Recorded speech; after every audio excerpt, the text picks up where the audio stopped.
like this. Shake your body, don't stop, don't miss.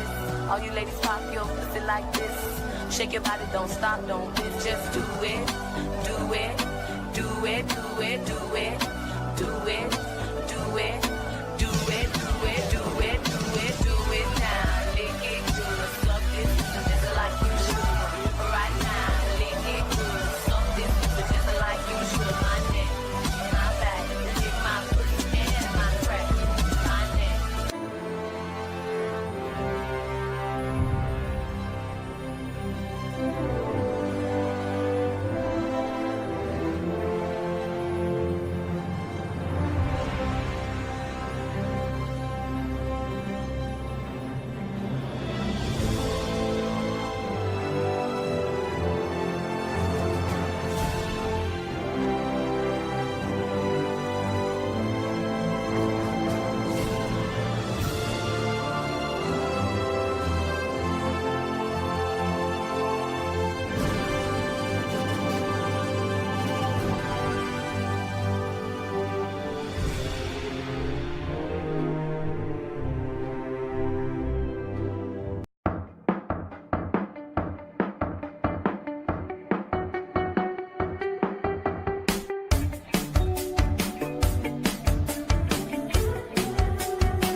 Dude, you just touched Christy Boner's hoo-hoo. Shippy! Low five. Yeah. Let's get out of here.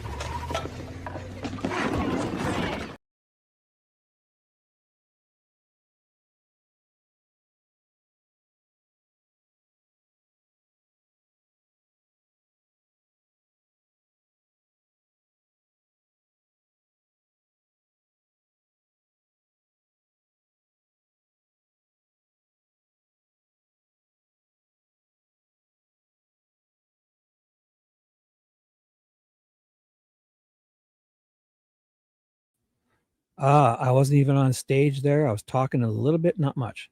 So basically, yes. So Ted wanted to have a little break.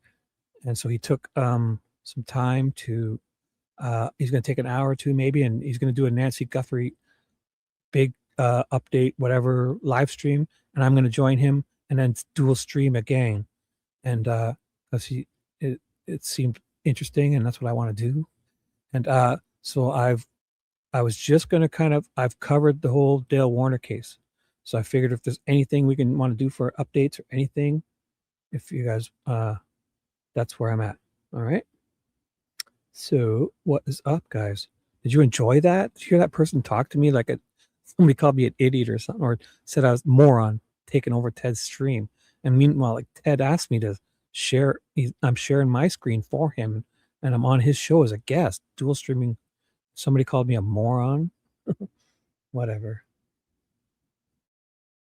I mean, I don't know. I'm doing this for you guys and myself.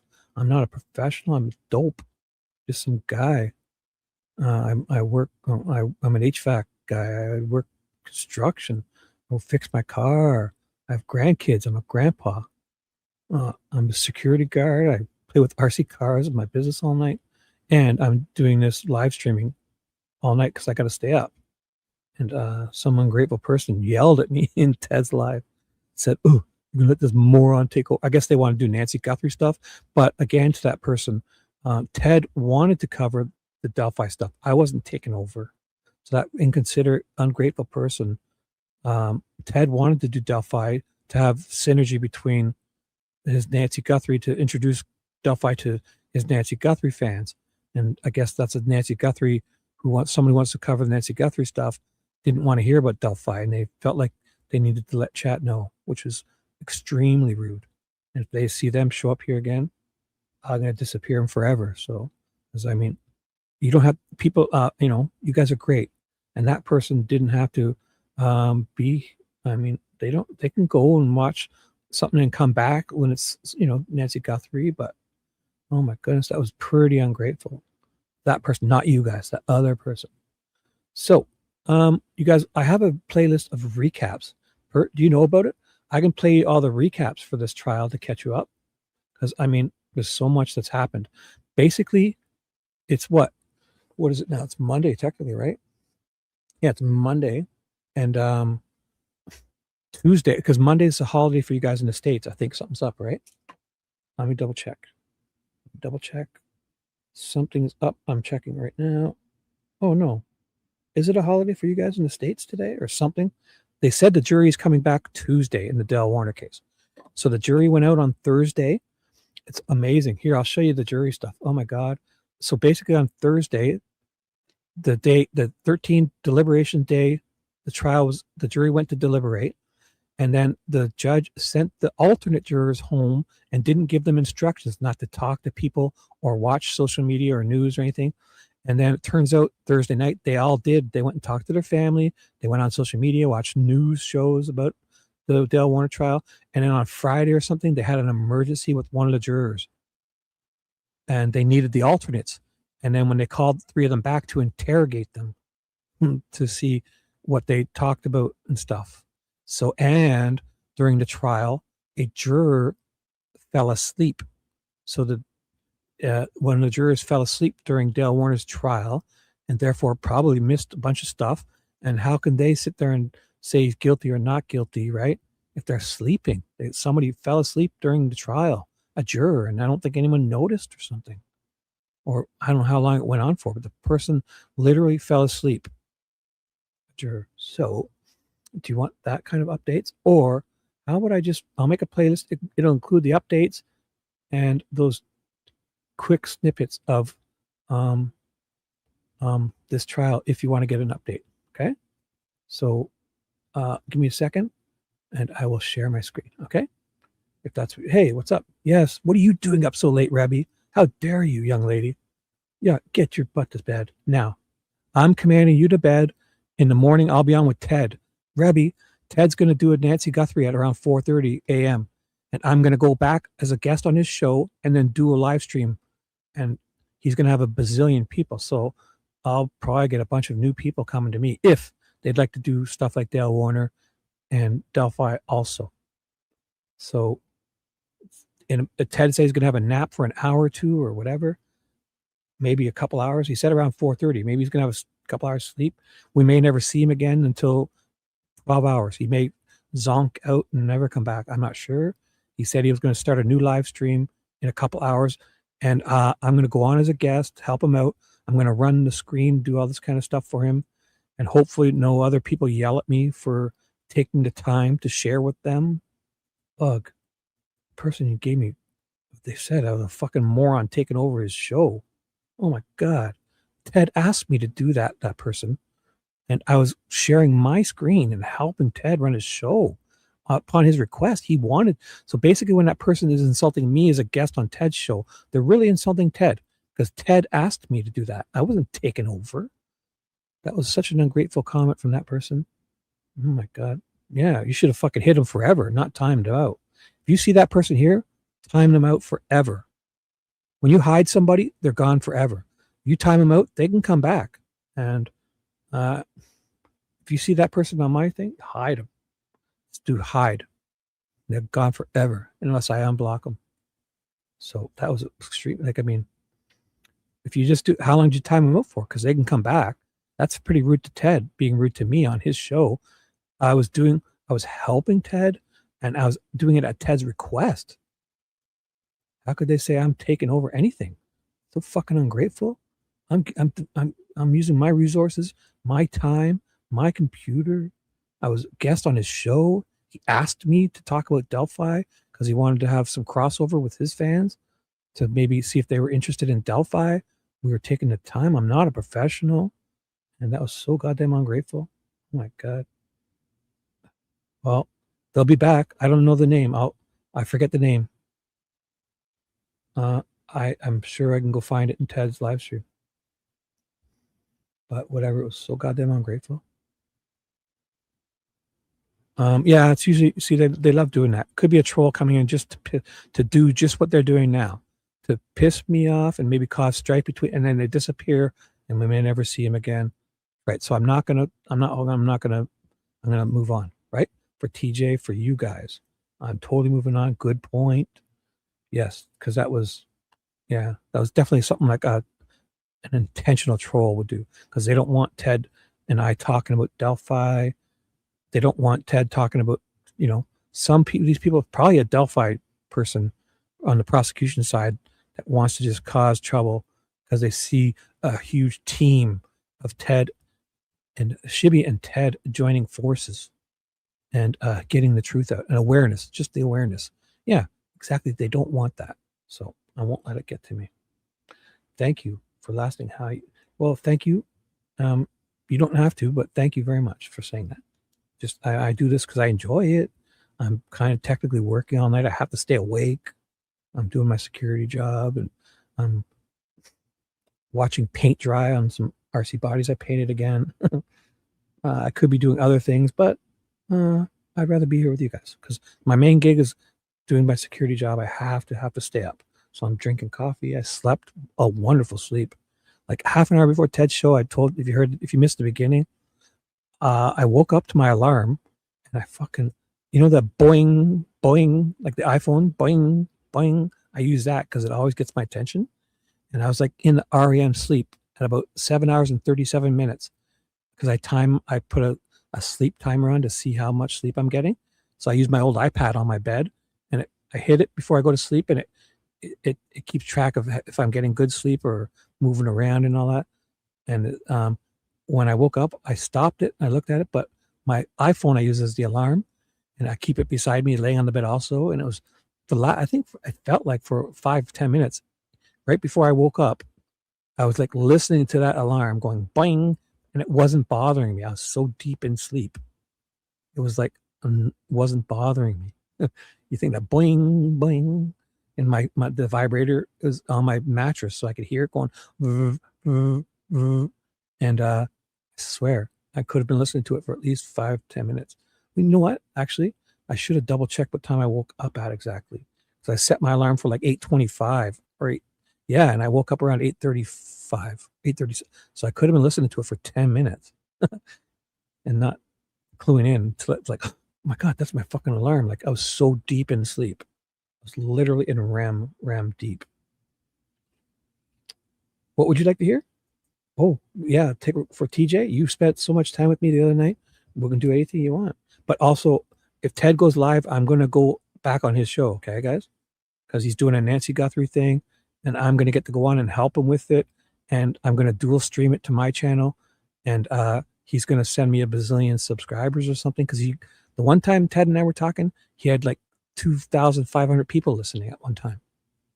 So it's a good opportunity for me. And if you guys, I'm all caught up with this trial. So if you guys aren't caught up, you got to catch up, because Tuesday could be, the jury may come back in Tuesday, or they may take more time. Tuesday, they're scheduled to come back Tuesday, but who knows, right? It could be, they could deliberate for 2, 3, 4 days. I don't know. Or it could be first thing Tuesday morning. Could say guilty, not guilty, walk, don't walk. I have no idea, but I'm all caught up, and I'll do a recap for you if you'd like. So TJ, oh yeah, she's popular. Yes, it is. Yeah, Ted's doing one, and he's been gracious to invite me on. So that's what my plan is. All right. If Ted goes live, he said at 4:30 East, and it's 1:40 now, so he might go live in an hour or 2 or 3 or 4. He said he was going to get some sleep. So I'm here with you guys, and I'm caught up. If you guys aren't caught up, I don't want to be a dick, but I played every goddamn I played every single moment of this trial. Day 1 opening in day 1, and I did day 2 part 1, day 2 day 2, day 3, and day 4 because there were lots of breaks in the video. Day 5 and 6 I covered, and basically I just watched the trial and paused occasionally. Day 7 and day 9, because day 8 was the day they went to the jury do stuff. The jury went to the scene, so it was day 7 and 9. Skip 8. Day 10 and 11 I covered. Then I did last night 11 hours and 15 minutes on day 12, and 13 is the deliberation stuff they left. So then there's all the juror drama in here, opening and closing statements I did again, mic drop moment with the defense attorney, and now I'm here with you guys. Oh no, I did another one. Oh, I got to refresh. So I did another one for 10 hours, a recap. Oh, watch, I'm going to refresh because my new live hasn't showed up yet. There it is. So, oh, and Ted's is here too. Oh my God, 4 hours I was on Ted's. 155 views already. That's not bad, eh? So here, so I finished the trial the night before, 11 hours and 50 minutes, all the way into Saturday morning, I believe it was. And then Saturday night, I stayed on while Dave was on because I wanted to catch up because I wasn't sure because we got till Tuesday because I wanted to catch up. Then I went on Ted's and now I'm live again. So TJ, do you think Ted's people like swearing? I don't know why. What does it matter? What's that? Why are you asking, silly? Oh, hey Miranda, what's up? Oh, I'm sorry, guys. Did I not say hi to everyone? I'm so sorry. I'm sorry because I was finished a 4-hour live, so I kind of just feel like you guys were still with me. But Miranda, I'm so sorry. Hi, thank you for putting up with me. I'm gonna go back. So Miranda came in and said hello. I'm so sorry. Hello, my love. I missed your comments, and I kind of I came straight from that live here, so I feel like it's a continuation, whereas I probably should start fresh. Yes. Hi. Yes. What just happened? Ted shut his live down and he wanted a break. Ted needed a break. He's been up all day doing live streams and that. He took his son to hockey and I slept all day. So he only had a couple hours sleep. So he wanted to get a couple hours and he's going to go back live again. And I'm going to go on his show as a guest again. And I'm going to dual stream it to my channel. Hopefully catch some shrapnel from all his fans if they want to come and do stuff like this. So trust me, guys, I'm not blowing you off. I'm just taking advantage of this opportunity to maybe increase my, look at this, at 280. Oh my God. So if I can increase and just get more out there, I'm not doing it for that, but I guess it's good. I don't know. Right? Like we all want to kind of increase our viewership, right? I mean, I'm not doing it for that. If even one of you shows up, I'm grateful, okay? So I would never say, if one of you shows up to even say hi and put some emojis and say hello, I'm more than goddamn grateful. Just know that. So yeah, I think I lost one. I won't say who last night. And I think I was at 277. So I got 2 or 3, I think. I don't even know. I definitely wasn't at 280 yet. So now I'm at 280. But it's funny because people always leave and come back and stuff. So I never really, because it's weird. Because one time I was at 250 and then somebody kept unsubscribing. So I'd be like 249. I'm like, oh, I want to celebrate, but it's too early. Then 250. I wanted to tell people and I didn't. And it's like, oh, 2 other people. And I went 248. And I'm like, oh my God. So I understand people. I don't want to piss you off. I'm trying not to say the wrong stuff, but I'm only human. And just know I'm doing this for you guys. I'm doing it for free. I'm doing it for myself because I enjoy it. And if you do, great. If you don't enjoy stuff, I think you can just say goodbye, quietly leave. And YouTube is full of stuff you may enjoy. And if you come back, maybe you'll enjoy my next show. I don't want to sound like a dick, but some people that you don't need to stomp out, okay, please, because can't make everyone happy. And as a 52-year-old man, I can't even say hello to some people without pissing them off. So there's that. I mean, well, I'm not whining. Hey, Paula, what's up? Oh, I didn't even start yet, so don't you worry, young lady. So basically, Ted ended his stream, and because he needed a couple hours of sleep. He's going to do a new live stream. And when he goes on, I'm going to end this and go back on his show as a guest to help him. He wants to, I'm going to run the screen for him until he can get his computer, a better computer in that. I'm going to help him. And I'm going to go on his live stream, and I'm going to dual stream it on my channel again. He's going to do some Nancy Guthrie stuff. Okay, Paula? So after this, Ted's going to go live. He said around 4:30 East, which is a couple hours. He may fall asleep and I might not hear from him again. I'm not sure. So we have. What do you want to do, TJ? So I'm taking for TJ. TJ, you said something about the families, right? Because I do have a playlist, and they did. Now I don't think we can watch that thing, right, TJ? That special program they have about the this. Oh, here it is. Here, hidden in plain sight. I don't think we can watch this. I'm not sure. I think this might be like a copyright thing. So this doesn't feel like a news thing. So I hear you, TJ. I hear you. What do you guys think? One of the things.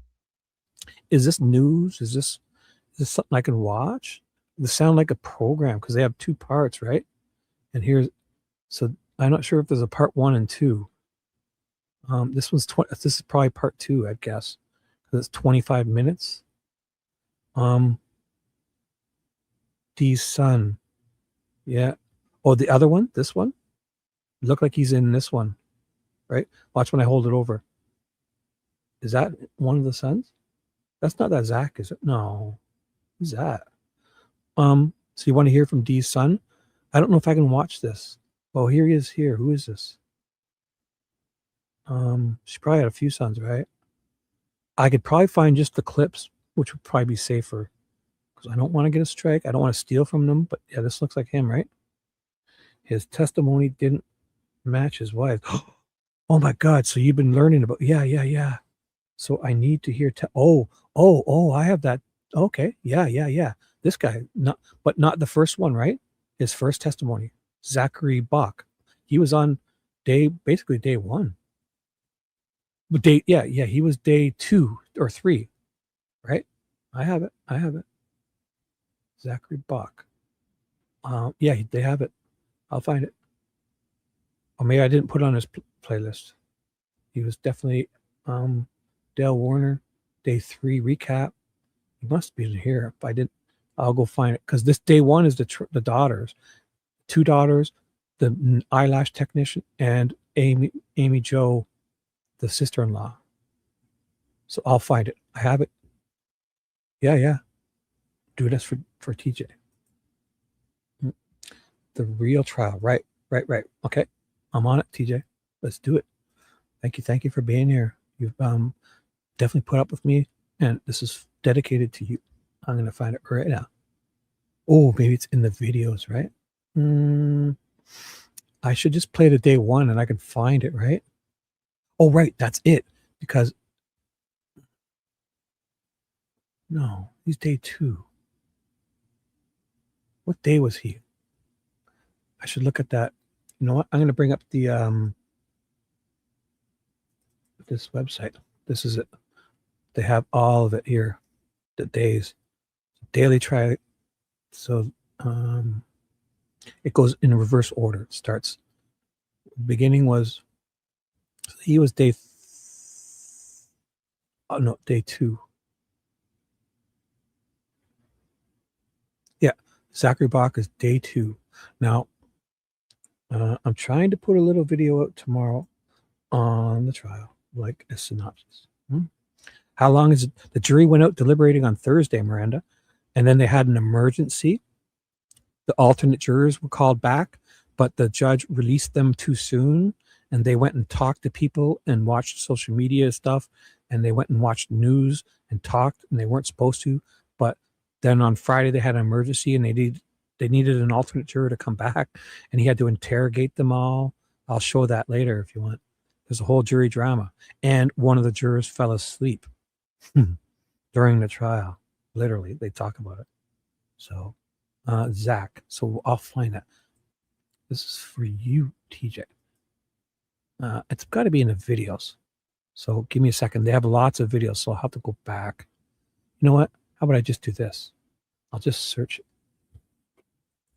And I'll add their name. I guarantee it'll come up. Zachary Buck. Oh, I didn't hit the. Got to be in there. So Zachary Buck. Dale Warner trial. And I'm sure the WTO. Yeah. So that's the old one. This is the ex-wife, Julie Bach. I'll know what he looks like exactly when I see him. Here he is. That's 2 minutes. So that's just a quick synopsis. If not, I'll get it from that other station. But he's here. He's got video.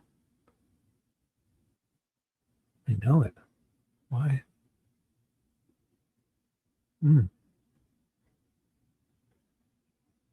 If you find it, TJ, let me know, because I know he's got a video just like this. I've done it on my show. Or he was in the trial, right? So I must just find day two of trial, right? How about I do that? Oh, look at this. Trial 2. I'll just no, that's the old one. I'll just find the day 2 of trial. You have day 2. Yeah. Yes.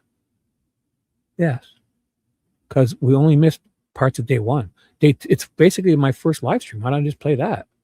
My first live stream. Because that's where we start with him. It says it right here. Or did I not put it in the title? Because this is where we figured out it was wrong. He wasn't the first witness. Here he is here. Watch. Oh, they do opening statements. So Zach, he's at the end of it. Oh, see, it is on my title. Zach Bach testimony. At the very bottom. Sorry, here. Take this off. Sorry. See, I did put it in the title. Day 2. So after the opening statements of day 1, and we missed stuff. We found out I did Zach Bach's testimony. Oh, yeah, I found it. So I'll find out here. This is how I find it.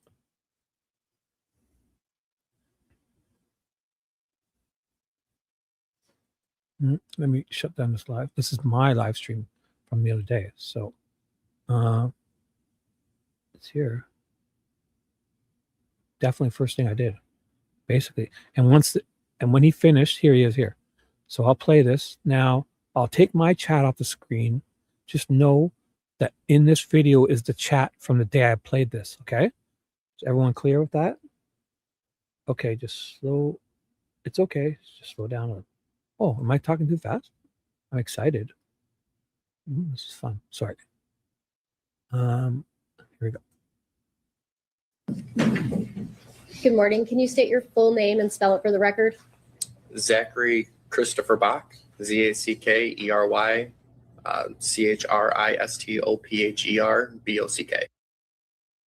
Okay, so you want the other one, Dale's son, the one who got arrested, the body cam video. I don't think he was in trial. What is there other sons? Which one? This is D. Warner's son that lived with him, Zachary Bach. So that's not the son I'm thinking of, but I haven't heard him either. So which son would you like then, TJ? Because I think between the both of them, they probably have more than one. Let me know. Does he have a name? Married to Dee's daughter. That's not his son. There's no Dee's daughter. You talk about that Lolly guy, Dustin Lolly, the beard. I guess he's a son-in-law. Well, yeah, TJ, thank you. How about you speed up and I'll slow down and meet you. You speed up a little bit. So here, I'll go through it all. So day 1 was just all females, both daughters. So day 2 was Zachary Bach, D. Warner's son. Day 3, Brian Bush, Dale and Dee's son-in-law. He was day 3. You want that? There's lots of people on day 3. Look at this. Man, this is all day. So day 3 was Deputy Austin Hall, Dustin Lawley, Raquel's Bach's boyfriend. So when you say yes, could you please be, because I'm ahead of you. So when you say yes, can you include what you're yesing to? And I know it's me, but just remember, I'm 8 seconds ahead of you guys, and I am So when you say yes, trying to help. No, I know you're trying to help. Fuck. I'm trying to do what you're saying, and I'm going to, but you need to. There's lots of people here. Find me a name. Yes, Dee's son-in-law, married to Dee's daughter. That's Dustin, or the son-in-law, Dee Warner's daughter. So it's the boyfriend. So it's married is a different thing. So that's the other one. Is it Bush? Was it that Bush guy? Brian Bush, Dale and Dee's son-in-law. He worked on the Dale farm. Brian Bush. Dale in 2019, June of 20. Dale asked Brian to purchase. Oh, he's the one with all the. Yeah. He's. I guess they aren't married. So the boyfriend. Okay. Thank you. Well, TJ, that's a different person. That's Dustin Light, the guy with the beard, big brown beard. Raquel Box, Dustin Lawley, Raquel Box boyfriend. Yeah, I played him on. I'll find it. I got him on my live stream again. Let me find it. Right here. This guy here, Sweet Dude Shibby. That's everything. And I even timestamped those first few. So here, I'll show you. He's on, what was it again? Day 3, right? So when I do day 3, it's here. If you do this, TJ, check this out. This 9 hours and 4 minutes, check this out in here. I got the timestamps. This took me hours. So you go here, Dustin Lawley, Dee's daughter, Raquel's BF, and you just see this here, 4 hours and 58 minutes. The house you currently live in? That is correct. And where is it in relation to the Munger property? Is this the handsome? I don't know who. I might have had this on in the video, so I can't turn closed captioning off, but I have turned my chat off, you see? So do you want to watch some of this? It can't be that long. I'm open because I'm loving going through all of this. So there's no plan. TJ, this is for you. He's on. It looks like he can't be on for more than 30 minutes because the next person is 4:38. So would you like to watch that? I'm sure you do. Handsome man, Dustin Lawley. Oh, I put on the screen too. This is Raquel's boyfriend. He's supposedly one of the ones that finds the tracker. All right. So for TJ, we got it worked out. Let's do this. It's probably about 30 minutes. And then I got to run and make something, a coffee or something to eat because I haven't had anything since I've been up. I had one coffee. So I'll have my phone with me and I'll be listening. Okay. So I'll be right back. I'm just going to at least make a coffee and grab some. I would say behind their house, Okay. the Warner's house. So a mile, half a mile? Could you give us an estimate? Half a mile. And what street is your house on? Carson Highway. And would that be north or south of the Munger, of Carson and Munger? It'd be north. Okay, great. And what you say you fully gutted the house? That's correct. Did you do the work yourself? Yes, I did. And could you explain like your daily pattern of how you would work on the house? I'd go to work early, 7 a.m., 6 a.m. When I get home in the afternoon, I'd head straight to my house and work on it till approximately 9 o'clock at night. Okay, and then what would you do? I would leave there and meet Raquel and our kids at the Warner residence where we would. So he has kids with Raquel, eh? Raquel? How many kids? So we'll go there, or maybe they if they get together, they have their own kids from separate marriages, or does he have a kid with her? So TJ, I will do that if you want. If you see, you guys decide afterwards. I'll do anything. So we're doing Dustin Lawley for 30 minutes.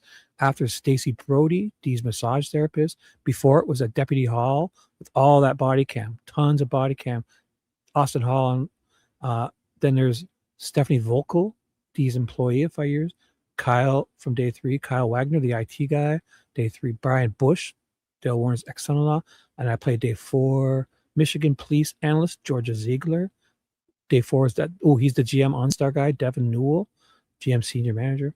And the last was day 4, Madison Wolf, Dee Warner's as personal assistant and attorney. So I will definitely do that, TJ. Let me know. So let's do this. Shower. So he said something about kids there, right? Our kids.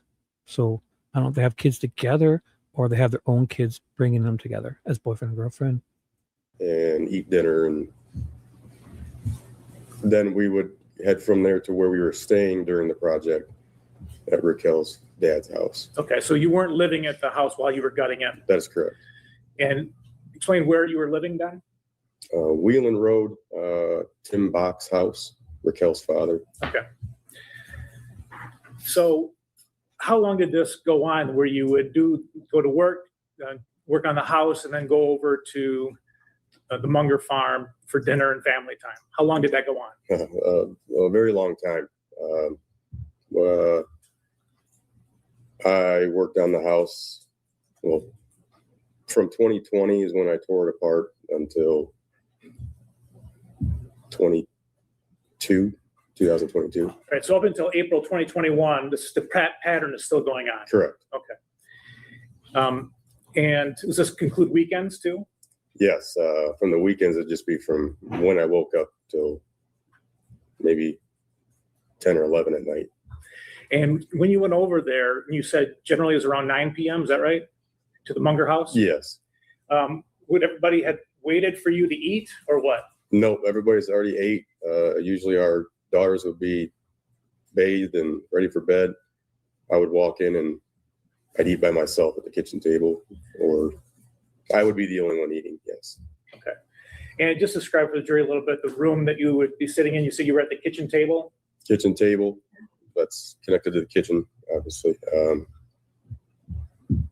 Okay. Yeah. In the living room, where's the living room from the kitchen table? Yes, right next to it, 15, 20 feet away from the living room. Okay. Open floor plan. Open floor plan. Okay. And so would you sit by yourself at the table? No, occasionally I'd have Raquel sitting with me, Dee sitting with me, conversating. Okay. And what about Dale? Was he ever in your presence? Not in the kitchen with us, no. Where would he be? In the living room, maybe elsewhere, not in there with us. Okay. And can you give us a sense of approximately, is it like half of the time he would be there, every other? I mean, I think it would depend on the time of the year for maybe he was busy with the plant or the harvest.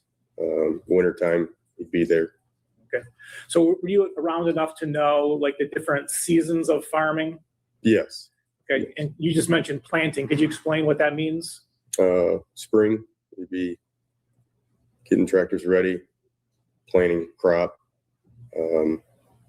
Summer was a little slower, and then fall would be the harvest. So that'd be one of the busiest times. Okay. And so are you saying that Dale's presence in the room there where you were eating your dinner depended on the season? That's correct. Okay. And which seasons would he be normally gone? Plant and harvest. Okay. And were you able to observe Dee's attitude, her feelings during those times? Was it the same as always? Was it different? No. Definitely when Dale was not around, he was a lot more relaxed, laid back, could be herself. When he was around, she was uptight and watching over her shoulder. Okay. Did you, while you were there and Dale was there, on the occasions that Dale was there, did he make comments to you regarding Dee that you recall? Yeah, I would call there was a fair amount of degrading comments. Do you have any specific examples? Yes, there would be comments about Dee's cooking. Do you remember anything? What would the comments be about the cooking? Just what the hell is this, or this is burnt, or this isn't done. That's as far as cooking. There was other degrading comments about Dee's choice of clothing or what she was wearing. Would he direct these comments to Dee or to you? He would say them loud enough so she would hear them, or when she's in the presence of the comment, definitely so she could hear it. But it was said to me. Okay. I would just object to speculation to the part where she could hear it. He doesn't know Mr. Warner's purpose for saying things. I guess it was Dee actually present in the room when he was saying these Yes. things? Okay. I think it's fair to say. So to the extent that the answer included a comment about what Mr. Warner's purpose for saying it was. I would agree with that objection. I think that is speculative. Thank you. So I do think you just said that the comments themselves were at least directed to you. And how did you know that he was directing them to you? Did he use your name, for example? My name, or he's looking directly at me. Okay. All right. And how often do you think those comments were made? I would say I probably heard about 24 of them. Okay. Would there be a time where you would try to exclude him from the conversation you were having while you were eating dinner? Yeah, I guess when we're just sitting at the kitchen table, just Raquel, Dee, and I while I'm eating. Dee usually, when Dale was there, Dee would try and speak a little softer, a little lower tone. That way the conversation was the three of us. Okay.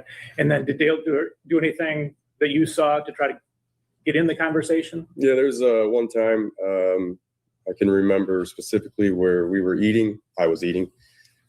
Dee and Raquel sitting at the table with me.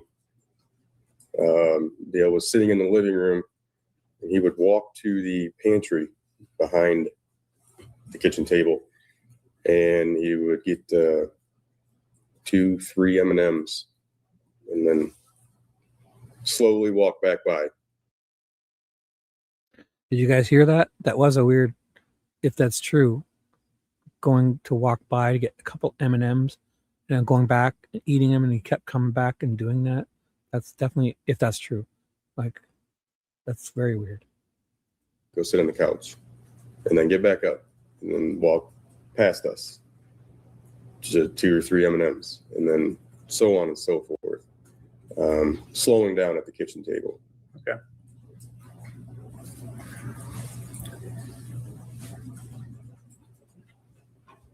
Was there an incident at some point regarding the Hummer? Yes. Okay. And when was that? That was July of 21. No, I'm sorry. July of 2020. Okay. And explain what happened. Dee asked me to come and look at something that she had found in her Hummer. And did you do that? I did. And what did you find, if anything? Dee handed me a small black device, and she said, "I found this in my Hummer." Okay. If I showed you a picture of that, would you recognize it? Yes. That is it. I took that picture. Okay. All right. And can you just, explain what that is?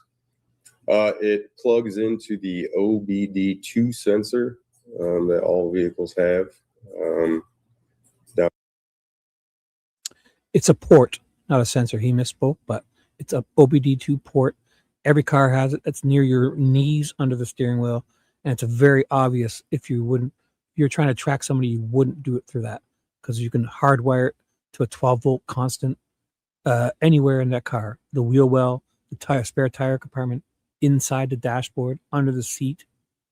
If you wanted to track your wife, you're a stalker, you wouldn't put this where she can see it, because it's going to be lights flashing, and it's going to be right there where you can see it at your knees. It'll be sticking out probably. So there's that.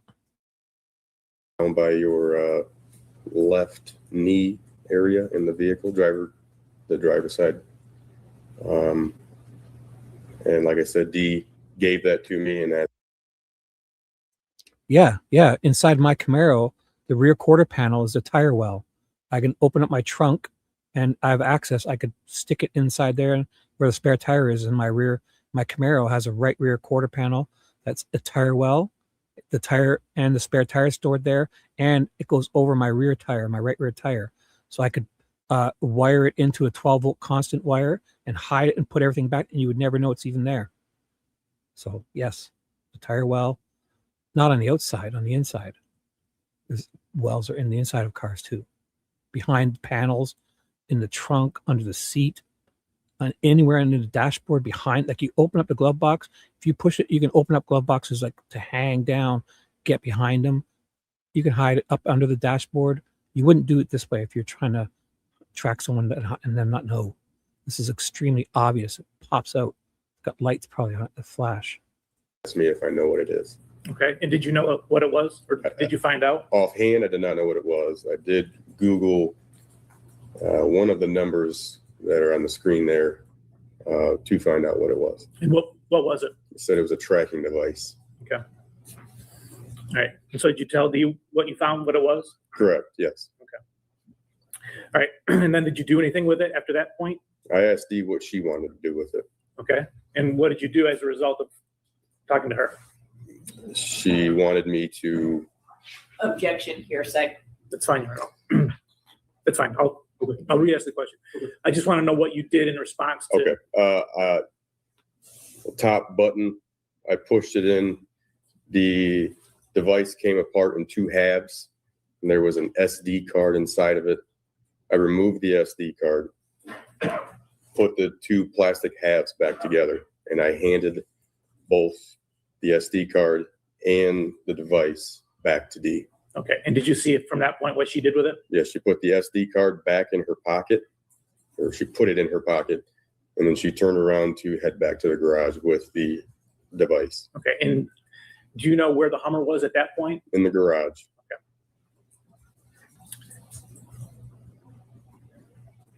Now I want to take you to Saturday, April 24, 2021. Do you recall what you were doing that night? Like 7, 8, 9, 10 o'clock at night? I'm definitely working on the house. I do believe we had company over at some point in the night. Okay. And do you recall Raquel leaving to go back to her dad's? Yes, Raquel and our daughters were at the house earlier in the afternoon. Raquel left with our daughters to get them back to Tim's to bed. Okay. And do you know approximately what time you went from the place you were working on to Tim's? I would say the 10 to 11, closer to 11 o'clock p.m. Okay. And does your route between your house on Carson and Tim Box take you past the Munger farm? It does. Did you notice anything out of the ordinary when you went by? The only thing I noticed were the lights on in the house. Now, Sunday morning, April 25th, did you have plans for that day? Yes. What were they? Raquel and I were planning on going floor shopping, flooring for our house. Okay. And what about for breakfast? Did you have breakfast plans? Yes. And what were they? To go to Dee's house where she often made Sunday morning breakfast. Was this every single Sunday, or what was the arrangement? Unless we had something that we couldn't make it, yes, every Sunday. Okay. And so do you go over there that Sunday morning? Yes, we did. Can you give me an approximate time or an exact time if you know? Approximately 9 a.m. All right. And who goes with you? You and who else? Me, Raquel, and our two daughters. And when you get there, is anybody home? No. Is it a situation where you guys knock on the door, or what's the custom when you get to the Munger house? The door was always unlocked. We'll walk in. All right. Okay, so you see anybody in there when you get inside? No. Do you personally look around or yell any names or anything like that? Nope, Raquel. Okay, so you saw Raquel go? Yes. All right. And as far as you could tell at that point, no one home. Correct. Did you, when you pulled in the very first thing, did you see anything unusual?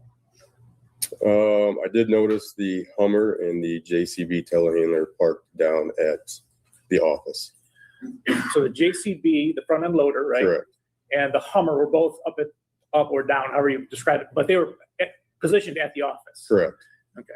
Like parked in the parking spots in front of the office? Yes. Okay, great. All right, so do you end up eating breakfast? Yes. And do you remember, was it like cereal or was it something that you would make or what? Raquel had made a meat and eggs. I don't remember. So. Okay. Can you give us an approximate how much time it took to make and eat breakfast? 30 to 40 minutes. We were done eating. And then what do you do after breakfast is finished? We load the girls up in the car. We then drive down to the office so that Raquel can go see her mom, which we thought that she was at the office. And why did you think she was at the office? Because the Hummer was parked in front of the office. Okay. All right. So Raquel gets out of a car, truck. What do you drive? Truck, pickup truck. Yeah. Raquel gets out of the truck. Mm-hmm. She walks in. I stay in the truck with the girls, and then Raquel returns, and she said she's not in there. All right. And then where do you go? We then drive to our house. We just sit in the driveway in my truck while Raquel makes phone calls, trying to find Dee. All right. And you're present for those calls? Yes. All right. So do you know who she called? I know she called her siblings and Stephanie Vocal. Stephanie Vocal.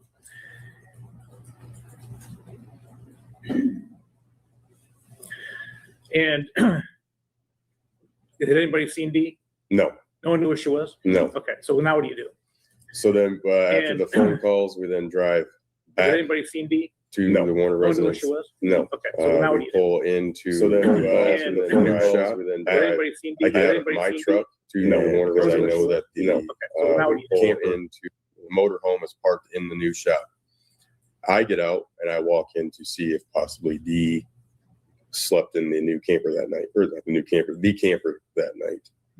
And just the new shop, is that the big building that's kind of attached to the office? That's correct. Okay. And it has the 4 big overhead doors? That's correct. All right. So you look in the camper, no Dee. No. Get back in the truck, Yes. and then where? And we drove up to the house. I'm back inside the house, and from there, that's when we search for Dee. Okay. At some point, do you go to the Hardys? Yes. Okay. When is that? After we had searched the house and, of course, did not find Dee, Okay. we loaded back up.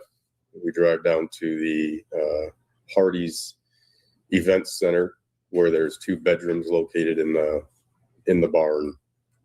I go up in there, look in the 2 bedrooms. 2 bedrooms were empty. Didn't look like they had even been slept in.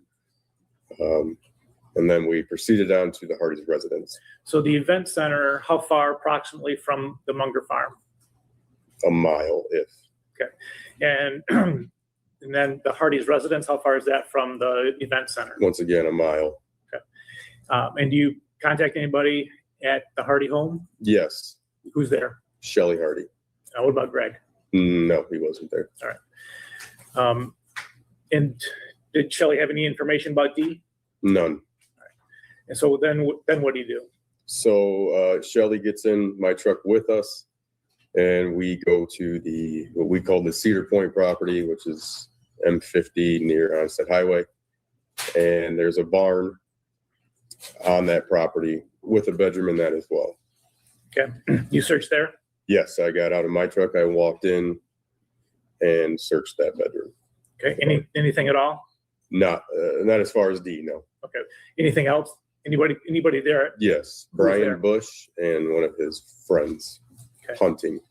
You say they were hunting? That's what they told me. And how were they dressed, if you remember? They were dressed in a camo hunting gear.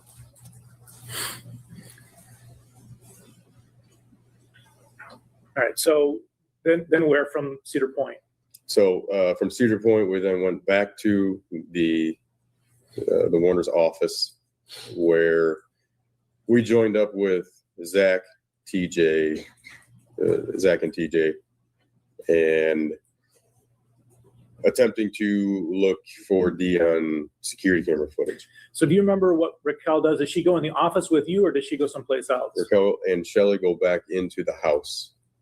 Okay. And where are your daughters at that point? They're still with us. We had not, I don't believe we dropped them off yet.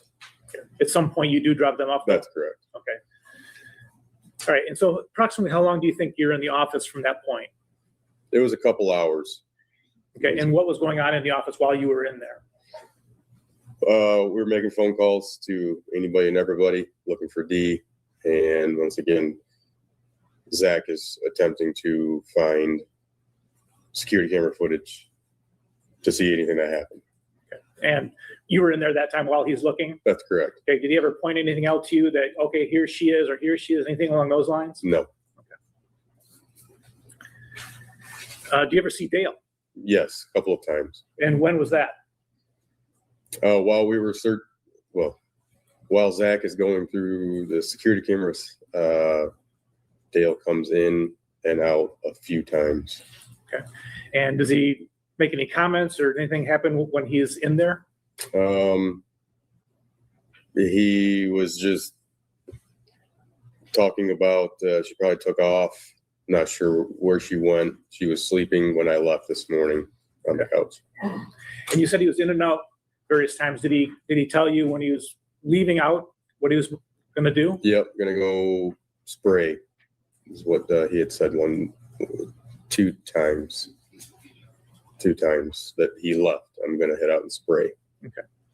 And did you hear the sprayer or see the sprayer leaving anytime after that? I did see the sprayer one time leave and then one time return. Okay. Was there any mention of calling the police? Yes. Who mentioned that? It was either Zach or TJ. Okay.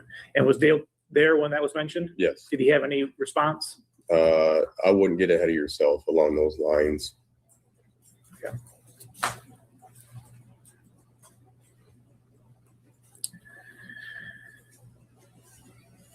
So, no, do you have any sign of D at all on Sunday? Never. What happens after you leave the office? After I left the office, I went back to work on my house. Raquel did not go with me. Okay. So you weren't part of the group that went to Zach's? No. All right, now I want to ask you about the time after Sunday. Did you maintain a good relationship with Dale for the next few months after that Sunday? The same relationship that I always had, which was more acquaintances over friends or anything more. Okay. Did you have any conversations with him in that 2 or 3 months immediately following the Yes. Sunday? In July of 21, Dale came to my house and just stood in my living room and talked. Okay. And do you remember any of the comments that he made at that time stand out to you? Yes. What was it? Dale told me that, D fucking hated you, right? Okay. Do you know why he would have said that? Objection, speculation. I'll withdraw, Your Honor.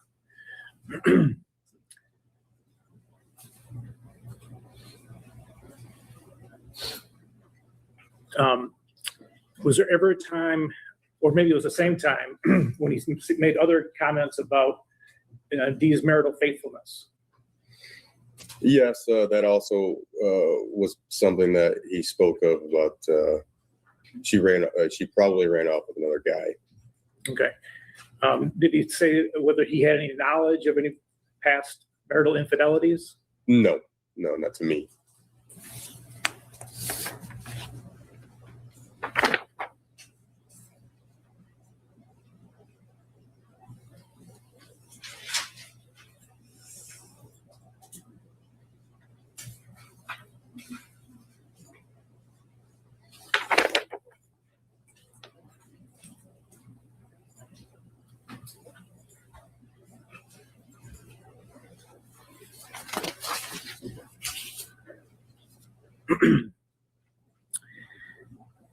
Did you borrow any equipment right around that period of time from Dale? Yes, I did. What did you borrow?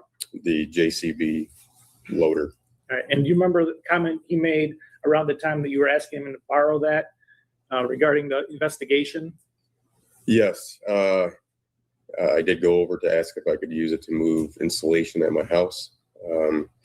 And I just said, hey, what's going on? And he said, He said, "Oh, not much. They're trying to fucking pin this on me." Okay. And did he say anything more about the police having been there with dogs? Yes, about how he had requested they leave, and that was tied to the conversation about they're trying to pin this on me. And did he say a particular place that he didn't want the dogs to go? Objection leading. It's an open-ended question, Your Honor. It's subject matter. Which with very specific context in the question. All right. I don't think there was that much context in the question. I think Mr. McCready's pointing him to a direction, and the witness is free to say no. So I don't think it's objectionable, overrule objection. Yes, he said because I kicked them off the property, and they wanted to get in that barn, the sprayer barn. Okay. All right. Thank you. Nothing further.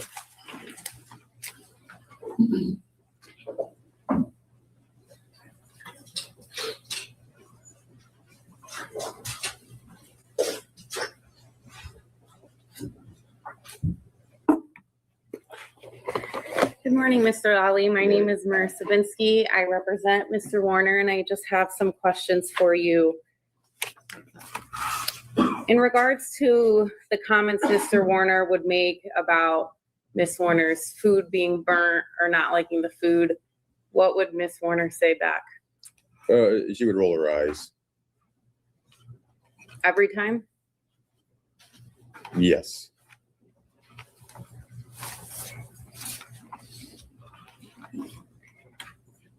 I want to discuss the GPS tracker. You went over, you said July 2020. Is that correct? That's correct. And at the point when you had gone over, Miss Warner had already taken the device out of wherever she found it. Yes, he approached me in the house with the device. So you did not see it plugged in? No, she just told me.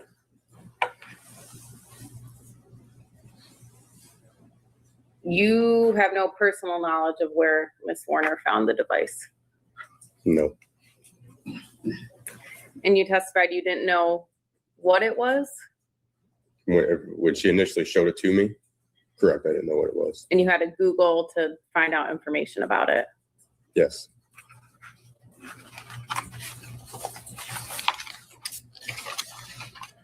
On Saturday, April 24th, 2021, you were working on your house that you were renovating. That's correct. And you said you left your house around the 10 to 11 p.m. hour, but maybe closer to 11. That's correct. At that time, you drove past the Warner house on Munger. That's correct. And Miss Bach, Raquel, your girlfriend, she had left well before when you left with the kids. That's correct. You testified that on direct that you saw lights on at the house. That's correct. But you actually didn't recall anything unusual at the house when you drove past. No. And you only remembered one light, maybe through the front door, nothing specific, correct? Correct. Moving on to April 25th, you go to the Warner home again in the 9 a.m. hour. Yes. And when you drive onto the property, you entered through the west side of the house on the driveway. That's correct. You walked right in. Yes. The doors were not locked. Yes. It sounds like they almost never were locked. As far as I can remember. You then went to the office where you stayed in the car and Miss Bach went inside. Correct. At some point you leave the farm, you go to your house. Yes. And then when you go back to the Warner farm, you said that you searched the new shop. Is that correct? I went directly to the camper, the RV. And that's located in the new shop? Yes. Ms. Saylor, can you pull up Defense Exhibit A, please? And zoom into the new shop. Is that building that is directly next to the office to the left? Is that the new shop that you're talking about? Yes.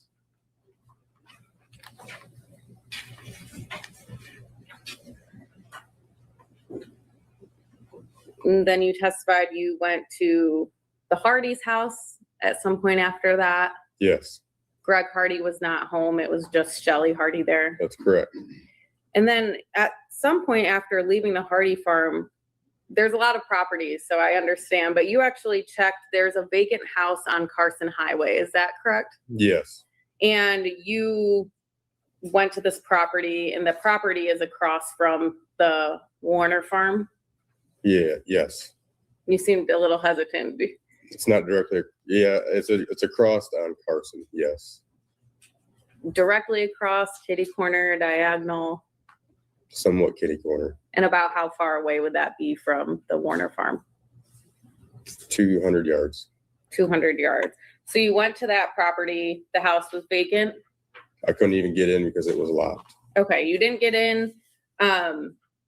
You checked the property around the house? Yes, Are there barns on that there is. property? You didn't go into the barns though, did you? No, And then after that is when you went back to the farm and went into the office, which is what we heard you testify about, correct? yes.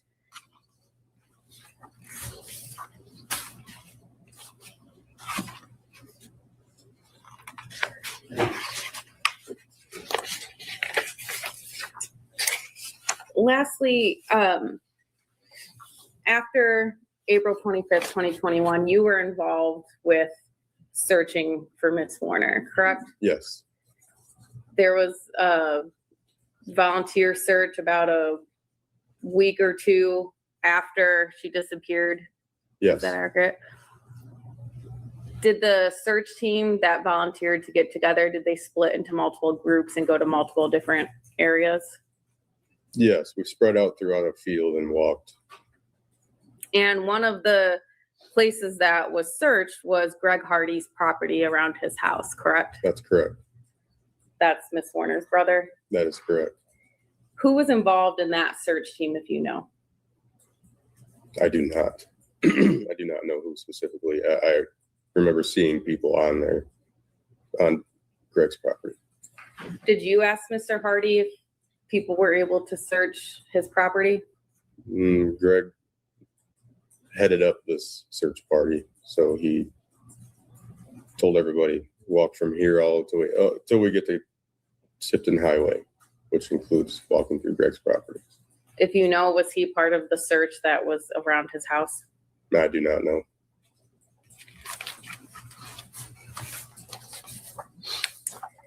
I have no further questions. Thank you.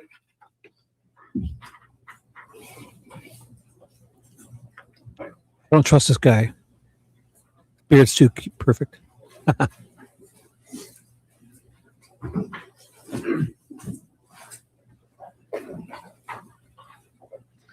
And his bangs are too long for me. Just two quick questions about that search you just talked about. Had you ever, Dee had left and gone away for a night or two before, correct? You were familiar with that? Only by accounts of Raquel. Okay. Had you ever searched for her before? No, Okay. And as far as you know, did Dale participate in that search? he did not. All right. Thank you.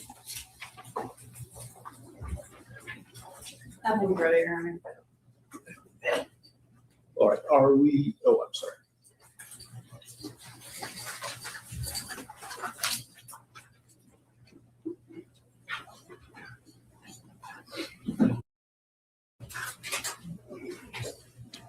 Questions from the jury? They're probably going to mute and talk it over. Yeah. So let's see. And Huddle. we are back. Oh my goodness. Look at listen to what I say. in her hair. So jelly. She's got nice hair. Oh, All right, we have received a question from, That was inappropriate shibby from 10, 11 days ago. This shibby would never comment like that. She does have nice hair. I used to joke every time they do that. I joke and I say this prosecutor's over and sniffing her hair, and the other defense guy's sniffing her hair. But that would be inappropriate, and I wouldn't do that. So that was old shibby. He's learned lots since 11 days ago, or no, actually about 4 or 5 days ago, because we've done 2 days each. from a juror, it's my understanding that neither side has any issue or objection to me asking that question. No objection, Your Honor. That's correct, Your Honor. All right, so the question is, what was Dee's reaction when she found out about the tracking device? She was extremely angry, very angry. And she was angry before I told her what the Google search resulted in. And then when I told her it was a tracking device, she was very angry. All right, Mr. McCready, any further questions? Nothing further, Your Honor. Thank you. Ms. Vinsky. Thank you. Okay, are we excusing Mr. Lally from his subpoena at this point? Yes, Your Honor. No objection, thank you. So thank you, sir. You can step down. You're excused from your subpoena. So if you'd like to stay in the courtroom at this point, you may. Thank you. I do like how he reminds them they can stay in the courtroom now. That's kind of cool. So what were you saying about being inappropriate? Yeah, as an old guy, I can't even say hi to people without looking weird. Right. Hey, Lucy, what's up? Sounds like Sibby wants to sniff Ted's hair. Ted, is that his name? Ted? Oh, Ted. Oh, Ted investigates. Yeah, he's a nice guy. It's a lot of fun. I'll give him a sniff. Just kidding. Yeah, Ted's a blast. Hey, Lucy, what's up? Oh, you're saying like my new bromance, right? Yep. I mean, the guy's a superstar. I'm a professional journalist too. So, oh boy. Yeah. Yes, I've had complaints. Yes. Oh, of course. Yeah. I complained that I looked at someone. Then if I don't, I get complained. I didn't look at them if I don't look at them. Then if I say hi, I get complaints that, oh, he said hi. And if I don't say hi, he didn't say hi to me. Oh my God, as a 52-year-old man, I can't do anything right. So yeah, people hate me. Oh, I am smitten. I got fucking ragged out on Shabby got ragged out today on Ted's show and mine too, for taking over Ted's stream. Meanwhile, Ted asked me to do that. I was sharing my screen for Ted. I was helping orchestrate it for Ted. He invited me on and he asked me to do that. It was his idea, his plan. I was just a guest. And he asked me if I could run the screen and do it all. And I was like, yeah. And then someone ragged me out for fucking taking over his show. It's like, oh my God, can't do anything right. So which one next, guys? Do you want to watch another? We have the deputy guy has tons of the body cam video. Stacy Brody, Dee's massage therapist. I think she talked about marks on her body. Stephanie Vocal, the one that chewed gum that Mimi didn't like. Dee's employee of 5 years, good friend, I think, one of her better friends. Kyle Wagner, the IT guy. Brian Bush, Dale Warner's ex-son-in-law.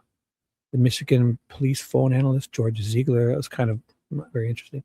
And this was David Newell, the OnStar GM guy. I got to fix that spelling. Damn it. Later. Madison Wolf, personal assistant. She knew some stuff because Becky who? No, not Ted. No, not Ted. No, it wasn't Ted. It was one of the people on the chat. No, Ted's not rude. Who's rude? I don't know who it was. It was just a person in chat. Ted was rude to you? He's been nice to me.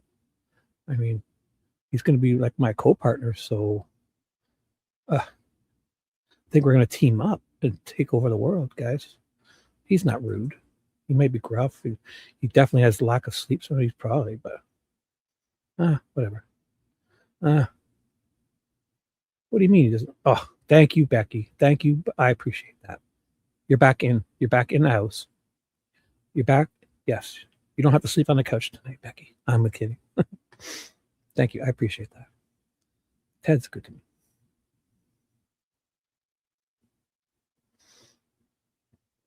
Fine. Well, there's going to be no Ted bashing here, okay, guys? So if you have problems, take it elsewhere. I don't know what to say.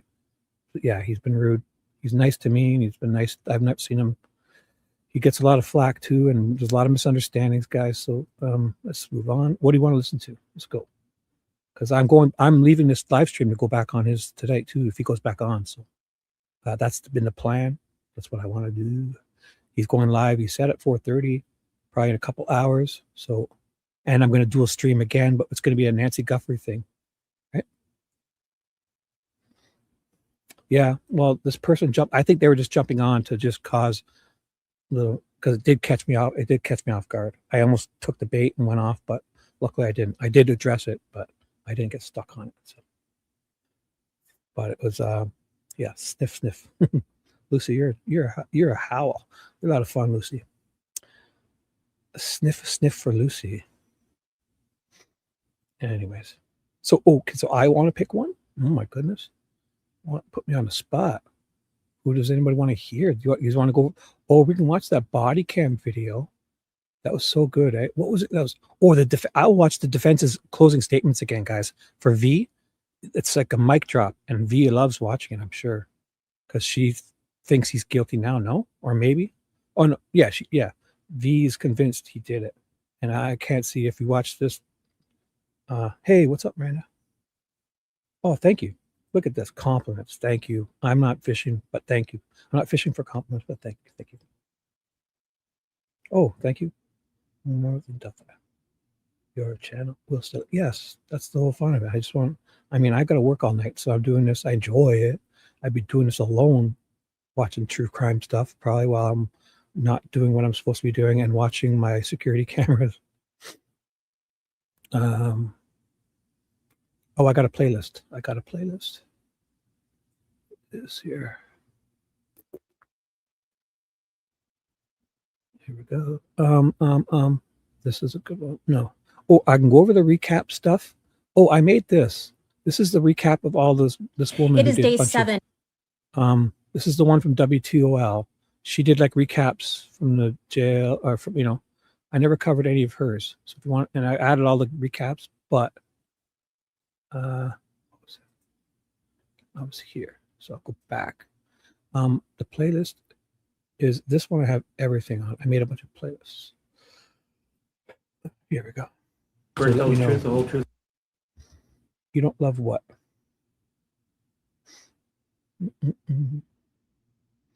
I bet V does not love it. Oh, I said something. Love it. Oh, the defense closing statements. Yes. Boom. Yeah, I was joking. Because I think you don't. I think you think he's good. But for me, it's a mic drop.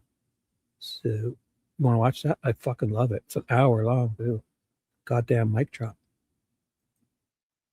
Carrots dropping, microphones are dropping, fucking seagulls are dropping out of the sky on the roof. I hear them plop, plop. Yes, I did say that. I was only kidding. Maybe she missed it. Shh, don't tell her. I'm a horrible person. As long as we can all start from that. So I will watch that again. Unless you guys want to watch something else. Here's your choices. They have a bunch of those little recaps if you wanted to. Or there's the body cam or the audio. Remember the audio from the phone call is great. There's the body cam stuff. There's tons of it.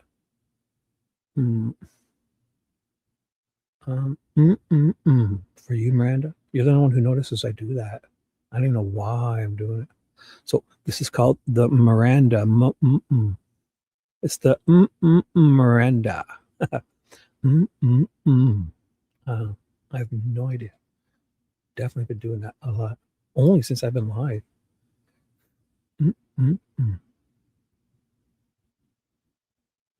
Ted is diagnosed and medicated. I'm undiagnosed and unmedicated.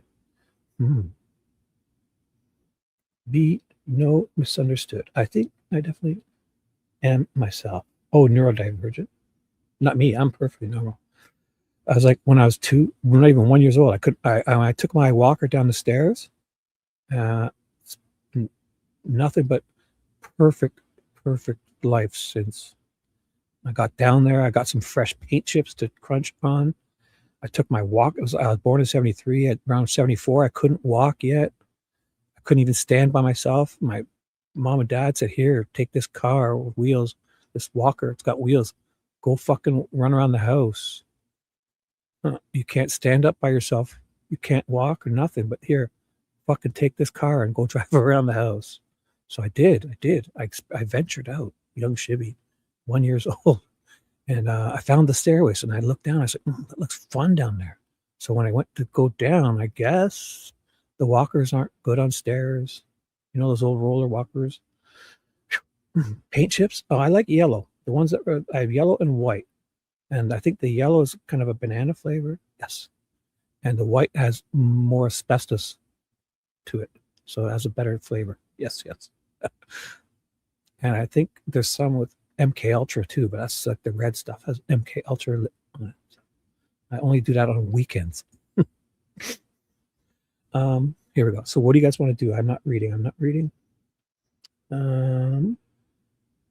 I want me to just, he only gets about 30 people when they're talking. Well, what he's doing is he's trying to, that's why we're going to start with we're going to start with Nancy Guthrie and maybe slowly introduce people to Delphi. So that's not the trick on, but I mean, did you see Peggy's?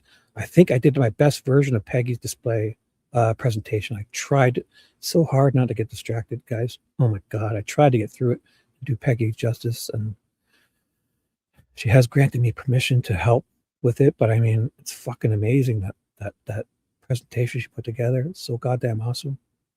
It's I mean, if I do anything, I'll fix a couple. If I find a spelling mistake or something, I'll help her. Or like this is double word grammar because she's worked so hard on it. I mean, I really don't. She's critical. I guess she's critical on herself, and which is fine. But I mean, she thinks there's all this thing, but it's fucking so amazing that presentation. I can't wait to see it evolve, or maybe we'll do another one. I don't know. I'm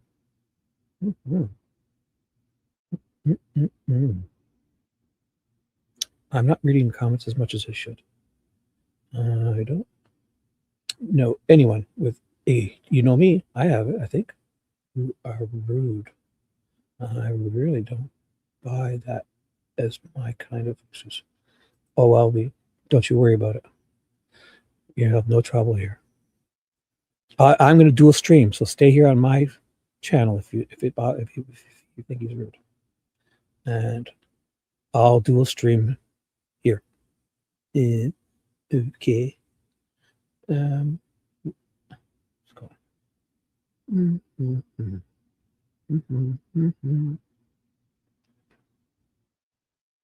Either way, doesn't even matter. Let's move on.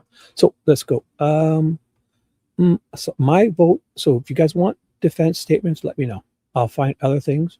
There's recaps of the trial. I've actually got a playlist of recaps too. If you wanted, just the recaps of each day. I have a playlist of that. I'll show you. Playlist. So I got the jury stuff, everything, the body cam and stuff. And, this one, I did a recap playlist, I'm pretty sure. We had recaps and highlights. They had recaps and highlights. They're all mostly shorts. I'm ignoring your question. No, Miranda, I'm not. So you guys can stop saying that. If I've missed it, then you should type it again because I'll be nice about this. I'm running a show here. I'm on this other monitor, not looking at this my chat is not on this. Even if I put it on a screen like this, I don't see that on this monitor. I'm sharing just my screen. So I have to look down here or over there on a different screen. So I'm not ignoring you. I'm running a show with 3 monitors and I'm working a job, at least one other job, watching security cameras. So if I miss it, please retype it and you don't have to tell me I'm ignoring it. You guys want. I'd much rather you just retype it and put like a big yellow thing because I can't read every comment, guys. So thank you. But stop telling me. Just kidding. I'm not kidding. What did I miss? Did I miss something? I asked 3 times. Okay. Say almost. What did you ask? Oh, Shibby has a sweet innocent voice. So it's good. Is it good? Okay, so I'll scan back and read everyone. Can anyone tell me what happened last night and why someone left Shibby's channel? What was it? Oh, no, it was just drama. Yeah, I got rid of Mustang. Who cares? I don't want to even talk about it. But yeah, I deleted Mustang because I don't know. She came in and said something. I missed the comment, and V pointed it out to me. And when I read it,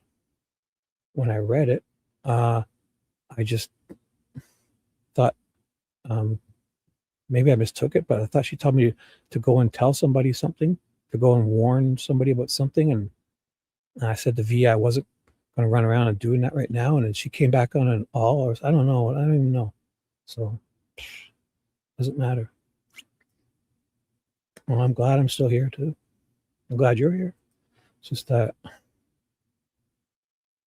Oh, on Owl's channel, I was doing my live stream. Oh, I was doing my live stream still. So I said hi in Dave's chat and I didn't even notice it. Oh, that's probably what was. Somebody said they said hi to me and I missed it. I don't know, guys. I said hi in Dave's and I was listening in my right ear on my other laptop, but I was doing my live stream too. And I went to Dave's and said hi occasionally. And I sent all my listeners there if they wanted to go. And I mean, and then someone got mad at me for also not.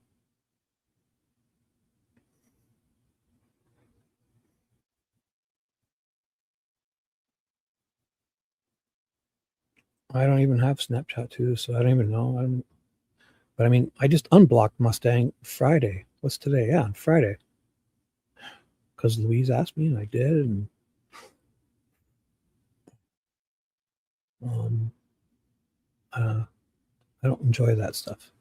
It's a distraction because literally last night I was trying to, like, each time somebody was coming on, I was trying to research on my other thing and get their names correct and write it all down and have it ready to put on the screen for you guys. And then fucking I don't see all your comments. So.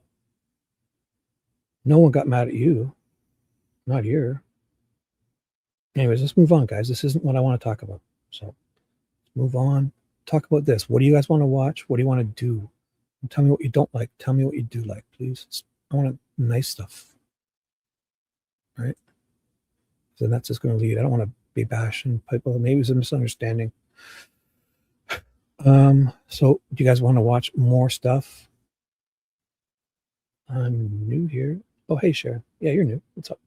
I'm new here, and you seem like a fair, kind, caring guy to me. Well, you got that right, girl. And all of those and more. Oh, my God. Shibby was what? Becky. What does Becky say? Shibby was rude? V, are you saying I was rude? I think you should go back and listen to that. Yeah? You think I was rude? That's pretty funny. Because I just unblocked her and fucking she's going. Didn't you see her come back in on an alt account? I think I was rude. Well, I think you're rude. You don't have to be here, guys. If you think I'm so rude and so unreasonable, well, why would you even be here? I mean, come on. I'm a fucking just a guy doing this from you guys. Hopefully, if you appreciate it, let me know. If you don't, go tell someone who gives a shit. Come on, guys. Don't start with me. I'm an old, confused man. Give me some leeway. Old. I'm ready to be put in the old folks' home. They ain't mom and dad. No way. V hates me too much to be. Let's go. What was I doing? I feel like you guys want to do recaps. How about that? Fuck it. The recaps. Let's check out some recaps. This one. Not that. Oh, I'll put them in oldest to newest. So it's published. We want the oldest first so we can kind of work our way up. So here's a recap. Oh, this guy got fucking arrested, man. This cop got arrested and refused to go to the trial. And this guy, it's drama. He got arrested and then stood up as that. And then for 8 months, he said he was out to dinner for 8 months. And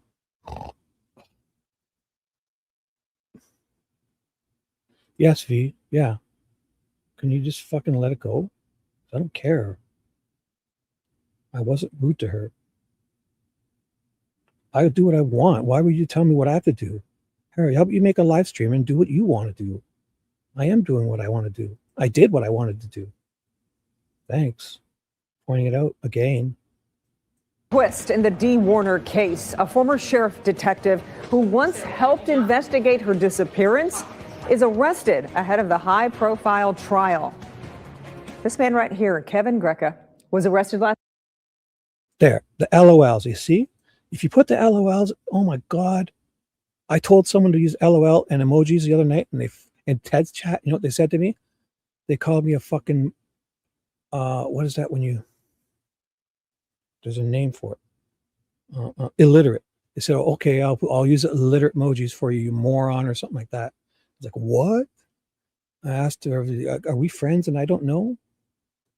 They called me, I was joking. I said, just like I always do, I said, hey, you know, to avoid, and I mean it too. Like if you use an LOL and let people know that you're joking, it helps.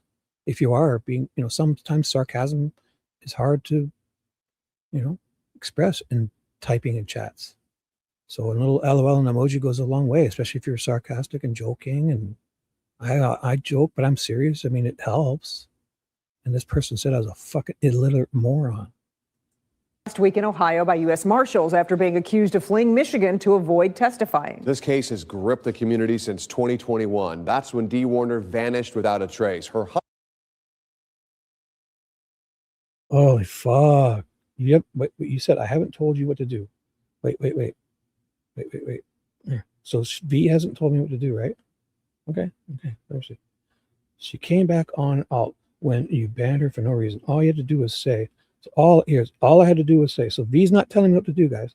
All you had to do was say, thanks for the message, Mustang. Do nothing and move on. You know, common courtesy. Yeah. You think I'm not courteous to people? So, here. V wants you to know. Let me highlight that so I can go back to it. I've highlighted. It's when I favorited it. V, and I'll favorite this one so we can go back and forth and then analyze. I haven't told you what to do. I'm explaining why so many people think you've been feeling rude or hurt. Oh my God. If you guys think I'm rude, oh gosh. I'm gonna highlight all of these comments. You're a fucking shithead. Stop. I've done what you wanted to otherwise and did. Yeah. It's my show. I'm God. I'm only kidding. Stop. Let's go. Fuck it. I've highlighted. I'm going to go back. We'll go back to that. We'll do a whole show on just these comments one day. Husband, Dale Warner, was charged last year after police found her remains inside a sealed tank on his property right here.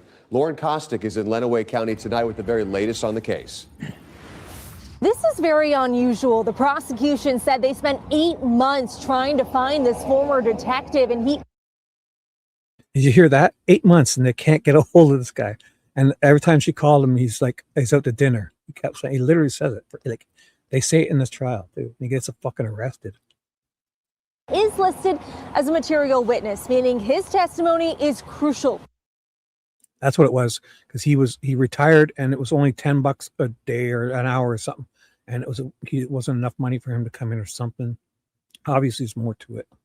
To this case, raising two questions: what does he know, and why is he so reluctant to tell it? To say the process by which this has gone for coming on 5 years. This guy here is the brother. He was I think he's done. We should look into him too. I understand he was really hurt. Like I felt his pain on the stand. It's almost like he went a little too far on some of the things he might have done. Although, I mean, he's her brother, almost like a father-like figure, because he was, I think, 19 years older than Dee, and I'm not sure if they'd lived together, but he did obviously loved her and cared for her, and I'm not minimizing that. But there was a few times on the stand he was a little combative. A few times deservedly, but there was one near the end where I thought it was kind of, the judge kind of scolded him. But I get it. He's hurt. This guy really loved her. It's her brother. But he did some things that might be harmful to this too, and he should have kind of let the police do more, because he sounded like he was. I don't know if he was not impressed with the cops and wanted to do more himself. And I mean, he was hurt and loved her. I get it, but is frustrating would be the largest understatement on the planet. Greg Hardy has been fighting for answers about his sister's death for years, and now there's a I'm starting to think I'm not sure, because if you have you seen the defense's closing statements, Becky? I should play it for you. No, he didn't. V is off. Okay, so we're gonna play after this. Becky, you want to see the closing statements? Let's watch it, and you tell me if you still think he's guilty after that. Okay, and I'll jump in and explain to you a few things that I've noticed. All right, and I won't tell you one way or the other, but I don't know if he's guilty, but the state is not proving it. That's a for sure. If he did, the state has fucked it up so bad that they're going to let him off, and I'll prove it. new twist. The lead detective from the original case is accused of There. That's basically how I'm at. If he's him and the son, that Jaron, I mean, whatever it is the state didn't need to go so specific with their timeline. And when they did, they laid out a case, and then there's video contradicting it. He couldn't have been in at the time the state was, and they didn't need to get so specific. So I think that the state gets so like McClelland in the Delphi case, like Judge Gull was not going to allow anything, right? But he didn't need to get so specific, because if you really had a judge that was considerate, Brad Weber's seen coming home at 2:45. In the state's case, in the narrative, 2:32, Brad Weber's scaring him across the creek. Right? So if we watch video that Brad Weber's driving by at 2:45, I mean, any other judge that was exculpatory for Richard Allen. So right there. But that's basically this case. You don't need to be so specific. Nick didn't need to be, and he almost fucked it up. And this prosecutor has done the same. leaving the state to avoid testifying.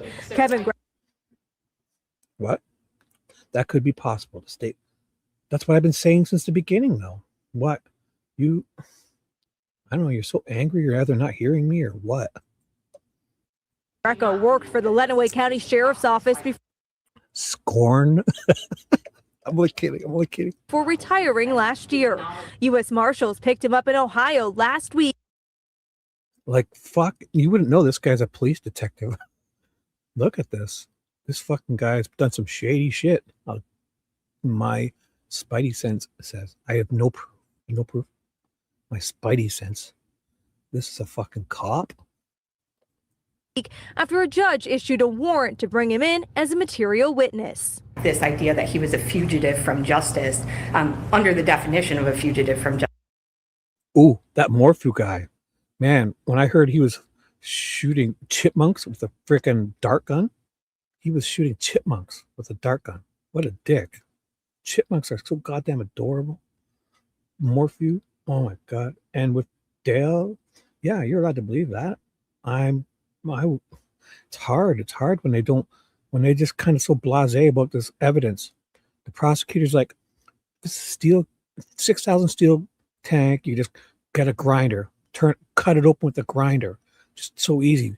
Then throw her body in, then weld it up, paint it in what, 2 hours? That's a fucking huge job, guys. Come on. And a grinder, if you're going to use a grinder to do that, and you know all those cameras around, you wouldn't be walking around with that grinder in your hand. You would put it in a box, you would put it in a bag, you would have the grinder, so you wouldn't do it that way. You wouldn't. This guy's, the Dale is too, and he's got all those plasma cutters and arc welders around on wheels. You would use that to cut it open.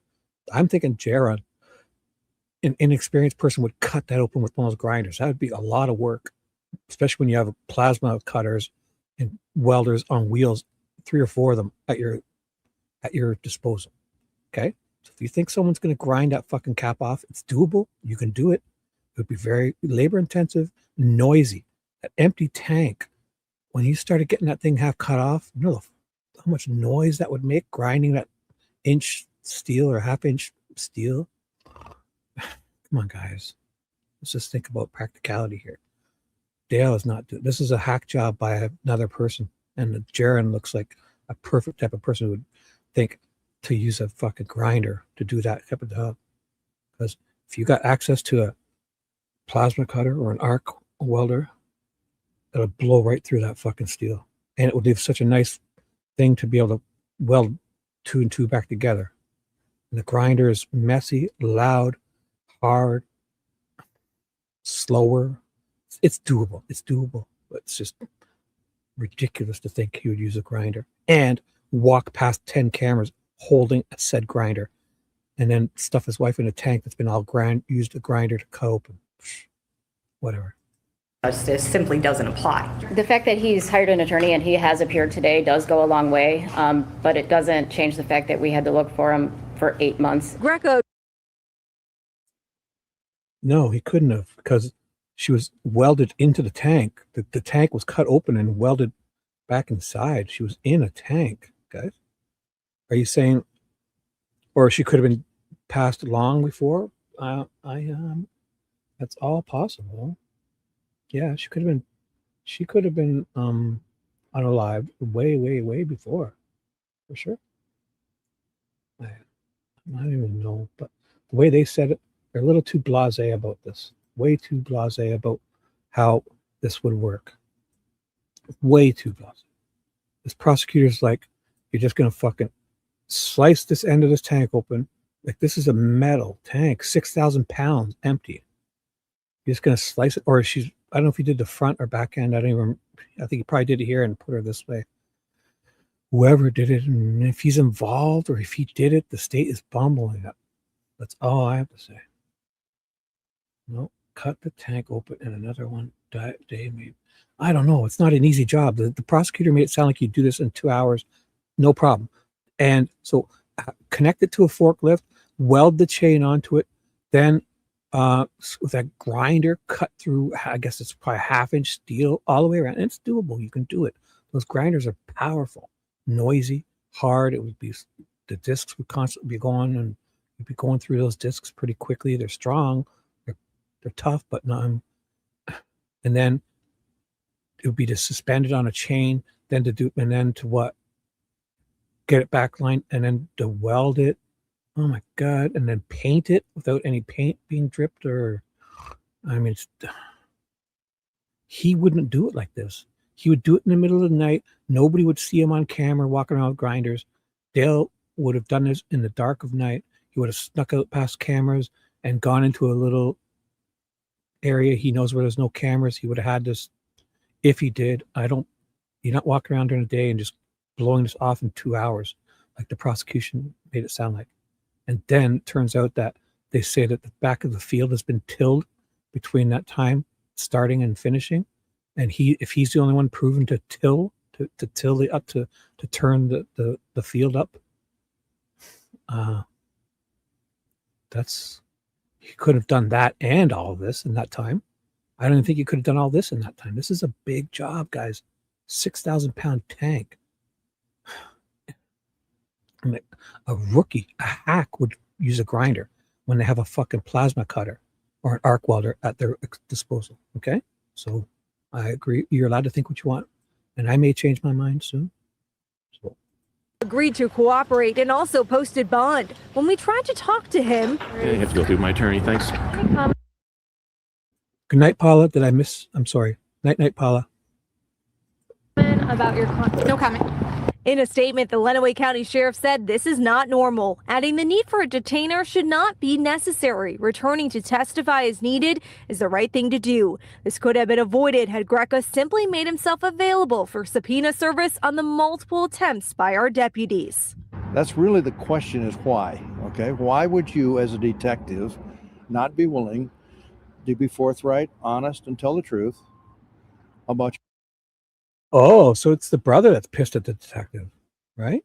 I thought it was so maybe he was trying to say something in Dale's defense. Did I miss that? Oh my God, I should watch that again. I guess I just assumed he was being a bad cop. Maybe he's like a Click or a Murphy, V. Is that possible? Oh my God, because it makes sense now that the brother's pissed at him, that he probably is trying to do the right thing. What exactly did he do? Just besides, he said something in the case where he didn't believe, you know what? This is probably more of a Click Murphy Farenthy deal. I may have to go back on my ridiculous statements. Sounds like now that I remember him saying in his testimony that, what did he say? He said he didn't think Dale did it. So, and then that brother's pissed at him. That's probably why. That brother probably hounded the shit out of him. Oh, I thought it was to the defense. This guy. See? That's what happened here. Did you guys know that? I should think about it. So he might be a Click, Ferenczi, or Murphy from Delphi, where he tried to do the right thing and the fucking brother hounded the shit out of him. Case, a former sheriff detective who once helped investigate her disappearance is arrested ahead of the high-profile trial. Because now that I think about it, in his testimony, he said something about he didn't think Dale did it or didn't think it was Dale's. He said something that he didn't believe the other cop or didn't believe the narrative of the other cops or something. Maybe he's I have this right, don't I? I mean, I'm just cluing into it now. I don't know how I missed that. So maybe he's not so bad, and I'm just assumptions reading a book by its cover. He's not like a Ferenczi, Click, or Murphy. Tried to do the right thing, and his fucking brother hounded the shit out of him. The Hardy. This man right here, Kevin Greca, was arrested last week in Ohio by U.S. Marshals after being accused of fleeing Michigan to avoid testifying. This case has gripped the community since 2021. That's when Dee Warner vanished without a trace. Her husband, Dale Warner, was charged last year after police found her remains inside a sealed tank on his property right here. Lauren Kostick is in Lenawee County tonight with the very latest on the case. This is very unusual. The prosecution said they spent 8 months trying to find this former Oh, it was the prosecution. So it was that type of deal. What am I doing? It was the prosecution. So he was trying to speak in his defense, I bet you. The prosecution had to bug up his ass. Bug up their ass. And that brother, I fucking know it. Brother, he's jumping in and he's going to do things just like this. detective, and he is listed as a material witness, meaning his testimony is crucial to this case, raising two questions. What does he know, and why is he so reluctant to tell it? To say the process by which this has gone for coming on 5 years is frustrating would be the largest understatement on the planet. Greg Hardy has been fighting for answers. Yeah, so if somebody doesn't want to talk to you for 5 years, what do? This guy is, I get it. You're her brother, you're hurt, but you're her brother. You're not her fucking dad. She's an adult. She's been murdered. You're hurt. I get it. But I think this guy was interfering a lot. And that fucking detective is like, he probably got 10 calls a day from this guy. And he's hurt, rightfully so. But makes sense now. This fucking cop is a Ferenczi or a Click. And he wasn't going along with the narrative. And like Murphy or Ferenczi and Click in the Delphi, he's going to end up disappeared like Ferenczi was, probably. Not that other cop if he doesn't. I don't know. This guy he stuck his nose in too much. He's his brother. And I get it. But you don't get to you don't jump in and start pushing the cops if you don't like what they're doing. I mean, you got to say something. You can be you can criticize, critical, and calm, but I know he's done more on the planet. Greg Hardy has been fighting for answers about his sister's death for years, and now there's a new twist. The lead detective from the original case is accused of leaving the state to avoid testifying. Kevin Greco worked for the Lenawee County Sheriff's Office before retiring last year. U.S. Marshals picked him up in Ohio last week after a judge issued a warrant. With the M&Ms, I'm not sure, but Dustin Lawley wants you to make it. I mean, Dustin Lawley again. None of these people, not this guy, but the Dustin Lawley guy said that Dale would walk over and grab a couple of M&Ms and walk back. I mean, it's odd behavior, but maybe he wanted to. I don't know. So that's the M&M stuff. Dee and Dustin and all them are, I guess, are at the table talking or having, I don't know. And Dale would walk by from the get up, walk by, get some 2 or 3 M&Ms, and then walk back. Then he walk by, get 2, 3 M&Ms instead of grabbing the bowl or whatever and bring. The guy looks like a Dale had lots of resources. He could have got. They would have allowed him. He could have had his own bag of M&Ms, but he would come and then go back, come back. Now, also, I don't know if they're the peanut M&Ms or the regular. If it's regular M&Ms, it's worse. But maybe it's just Lolly trying to make them look bad. I don't even know. To bring him in as a material witness. This idea that he was a fugitive from justice, under the definition of a fugitive from justice, simply doesn't apply. The fact that he's hired an attorney and he has appeared today. She is not a good. The other guy is better. She bumbled this. She bumbled it with her whole unnecessary specifics in this timeline. He's gonna walk Tuesday, guys. V. I don't know if you want to. If V, I will concede if he gets convicted on all this, but this judge seems a bit reasonable.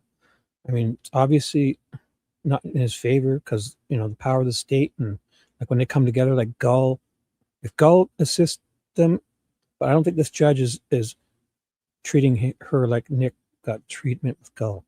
Gull was next level. So, I mean, I'll definitely concede and I'll move on. But I hope the same happens when you see him walk out after this jury deliberates, because of this.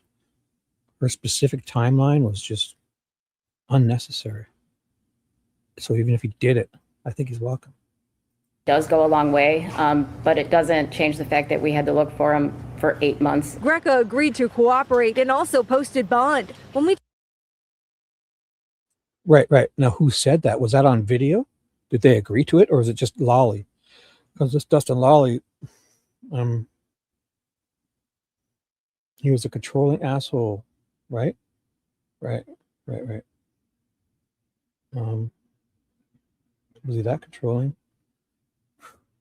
I don't know. So V can point me to some of that, and we'll go and look it up. Tried to talk to him. Yeah, you have to go through my attorney. Thanks. Any comment about your No comment. In a statement, the Lenawee County Sheriff said this is not normal, adding the need for a detainer should not be necessary. Returning to testify as needed is the right thing to do. This could have. Well, you'll hear from them. They don't like him. But yeah, I think you can, it's probably marriages will get to that point where the guy wants to hold and give his wife a massage and she kind of irks and he can't see her face. I don't know. Sometimes an oblivious guy, I've seen it. Definitely gets to that point where I think millions of people can understand what that is. Like he would like give her put his hands on her and give her a nice neck massage lightly, and if she's facing the other way, the other people would sense that she's not enjoying it, and he could be oblivious and trying to make things better. I don't know. She sounds like a pretty big firecracker. Like if it was that bad, she would just turn around and kick him in the nuts. She sounded like a wild one, like not a pushover, and not her fault. I'm not saying if he was abusive, it's wrong, but I think this family, they're all painting him out to be a little worse. Because when I watched that video of him running around that day, he's on this farm, fucking tilling fields, doing this, doing that, doing this, and there's 6 or 7, 5 of them in the fucking office, dog fucking all day, and he's walking in. I can just feel it. That he's like, "You guys, fucking, there's work to be done around here. What are you guys doing? Dee's gone. Help me." He's fucking running around to this car and this barn, grabbing fucking grinders, welding shit, taking tractors out, moving stuff. It's a fucking big operation. That's my sense of it. He tracked her. Well, no, he didn't. He didn't try to track her anonymously because the tracker was visible. So you have to put those in your car. They're code readers, they're trouble readers. You can get diagnostics on your vehicles. Sometimes you have to put them in there for insurance reasons. Because when the insurance company sees that your driving is good, they'll give you breaks on your insurance fee. And the insurance company likes those. It helps with your insurance prices. And they will need you to know your location to get your speed and all that. So if you want to keep insisting on your feelings, let's go with the evidence. Take your feelings out of this, man. I think you're getting that tunnel vision. I'm going to show the defense after this, and you're going to see him walk around. The defense is going to blow up their timeline, the unnecessary, specifically overly dismissive timeline of how easy this would be to pop this tank open and move it around. And You can judge. I'm going to show you right after this. Have been avoided had Greca simply made himself available for subpoena service on the multiple attempts by our deputies. That's really the question is, What do you mean he wanted her to know? If you put that thing just pulls out. What do you mean he wanted her to know? If she's being tracked, she would just pop that out when she realized it and throw it out on the highway. It's just a plug. It's like a dongle that plugs into your USB port. Just plug it in. Think a guy's going to track his wife with one of those that you can see with lights popping off on it? Come on. What planet are you guys on? You can buy those and hardwire them anywhere in a hidden area. Plug it into your OBD2 port. Sure. She said lots of stuff. I mean, she hated him, sounds like, near the end. But obviously it wasn't deserving. But if he's involved, this fucking guy's interfered. They're also exactly like you, tunnel vision here. And when I see a guy walking around with a grinder, you think a guy is going to grab a grinder, which is an unnecessary tool to use, and then walk past 5 cameras to go grind a tank open, which is going to be obvious if they would ever find it, that there's grind marks on it, and then stick his wife's dead body in there after having used the wrong tool to do the ineffective tool, which is capable. But when you got a plasma cutters and arc welders, you're not using that grinder. That's a hack job from somebody like a Jaren, exactly. I'm not saying, and if Dale's involved or knew about it, maybe Dale got him, but he wouldn't be walking past those cameras with that fucking grinder in his hand. It would be in a box or a bag. And if you think he would, that's your right. If you think he's going to stick a tracker in his wife's car and just be sitting there at her knees, popped out with lights flashing and easily taken out and unplugged, that's up to you. That's your prerogative too. All right? You think it's fucking an hour and a half, 2-hour job to chop that 6,000 tank out open and then weld it back together and paint it, put stickers on it, stick a body in it, and how noisy that grinder would be? There's 6 to 8 people on this property. Come on. why? Okay, why would you, as a detective, not be willing? I don't even want to watch this guy. I want to watch the defense statements. If people watch this and then tell me you think he's still guilty, fucking crackhead.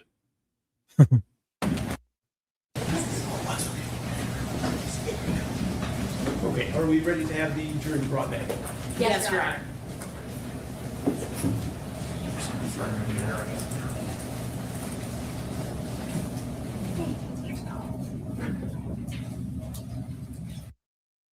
Wait a second. Wait, he said she was planning on leaving, but wouldn't without her daughter, and he would find her and kill her? He said he'd kill her? That's horrible. Did he say he'd kill her? Where's that? I'll go look for that. That's horrible. Yeah, you don't tell your wife to kill her. But also he said it was like Richard Allen, he said, Dale said, I've already been divorced once. I'm not getting divorced again. It's a horrible process. He probably wanted to, in my eyes, you can look at it either way. And I would think it's also possible that he wanted to keep her. He's not, and they're insinuating, like Holman, that insinuated Richard Allen said on his front lawn during a search warrant that, my life is over. Yeah. And Holman says, he meant his life is over because he killed 2 girls when we caught him. But Richard Allen is Richard Allen is saying it, excuse me, Richard Allen's saying it like, you're on my front lawn. The news is here. It's fucking 2 news vans here. You're on my front lawn, walking up my front door, and there's cop cars everywhere. My neighbors are rubbernecking. They all know why you're here. You're walking around with a blue jacket, trancing it around. My life is over.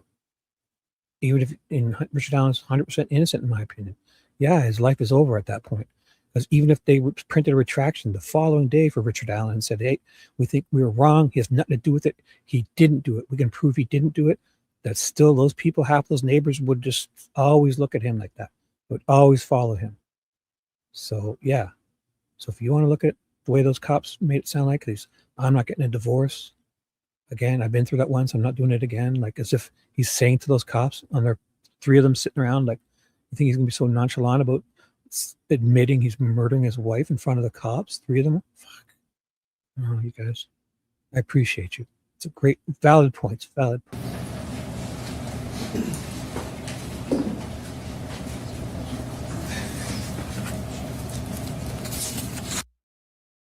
Is that what he said? Wait, nope. He'd rather kill her than let her leave and file for divorce. You even know a man like Dale? You know them all. You know Dale. You know Dale? Okay. So what proof do you have? Show us the proof, please. Because your feelings. Thank you.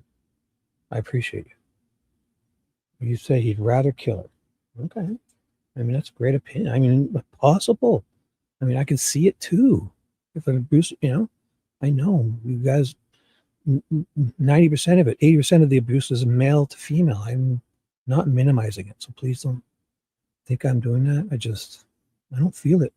Watch this video. When they see it, I'll show you. I'm going to play it. When they show him walking around when the defense shows him walking around, he's fucking working, trying to get shit done. There's fucking 6 people dog fucking in the office.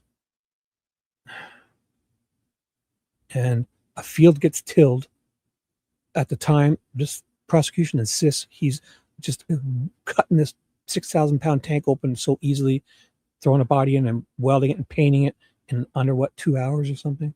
Yet during that time frame, a field gets tilled too. Part of a field gets a tractor, hooking shit up to this trailer. It takes time. And if Dale is the only one doing the tilling,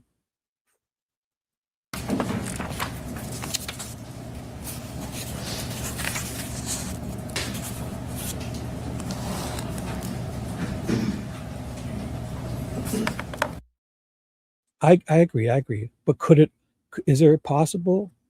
Yes. You wait till you see it, Miranda. They're fucking the dog. That's what we used to say at my old work. They're fucking the dog. We used to call each other dog fuckers because it's like you're just lazy workers. I don't mean to think it. You know what I'm saying, right? You guys have heard that term, or is it just up here? It's a funny thing to say, like at work. You dog fucker. You're like just like meaning you're doing nothing, not like you're dogging it, not. You know what I'm saying, right? Right. I know you know. What was I about to say? Yeah, like watch. They show the video. It's here, and they're sitting around as a through. And Dale comes in. He's trying to do stuff, and they're all just sitting around. You know what I'm saying?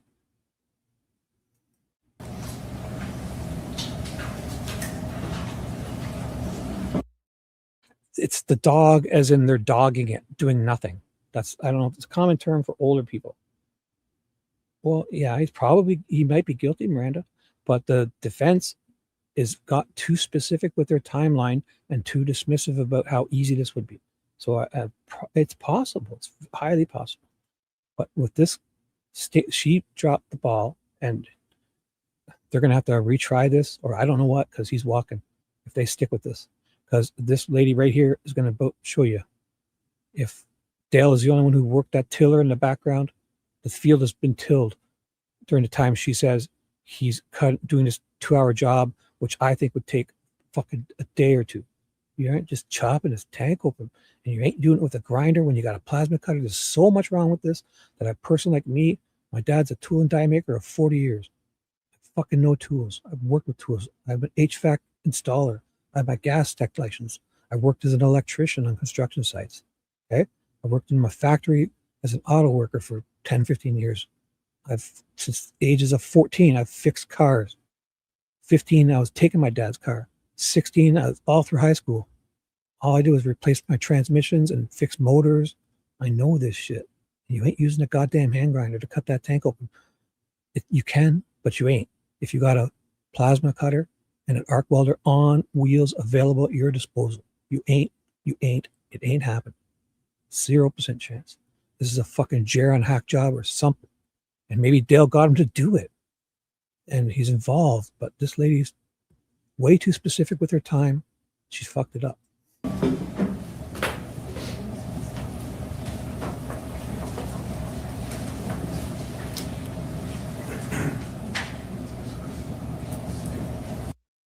Well, if he's found not guilty in a court of law, then yes, it does, V. Unfortunately, your feelings and my feelings don't matter here. This is fucking not the feelings police. This is the law police. Okay? So you can say that as many times as you want, because it does. Maybe the state messed up in the timeline. Sure. It doesn't mean he's not guilty. It technically does if they don't find him guilty here. Yes, you're wrong. If he gets found not guilty or he's not guilty. It's that simple. You can assume and say what you want without a fair trial. This seems fair. So if they say he's guilty, fine. They say he's not guilty, and you can think he did it all he want, but if you can't say he's not guilty yet, I think he did it.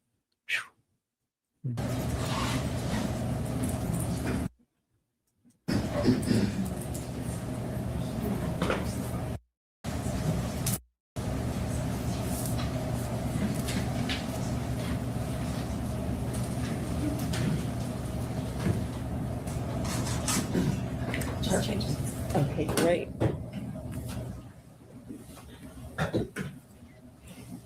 All right, welcome back, ladies and gentlemen. We are ready to resume closing statements. Ms. Shari, you can proceed. Thank you, Your Honor. Good afternoon. This case is an incredible tragedy, and there's no doubt about that. There's no denying that. Ms. Warner's life was taken from her far too soon, and she was taken from everyone who cared and loved about her, family and friends. And they are grieving, and they are still grieving, as I believe you saw that from the witness stand. It never should have happened, but you're not here to determine if a tragedy occurred, because it did. And you're not here to determine if a killing occurred, because it did. What you are here to determine is if the government has proven its case against Mr. Warner beyond a reasonable doubt, and it didn't. And I'd like to walk through some of the reasonable doubts this afternoon. And I want to begin with April 25th as we specifically look at Mr. Warner's actions. Then I'll explore the police investigation in general, the Warner's relationship, other people's actions on or and around April 25th, and then specifics about the police investigation. Now, it was Ms. Warner who told Mr. Wagner where to place the cameras on the Munger property, but they have turned out to be helpful because we can see Mr. Warner's actions throughout April 25th. This is detailed, but it is important. Exhibit 250 is the entire surveillance footage that you have, that you can look at any portion of it. And this is how Mr. Warner starts his day at 6:58. He's on the JCB. This is consistent with the health data that Detective Drury reviewed. In the middle of the night, there was no distance traveled, no flights climbed. Mr. Warner still had a heartbeat, but that would be the time that he would traditionally be sleeping. Now, this map shows where the JCB was at 6:58 on the Munger property. At 7:13, Mr. Warner is by the silo, and he shows up 3 times in the next 10 minutes. He shows up at 7:22. The JCB is heading north, and when you're looking at the surveillance footage, I think that you've probably realized you have to look essentially between the silo and the tree to see what's going on in back. He shows up at 7:23. The JCB at this point is heading south and west. And then this again is the area near the silo where Mr. Warner and the JCB are during those times between 7:13 and 7:23. At 7:30, we see Mr. Warner driving a forklift, and we're going to see this forklift in the same area about 5 times. We see it at 7:33. We see it at 7:34. We see it at 7:40, 7:41 a.m. And then at 7:47, we see Mr. Warner leave the property on the sprayer to go to Leroy Sealers to spray. Now, please remember that the police did a reenactment to see if when Mr. Warner left the farm to go spray, both at Mr. Sealers and then the other 2 properties, if he actually could have done it in that time, and they learned that he could. They also looked at the GPS coordinates in the sprayer to see if it matched where Mr. Warner said he was going, and it did. So this is Mr. Warner on the property from 7 to 8 a.m. He's seen 10 times on camera as he does his morning farm chores. Now this is Ivan Boyd on the Munger property at 8:04 a.m. He's in the old shop. He's on the property for the majority of the day. At some point, his brother joins him, and he brings the truck that he's going to work on later at 10:39. And remember, there are no restrictions on where Mr. Boyd can go on the property. Mr. Warner doesn't preclude access to anyone. This is where Mr. Boyd starts his day and spends quite a bit of time in the old shop. Mr. Warner returns to the property at 8:12. And if you watch the surveillance video, you can see the sprayer come down Carson and take a left on Munger. That's the same direction that he left in. That's where Mr. Sealer's property is located. This is Mr. Warner and the sprayer at 8:18. And at 8:19, you can see the sprayer going right to the load barn in between the silo and the tree. As you know, the load barn is on the far east side of the property. It's what's been called frequently Building 7. At 8:46, Mr. Warner leaves again in the sprayer. Again, GPS coordinates match where he said he's going. We know between 9 a.m. and 10 a.m., Raquel Bach and Dustin Lally arrive on the property. They walk into the house because it's unlocked. Ms. Warner isn't there and they have breakfast. In the 10 to 11 a.m. hour, Ms. Bach and Mr. Lally go into the office. Ms. Bach walks into the unlocked office looking for Ms. Warner. And in the 11 to 12 p.m. hour, Mr. Boyd's brother arrives on the Munger property, as does Zach Bach as well. At 11:18, Mr. Warner arrives back in the property, and video will show that he walks from the load barn to the new shop. At 11:27, you see Zach Bach and Mr. Warner in the office talking and obviously looking for Ms. Warner on the cameras. At 11:35, Mr. Warner is walking away from the office near the silo and the scale. Meanwhile, in the office, Mr. Lally, Zach Bach, TJ Bach, Parker Hardy, Shelly Hardy, and Raquel Bach are already on the property. Mr. Warner is on camera walking near the pine tree at 11:36. He walks toward the new shop at 11:45 and leaves the new shop at 11:46. At 11:54, Mr. Warner is in the old shop talking with Mr. Boyd and Mr. Boyd's brother. So between 11 a.m. and 12 p.m., there are 7 people on the farm, in addition to Mr. Warner. Mr. Warner is walking all over the property, so those 7 people could choose to go wherever they wanted. At any time, anyone could walk into any building looking for Ms. Warner. And again, as you noted, with what Ms. Vinsky said in her opening statement and what witnesses have testified, there were no restrictions on where anyone went. At 12:13, Mr. Warner is in the office with Zach Bach, TJ, Mr. Lally, and Shelly Hardy. I don't know if you can see that's Dale's legs he's leaning up against. She'll say it. And this timestamp says 2001, but I don't care. I just feel like they're all sitting around. I don't know if there's someone's kid or one of the other girls. So watch, it's like a little hangout. And they're all just fucking playing with their phones, and he's running around, running a farm. Fuck people. D's gone. Need your help. Mr. Warner is on the far right side of this image, up against the front desk. Mr. Boyd and his brother are still on the farm. At 12:19, we see Mr. Warner walking near the scales. At 12:21, he's heading back towards the office. At 12:23, Mr. Warner is driving the JCB. You can clearly and easily see into the bucket of the JCB. Here's the JCB again at 12:38, 12:39. And this is the location on the farm map of where the JCB is primarily located during that time period. At 12:43, Mr. Warner is in the old shop. On the right, you can see one of his dogs is running around. Just take note when you see these, the timestamps are nothing what the state claims. They've just renamed a file a certain thing. This is the media player, name of the file. But the defense, the whole trial agreed to them all saying that the clocks were off. There's a bunch of them. There's like 3 different cameras where the times are off. Fine. The state renamed it a file, which the judge allowed and the defense agreed to, and they never questioned it, and everyone busted my chops, and now it makes sense why. Because they're going to throw it in their face. It's the state wanting to put this so neatly together, so easily, should have questioned why the defense was not complaining. I should have too.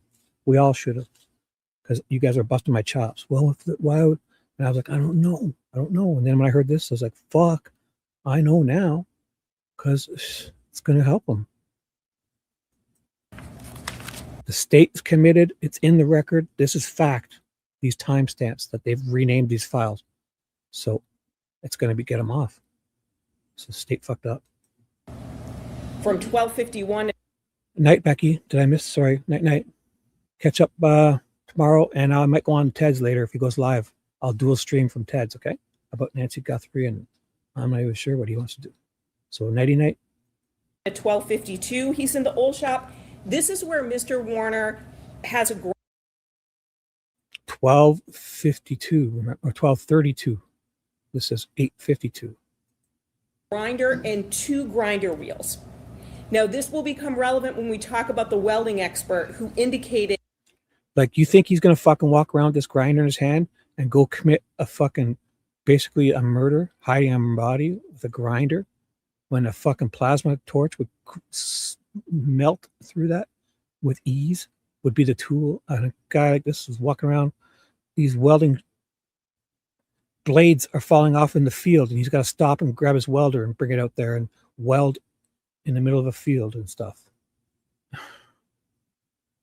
He's not walking by grinders are a great tool.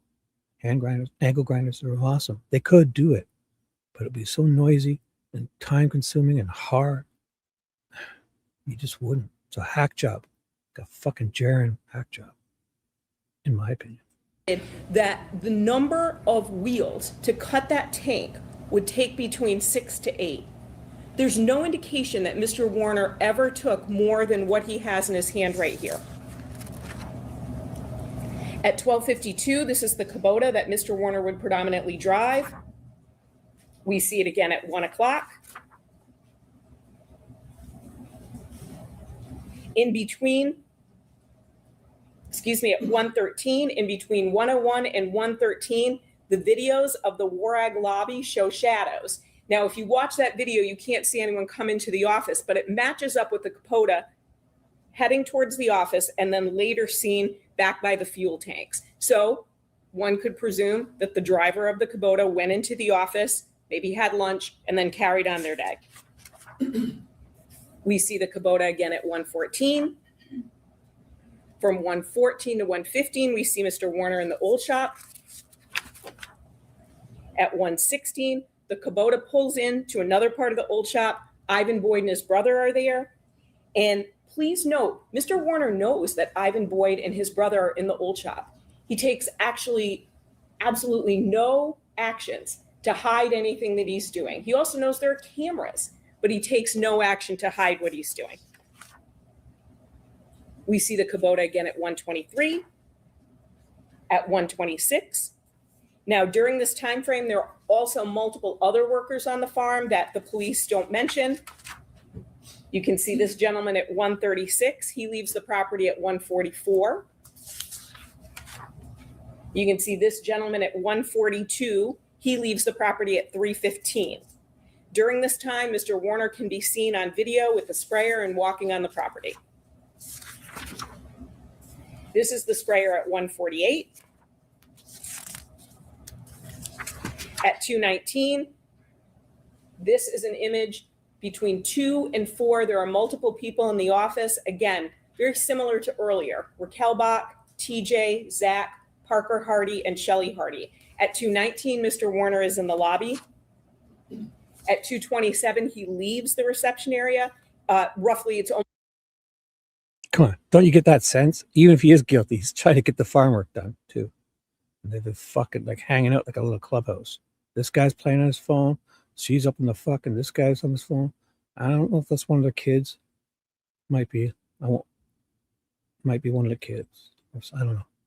Or Raquel. I don't even know. I don't even know. I feel like it's fucking like, come on, guys. Fucking shit needs to get done around here, man. Your mom's gone. I'm working this myself. The employees are lazy. Ugh. Or he's right up in this, and the state fucked it up. Almost 2:28. Either way, these people are fucking the dog on to stay on the farm, and he's trying to get shit done. When he leaves, he comes back in at 2:31. He leaves the lobby at 2:35, so He's in there for a few minutes. And then he's on camera again at 2:38 in the lobby area. Now, you have heard witnesses criticize Mr. Warner for not doing enough. But then you also heard witnesses criticize him for looking over Zach Bach's shoulder to look at the cameras. So what you should glean from that is he really can't win. If he doesn't do enough, he's criticized. If he does too much, he's criticized. But just like every other person on video, he continues to go back to the lobby area to look at cameras and to talk about where Ms. Warner may be. At 2:42, we see Mr. Warner in the sprayer. He's in the Kubota at 2:46. No, they're not. They're not. 2:49. Farmers. You're right. And the same piece of farm equipment that you saw in 2:49, we see. Here's my favorite. This is the best. I love these tracked wheels. This thing could pull a goddamn train up a hill. This is so fucking awesome. I love this. On September 20th, 2012, 7:30 p.m. At 9:45, it's still light out. So September 20th, 2012. Fine. But it's back here where the tilling is done. This thing is wild. I fucking love that vehicle. And again at 2:50. Now this is where it is on the farm. If you can see where the big silo is in the middle, that's where that piece of farm equipment was. We see him again at 2:51. He's back in the office at 2:55. Between 3 and 3. Okay, so it's 2 hours have gone by, and these people barely moved spots. They're all playing with their phones in different seats. Sure, they're not farmhands, right? But if I'm there and I'm dogging it, and I see my father-in-law or whatever running around, I mean, I'm like, can I do anything? Want me to grab that trip? Want to help you with the oil change? I'll drive the Kubota for you. Can I do something? Come on. 3:01, he's walking by the scales, and you can see he has papers in his hands. At 3:08, he's in the new shop looking in a box and then walking away. So the state has named these all, but I mean, neither of them say 308. Again, these fucking guys running around trying to get shit done. At 3:12, he's seen leaving the new shop. Here's the piece of equipment at 3:13. This is Mr. Warner's truck at 3:15. We see the truck again by the fuel tanks. This is Mr. Warner's Kubota at 3:17, 3:18, 3:21. At 3:22, he's back in the office. He's there until about 3:36 p.m. At 3:37, we see the piece of farm equipment again. The Kubota again at 3:41. And if you can, please look at the field in the back, because this will be important to what happens. The top part of that field is not tilled at 3:41. But at 4:06, you can see that there's movement in the field because it is being tilled. It only gets picked up because the white truck activates the motion camera. Otherwise, it never would have been picked up. Here's the video of that.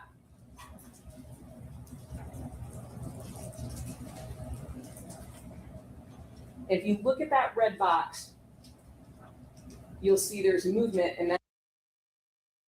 Did you see that? When she clicked it, this field has been tilled, and Dell is the only one doing the tilling. Okay, guys? Did you just see when she clicked that? 1638, it was tilled, and then she clicked it to show it wasn't tilled. So 1638. I'll play it again. When you hear do that click, so here's the red box. Okay, this truck activates the camera, luckily, and then when it gets activated again, like a certain time later, at the time the state is saying he's doing all this, he's out here fucking working. He's out here doing work. Watch. You'll see this disappear, like it goes back, or vice versa. You'll hear her click it. Of that.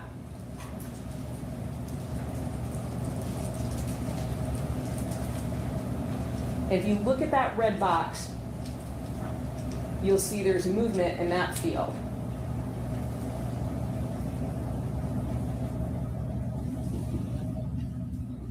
It's going from this part of the screen to that part of the screen.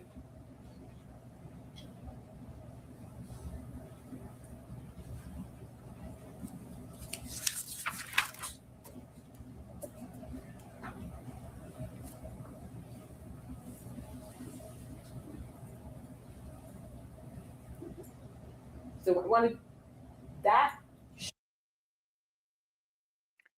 That is being tilled. He's out here working the field. Shows the tilling that was done. Detective Singleton said there was this period of time where Mr. Warner was not on camera. He would be the only one to till that field. And at 4:12, you can see the part of the field that's being tilled, and you can look on here before the tilling and after the tilling. So the notion that he is not on camera is belied by the surveillance footage that the government introduced. And again, Detective Singleton said 3:41 to 4:29, Mr. Warner was not on camera. The only reason this got picked up was because of other trucks on the property, but he is working and not in the load barn. At 4:30, we see Mr. Warner's Kubota again. At 4:32, the JCB.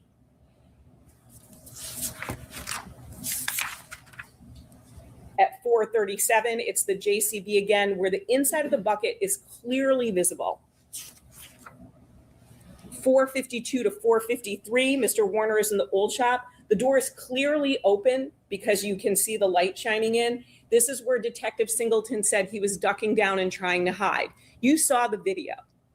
If he was trying to hide, he would close the door. There's a video, and one of the cops wanted to make it look like he's working here, and then he comes here, and they say he's ducking and hiding behind this truck, but he's not even standing behind the truck. This angle, that's the top of the truck. It's down to the ground. The truck's up in the air, probably, or it's high. For that angle, he's not behind the truck there. The truck is probably about here, where because it's the opposite side. Like, look at the angle of that truck. I mean, you'd have to be standing here to be hiding. This isn't hiding behind it. He was working here, and he stepped over to lower his face because he saw something, and the doors are fucking wide open. He ain't hiding from shit here. He wouldn't leave it open. At 4:56, he leaves the old shop. He's later seen in the old shop at 5:05 and 5:06 on camera. At 6:06, in between the silo and the tree, this is the movement that the government showed you with the JCB. That's it. This is Mr. Warner's Kubota at 6:06. 6:07, you see the JCB. 6:10 and 6:12, the JCB is going to the load barn and then leaving the area of the load barn. So going in there for about 2 minutes and leaving. 6:17, the JCB is headed back to the load barn. This entire early evening time at the load barn with Mr. Warner being in and out coincides. Just so you know, when you see this angle, they've zoomed it in, and they're kind of looking between the trees here at things coming. It's a horrible angle, but it's definitely zoomed in. It's a shitty angle. But and the bigger vehicles you can see kind of come and go. So if you're looking for anything, you're looking for some shit way behind here. With what Mr. Boyd said about helping Mr. Warner load trash. He talked about when chemicals are sent to the farm, they're packaged. They're packaged in sort of multiple layers. There'll be a white bottle, then it'll be inside something, then it'll be inside of a cardboard box. So there's no indication from Mr. Boyd that he saw a tank at the load barn or a welder, or Mr. Warner with a tank or a welder in the load barn. At 6:37, the JCB is moving away from the load barn. Here it is again at 6:39. Then we've got the JCB going towards the load barn and away at 6:40 and 6:41. At 6:43, Mr. Warner is in the new shop. So again, it's a different day. I think it said 319 or something before, or 219. These fucking dates, all jumping around. This guy's probably wearing the same clothes every day. His fucking timestamp is so goddamn off. Each one of them, she just said whatever time, 3, 4, 5, 6. It says 12:03. Could have sworn the other one said 2:13 a few seconds ago. It's now 3:18. This fucking guy's walking around in the same shit every day. I guarantee he probably looks the exact same every day. But that's why the defense let them go with it. And this is the media play. This is why the defense has gone with this white border here. They've shrunk it down to show you this is Windows Media Player, the frame, the border. The title of the file you've named it is here. They've named it this file, and the state has fucking dropped the ball. The judge allowed it because the defense never. Yeah, I trust you. You're the prosecutor. The state defense is like, yeah, yes, great idea. Lock in, and then when it comes to the closing statement, I'm gonna fucking drop a couple of microphone, just right here. And this is a comparison of two photos, 3:12 and 6:43. So if Mr. Warner's trying to hide what he's doing and what he's taking, he's not going to leave it out on the table. So you can see where that piece of farm equipment is, and then it's not there at 6:43. So what she's talking about there is this welder here, a very portable welder on wheels that would probably be the tool you'd use to do this. So to also cut the thing open, not that those tanks are, the grinder. But they're saying they use this just to put it back together. But I mean, he would have used this to take it apart, or any of these. He's got 4 or 5 awesome. They're fucking amazing. They'll blow through that tank perfectly. No way you're using a grinder. Hack like Jaron, for example, would use a grinder.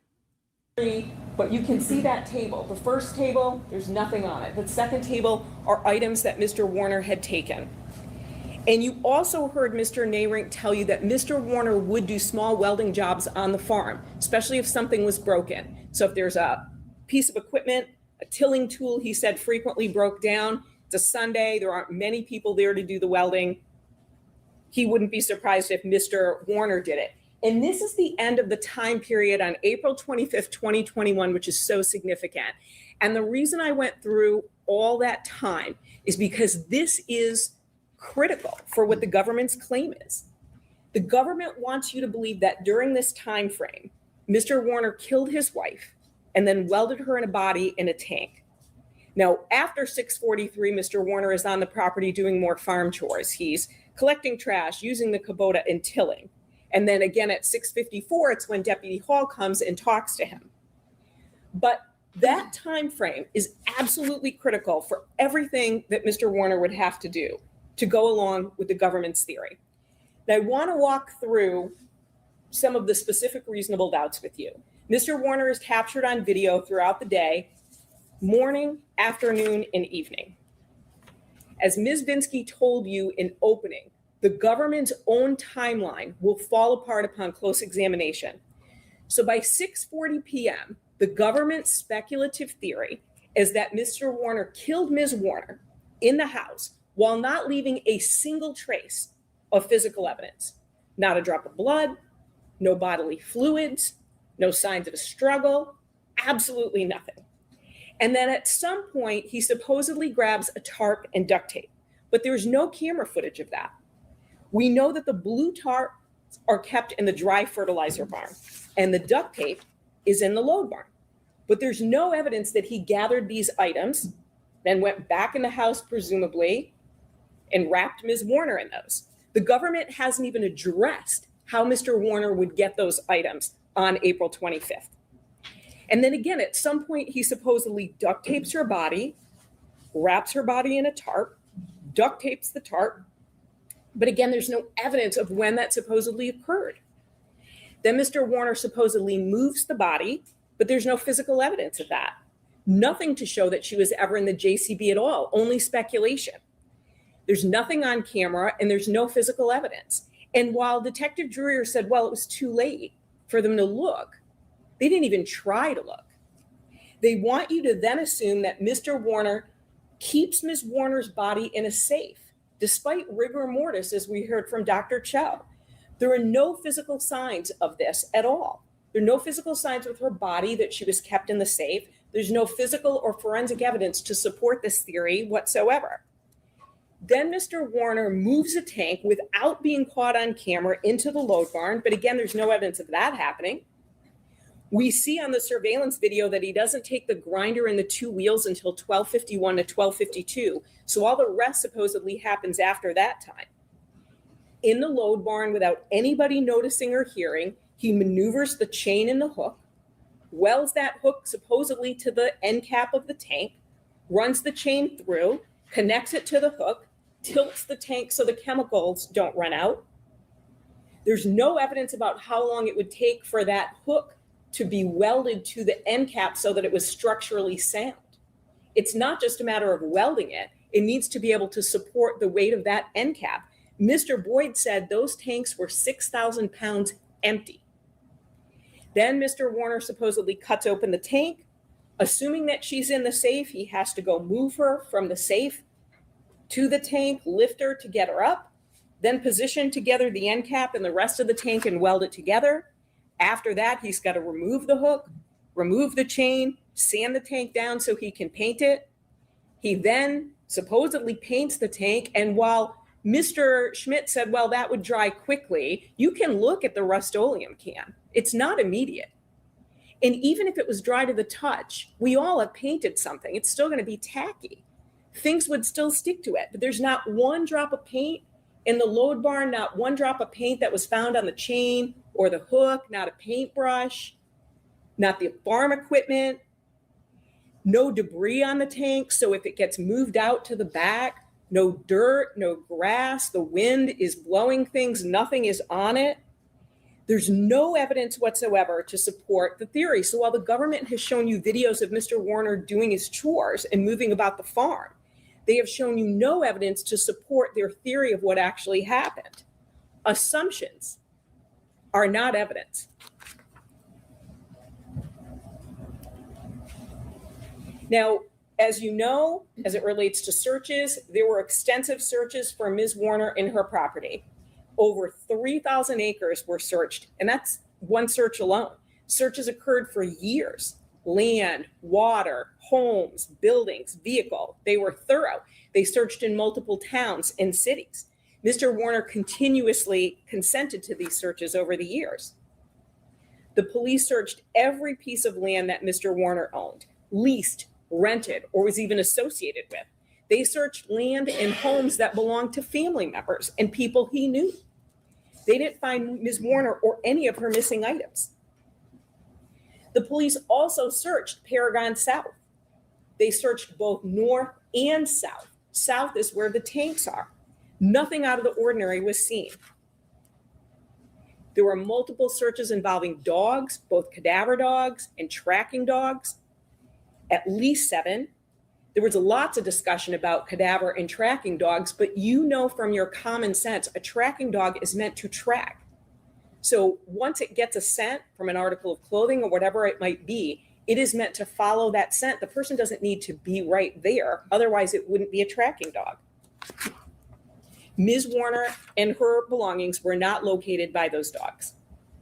We know that cadaver dogs can locate blood, bones, or tissue for years. They can also identify a tiny drop of blood, including as small as what comes out of an eyedropper. They can smell through cleaning agents, and they hit on nothing. Nothing on any of the vehicles, nothing in the house, nothing on the property, absolutely nothing. During the searches, Trooper Tafe entered the load barn or was looking right into it. He couldn't quite remember on April 27th, but he never mentioned the smell of ammonia or chemicals. One point about these searches is Dr. Cho and Detective Druyer said there was a strong chemical smell from the tank when the tank was opened. Dr. Cho said it was an overpowering ammonia odor that was not part of natural decomposition. Numerous witnesses also said that anhydrous ammonia had a very strong ammonia smell, but you had a trooper write out of the load barn or possibly in who noticed no smell. Yet supposedly 2 days before, Mr. Warner is cutting open this tank in that very enclosed area. There would be a smell if that tank had been cut open in an enclosed space. Mr. Boyd was in the load barn 2 to 3 times a week. He never mentioned a smell, not on April 25th and not after. Todd Nayrink met Mr. Warner at the load barn on April 25th. He didn't notice a smell. No one ever smelled anything out of the ordinary. Now, there was made, I think in the closing, they showed a snip of Mr. Warner talking about dogs in the load barn. The part that is omitted from that clip, but is in the video that you have as an exhibit, Exhibit 216, is Mr. Warner saying, the other thing I don't know about in the fertilizer barn, you got boots or something to put on them. He's not telling them that they can't go in. He's pointing out there are chemicals on the floor. So if the dogs go in, he didn't want it to get through their paws. If he's trying to prevent them from going into the load barn, he's not going to give them a solution as to how they can actually take the dogs in by putting boots on their feet. Numerous items of Ms. Warner's were missing and are still missing. Her phone, wallet, passport, driver's license, a purse, and go bag with items such as cosmetics and hair care items. These items, as you know, were never found despite numerous searches with ground penetrating radar and metal detectors, things that would look for changes in temperature or excavation. In one multi-day, large-scale search alone, there were 130 police officers. There is not even a theory that has been presented to you about where these items are. Now, Mr. Warner also had said a curling iron was missing, but then the police found it had fallen on the floor in between a cabinet. If Mr. Warner had been the one to take these items, he would know that a curling iron wasn't taken. He wouldn't say a curling iron was missing when it's actually still in the house. He was trying to guess based on what wasn't on the bathroom shelf. This is further evidence that he didn't take and conceal these items. Mr. Warner spoke to the police numerous times, frequently without a lawyer present. The only time we saw a lawyer was the December 2022 interview with Detectives Druyer and Singleton, where his lawyer was there. He had the legal right to refuse, but he didn't. He frequently spoke to them, again, without a lawyer present. And if you listen to those videos, you do hear him coughing. And what did we hear from his ex-wife? He's had that cough since they were married. It annoyed her then, it's continued on. That's not from recent exposure to anhydrous ammonia. Despite what he says now, Detective Druyer had to admit that previously he indicated that Mr. Warner's statements were fairly consistent about what occurred. And of course, details would change. You're being asked the same questions over and over again. We know that their daughter, Angelina, had spent Friday night at her older sister's, Ms. Million, and then Saturday night with Ms. Alexander. So it would be very easy to confuse those nights about what happened on one night or what happened on another. We've also seen multiple witnesses, including law enforcement, have to get their memory refreshed because they couldn't remember something. And we have even heard other witnesses say they didn't say something when they truly did. That happened with Ms. Warner's brother. He said adamantly he did not make a statement or he did not send a text message when he actually did and had to be shown that. So the fact that some details may change does not mean that Mr. Warner was not being truthful. But Mr. Warner was always adamant that he did not harm his wife in every interview. And he also offered ideas and suggestions about how to find Ms. Warner. In the May 3rd, 2021 interview alone, which is Exhibit 219, Mr. Warner speaks with Detective Greca about a phone number and license plate that could be relevant to where Ms. Warner was. He asked if he should call the insurance company to see if Ms. Warner checked herself in somewhere. He suggests that they come up with a list of names and go through Facebook to see if she's made contact with any of these people.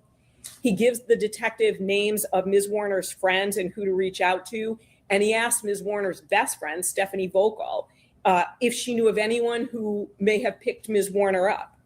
And he does more, but he's not showboating. He's not trying to make a splash in the public.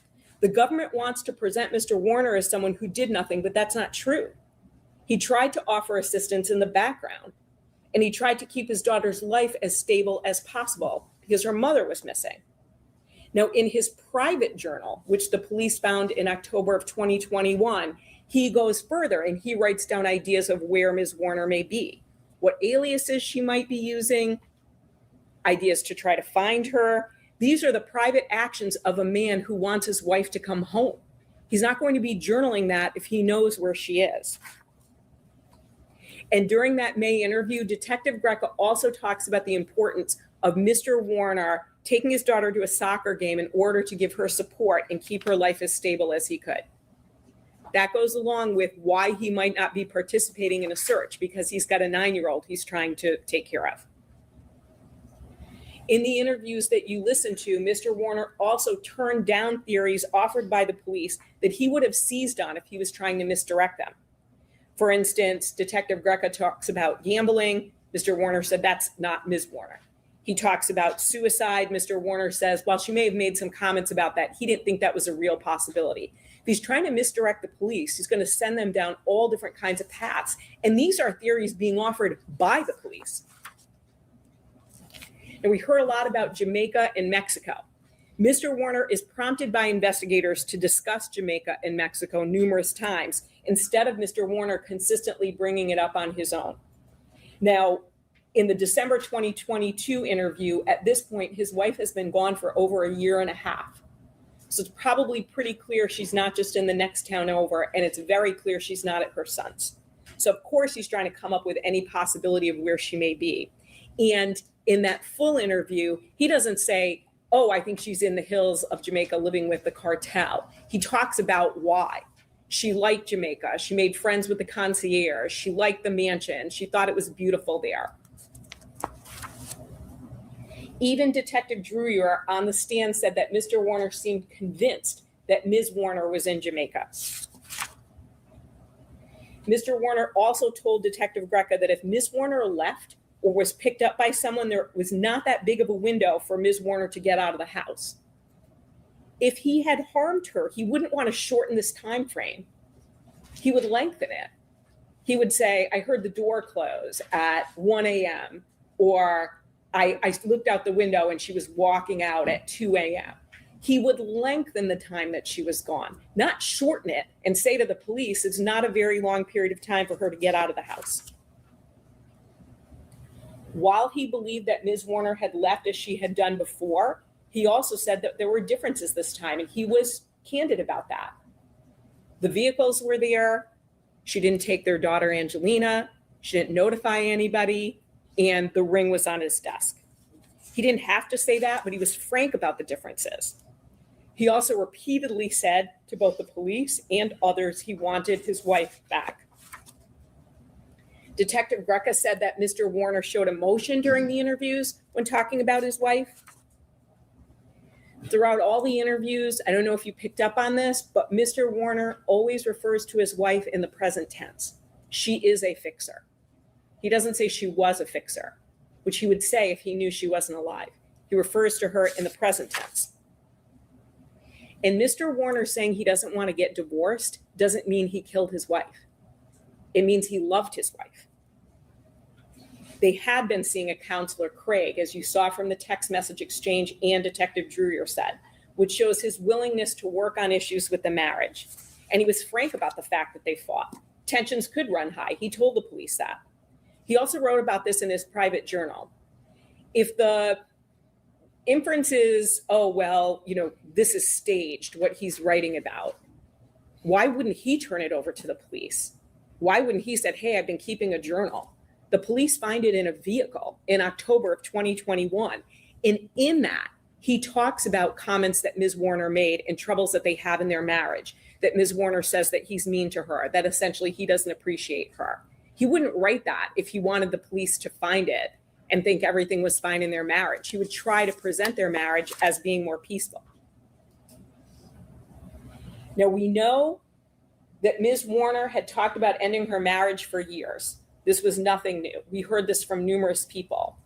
In Exhibit 194, we see Ms. Warner telling Mr. Warner that unless he shows her more that he cares, she'll end the marriage the same way she did with her first husband. But we also know that her plans would change day to day according to her moods. Numerous people, including her brother, very emotionally talked about the fact that she'd love you one minute, dislike you the next, and then the next day give him a hug. Exhibit 198, you can see on March 4th that Ms. Warner is saying, fuck you, and that she's not going on vacation. And then the next day, March 5th, they're talking about regular things just like any other married couple. The text message exchanges show Ms. Warner and Mr. Warner having arguments between spouses, which happens in many marriages, unfortunately. But it also shows her expressing herself freely to Mr. Warner, which we heard she did to him and others.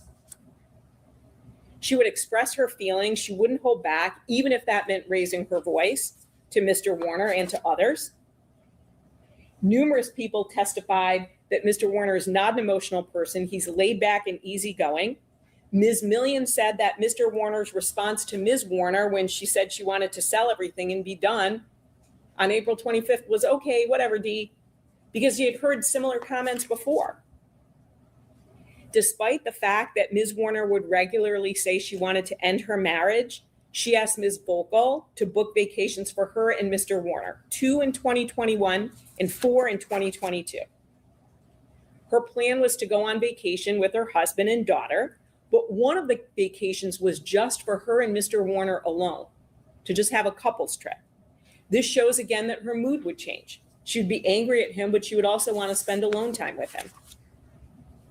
Mr. Warner would regularly rub Ms. Warner's shoulders or back at work. He often did so in the office. Despite how Ms. Volkel attempted to portray their relationship, she had already told the police that and had to admit that on the stand. Now, we know that the Warners had a mutual mistrust of each other. That's clear from what was presented at trial.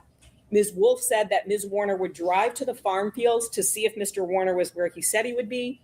She said that the two of them would snoop on each other, including Ms. Warner taking a phone that belonged to Mr. Warner and giving that to Ms. Wolf to hide.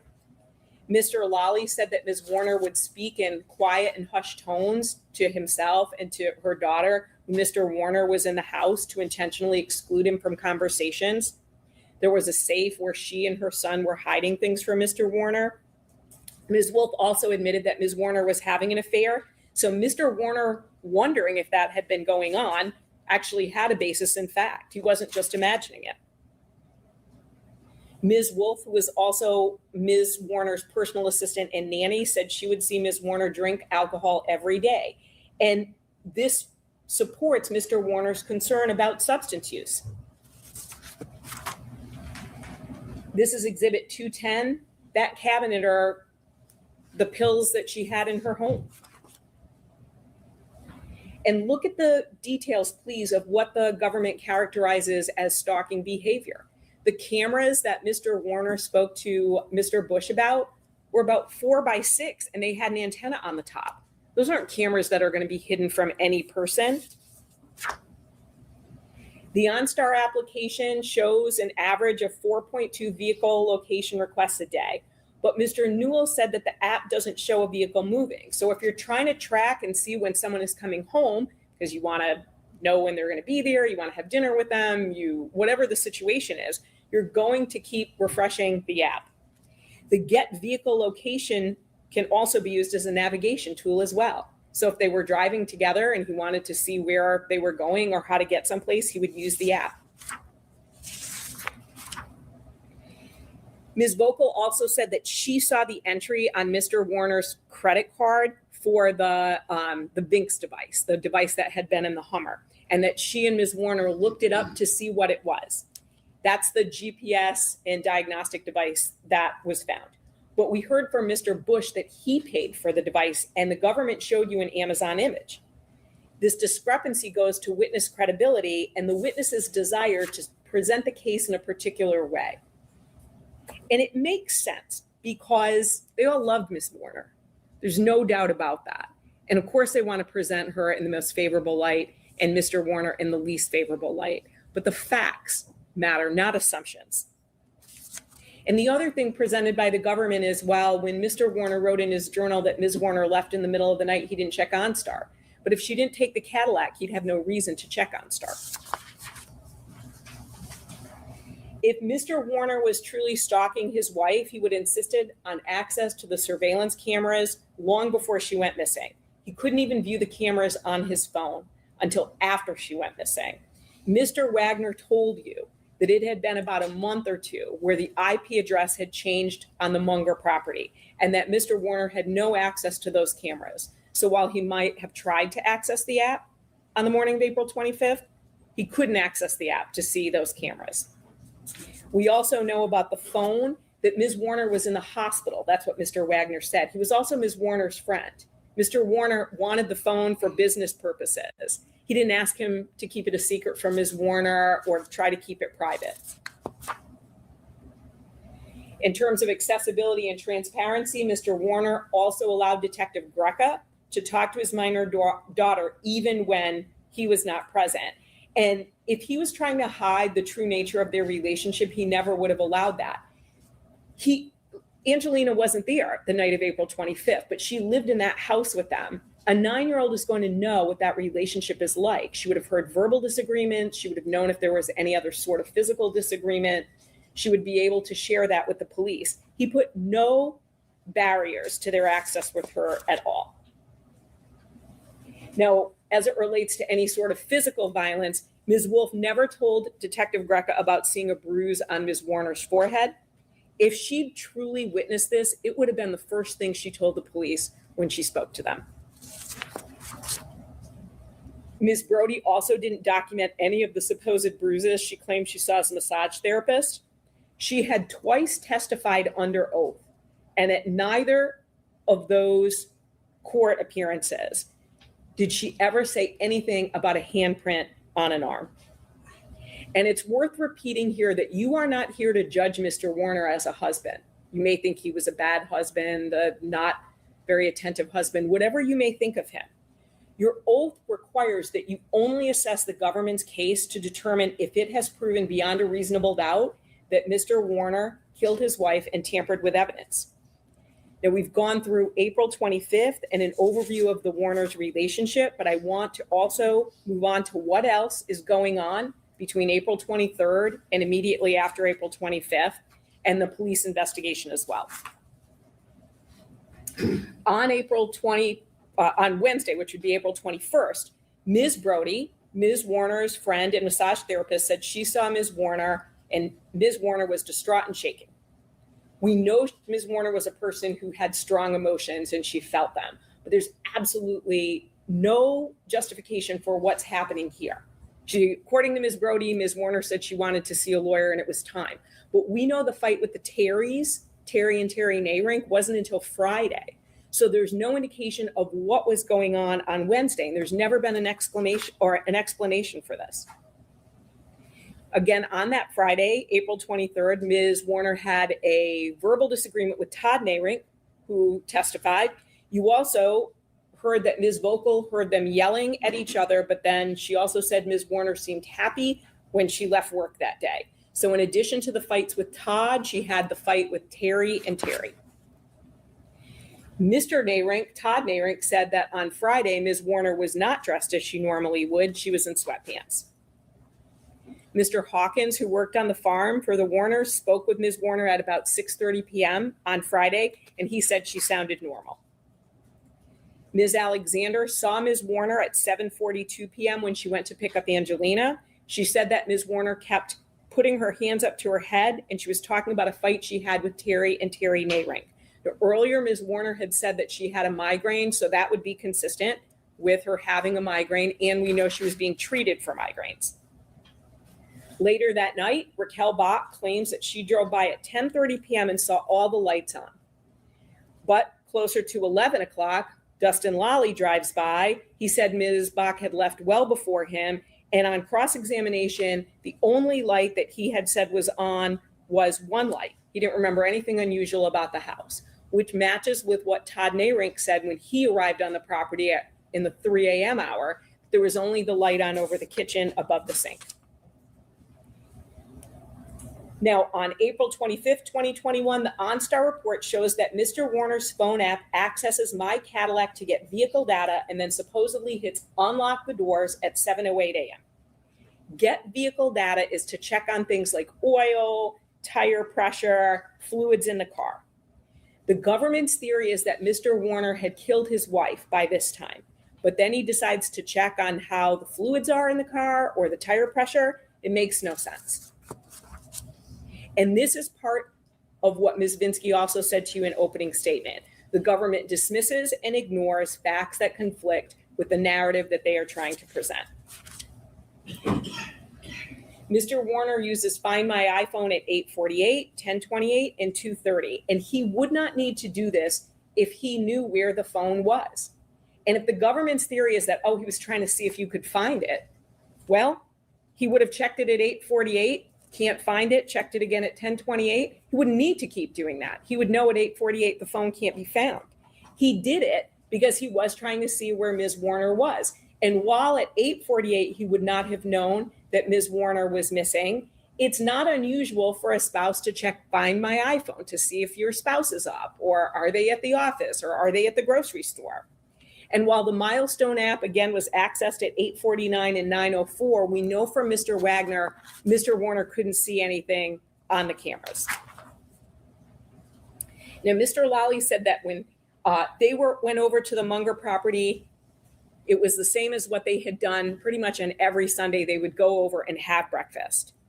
Mr. Warner knew this, but he took no actions to restrict their movements that day. In fact, he wasn't even on the property.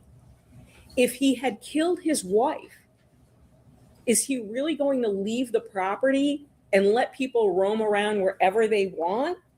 He goes out spraying. Numerous witnesses, including Mr. Lally, Zach Bach, and Raquel Bach, said that the Warners never locked their house. It was always unlocked. Anyone could walk right in. And that's what they did on April 25th, 2021. That day, when people were looking for Ms. Warner, they looked at places that she could walk to, even though people said she didn't like to walk.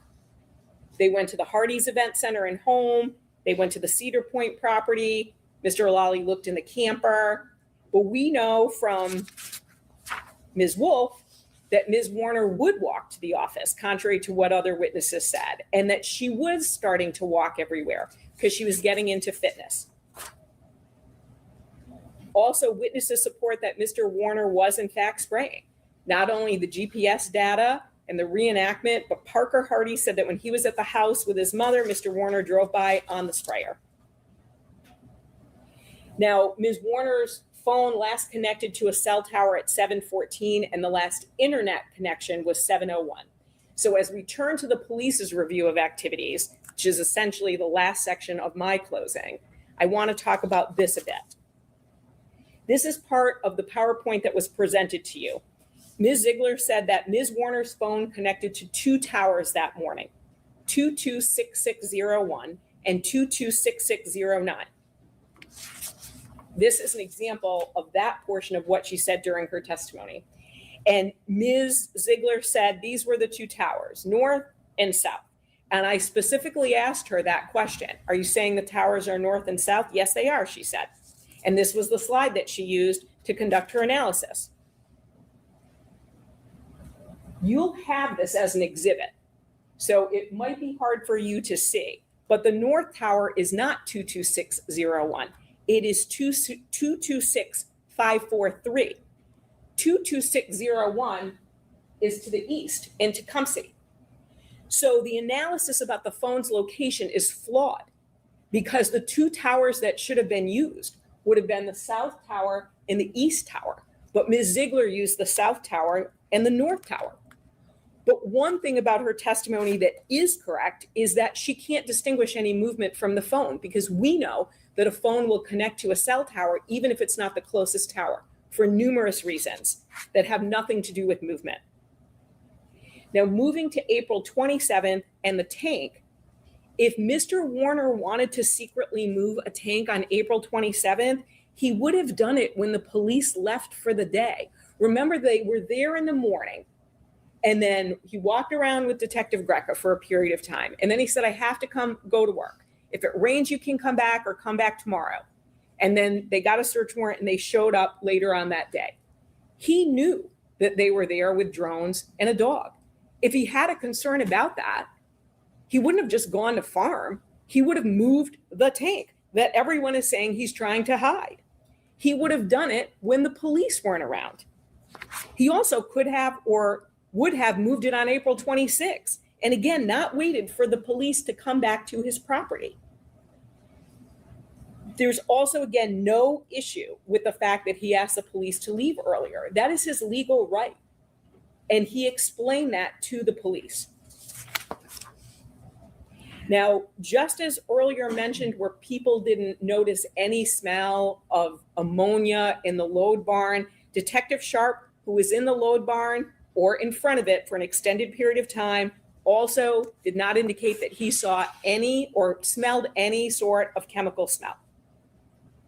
Mr. Gravel moved a tank into the spray barn. This was the rusty tank that we saw being moved. He didn't notice any sort of strong chemical smell, which he would have if that tank had been cut open in the load barn. Mr. Hawkins is also regularly in the load barn. He would be in the building 1 to 2 times a week, taking in the JCB and removing empty bottles. And again, at no point in time does he ever smell ammonia or indicate that a tank had been cut open. There was also nothing unusual about moving a tank. Mr. Gravel told you that he had moved tanks before. Mr. Hawkins said that tanks would be brought back and forth from the Carson Road property and the Paragon property. We also know from Mr. Hawkins that business was slow in 2020 and 2021 for anhydrous ammonia. They didn't need extra tanks. They had plenty of tanks. So moving a tank or not fixing a tank wasn't a big deal because they had so many other things to do and they had so many extra tanks. We also know that week of April, after Ms. Warner goes missing, that Parker Hardy says he didn't see anything unusual about Mr. Warner painting in a hydrous tank. And he didn't notice a non-factory weld on the tank he saw in the load barn. Parker Hardy had been in the load barn numerous times. This wasn't a place that people don't go. And remember, the Hardys had even more access to the property because they were family. So while maybe some person who used their services might not freely walk into the load barn, the Hardys would. And again, Mr. Warner took no stops to keep anybody out of any building, making the story that he was welding her in the load barn not plausible. Now, the only person who claims that there were JCB tracks that went right up to the house was Parker Hardy. He said he thought the JCB was moving quickly because of the way the gravel was aside, but he also said he didn't see any reverse tracks for the JCB, which would be unusual. But the supposed fast-moving JCB is inconsistent with the reenactment where the gentleman driving the JCB was afraid to go any further because he thought he would potentially hit or damage the house. And the other thing too about this moving of the Hummer, if Mr. Warner wants to move the Hummer in order to park the JCB there, he doesn't have to put it in front of the office. Literally all he has to do is back it up and move it one spot over. There'd be no reason for him to move it in front of the office. Now, jury instructions that you'll be receiving soon from Judge Olsaver indicate that you have to decide which witnesses you believe and how important you think their testimony is. You can have tremendous empathy for a witness, but not believe everything that the person says. You can also consider how some witnesses answered questions and if there was a difference in how they answered questions when the government asked them questions and how they answered questions when the defense asked them. You can consider a witness's feelings and a desire to portray events in a particular way. So for instance, Ms. Stace, the eyelash professional, when she testified, she said that Ms. Warner received 2 phone calls, one of them from Mr. Warner, and she didn't take that call. That would lead you to believe, if you were listening to that she did take the other call, but she was just intentionally not taking his call.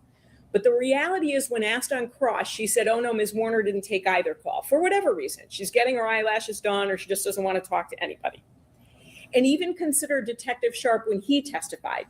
He said he knew Ms. Warner from prior police contact, which again would lead you to believe, boy, maybe he went out there because of a physical disagreement with Mr. Warner.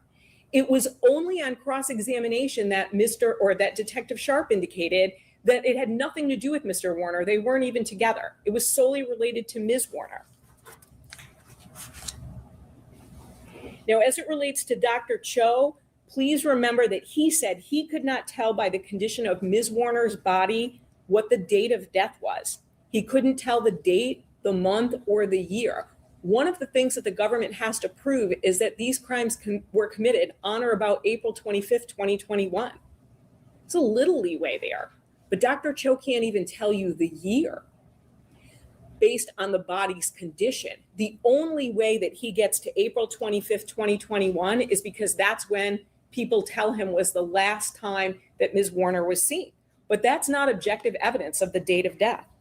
So considering objective scientific evidence only, Ms. Warner's date of death is actually unknown because Dr. Cho could not determine it. Dr. Cho doesn't know the time of Ms. Warner's death. Dr. Cho does not know the place of Ms. Warner's death. Dr. Cho does not know if Ms. Warner was killed inside or outside. Dr. Cho also does not know what caused the blunt force injuries. With strangulation, there can be a loss of bodily fluids, whether from the bladder or bowels. There was, again, no evidence of this found in the Warner home or on the Munger property or any property associated with Mr. Warner at all. With Ms. Warner's injuries, there could be external bleeding. There was no blood evidence found at all in the Warner home, on the Munger property, or on any property associated with Mr. Warner. And while the government wants to present her as wearing pajamas, remember Dr. Cho said it could be pajamas or a sweatsuit, and that she was also wearing underwear and earrings. Now, as it relates to body position, rigor mortis is the stiffening of muscles after death. Dr. Cho said rigor mortis sets in generally after a few hours and it will last about 24 hours. If rigor mortis lapses, the body will remain in the same position that it would be in. Now, there again is no physical indication that Ms. Warner's body was manipulated in any way to get her in the safe. There's no indication she was folded up as Detective Drewer was when he did his reenactment. There's no physical evidence of that. It's a theory, but it's not backed up by any evidence.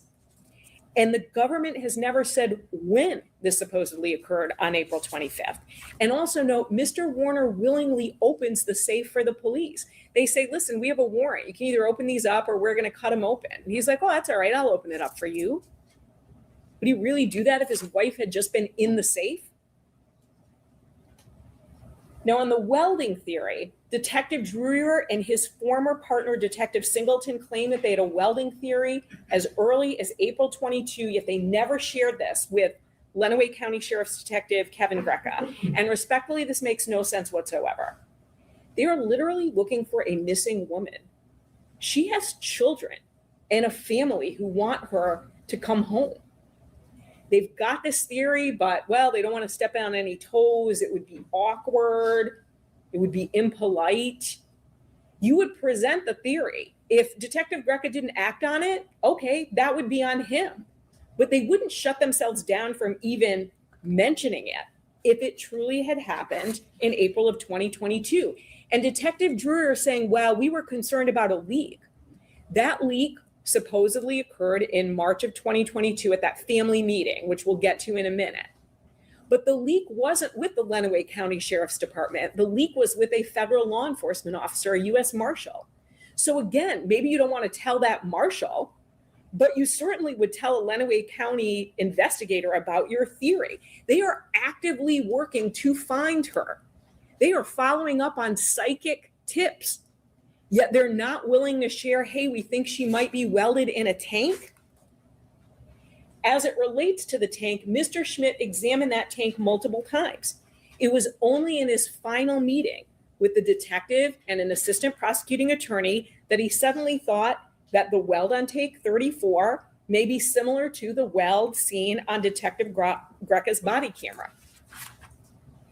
The meeting was on February 9th, 2026. Trial had started. And then only then did Mr. Schmidt change his opinion.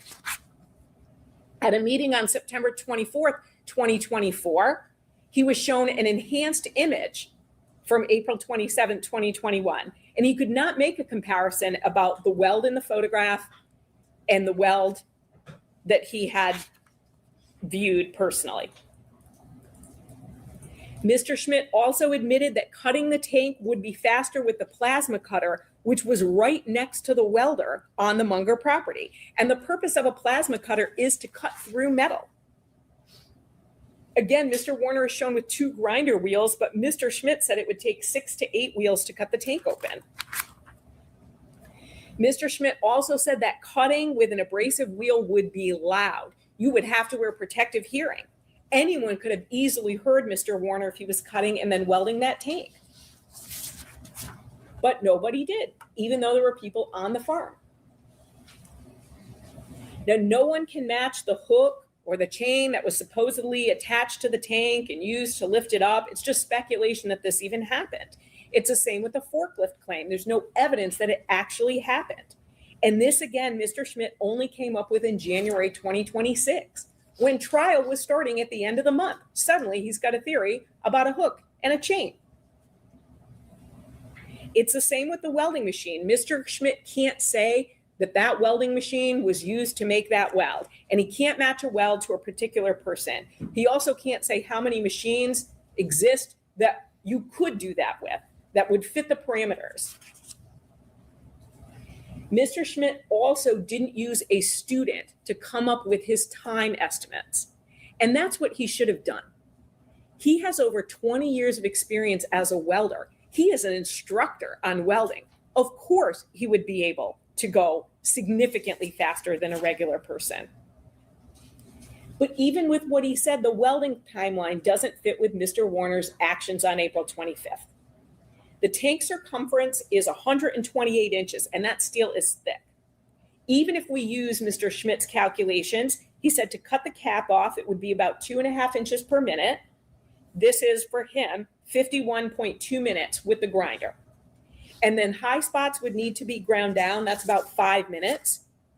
The hook would need to be welded on. Again, no time was given for how long it would take for that to be structurally sound to support that end cap of that 6,000-pound tank. Then the chain would need to be looped through the forklift. The 2 pieces need to be lined up and matched once it's time to weld. The weld itself time, 22 to 35.5 minutes with additional time for 11 stops and starts and moving up and down a ladder on the floor to get underneath the tank. Mr. Warner isn't in the load barn for that length of time to get all of this done. Maybe Mr. Schmidt can do it, but he couldn't. And then painting. And then the government wants you to believe that after killing his wife and concealing her body and doing all this, he's just out and about doing his farm chores as if nothing is going on and then just taking a break to go and conceal evidence. We also know that chemicals on the farm also cause burns on the skin. Mr. Hawkins told you that, as well as Mr. Boyd, who actually has had that happen. He said chemical burns can cause your arm to be red and very itchy. If Mr. Warner was welding, he could have easily, and wanted to hide it, he could have easily put on a long sleeve shirt. And if he's trying to hide welding burns because he just welded his wife up in a tank, he would have put on a long sleeve shirt so no one would have ever seen that. He doesn't do that because he's not hiding anything. For the paint analysis, all that can be said is that the paint may have come from paint that was taken in 2024. 3 years later, over. Or it may not have come from paint that was taken in 2024, over 3 years later. It was also a level 3 association, and there are 5 different levels. In part, a level 3 association states because other items have been manufactured that would also be indistinguishable from the submitted evidence, an individual source cannot be determined. Ms. Pontke told us that paint is mass produced and an individual source in this case cannot be identified. She can't even tell us the manufacturer of the paint. There is no way of knowing how many similar paint cans would be similar to that used on tank 34. And she said that the paint here, Rust-Oleum, is a common paint. There's also, again, no evidence about when the paint was purchased. And that's the same for the duct tape and the tarp. Detective Dreyer said it's not surprising that these items would be found on a farm. It's also the same for the stickers No one knows when those stickers were purchased. And we know that the drawers and the building doors on the farm were unlocked. The two tank samples were similar to two different paint cans. Think about that logically. Someone is painting from one can, and then for a reason that no one knows about, they decide to stop with that can, it's not empty, and use another can of paint to finish. The fact that it relates and is consistent with two paint cans means it could be consistent with 1 million or more. We just don't know because there's no way to know. Now, while Ms. Ponchke took the paint samples, she also said that the stickers on the tank were peeling back. The supposed middle fingerprint from the back of the label on the outside of the tank is from the non-repair weld. It's the other side, and that's relevant. There's no indication of when that sticker was put on. And another thing about the fingerprint is only 7 points were consistent out of 15. And there's no standard to indicate identification or not. It is the analyst's subjective determination. And the analyst did admit identification does not mean the exclusion of others. Now, as to the call you heard from Mr. Warner, at that point, there had been extensive searches on his property, and we heard from Detective Dreyer that that was damage done. There was damage to the Hummer, there was damage to underground lines, they had taken samples off of a couch. So of course someone would be annoyed or frustrated by property being searched yet again that had already been searched. But we also know from listening to that call, because we listened to the full call, that Mr. Warner wasn't in a panic, didn't hang up the phone. He continued to talk about a planter's wart, school supplies for his daughter, books and food, not the action of someone who is like, oh no, they just found my wife. And just as he's not panicked when he agrees to the police routinely searching his electronic devices. So the government has made quite a bit about the searches that were made. Mr. Warner consented to a search of his electronic devices numerous times. We know that. He knew there were text messages between himself and Ms. Warner on the phone. He wasn't trying to hide those. They show that they fought. He also knew what his searches were, searches that occurred after Ms. Warner went missing. He had extra anhydrous ammonia tanks. We know that from Mr. Hawkins. So searching on how to dispose of a propane tank makes sense for the business that he's in.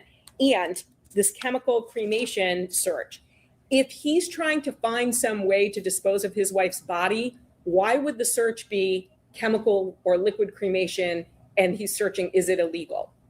He wouldn't care if it was illegal. He supposedly killed his wife. He wouldn't be worried about, okay, well now I want to make sure I legally dispose of her body. He doesn't try to hide that. He lets the police search his devices numerous times. Now, a reasonable doubt is a fair, honest doubt growing out of the evidence or the lack of evidence. And when you're considering all the evidence, you can consider the lack of evidence. And that's part of the reasonable doubt instruction. The police searched the Warner home and they used luminol. No blood is found. There's no evidence that Ms. Warner was murdered in the home at all. Again, no blood, no bodily fluids, no signs of a struggle. Police searched the home multiple times, no evidence of murder. They searched the Munger property multiple times, no evidence of murder. There's no evidence that Ms. Warner was in the safe, no blood, no hair, no DNA, absolutely nothing. And it's the same for the JCB. And Detective Dreyer can say, well, we can't find the safe any longer. It doesn't matter. There's no evidence that she was ever in the safe. The police took Ms. Warner's fingernail clippings, but no one bothered to check to see if there was DNA found under her fingernails. There's no physical evidence linking Mr. Warner to Ms. Warner's body or her death. And again, it's the same for the duct tape, the tarp, and the inside and outside of the tank. The outside of that tank was powdered for fingerprints. His fingerprints weren't on that. There also is no physical evidence linking Mr. Warner to this murder in any fashion. And when we talk about those tanks, also consider that tank at the Paragon property was found on running gear.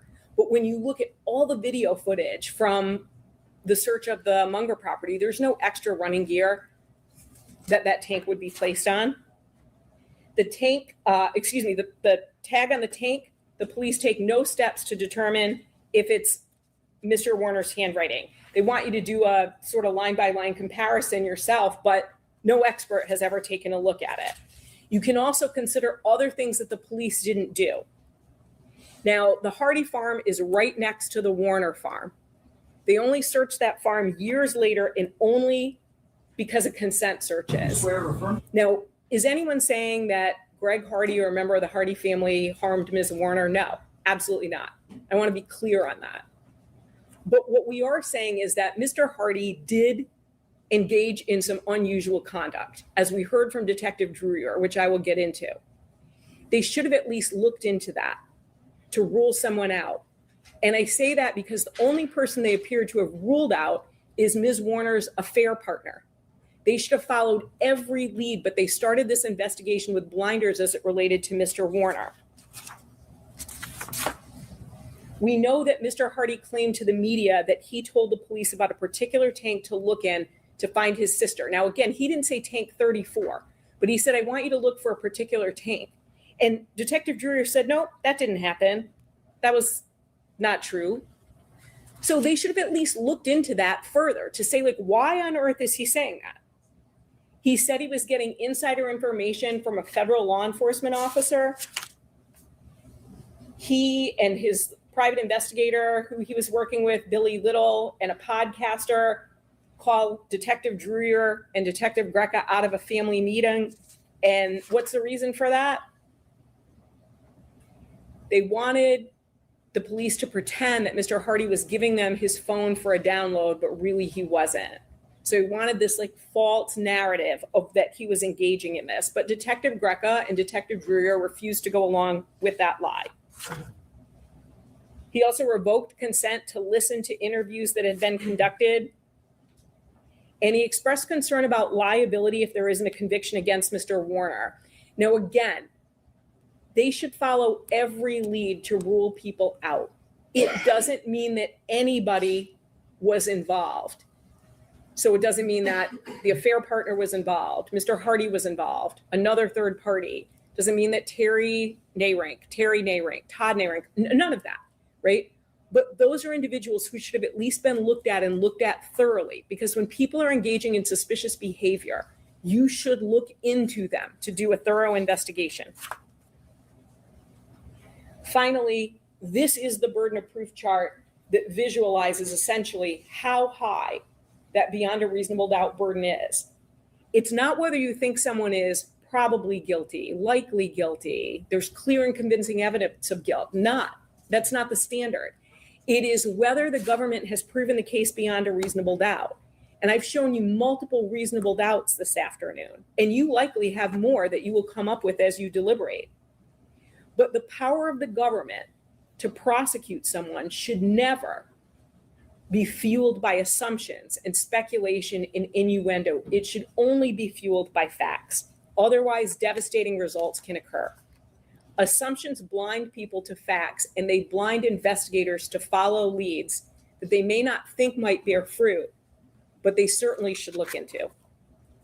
Despite the lack of objective, scientific, and forensic evidence, Mr. Warner sits here charged with multiple serious felonies.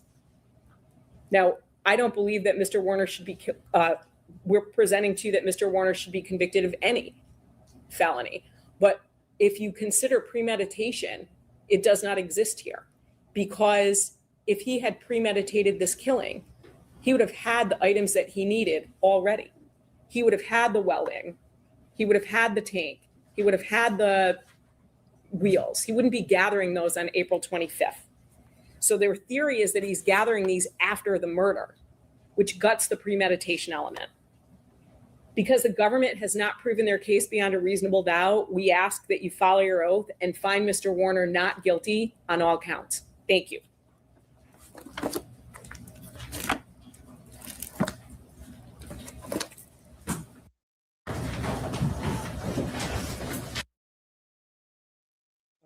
got another video. I was gonna play this one. That Kevin Greca. Where is he? Where the heck did I put that? This guy. He's the one that I might have got wrong about, thinking so basically the reason he didn't go is because they were hounding him, it sounds like. So I'm gonna hear what he's got to say, if that's okay. Ted hasn't asked me to go live, so I don't think he wants me on his show. So I'll be staying here. That's okay. I don't know.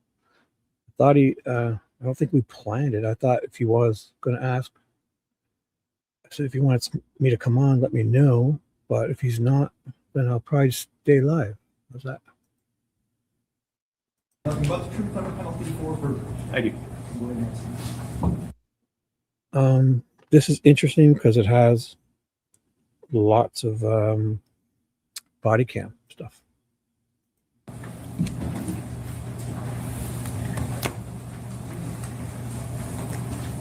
Good afternoon. Can you please state your full name and spell it for the record? Kevin, Kevin, Greca, Greca. Where were you employed in April of 2021? Lenawee County Sheriff's Office. And what was your title? A detective. How long were you a detective with the Lenawee County Sheriff's Department? Approximately 15 years as a detective. All right. How long did you work for the Sheriff's Department in total? 31 years.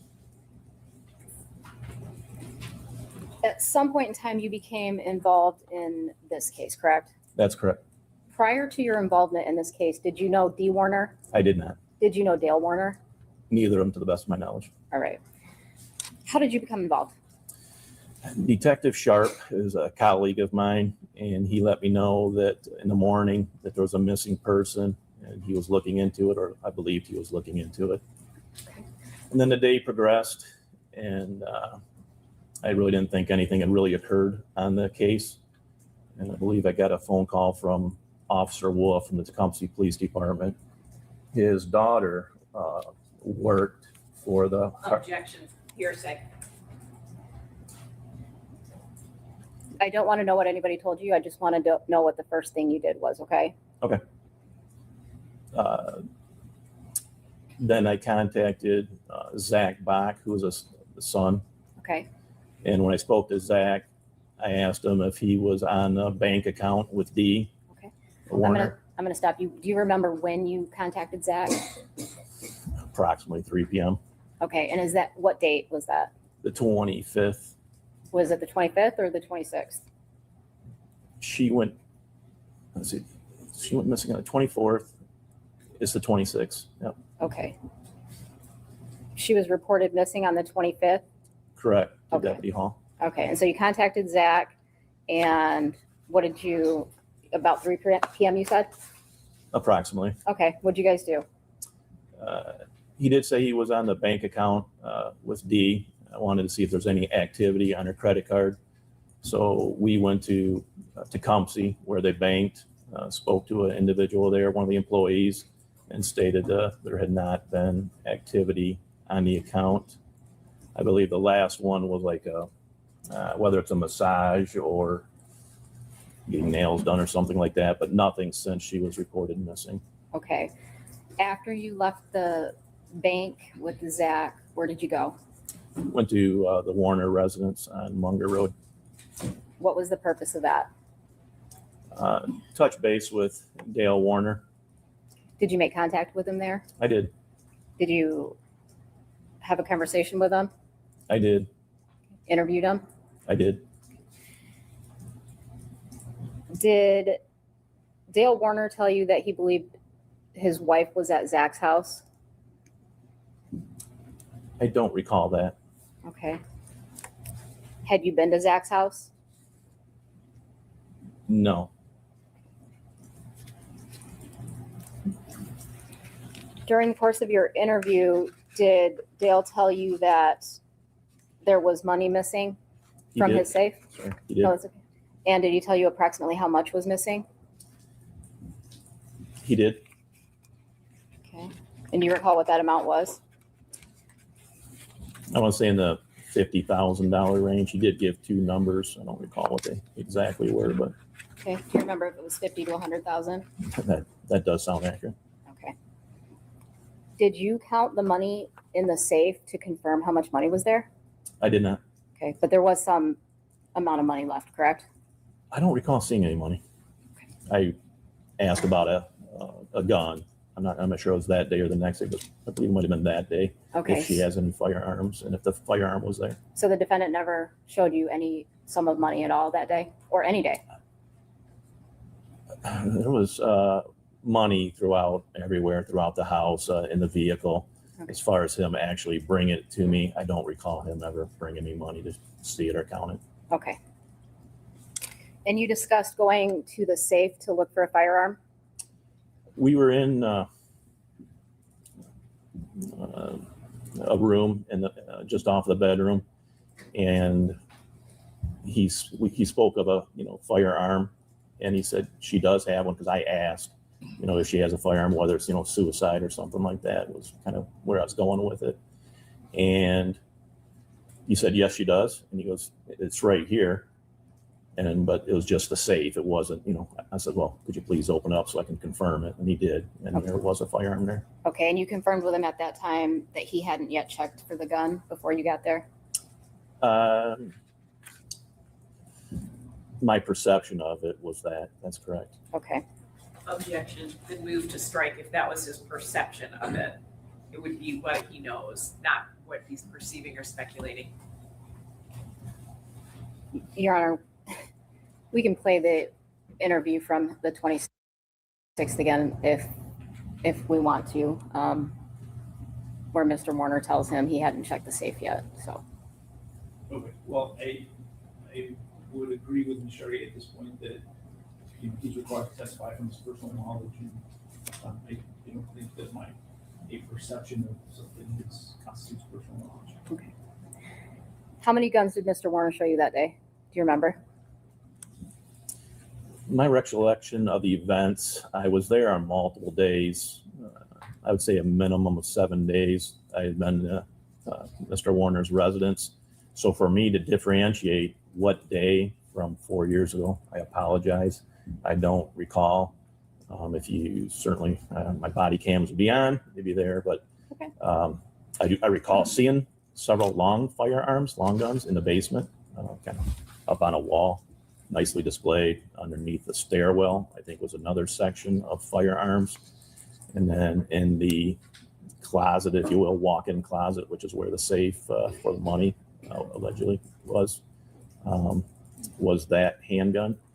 Now that I think about it, alongside the bed, I think is another safe, smaller individual handgun safe, maybe with like a finger combination or recognition lock.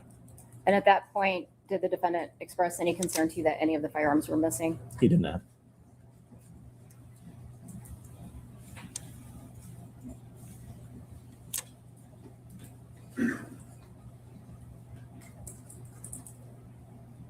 When was the next time that you had contact with Dale Warner?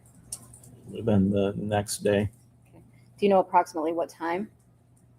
I don't. Okay, and that would have been, well, let me ask you this. You've since retired from the sheriff's department, is that accurate? That's correct. Okay, and so do you have access to any of your police reports or anything like that? I don't. Okay.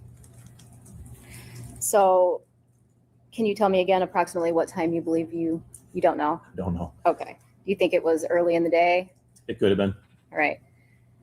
Do you remember doing a search of the Warner property where you walked the outside of the property? I did the inside first, and then started the outside. Okay.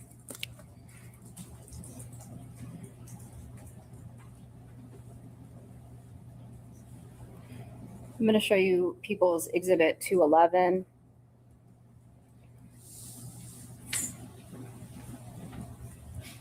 This is your body cam dated April 27th, 2021 at 12:28. Is this you doing the search? Walking?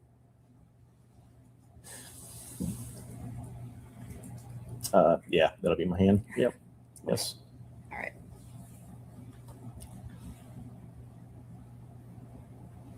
And what are you looking for when you're walking around the property?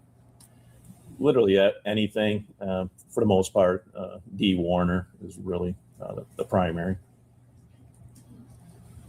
But then any type of evidence as well, whether it's blood or whatever. And typically your body camera would have sound, correct? It does. Okay. And was this a fairly windy day and kind of loud with your walking with your body camera? I got you.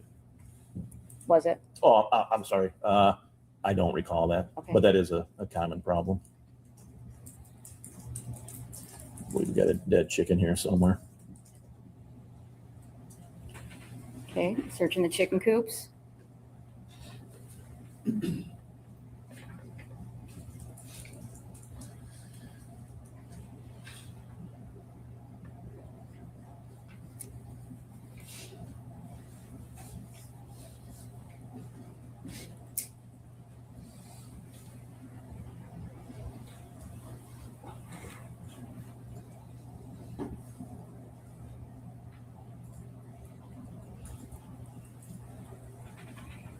And at this point in time, do you know there's a couple businesses on the property? Total of 3.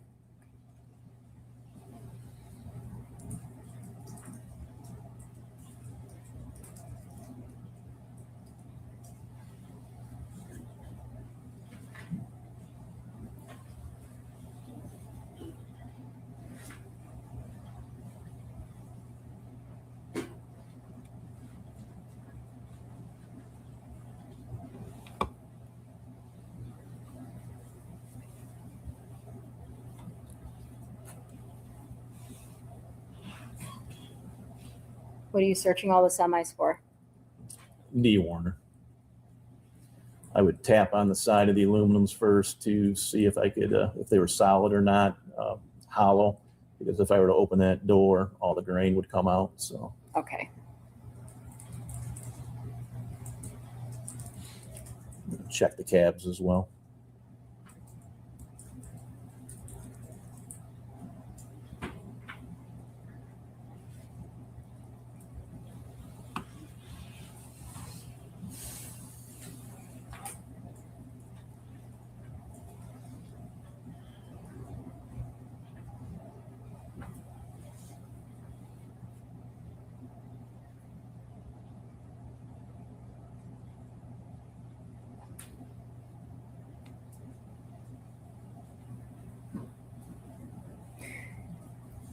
While this is playing, if you can look at that map, People's 263, do you know where you're at on the property at this point?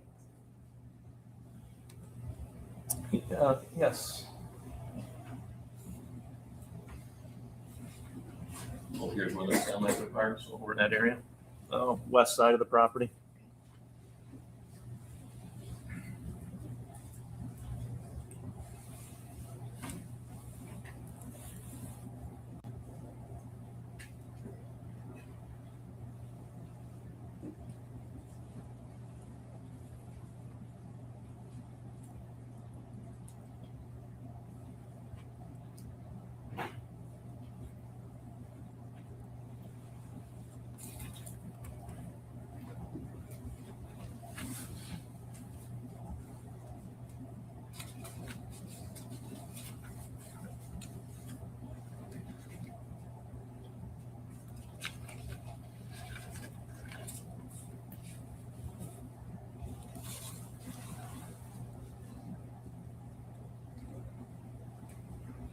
Now, during this time while you're walking around, do you have a plan for the canine and the drone team to come as well?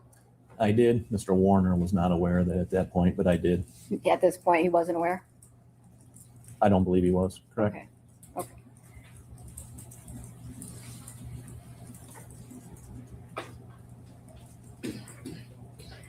What was the purpose of calling the drone team and the canine? To search for D. Warner.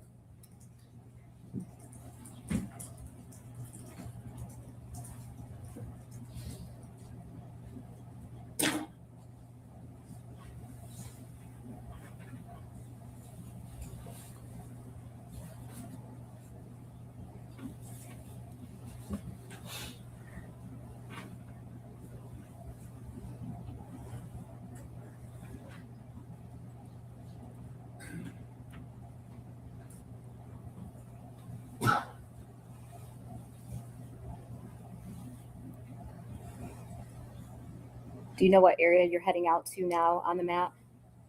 Yeah, northwest corner of the property. Okay. So, this area. Okay.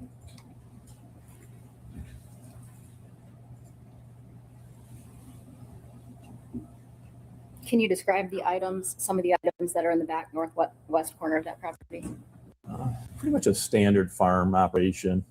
You see some tile there, farm equipment, disc. I remember a semi cab, like just a cab area. Okay. Coming up to, in this area is like a burn area where they burn in cans to burn the paper off, and then Is that the separate. area you're talking about right there? That is it, correct. Okay. That where the trees branches are, that's the burn area. Okay. The semi that I was talking about, you can see is blue on the left, the semi cab. The blue item on the left, far left? I don't know if that one is. I think the lighter blue one, I don't remember there being two cabs, but there might have been. Okay.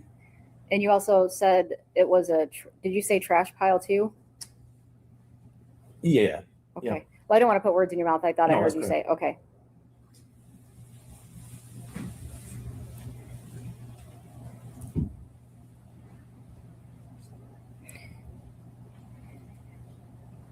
Did the items that you observed around this area appear to be like trash? Because Yeah, most of the items, correct. okay. Do you recall seeing this particular tank right here? I do not. Okay. And the blue item next to that tank, is that the cab you were talking about, or is that something different? It actually looks like there is two blue cabs there. I recalled one, but according to just watching my video, makes it look like there's two of them. Okay. So is that a cab as well on the right? Both of them? Yes, I would say so. Okay.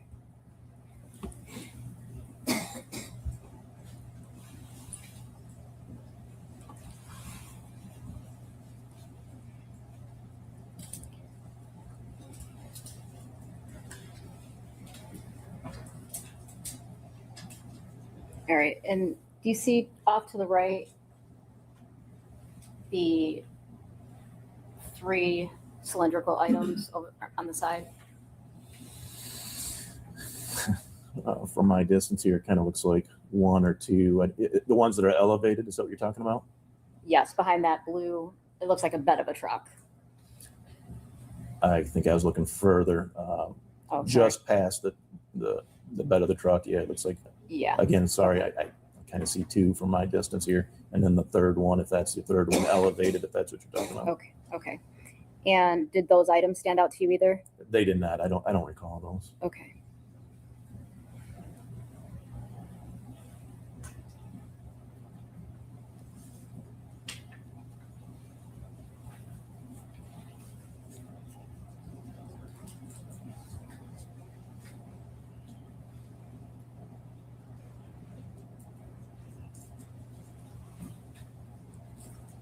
And then you just do you finish searching the outside of the property at this point? Yes, I recall jumping up in this dump truck or whatever it is, looking inside of that, and the bed, and then the cab as well. Okay. Again. And circling around to the barns. Okay. Again, what were you looking for inside there? Again, D. Warner.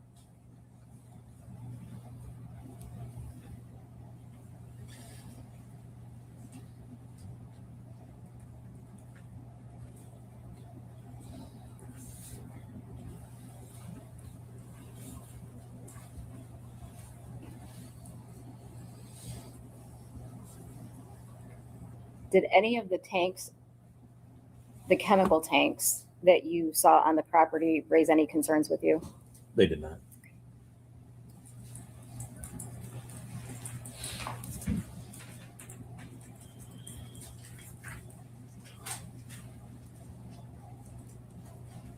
Why not? A farm expected to have them, tanks. Didn't notice anything out of the ordinary with them. Okay. So one of his businesses is, well, two of the businesses. One would be farm and two would be the fertilizer. So 3 being the trucking business. Okay.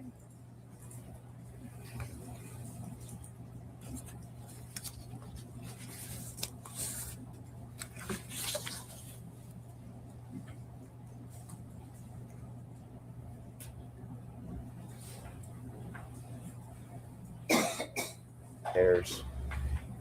Now, do you know where you're heading on the property?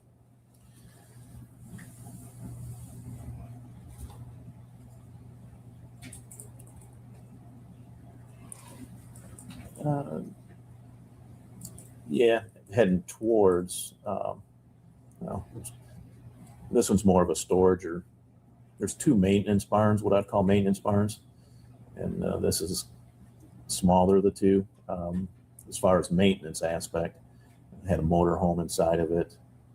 And then if I were to go the other way, it'd be the chemical barn, but so far I'm not heading there. This is, now I'm heading towards the main, what I call the main maintenance barn. Is that one right there, the red and white. Mr. Warner, there's two trucks that look like this. One is Dale's, and I don't recall if the other one's his as well, or there's two, I believe, gray ones like that. Okay. And did you look inside of them?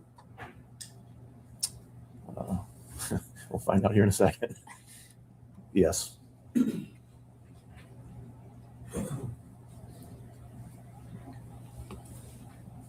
This would be what I would call the granular fertilizer barn.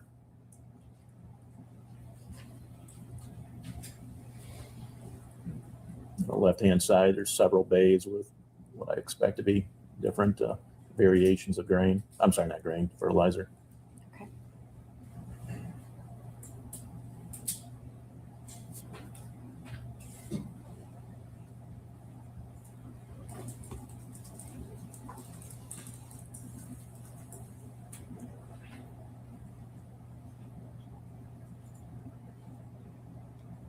Do you recall during this search at what point in time that you told Dale Warner that the canine and the drones were coming out?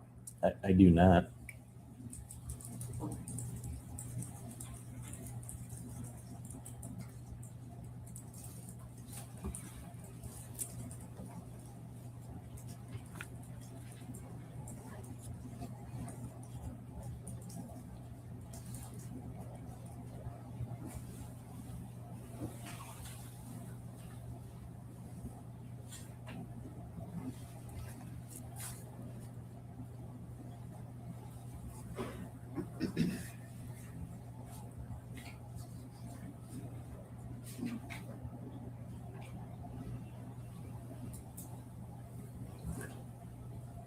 Did you come out the opposite end that I did. I did. Okay. This is the east end of that barn. Okay.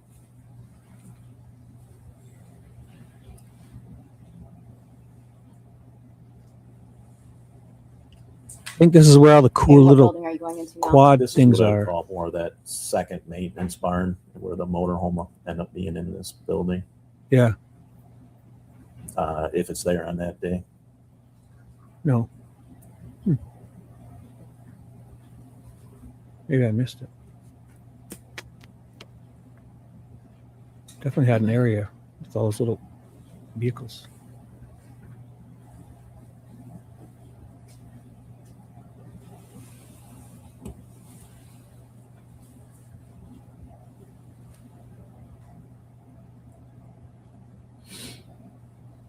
Yeah, here they come. Definitely here. Snowmobiles and shit. Look at all these. 1, 2, 3, 4. Somebody's having fun with these. So, you know, it's like a good little hobby. Somebody's into these older ones, collecting them and fixing them, and probably letting the kids play on them. I bet. It's like 3 here. Look at them all. It's definitely a little hangout spot. This is where you'd be cutting up or doing a tank and stuff. You wouldn't be doing it out. This is probably his own personal area.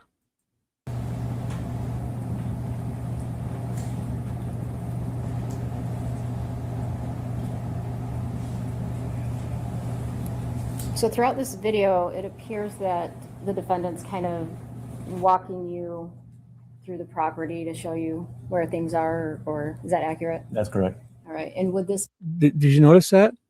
That's kind of half-assed. There's a fucking, looks like a freezer or something there. He doesn't look at anything. He's not even searching, this guy.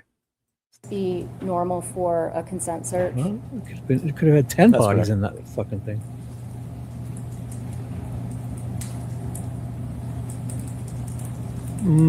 No. I don't think so. This has been over a long period of time. There's a bazillion officers. I'm not exactly sure. This is 427. What part of the property are you heading toward now, if you can tell? Or wait until you can.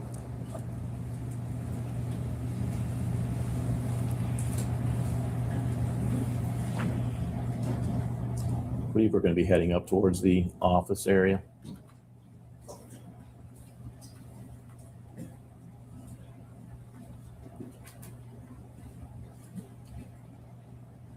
It's also possible that he's experienced knowing that if you just, like drunk drivers, they get a whiff of your car. And if you're drinking, when you open that window, when they say hi to you, they'll smell it instantly. If they don't, if there's a body been in there this long, he's going to smell it, you'd think, unless it's sealed in a tank. I don't know. I figure that's why when he's opening those trucks, and if there was a body in there, it would be pretty obvious.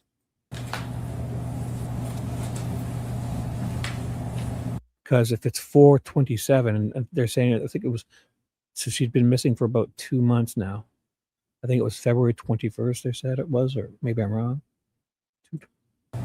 As well as what I would call the chemical barn liquid.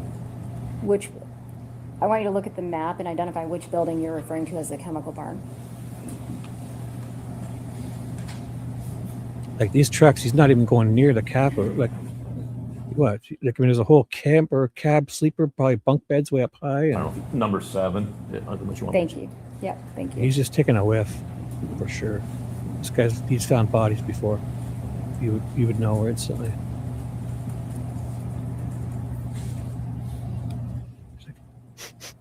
Oh, no fucking body. You would know. Unless, again, it's sealed in a fucking tank.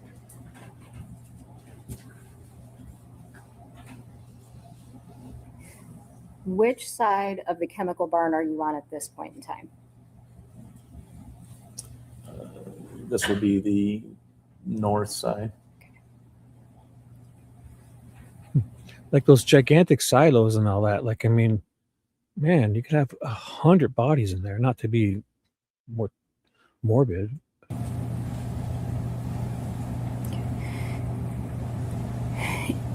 And if at this point you walked away to meet with other officers, do you know why you would do that? To brief them. Okay.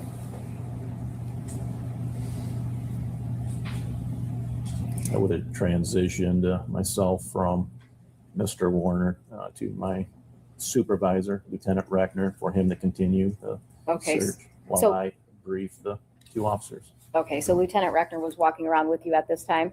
Correct.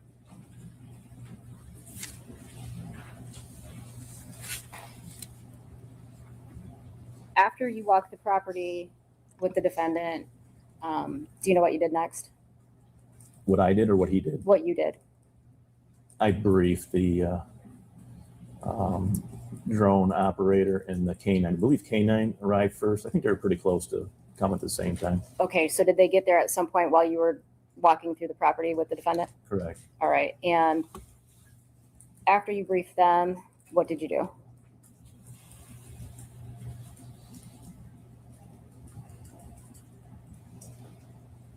I don't recall.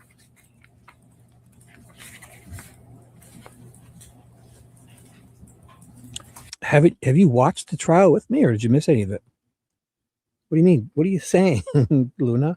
It's all chopped up in your head. The timeline. I need it. Oh, you need a timeline drawing with visuals and pictures and names? Well, that would be great. Maybe I'll do a Peggy O one. That would be great. If I learn how she did that, I could do that on the Google's Maps. Did you? It kind of all happens on formally this interview the property, defendant but that day? On the 27th? Yes. I'll do it. Okay, Maybe. and was that after you walked through the property? I felt like it was before, but I don't recall for sure.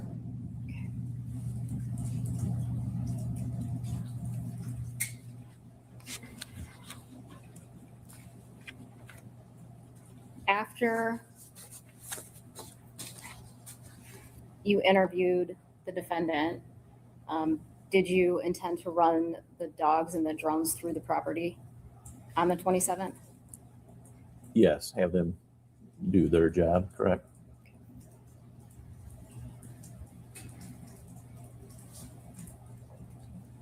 And did you do that on the 27th during the day? We started.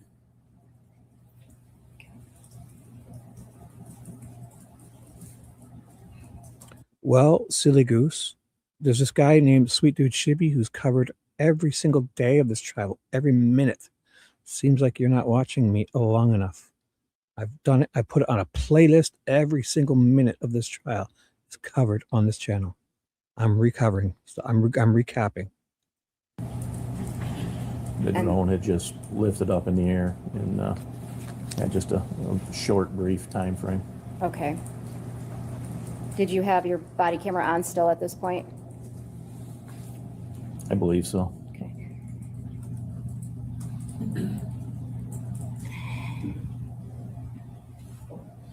I'm going to play people's proposed 302, 303 body camera from 427.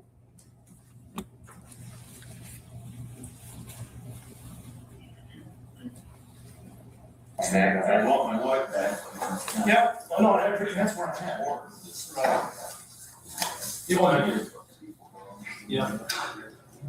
And you might be getting called out too, because everybody else is saying, I appreciate it, thank you. Yeah, everybody's got to be asking you everything too, where.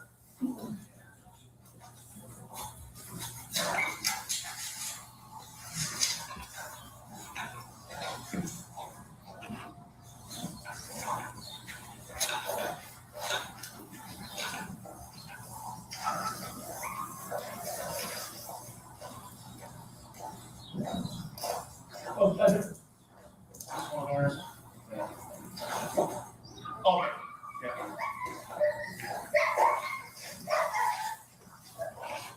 But this goes down here, this guy right back here, which we just hit everything, but just the drone, to make sure she's not laying somewhere in the field right here. And then the one canine, so I don't want you to. What I was asking you before, I grew up on a farm, so I know the weather thing, it's all that. I know getting shit in and all that stuff, stuff as well, but, you're doing great, I appreciate it all, I wanna keep it going. Great, putting on a good show. No, I mean, you're doing great with us. You give me the right thing, yeah. And that's what you know that's what I'm doing. Yeah, that's what I'm getting at now, too. I have absolutely, that's why I asked you, who you trust here. I have absolutely no problem with you doing all your stuff. I get that. You have a problem, please stay and continue doing what we're doing with the flying, the drone, these other fighters. And that's not, yeah, that's what I want.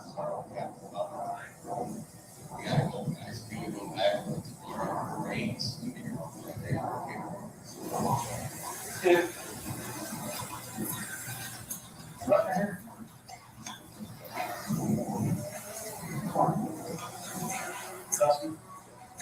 Alright, so he's been great, everything's perfect, did everything, we pointed out, he says, yeah, I want my wife back, do what you gotta do. And then I'm just at the point right now where, you know, these guys just showed up, he keeps, now he's like, shit, I got shit to do. Well, if they're doing, and that's why I asked, and I get let me explain it, that's my answer right now, but here's where we're at. If someone's gonna say something, you know, first of all, the sooner the better, you know, if she is playing somewhere, whether it's unconscious or whatever, that's still that potential. The second thing is someone's gonna come back, you got 4 that are not your children. You know, that guy did something this way, if they come back tomorrow, they're just, oh, he just gave you 24 hours to do this or that. These guys, and that's as basic as that's gonna be. You tell me don't go in the house, I won't go in the house. You tell me this, and that's why I ask you, do you have someone here you trust? I'm the same way as you, I don't have a problem. You wanna call Doug Hartuck, say, hey, Hartuck, and this guys, whatever, you hang out with them, whatever. And I have to respect whatever you say, but I'm telling you, those are the things.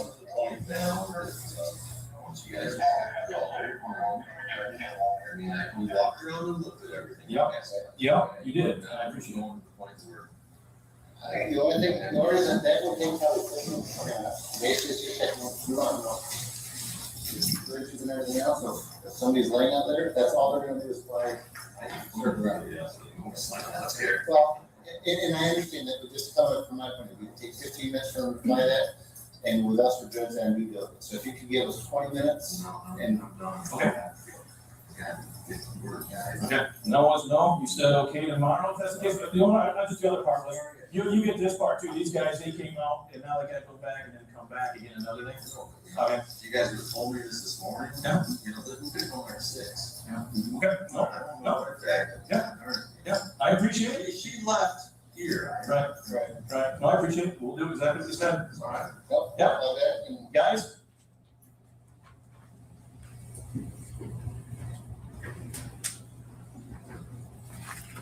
Did you leave? Yes, Did you pack up and leave? We did. You need Did to dedicate you yourself come more back to- on April 27th, 2021? Same day, correct? Okay, do you know approximately what time it was? Can I look at some notes or no?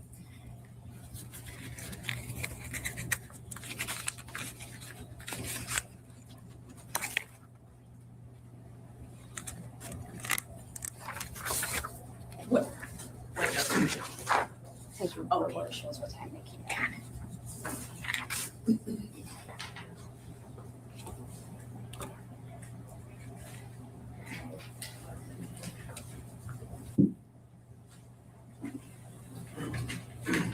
Would have been 20:44 hours, which is 8:44 p.m.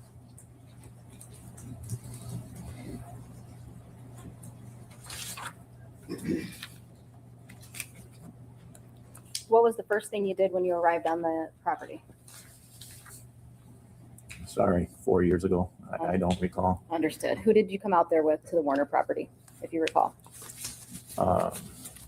Believe it would have been Detective Sharp. I'm not sorry. I'm not sure. Okay.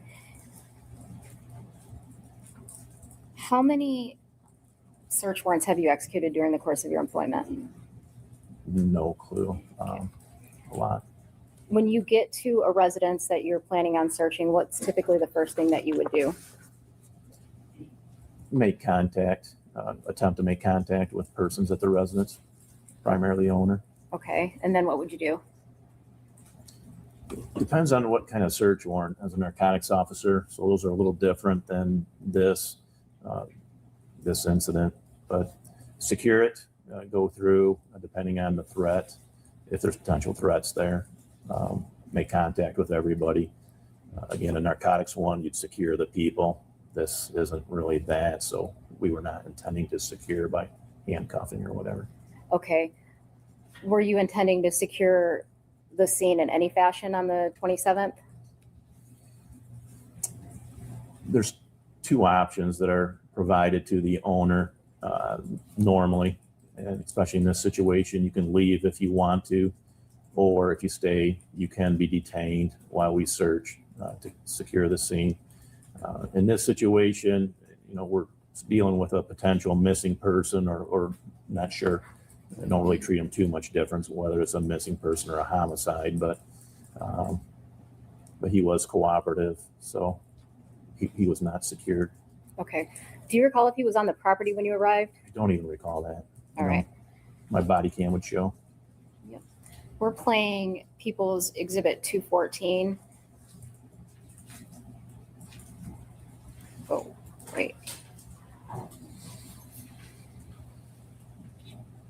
If I was only there once, I would recall better, but the fact that I've been there multiple times, I don't differentiate.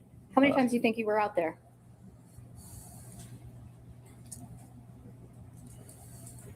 Not every time was a search, but approximately 10 times, maybe more than that. Approximately 12 times. Okay.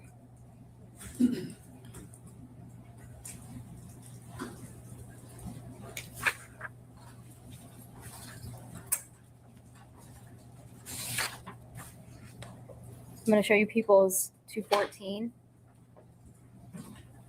Well, I went to visit my dad when I was talking to you, and my partner did type up a search warrant.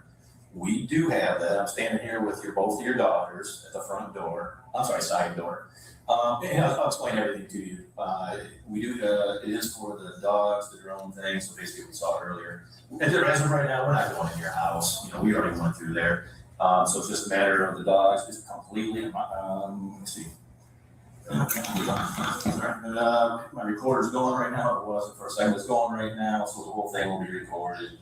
If you want to come home, you absolutely can. If you don't want to come home, you don't need to, as far as what we're going to do. Yeah, drone, that's exactly it. Yeah, the dogs, one dog's here already, the other dog is, I think, about 20 minutes out. I just wanted to tell you, obviously, that you're not here, and just keep you updated. I'm not trying to hide anything from you, but if we come to the process, if you come tomorrow, that, in the event there's something suspicious, like someone doing some bull crap activity, then, how can we say anything? This will shut up the other side of the family. You get that? Well, no, you're absolutely right. I'm sorry. You're 100% right. It will not shut up the other family. But at least I've done it. But I've done everything I can at that point. And you, yep. Yep, and we will, there's paperwork on that, so we will drop, if you're home by then, I mean, it's gonna take a little while, well over an hour, I'm sure. If you're home, I can give you the paperwork. If you're not home, I can leave it with your daughter. And that's it. If you got any questions, I'll have my phone on the whole time, so just give me a holler, okay? All right, thanks. Yep, bye. Thank you. Yep. Who were you speaking to at that point? Dale Warner on the phone, and the female's his daughter. She goes by Cammy, but I think it's probably Cameron. Okay. And then the other smaller one's Angelina. And so it sounded like you called to let him know that you guys were getting ready to search the property? Correct. Okay. And Here, I got an idea. Luna, you're still here. How long are you going to be staying around for a bit? Do you want me to recap the trial for you? Because I would do that, because I have some recap videos, because this is next level complex stuff that I've already watched a couple times. So if you'd like, I've got some recap stuff. If you'd like to get caught up on the highlights, let me know. I can do that. I can do it.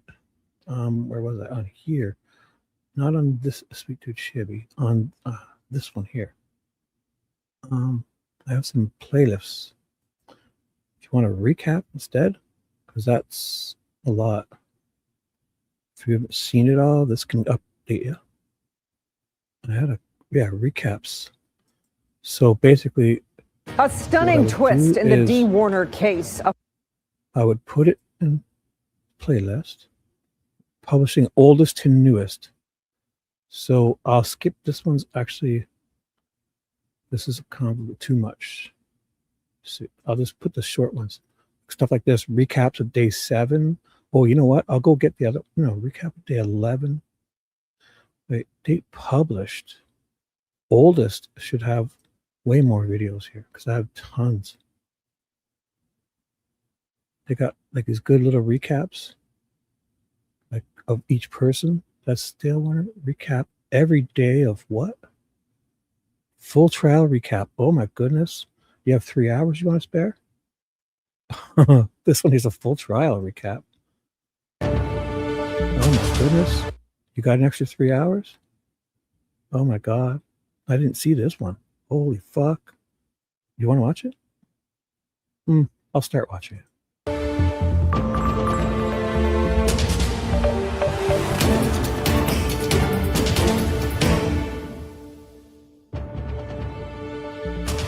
And if not, if you can't watch this, just come back and watch. This is going to end up play this whole thing. You get a full trial recap, and if you fall asleep, don't feel bad, or if you got to leave, come back and watch this one later. The end of this live stream, I'll change the title. We are now into day 3 of the Dale Warner murder trial in Lenawee County. Now in the... It starts on day 3 because I'll give you a little recap. Day 1, the jurors got caught on live stream camera or something, and the judge got pissed. The cameraman showed the jurors' faces, and then ordered all's day 1 and 2 scrubbed from the internet. So that's why they're starting on day 3 here. But days 1 was 4 people, both her sisters, Raquel Bach, both her daughters, Raquel Bach and Amber Million, and her sister-in-law or something, her brother-in-law's wife, Amy Jo Alexander, and there was one other person on the first day. Oh, her eyelash technician, because Dee was talking with her a lot. So on day 1, and then day 2 was her son Zachary Bach, who was on. So this is day 3 starting because the judge got pissed and ordered all day 1 and 2 scrub. But we have it. I played it on my channel, but it was hard to find. I didn't know what was happening in the beginning. Makes sense now. Books. Thank you so much for joining us here live on WTOL 11 Plus. I'm Jeff Smith. And I'm Kaylee Maritet. This has been a case our team has been following since the very beginning. Tonight on WTOL 11 Plus, we're breaking down what happened inside the Lenawee County courtroom as the trial enters its second week following an extended break for President's Day. And the prosecution today focusing on the early stages of the investigation, including body cam footage and interviews from the first time Dee Warner disappeared. Melissa Andrews was in Adrian today and has the full recap you need to know. Testimony in the Dale Warner murder trial continued today, with several witnesses describing rising tensions in the months before Dee's disappearance in April of 2021. Multiple witnesses painted a picture of a strained relationship between Dale and Dee Warner. Deputy Austin Hall testified about interviews with Dale in the days after Dee vanished. Dale told investigators the couple argued on April 24th, but rated it a 5 out of 10, saying, "We've had a lot worse fights." He said Dee developed a migraine and eventually went to sleep. At one point, investigators told Dale he was a, quote, huge potential suspect. Hall testified that Dale had no visible scratches or marks on his arms. Dale later told deputies they could search, quote, anywhere but here, referring to the spray barn. Dustin Holly, who is dating Dee's daughter, testified that Dee seemed more relaxed when Dale wasn't around and said Dale made degrading comments about her. Lolly also told jurors Dee discovered a tracking device in her Hummer in 2020 and was very angry. The day she was reported missing, Lolly said Dale discouraged calling police, saying, "I wouldn't get ahead of yourself," to her children. Dee's massage therapist also testified she saw bruises on Dee, including marks that looked like handprints. The Wednesday before she disappeared, she said Dee was crying and told her she was done with her marriage. A close friend and employee described repeated arguments, recalling Dale pointing at Dee, saying, "You out here now." She testified Dee was planning to seek a divorce. The prosecution also presented testimony that Dale asked others to purchase a tracking device, monitor it dozens of times a week, and keep it secret after it was found. Testimony continues here in Lenawee County tomorrow morning at 10:30. Reporting in Adrian, Melissa Andrews, WTOL 11. Mel, thank you. Great job throughout the course of this. Only 3 days in. We want to play some of those moments from court for you to hear now. The first one that really caught our attention was the focus on technology today. It's something Mel just mentioned, that multiple people testified that Dee discovered a tracking device on her Hummer in July of 2020. That's almost a year before she went missing. And a man who worked on IT for their businesses said that the day after Dee disappeared, Dale contacted him to change the passwords to keep Dee, her son, and her nephew from accessing the company's cameras and to add the cameras to Dale's phone. Listen. On Sunday, April 25th, 2021, Mr. Warner would not have been able to get into the camera system on his phone. Is that accurate? That is accurate, correct. And then you said he also wanted the passwords changed? Yes. And these were passwords for all of the businesses? Correct. And Mr. Warner is an owner of the businesses? Correct. He had the right to not only change the passwords, but determine who had access to them? Correct.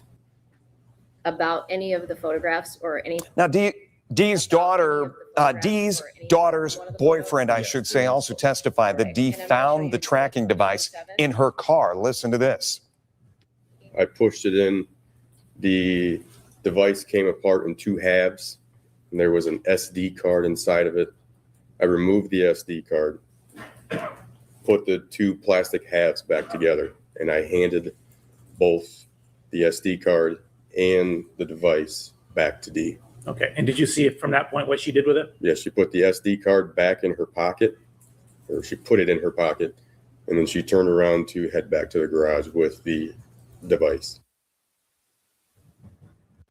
To get updates on the trial sent right to your phone, you can text the word trial to the number you see on your screen. That's 419-248-1100. We'll then send you links to our stories with the case history and trial updates as soon as we get them. Something interesting that piqued my interest with this tracking device on the Hummer is two things. Number one, it said the purchase date of that was January 9th, 2020. This was found in July of 2020. So that could have been 6 months that this tracking device was on Dee's car. Number two is that it was not an Apple tracking device, which usually if you've ever had an AirTag moving with you, it'll alert you.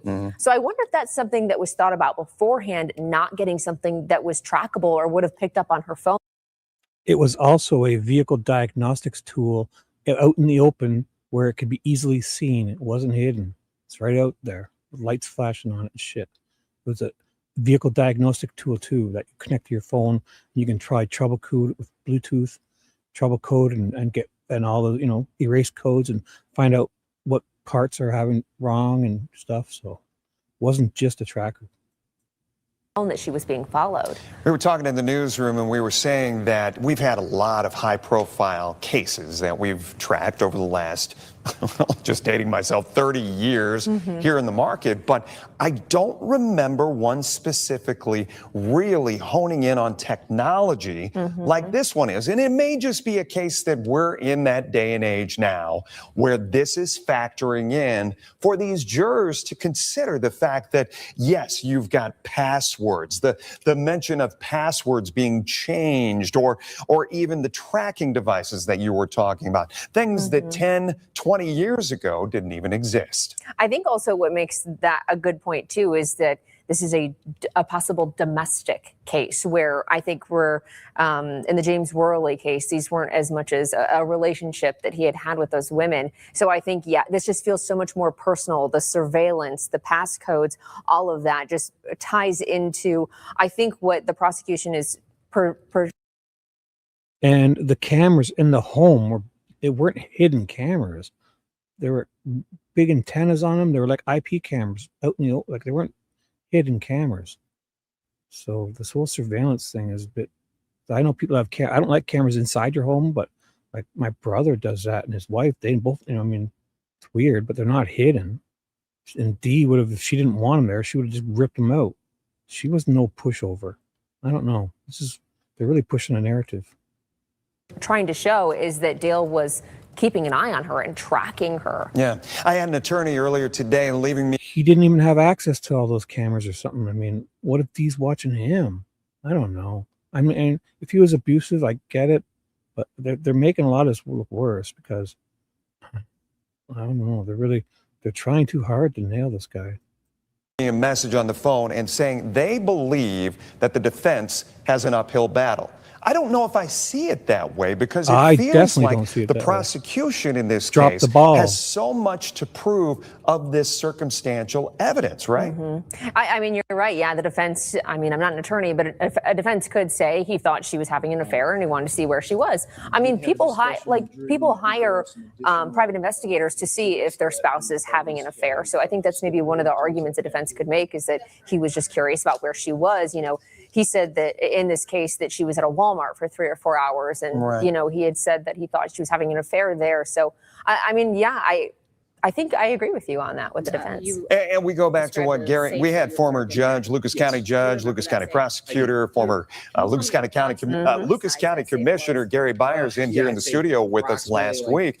And he was talking about laying out. That's what these days, these first few days are all about, is just kind of laying the table, setting the table for the jurors to understand here's what is coming. And the fact that some technology was introduced today could mean that more is coming, and they could lay out even more for these jurors to consider.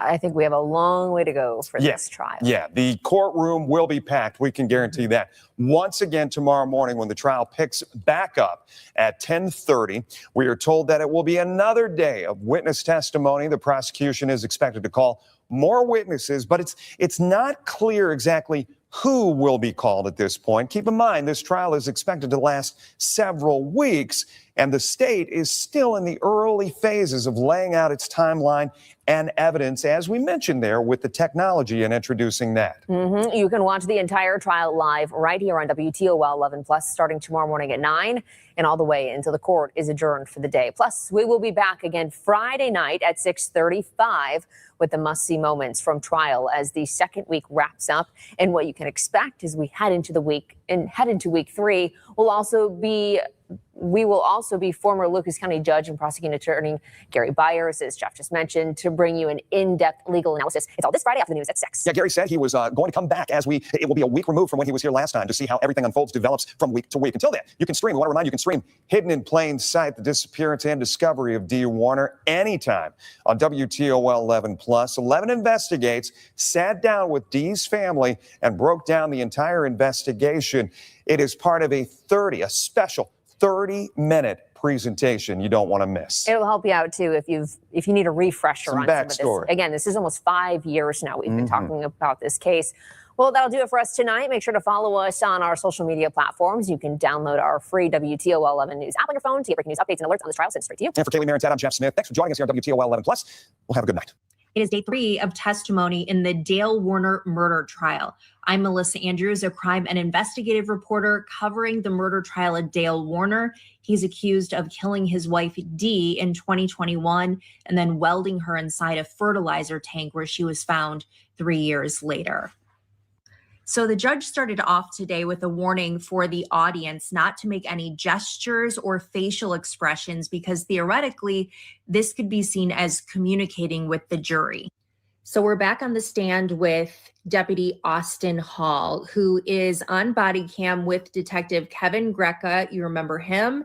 He was the detective who was allegedly on the lam at some point for not wanting to testify or cooperate with these proceedings.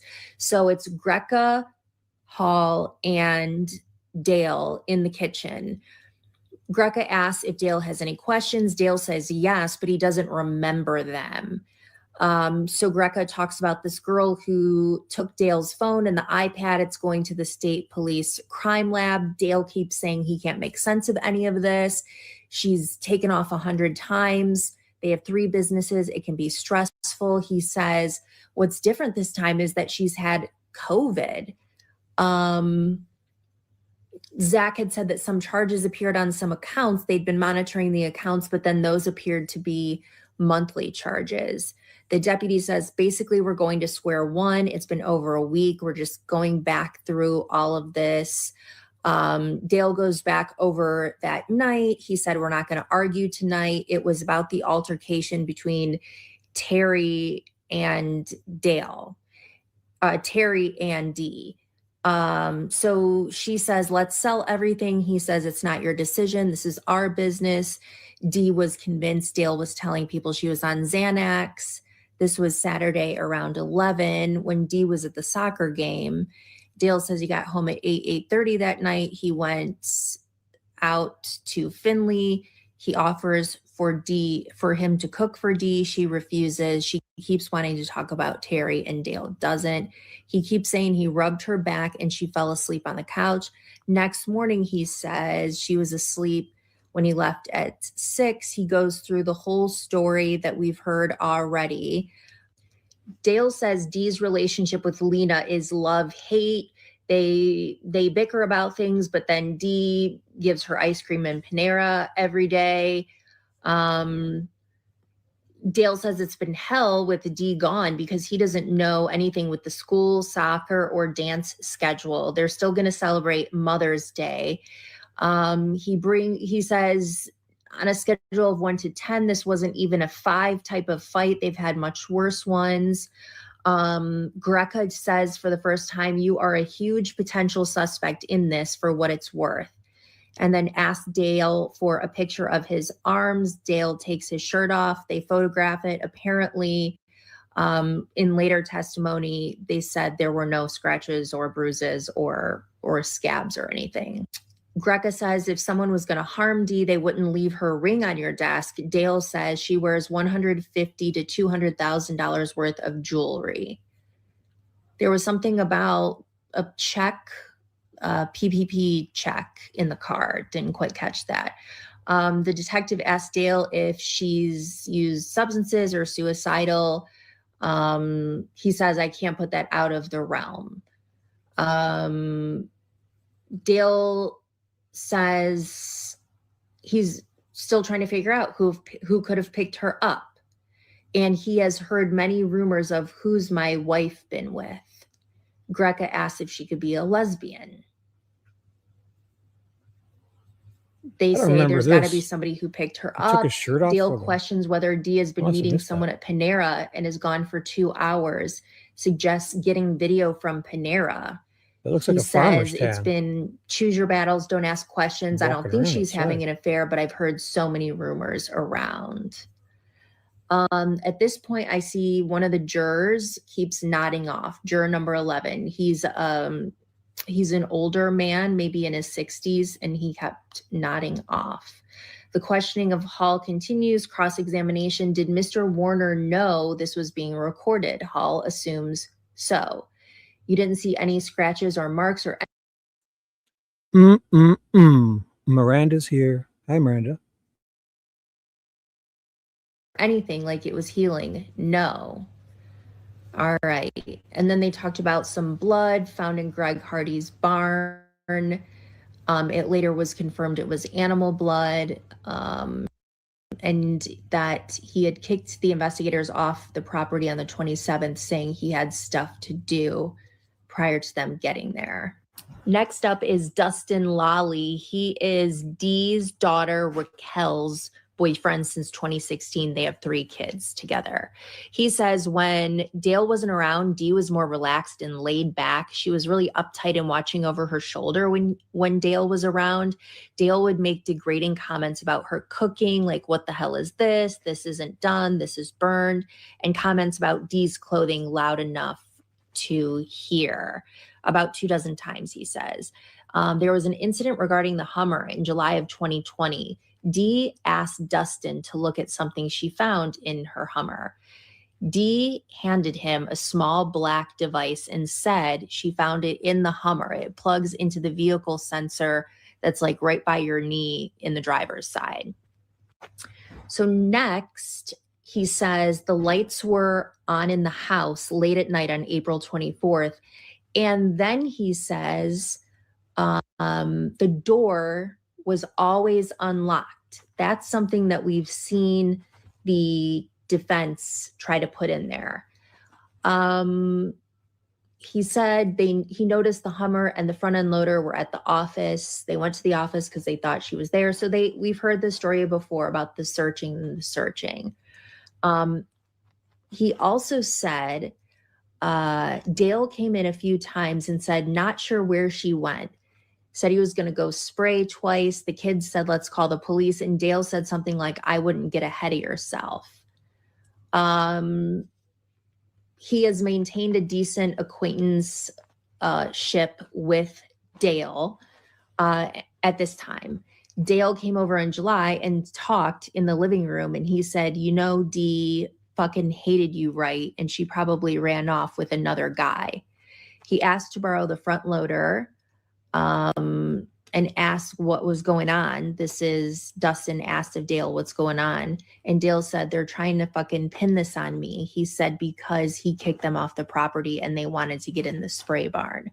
On cross-examination, they established that Dee would roll her eyes at some of the negative comments. He had never seen it plugged in the tracker and had no personal knowledge of where it was found. He said no. They said, you didn't see anything unusual when you drove past the house? And he said no. And they said the doors were never locked. He said correct. Okay, so we recess at 11:45. I'll do a part 2 for the second half of the day. So this is part 2 now. We are getting into some more testimony here, day 3 of testimony in the Dale Warner murder trial. So we start after lunch with a discussion about whether Stacey Brody, who is the massage therapist, will be able to testify about what appeared to be bruising in the shape of a handprint. The defense thought it was speculative and wanted to get their objection on the record. The judge said he was going to dismiss it because it's a lay opinion and it relates to the domestic violence issue. So here comes Stacey Brody on the stand. She said that Dee came to her once a week for 5 years for an hour. So they formed a bond. About a year into seeing her, there was a large bruise the size of an orange on Dee's right hip. She said she saw bruising 8 to 10 times roughly throughout the 5 years.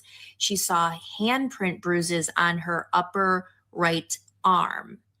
The last she saw Dee, the Wednesday before she disappeared, she was very upset. It's the most upset she'd seen her. On cross-examination, she was asked, did Dee cry before? And she said, yes. And she said, did you document all of this bruising? And she said, no, I'm not required to. And then this is where the defense kind of fumbled a little bit. They said, you didn't mention handprint bruising in your previous testimony under oath. And Stacey said, I don't know. So she took a look and it looked like she looked through her entire testimony. She was very thorough. And she said, well, look here, I did mention bruising on the arm back then when I was under oath, but nothing specifically about handprint bruising or it looked like someone being grabbed. And then it was smart of the prosecution here to say to Stacey, were you specifically asked to describe those bruises? And she said, no, which would explain why she didn't get into it in specifics as the defense questioned her about. Okay, at this point, juror number 8 asked a question. The counsel all got together and agreed not to answer that question. Next up, Stephanie Vocal. She was a person that was working in accounts payable for Dee, and they became friends. She said Dee took the Hummer frequently to the shop for service. One day she was very upset because the mechanic found the black box.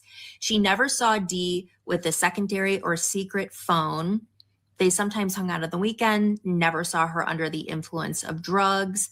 Most of Dee and Dale's fights were about money, his kids, or his dad. On cross-examination, Stephanie said that she found a charge on a credit card and investigated it on Google, and that is how they found out about the tracking device. Now, this is going to come into play later, so remember that she said that. This was a powerful get, I think, by the prosecution. On redirect, they said, whose credit card was the tracker purchased on? And she said, Dale's. She also mentioned a bump like up here under Dee's hair around December, January 2021. So Kyle Wagner comes up next. He provides IT for Dee and the businesses. This is Dee. He mostly deals with her. So they detail how many cameras are in each of these buildings on the property, in the kind of outbuildings and the office area, and what kind of cameras they are. And then he says Dale contacted him on Monday, April 26, 2021, which was the day after Dee was reported missing. He wanted to meet. They met at Hardy Farms. Dale wanted the surveillance cameras put back on his phone so he can access them on his phone. He wanted camera access taken away from Parker Hardy, Dee, and Zach Bach. Only Dale now had access. The passwords for the server were changed and Dee did not have access. In the summer of 2019, Dale called to say Dee was in the hospital with migraines and asked to clone Dee's phone. He never heard from Dee about a procedure or a request to clone, so he did not do it because he did not have Dee's permission. So then on cross-examination, he is questioned about if Mr. Warner ever had you put cameras in any certain location. He said no. Then Ms. Warner, Zach Bach, and Parker Hardy all had access prior to the disappearance. Mr. Warner did not. On April 26, Mr. Warner wanted to access the business cameras, but here was a point scored for the defense. On Sunday, April 25th, Mr. Warner would not have been able to get into the security systems on his own, right? Or change the passwords. And that was correct. A juror asked the question, how many cameras were inside and any facing south toward Munger Road? The answer is 3 exterior cameras. The scale camera could see a portion of Munger. Okay, the last witness of the day, I think, deserves the most time because this witness had a lot of insight into these key moments and actions that are being alleged. And I don't think, people have told me in their comments that they think he might have some more knowledge. That was feedback from the public on the stream. And that person is Dale's ex-son-in-law, Brian Bush. He was married to Dale's daughter, Jenica, worked on the farm for a couple years, said he had a very good relationship with Dale. Dee was hot and cold. Dale wanted to replace his safe. Brian was supplying the safe, not helping him get it in. He purchased the safe on Amazon in June of 2019 and gave it to Dale. Prosecution shows the picture of the safe. Trail cams were used for inspections of anhydrous tanks. Also, Dale wanted to put one in the house to see people coming in and out, wanted to see if anyone was coming in the house with documentation or papers in their hands. He did not set them up, Brian Bush. He just supplied them. Photos were shown of texts from Dale showing location for cameras, asking for Brian's recommendation on where to place these cameras. Again, this is inside the home. He bought a tracking device for the Hummer in January of 2020. He was asked to do this because he says Dale saw Dee's Hummer at Meijer for 3 to 4 hours and wanted to know why. So this is our first time that we are hearing that Dale allegedly was skeptical of an affair, because if you remember, of all of the body cams that we've seen throughout the first few days, Dale has said more than once that he doesn't think that Dee was having an affair. But here, his former son-in-law, Brian, says he saw Dee's Hummer at Meijer for 3 to 4 hours and wanted to know why. He said he tracked her vehicle multiple times a day for about 3 months. Brian did for Dale. He was accessing the tracker about 50 times a week. Brian says that Dale told him that someone found the GPS and the conversation had to stay between the two of them. He said he talked to Dale on that Sunday, 4:25, and Dale said Dee was missing, and they had an argument because Dale confronted her about an affair. This is the first time that we're hearing again that Dale was upset about an affair. He had always told the police, no, I really don't think that she would have an affair. So then he talks about how he breaks up with the daughter, Dale's daughter, and they're not close anymore. So if I had to pick a headline for today, I think it would be technology. However, this would be the close second because so many people clocked this and questioned it and want an answer. And I was included in this. I turned right to Sean Hagerty and said, what? There's a discrepancy here that needs to be addressed. And so it is. I told you about how Stephanie said that she found the charge for the device, the tracker, on the credit card statement. Well, then a juror submits a question. Did Dale ever give you his cards to pay for the GPS device? This is to Brian. The answer is no. How did it end up on the company card? I was reimbursed in cash. Will the purchase show Amazon on the credit card statement? He said it was on my personal account. So he's saying he bought the tracker on Amazon and then Dale reimbursed him. Now, a family friend of Dee's has said Stephanie was referencing the monthly payment, the subscription service on the credit card statement, and then this was just the actual physical box. That may be the case, but that's not what people think. There's so many questions out there on social media tonight about this one topic that it does need to get clarified. It's day 4 of the Dale Warner murder trial in Lenawee County, Michigan. Today starts off our 11th witness, the first of today, Georgia Ziegler, cell phone records specialist for Michigan State Police. Okay, so Georgia says that she was provided Verizon records for Dee Warner and she analyzed them. The records are not exact locations of the device, just the cell phone towers and what side of the tower is being accessed. Towers cover more geographic space in a rural area than an urban area. So she was asked to look for the period of time between March 28th, 2021 and April 28th, 2021. Remember, Dee went missing on April 25th. Analysis focused on the time of her disappearance. So she says the last session initiated on Dee's phone was April 25th at 7:01 a.m. to 7:05 a.m. That's the last time the phone was active. And this was one of the exhibits that was shown during this period. The bottom purple is what you'd be looking at here.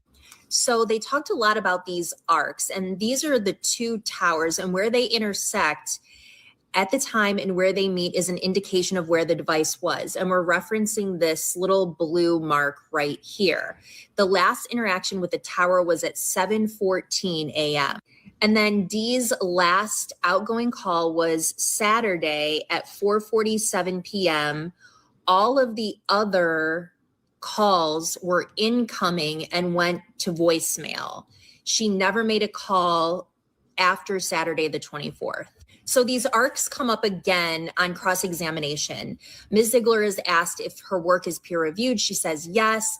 They said, you can't tell us where the device was last connected in terms of a location. She says, I can't give the exact location of where the device is, but when multiple towers give distance readings, it's a pretty good indication of where the device is. And here's another image that was used. The defense says, how precise is it? She says, the arcs are pretty accurate within 1/10 of a mile. She's asked if the device is interacting with both towers. She said yes. And what affects cell signal strength, obstructions, distance from the tower, or lots of people on a tower. So looking back at this slide, the last usage stop time is 7:05 a.m. But she's asked, you don't know what's going on with the device to register that, correct? And she said, correct. So they were talking back and forth about if the arcs indicate the phone is likely there. And this is the image that came up. She said it's likely, but not definitely or specifically in the spot where all these towers are indicating the device most likely is. The jury has 3 questions for her. In what ways would a cell phone lose all contact with a cell phone tower? She said it could be because it's out of range with a specific tower. It's in airplane mode if it was destroyed, or powered off or out of range. If the end time for one session is 7:05, why do the arcs say 7:13? I believe they might be referencing this image, and you can see the 7:05, and then it goes up to actually 7:14. She says those are 2 separate data sets. The network is sending time signals to the device after 7:05. Next question, can you tell if a phone is on at a certain time? And she says there's no records indicating the phone was on anymore. On redirect, she's asked, when's the last time you are certain the phone was connected to the network? She said 7:14. Then back to cross, she says your analysis was just for those 2 towers, correct? The last data session ended at 7:05, but the device connected with the tower until 7:13. Yes. So what I thought was interesting here is that she is testifying that the phone was last used at 7, and Dale had previously testified the last time he saw Dee was on the couch sleeping at 6 a.m. Next, we have Devin Newell. He is an expert that works for General Motors and OnStar with the My Cadillac app. He's talking about how you can see the diagnostics of your car, the location, you can unlock it. He was sent a search warrant to search for OnStar records regarding Dee's 2016 Cadillac Escalade. Those records were for the time period of January 1st, 2020 to April 28th, 2021, so just a few days after Dee disappeared. He said 4 devices had accessed the app: an iPad Pro, iPhone 6, another iPad Pro, and an iPhone Pro 12 Pro Max with one username. OnStar records records the number of times someone tries to locate a vehicle. It was 82 pages with more than 2,100 commands. There were 3 types of commands, mostly get vehicle location, vehicle data, like your tire pressure, your oil light, your fuel, and to unlock doors over that period of 16 months. March 4th records to March 22nd records, there's a device switch. He says the March 4th requests were by one device. There were no requests between March 15th to the 21st. On March 22nd, it switched to another device, the iPhone 12 Pro Max, and that was through April 28th, 2021. And then the unlocked car was used only twice in the 16 months, once on March 25th, 2021, and again on April 25th, 2021 at 7:08 a.m. by the iPhone 12 Pro Max. Here's a quick look at the app and what it looks like. Here's one of the images that was shared at this time. On cross-examination, he was asked, can you lock your keys in the car using the app? He said, yes. She says, can OnStar tell you who exactly is pushing the button or why? He says, no. And then on redirect, do the records reflect anything different if you access the map? We see that as a get vehicle location request. He says the iPhone 6 does not show up anymore after the iPhone Pro Max 12. All vehicle commands were then done by the 12 Pro Max. So we have not, just so you know, we've not yet heard who had what phone in that household. The 13th witness, the third today, was Madison Wolf. She had worked for Dee as a personal assistant and a nanny around 2015 when she was about 16 years old. They met at 4-H. She did different tasks. She said that Dee became like a mom to her. Her parents were going through a divorce. She went on a family vacation. Dee was very loving, kind-hearted, and strong. She never saw Dee use the My Cadillac app. She would go shopping with Dee and they would take the packages up to the attic and then to another room or leave them in the car so that Dale would not see the purchases. She says the marriage in the beginning was of her time there was okay, but over time she could tell that it was business oriented. They were always arguing about money. She was asked, did you observe Dale trying to touch Dee? She said, yes, you can tell she was grossed out by it. There was an objection to that, called for speculation. She said she would pull away and lots of talk of divorce within the last 3 years. She said Dee would have a stern voice. Dale would listen and then get upset. He had a nickname for her, Fluffy, because she was severely overweight. Most of the time, Dee would sleep on the couch and Dale in the bedroom. She talked about a time where Dee showed her a bump on her head, but she couldn't recall when that was in relation to when Dee disappeared.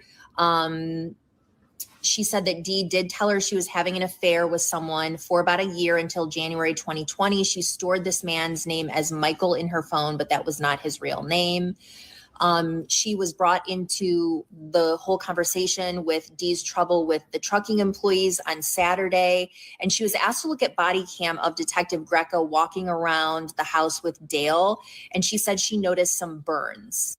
This is the picture that she's referencing. And you can see here, it looks like there's his hand and wrist are colored differently than his forearm. On cross-examination, it came out that she said that Dee drank nearly every day, and there were times that she would have to go pick up their daughter because Dee had been drinking. She said that Dee would go through Dale's things, and then they talked about the bruise on the forehead, and then she was asked, well, you didn't mention that when you talked to Detective Greco 2 weeks after the disappearance, and she said, I don't remember the interview. The jury had a few questions. They wanted to know if Dee wore her wedding ring after fights. She said she wasn't aware. We already talked about the burns. They asked if she ever knew about Dee sleepwalking. She said no. And then there were two questions that were read into the record after the jury left. One person asked, how was the tracker paid for? Brian Bush said he paid for it. Stephanie said she paid for it. This was the discrepancy. They said this is not an appropriate question under Michigan court rules. And they said, did you form an opinion as to what happened to Dee? Again, that is not an appropriate question. The defense then gets up and wants to put something on the record. She said that the people ran afoul with the questioning of Ms. Wolf and Ms. Vogel, and please be careful of what is said for future witnesses and cannot and can be stated on the record. It is day 5 of testimony in the Dale Warner murder trial. Today, our 14th witness got on the stand. It's our first of the day, Detective Daniel Druyer from Michigan State Police. He says he became involved in the case in March of 2022. He first assisted the county, but then took over the case in August of that year. So he pretty much is reviewing everything that's so far been investigated by the sheriff's office, but then they start looking into their own investigation, the Michigan State Police. So we looked at a lot of video today of his interrogation of Dale Warner in December of 2022. So this starts out pretty light where they're building a rapport. He asks about his relationship with Dee and what Dee was like. Dale says that they argued once or twice a week. It was a pretty normal marriage. And Druyer says, well, we have some reports of violence in your household because, you know, they've been interviewing other people. Dale says none at all, screaming, F-bombs, but never any violence. Druyer says, what can you tell us about this tracking device that you put on the Escalade? Dale says he doesn't know anything about any device. She thought one was in the Hummer, but I had put a diagnostic device in there to see how it's running. She thought it was a tracking device. She was paranoid and didn't want anyone to know where she was going or what she was doing. And I could tell where the Escalade was with OnStar. And then Druyer says, what about rumors of her having an affair? Dale said back then I would have said no, but now I'm leaning toward it maybe being true, but I would want proof. She is gone for hours at a time with no account of where she's been. And he said he's found this out in the last 3 to 4 months. There's been a lot of rumors. And then Druyer says, what about showing up to places unannounced, like when she went out to lunch with someone? And Dale says, that's news to me. He's asked about divorce. He said, no, we didn't talk about that. You can't take that back. Remember, pretty much everybody in Dee's life has said she talked about divorce constantly. Druyer just asks for a description of the empire, what they've built together. So he talks about all these businesses. Dale says, I'm not going to work 20 hours a day to pay this conservator that had been put in place. The companies are all dead without me. And then they talk about why Dee allegedly wanted to sell the trucking business. And Dale says, I know why. She took so much money out of the trucking business, there's no way it could survive. All the bills were delinquent. She was scamming money out of the accounts. The PPP money was a shot in the arm so they could cover it up for another 5 to 6 months. And I was going to find it because they were going to have to come clean.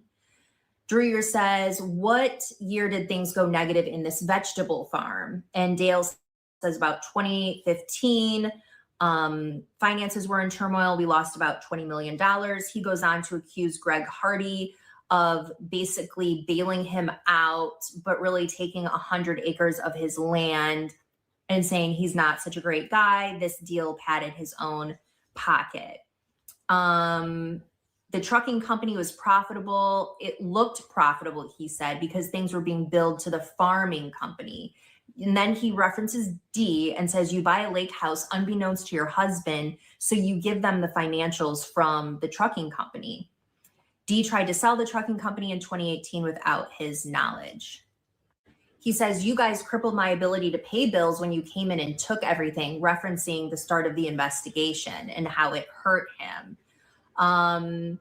He applied for a loan, took out $500,000 SBA loan to pay off debts of Dee's and a $700,000 to $800,000 operating loan. Rob, Dee's affair partner, had a power of attorney, he said, somehow. He said that these detectives are getting led around by the Hardys, and Druyer jokes he's not going to be getting a Christmas card from Greg Hardy. Dale talks about Dee being on Oxycontin, thinks that she was hooked on him for her migraines. Then he brings up Jamaica and Mexico, says she was really fascinated with Jamaica. She went on this cruise. There were mansions up there. She just loved it. She bought a $10,000 ring there and another $5,000 worth of jewelry. She went on this cruise with Stephanie and a bunch of other people, and apparently they went out and partied and left the kids in the room while they went out and partied with these men from this cruise. Then the detective says, well, how did she get into another country without her passport? Because it's here. And he said, oh, you don't need one. You can give someone $10 to take a boat. And I looked over, and this female juror, who's probably in her 60s, looked over at the kids, and then she did like a little smirk. He said money in the safe was gone, $75,000 to $100,000 cash. Then he says, and a couple of us in the media clocked this, me and Kevin went and looked at what was left, referencing Detective Kevin Greco. We thought it was interesting that he just called him Kevin. He said they've always have $50,000 to $100,000 in cash in the safe. The judge came on and said that all the media has to remove day 1 and 2 footage of the trial because a juror is still being seen on camera. After lunch, it was very hard to hear. If you were watching the stream, that's because the jurors apparently couldn't hear this video, so they moved a speaker closer to them. He says Dee has left countless times, and the kids are all over the place looking for her and looking on the cameras. They weren't looking at the cameras. They were deleting shit off the cameras, he said. The detective asked her about the medicine. You said you're not giving her medicine, but then before you said that you did. He said that they went to sleep on the living room floor. But if you'll remember previously, he said she was asleep on the couch. And he also said they sleep frequently on the living room floor, which the detective thought was odd. Then we go into the Hummer and the location of the Hummer. And they are asking when he accessed these cameras, what were you looking for? And he said, I was locked out of the computer. I didn't access them. And they said, Dale, we promised to be honest with each other. You access the cameras. You have access to them on your phone, correct? I was looking to see who was looking for Dee, see where she was. And they said, what time did Stephanie call you to ask where Dee was? 9:30, things are normal until then. But remember, Raquel said she didn't go there till about 9, okay? So Stephanie had to come later, about 10:30. And they're saying, why did you access the Cadillac that morning? Why did you go into the garage? He thinks, and they say, you accessed that Cadillac. And he said, there must have been something in there I needed to get out. She's got the key. They're saying, well, we're not saying you drove it. You accessed it for some reason. He said, I hit the OnStar button on my phone. It tells me where it's at. I was going to see where the car was, where she was. So that was maybe problematic.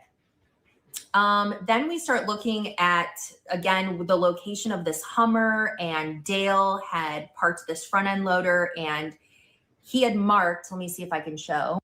Okay, so the detective had placed these marks, these X marks around, or Dale did, either one of them. And he said, my intention was just to know one thing, where he parked that front end loader. There were tire tracks observed from the front end loader. He said he went to the house in the front end loader, but that's where the Hummer is typically parked and where it was parked that day. He said Dee must have moved it that day, but how could she have moved it if she was still sleeping? And then there was talk about how he said the first time he knew she was missing was at 10:30, but how did he access these applications well before he knows she's missing? So Dreyer says he got a search warrant for a barn on Paragon Road. This tank was by itself. There was a non-factory weld visible on the tank right here and here, and this handwritten note. So he gets it towed. They put it through an x-ray. They see that body outline. And then the next day they're cutting it open and they're putting a camera down in there. And there was something wrapped inside of a blue tarp. So they continue opening the tank, and then they see this object wrapped in blue tarp, and it ended up being human remains. The medical examiner is up next. First up today is our 15th witness, the second of today, the deputy medical examiner for Oakland County, Dr. Patrick Cho. Dr. Cho is involved in the case because he sometimes contracts with other counties for his services. And in this case, it was Lenawee County. And that's why on August 20th of 2024, he performed the autopsy on Dee Warner. So Dr. Cho here says that it was presumed to be Dee, this body that he had, but it was not confirmed until dental records were sought. He said externally, the body was enclosed in a body bag, wrapped in 2 I'm not sure why tarps, it's gray. secured with duct tape. If something's up. Unwrapped the 2 tarps, and the legs were bound with duct tape.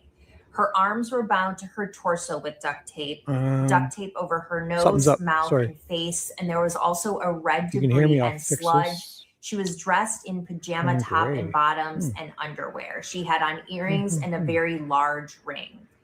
He says when the tape was removed, there were contusions on her right and left cheek, left eye, left shoulder, and a small contusion on the back of the head. Internally, there were Can you blunt still hear force it? injuries to the top and left skull, hemorrhaging, bruising on the tongue and the back of the throat.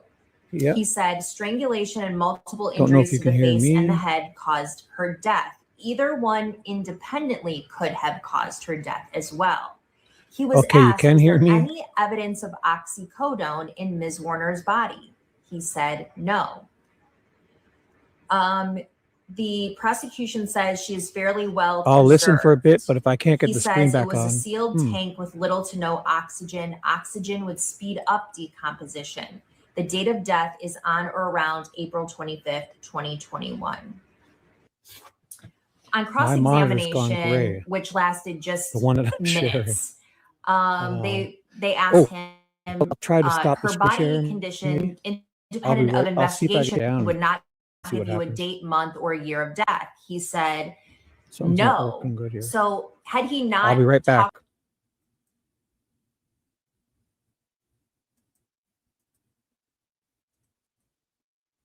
Okay, I got it back. Start a new screen share. Sorry, I paused it now. That was weird. But we heard it, so that's not so bad. So she was talking about stuff. I was listening to that. So here. There. She came back.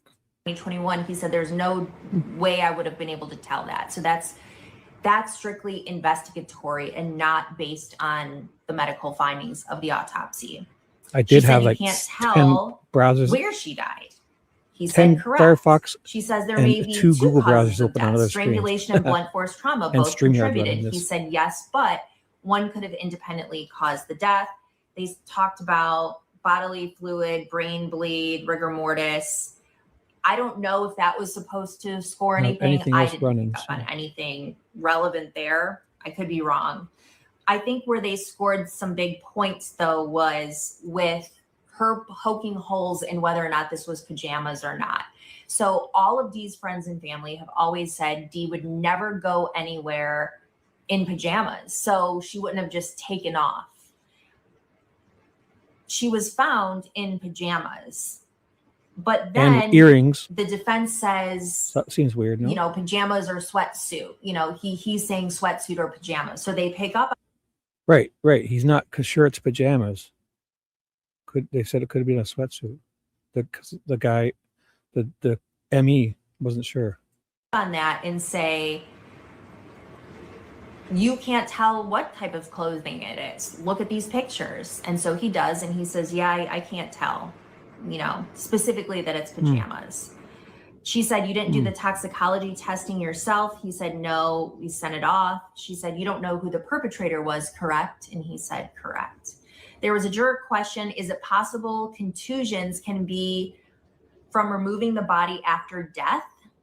And that was no, because contusions form due to reaction when we have an injury. Your heart is beating, causing the blood because you're alive at the time.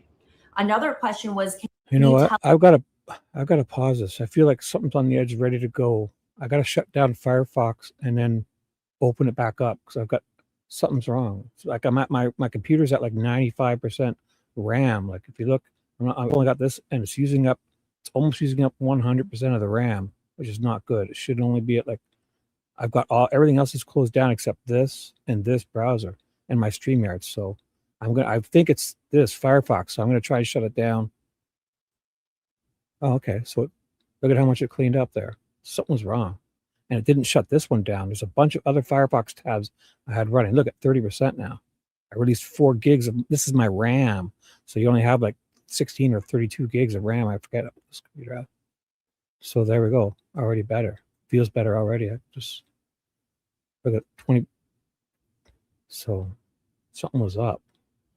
I probably should. No, I'm just going to leave it. Seems fine now. Forget what I just said. Just feels better already. I can just feel it. If the body was killed inside or outside, he said no. I thought that the Oh, see, of course I entered that. I think I hit the, I think I took paused to it. question a medical examiner was very quick. And I don't know if that's just me or if you guys picked up on that. The cross-examination was just minutes. No. I don't know whether to I had glean way too many anything browsers from open. that. Does that mean it was more successful for one side or the other, that they only needed to take minutes? Does it mean it's a slam dunk? Does it mean something else for, the defense? It's hard to tell, but it's the quickest examination of a See, medical now that it's running examiner good, I've I'm going to ever go open seen. them back up again on my other One screen. more so- thing, something about the dynamic here this afternoon. So the judge issued a protective order over these autopsy photos so media couldn't show them. None of us were going to show them anyway, but for some reason the parties felt the need, which is fine. So the jury's, obviously this is the jury box. They set up these two monitors in front of them instead of where they had been broadcasting over on this side of the wall. So all of Dale Warner's team and Dale Warner go and stand right here on this side of the wall, all along this way, creating basically a wall from the media or the public seeing these exhibits.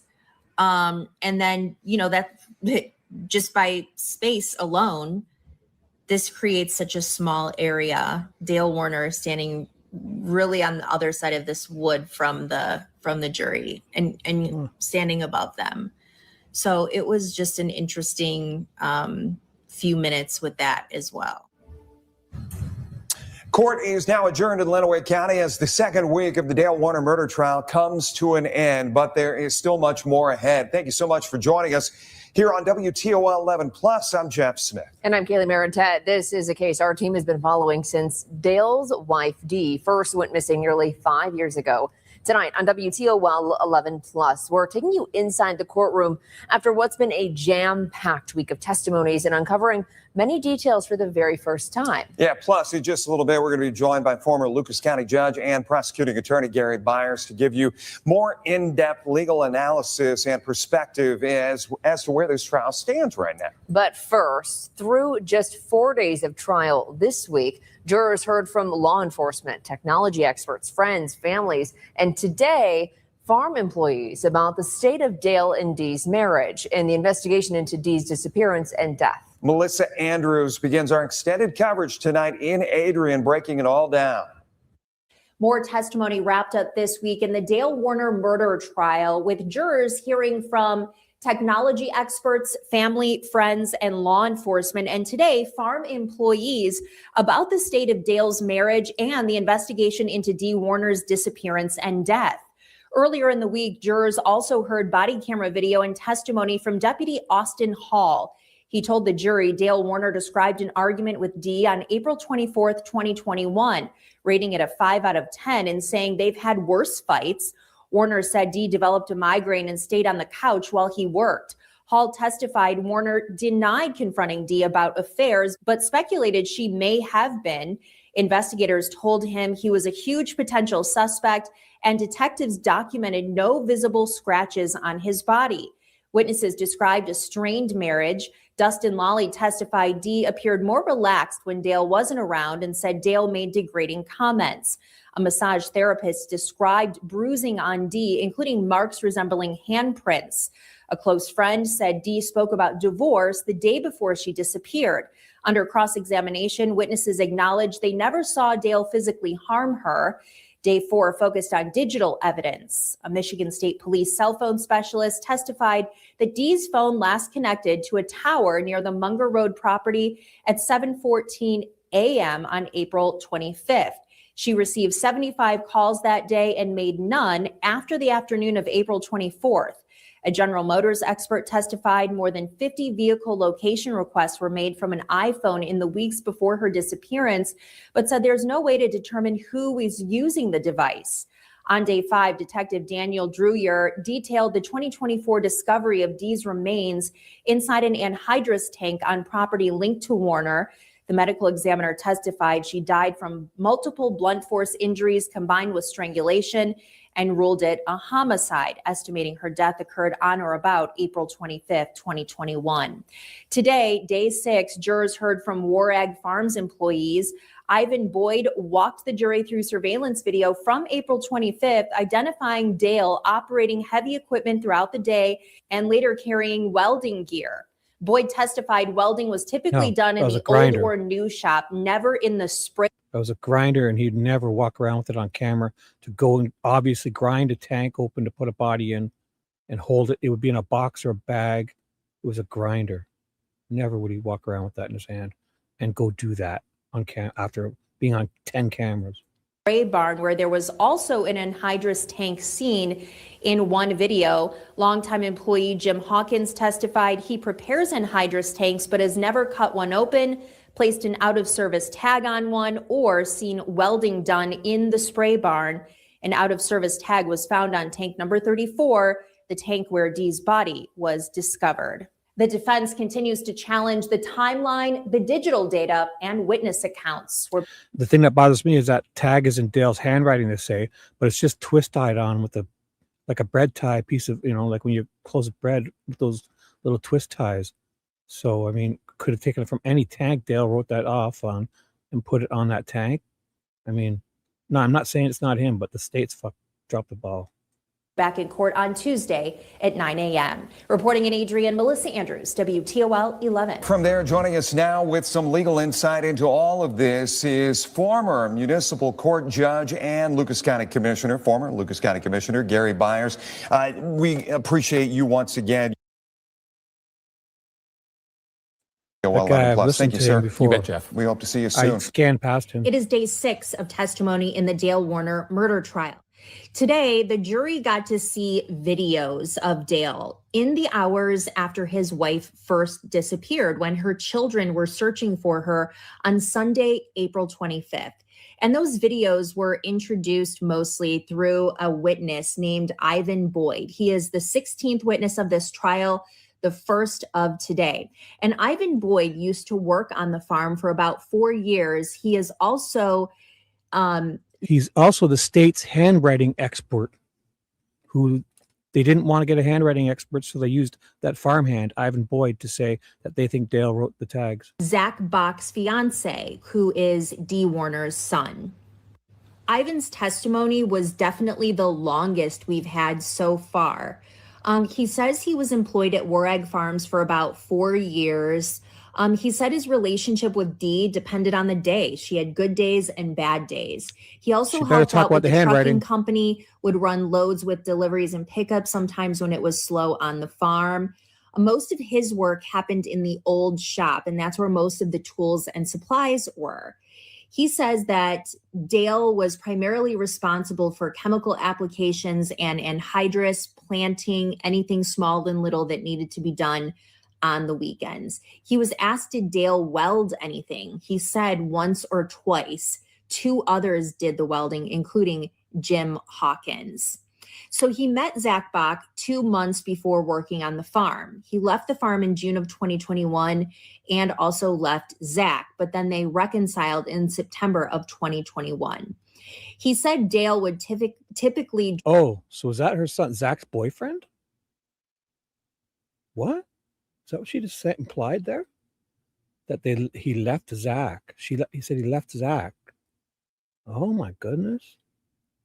Could Zach and him have been, and he left in June 2021 and she went missing what? April? May? When did she go missing exactly? February? February. He broke up with her son a couple months later and left. Drive the Kubota in 2021. No one else drove this vehicle. The JCB, or front loader, was used to load fertilizer and various things around the farm. Typically, the welding was done in the old shop, Barn 1. There were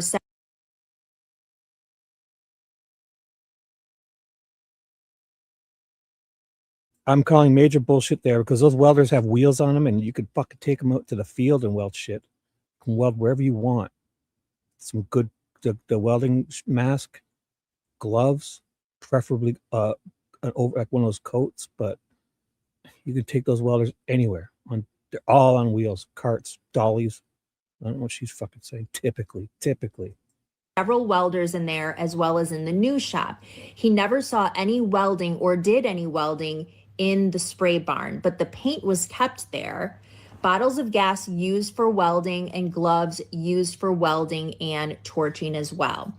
The forklift used for moving in hydrous tanks and pallets, as well as the power washer, were shown. He said he would typically work on Sundays, but not April 25th. He did go in because he had to work on radiator hoses on a truck that day. So he took his younger brother with him and got to the farm around mid to late morning. He mostly worked in the old shop that day and says he saw Dale 3 to 4 times that day. So we watched surveillance video from that day starting at 6:58 a.m. Again, this is April 25th. And at this point, no one knows that D is missing. Dale is shown in the JCB or the front loader. He was asked, did that seem strange to you at first? He said yes. Then there was objection for relevance, and that was then stricken. Did you notice anything different about Mr. Warner? Well, he was not wearing a hat. We all wore hats. I've hardly ever seen him without a hat.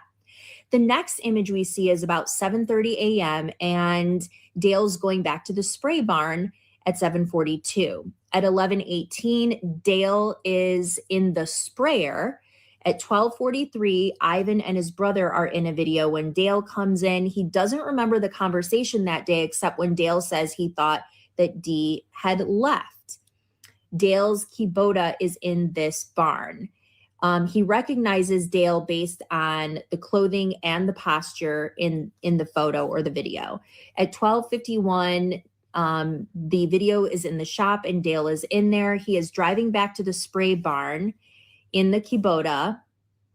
Jaron, his son, arrives in his truck and Dale is following him on the Kubota. At 1:13, it's going into the barn. Dale is in the storage shop in the back of the old shop, and there is an image of him near some welding supplies. He then gets back on the Kubota at 1:26 near the office, heading back. So this is her recapping day 6, going along with the state's narrative. The defense never disputed the timeline because they knew on closing they were going to drop a mic all over this timeline. So she doesn't know what's going on. She doesn't have no clue what's going on either.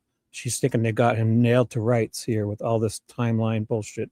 Boom, boom, boom. He did it kind of, but you wait. There's completely contradicted in the defenses.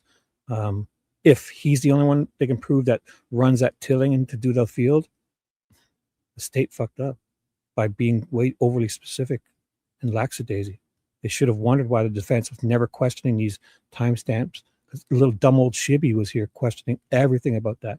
And everyone was saying, whoa, why wouldn't the defense be disputing it? And I was like, I don't fucking know. I don't know. Maybe they're in on it. Now I know because it helps them. It's exculpatory for this guy. The state's bogus timeline, piecing it together, just being so lackadaisy and overly specific, and 2 hours to do this. Like, it's so simple, and a grinder used when a fucking torch would be used to cut that thing open, and walking past cameras holding said grinders that he wouldn't even have used. And it's ridiculous. Toward the spray barn. At 1:46, he's on the sprayer. A semi is like there. Like they've got it so perfect, man. They got it so perfect. The defense is like, they're biting their tongue, not the, they're hoping the judge allows this in, and he did. The state never, the judge accepted it. Boom. They got it. It's in there now. This is the timeline, the state's timeline. And they're going to fucking blow it right apart, in my opinion. Pictured at 2:46, Dale is on the Kubota. At 2:51, he's back by the scales. At 3:01, walking toward the scale around the corner of the office. At 3:18 on the Kubota, at 4:29, we see Todd Nahrink's pickup, and Dale is on the JCB at 4:32. At 4:52, he's looking at welding equipment in the old shop, or we're looking at welding equipment, but Dale is in there with a welder. You can see him walking out of the shop at 4:56. He now has a hat on. At 5:06, he's seen carrying a welding mask and gloves. At 6:41, the JCB goes by and there's a welder in the bucket, a blue welder and a gas tank that was yellow. He was asked, did you ever see an anhydrous tank inside the spray barn in the 4 years that you worked there? He said no. This would be uncommon. These tanks were stored, if they were full, along the driveway, and there were others stored at Carson Road and Paragon Road. We have a short break. We come back and we see an image, and Dale has some grinding discs. There's a big green toolbox with a welder next to it. At 6:43, Dale is with those same items in another pick. He's asked, did Dale ever leave notes? He looks at some notes with some exhibits. They were lined and loose leaf pages with handwriting. And there were 2 black notebooks and a pink notebook. And he said the writing appeared to be Dale's. This was never addressed with the tag that was on this tank and drawing the conclusion that that writing must be Dale's. That tag was. Well, I'd like to leave something. I know she's going to leave it out, so I'll tell you that the 6'7" cop talked about the handwriting. First of all, the prosecution chose not to get a handwriting expert to do this. They relied on this farmhand, Ivan Boyd, who's Zach's ex-boyfriend or whatever, and probably doesn't like Dale. And the tall cop said that the FBI and them would need a voluminous amounts of handwriting samples to even consider comparing handwriting. And then the stand, this fucking Ivan Boyd, the prosecutor gave him a receipt and a couple loading slips or something. And he's like, yeah, I believe that's Dale's handwriting. Right on the stand. It's a fucking joke.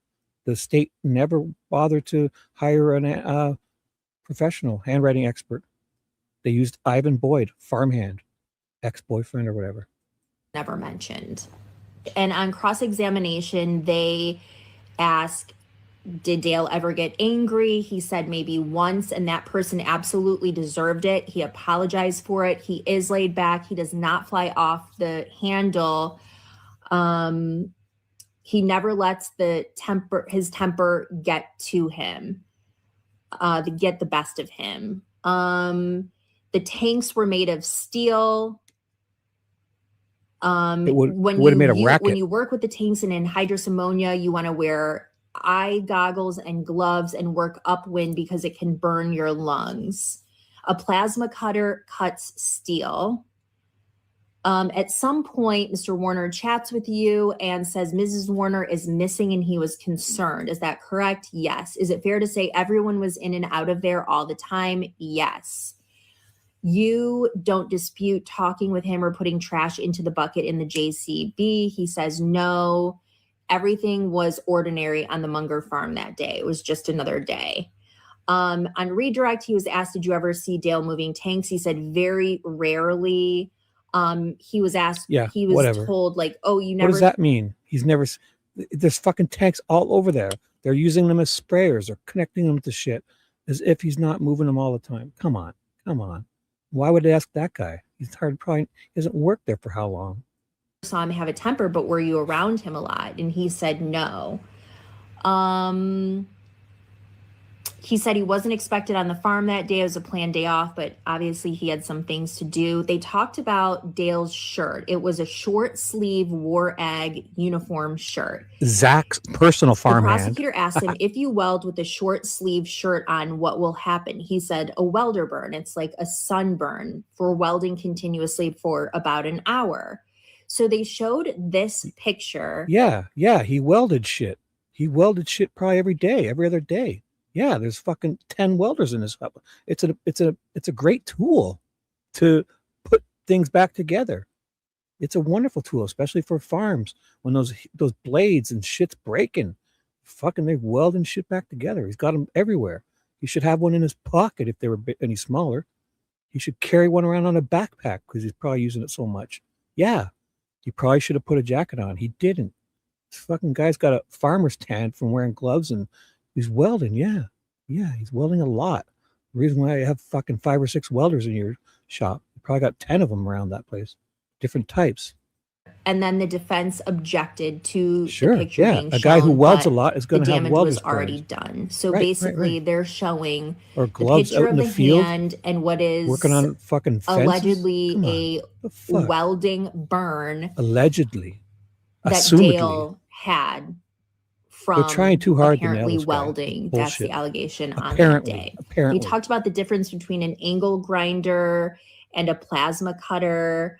The angle grinder will cut a straighter cut. The angle grinder will also take a bit longer. The plasma will A bit longer. Oh, and fucking be labor intensive, messy, noisy. Think of that grinder on that tank, man. Oh my God, how loud that would be. Ineffective. Sure, you can do it. You would never do it with a fucking plasma cutter at your disposal or arc welder. Never, ever, ever. It's ridiculous. be the quicker of the two. The jury had some questions. The one that I thought was a good question was, does the plasma cutter need gas to function or cut? The answer is no. No. It uses an electrical current. I thought that was Right. interesting just because we were talking about some sort of gas tank that accompanies this welder and some of these. And who cares? Who cares? It doesn't matter. It would be on wheels and he'd have lots of that gas if it needed it. So who cares about what it uses as fuel and how it works? It'd be fucking so goddamn effective cutting that thing off. You would never use a grinder, ever. It's ridiculous. A hack like Jaron might. Pictures. The 17th witness, the second of the day, is Jim Hawkins. He works at the Munger property to this day, and he's worked there since 2013. He I got a said good he's vibe in from this charge guy. of He getting seemed the like a nice anhydrous guy. tanks ready to be used. He fills like a them nice man. up. He talks about that whole process. He said that he's never put an out of service note on a tank that's out of service, nor has he ever cut the end off a field anhydrous tank and would never do that. He's Oh my also God. never painted an anhydrous tank and said that you would never take a tank like this indoors to work on it. He would take the JCB down to the spray barn and take Dale's cans and bottles from his spraying about once or twice a week. He never saw tanks in the spray barn. On cross-examination, they said, you used the tanks that were on the property. He said, yes. They said you interacted with both Mr. and Mrs. Warner. Were there good days with her and bad days with her? He said, correct. They said, would she scream and yell on bad days? He said, yes. They said, was Mr. Warner easy to get along with? He said, yes. On Saturday, the 24th, you worked until 7 p.m. Everything seemed okay on the farm. Yes. The jury questions, did you ever notice a fresh weld on the tank? No. Would exposure to anhydrous cause a burn on the skin? Yes, he said, but only the liquid. So what did we learn today? We learned in the hours before and after Dee was discovered missing while her family searched for her, Dale was all over the property and he was seen on camera with welding equipment. He was seen with an anhydrous tank in a barn where typically that Great fucking wouldn't tool. happen. You know, the defense came in and they really wanted us to know that Dee was the mean one and Dale was the nice one. They wanted us to know that people frequently came to the farm and were handling tanks. The Hardys filled up their tanks. They wanted people to know that, you know, these employees had these opinions, but they didn't work very closely with Dale or seem to know him personally. They certainly will have an opportunity to present their side of this whole story and any evidence that they would like to bring forth, although they're not required to do that. The next testimony is on Tuesday, starting at 9 a.m.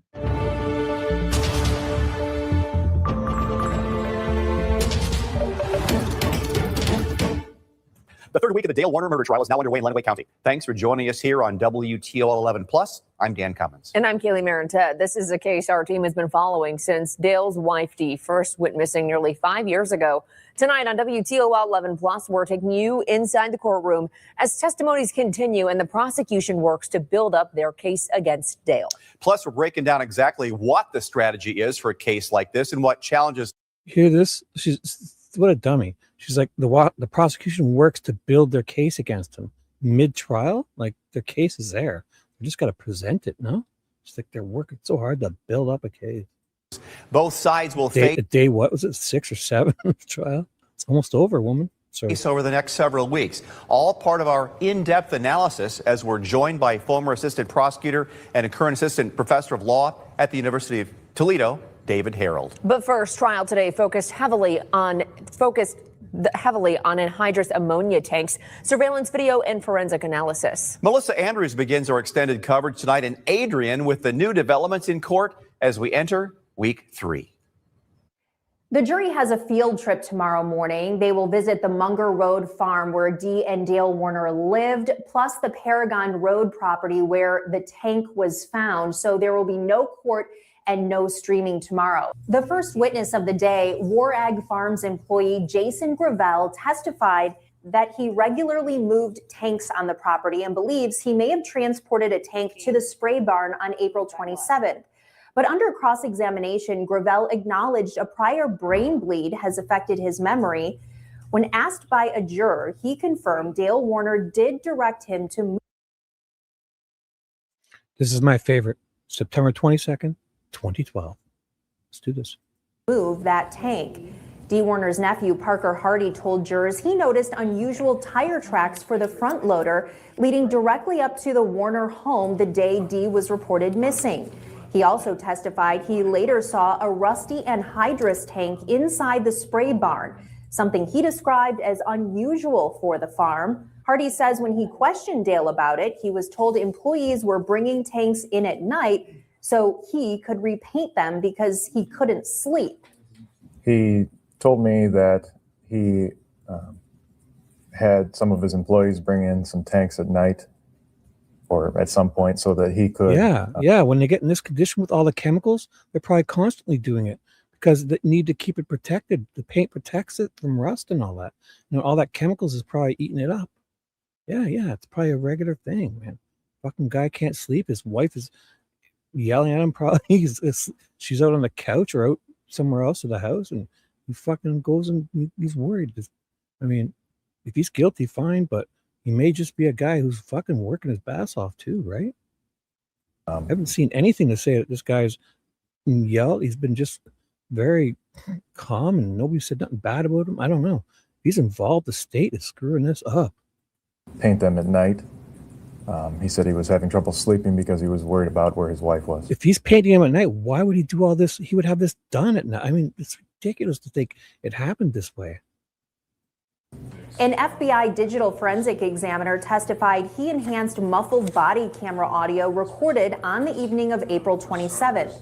The audio was taken after the lead detective, Kevin Greca, removed his body camera and placed it in his car and shut the door. The enhanced audio was still not clear, but you could hear him talking to Jaron Warner, Dale's son, about bringing dogs and drones to execute a search warrant just before he removed his body cam. Detective Dale Sharp testifies So he's on to Jaron, that guy. That's it, man. He took his body cam off to talk to him. They probably turned Jaron state's witness. He's either did it or is involved, and he got all these felony charges for tampering with stuff afterwards, and boom, all of a sudden he walks, and the cop car, Jaron's going on about the fucking divvying up the inheritance and all this life insurance coming his way, and oh my God. Then he's he's doing that stupid phone call, and Dale's like oblivious or a great actor. Jaron, man, this is fucked. He was on the property at the time, and that Detective Greca told him that they should let Dale continue his work on the farm and not interfere as they searched. Former Madison Township Fire Chief Ryan Rank, who is part of the county drone team, testified he captured aerial video of Dale Warner operating a front loader and hauling it in high. Yeah, he's got a tank, a white tank. There's fucking 50 of them on this property. And as if this is the cops, he drove past the cops that are here, as if he's going to go do all this in front of the cops. Why? What? There's 3 cops and a fire people or the fire chief or whatever flying this drone around his property. He knows it because they had a search warrant or whatever to do it. They're standing, he almost runs them over driving by them. They're standing out in his parking lot. Is it going to fucking do all this shit while they're there? Come on. Tank that same night. The final witness of the day, a certified welding inspector qualified as an expert, testified the tank showed. You're welcome. I'll try not to ramble too much, Disco. I'm sorry. And I will never, ever interrupt again, ever. I promise. Watch. For at least 30 seconds. An obvious repair weld. He estimated cutting and re-welding the tank could have been completed by one person in under 2 hours using professional grade equipment. The UV light that's produced in the welding arc is extremely intense, and it can burn uncovered skin. Yeah. So can that big round thing in the sky, up in the space there, that big ball, we call a fucking star, that sun-looking thing can do that. If you're working on a fence for 2 hours in shirt and gloves, yes, you can get sunburns from lots of things. Chemicals, yes. Relatively quickly. Fucking That guys is running very around doing shit indicative all of, day. Oh my God. What a burn from UV light produced by the welding arc would look like, It's very especially if indicative. one was wearing a glove. Yeah, he uses a welder constantly. Yeah, he's running around with gloves on, fixing shit. All this guy's on camera fucking running around. He's the only one who's working at this place, it looks like. On the hand. Under cross-examination, he acknowledged he cannot say who performed the weld, only that it was not a factory weld. You can be the first to hear about the major developments in this case. All you have to do is get out your phone and text the word trial to the number you see on your screen. That's 419-248-1100. Then our team will send you links to our stories with trial updates as soon as we get them. Plus, you can read up more on this case's history and the disappearance and discovery of Dee Warner. Joining us now to offer some legal insight into all of this is former assistant prosecutor and current assistant professor at the University of Toledo's College of Law, David Harrell. Thank you for Actually, joining this us guy and being with seemed us all here right, today. so I won't. Thank you for inviting me. The other two I So didn't like. we are heading now into think week this guy 3 was of the Dale interesting. Warner murder trial. From a testimony standpoint, the jurors have heard a lot. What part of, I guess, of the phase of this trial that we're in? This is projected to be a 9-week trial. This is week 3. About what point do you think we're at right now? Well, it's hard to tell. When you have a trial of this depth, it's a circumstantial case. There are certain aspects that the prosecution concentrates on when you have a case that's based primarily on circumstantial evidence, which is that testimony has to lead toward motive, opportunity, and means. So since we have so many witnesses, it's like putting together a puzzle. And each witness is commenting on a certain piece of that puzzle going toward whether it's motive, opportunity, or means. So in that regard, as the trial develops, what you'll see is witnesses speaking to each one of those issues. So right now, from a prosecutorial point of view, they're in the midst of it, and it's just about putting together a logical construct for the jury to follow, a story that they can understand what happened and why.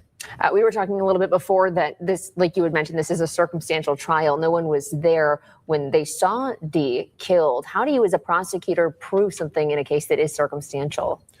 Seldom do you have cases where especially a murder, where you have first-hand witness, because there's only 2 individuals that know what happened, the victim who can't testify and a defendant who won't.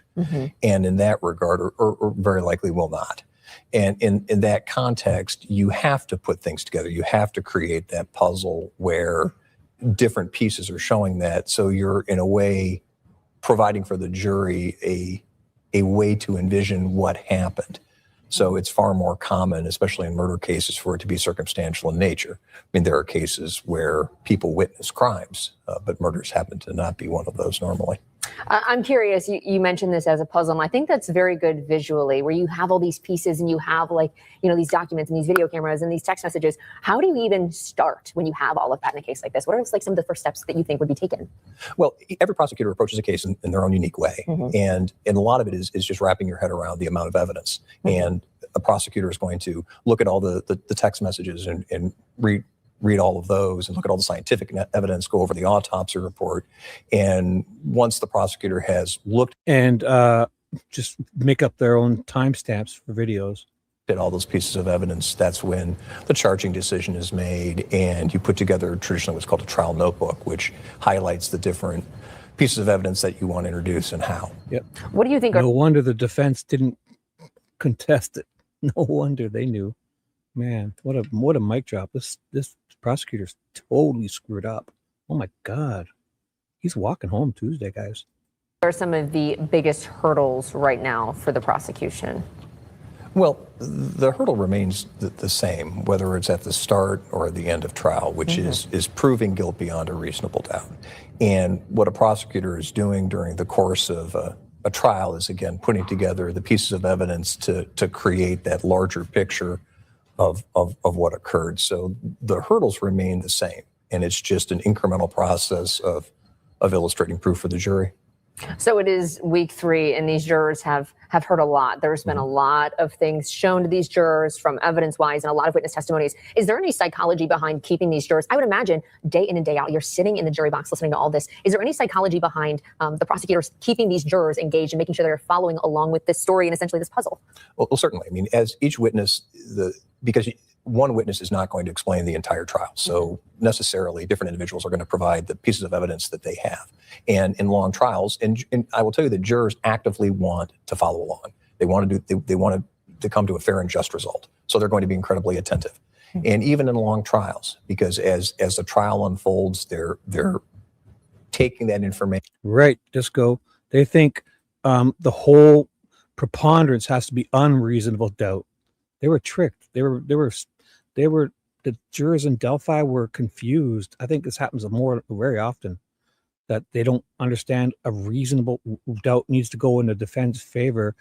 They were like, oh, we'll just throw out the ballistics. We'll throw out this. We don't believe this, that, but all of it wasn't unreasonable is what they made them believe. Because that one juror who talked to murder sheets about Delphi was going on about unreasonable doubt. Oh my God. They fucking confused them. And remembering it, and then as other pieces of information comes in, they put them all together. And then ultimately what you'll see at the end of the trial is the summation of the prosecutor and defense for that matter, where they'll tie all those pieces together and show how everything works. I know one question that a lot of us in the newsroom have been wondering is some of cases like this, someone like Dale with us from the University of Toledo. Thanks for joining us here and giving us so much insight on this. Let's turn now to what's next in this trial. As you heard Melissa Andrews mention at the top of our coverage, tomorrow jurors will visit the Munger Road property and Pargan Road property where the D's body was found. The judge says this will help the jurors understand the evidence that's been provided so far. The judge says access to the site will be restricted for the public and media. There's also restrictions on video and photos. That's why tomorrow we will not have the trial live streamed on WTOL 11+. However, once the restrictions are lifted and the trial resumes inside the courthouse later this week, our live coverage will resume. We'll also have our next extended coverage streaming coming up at Friday after the news at 6. Until then, you can stream Hidden in Plain Sight: The Disappearance and Discovery of Dee Warner anytime on WTOL 11+. 11 Investigate sat down with Dee's family and broke down the entire investigation in our special 30-minute presentation. It is day 7 of testimony in the Dale Warner murder trial. I think this was our most productive day in court by far in terms of how many witnesses we got through and a lack of powwows in the back. We got through 6 witnesses today.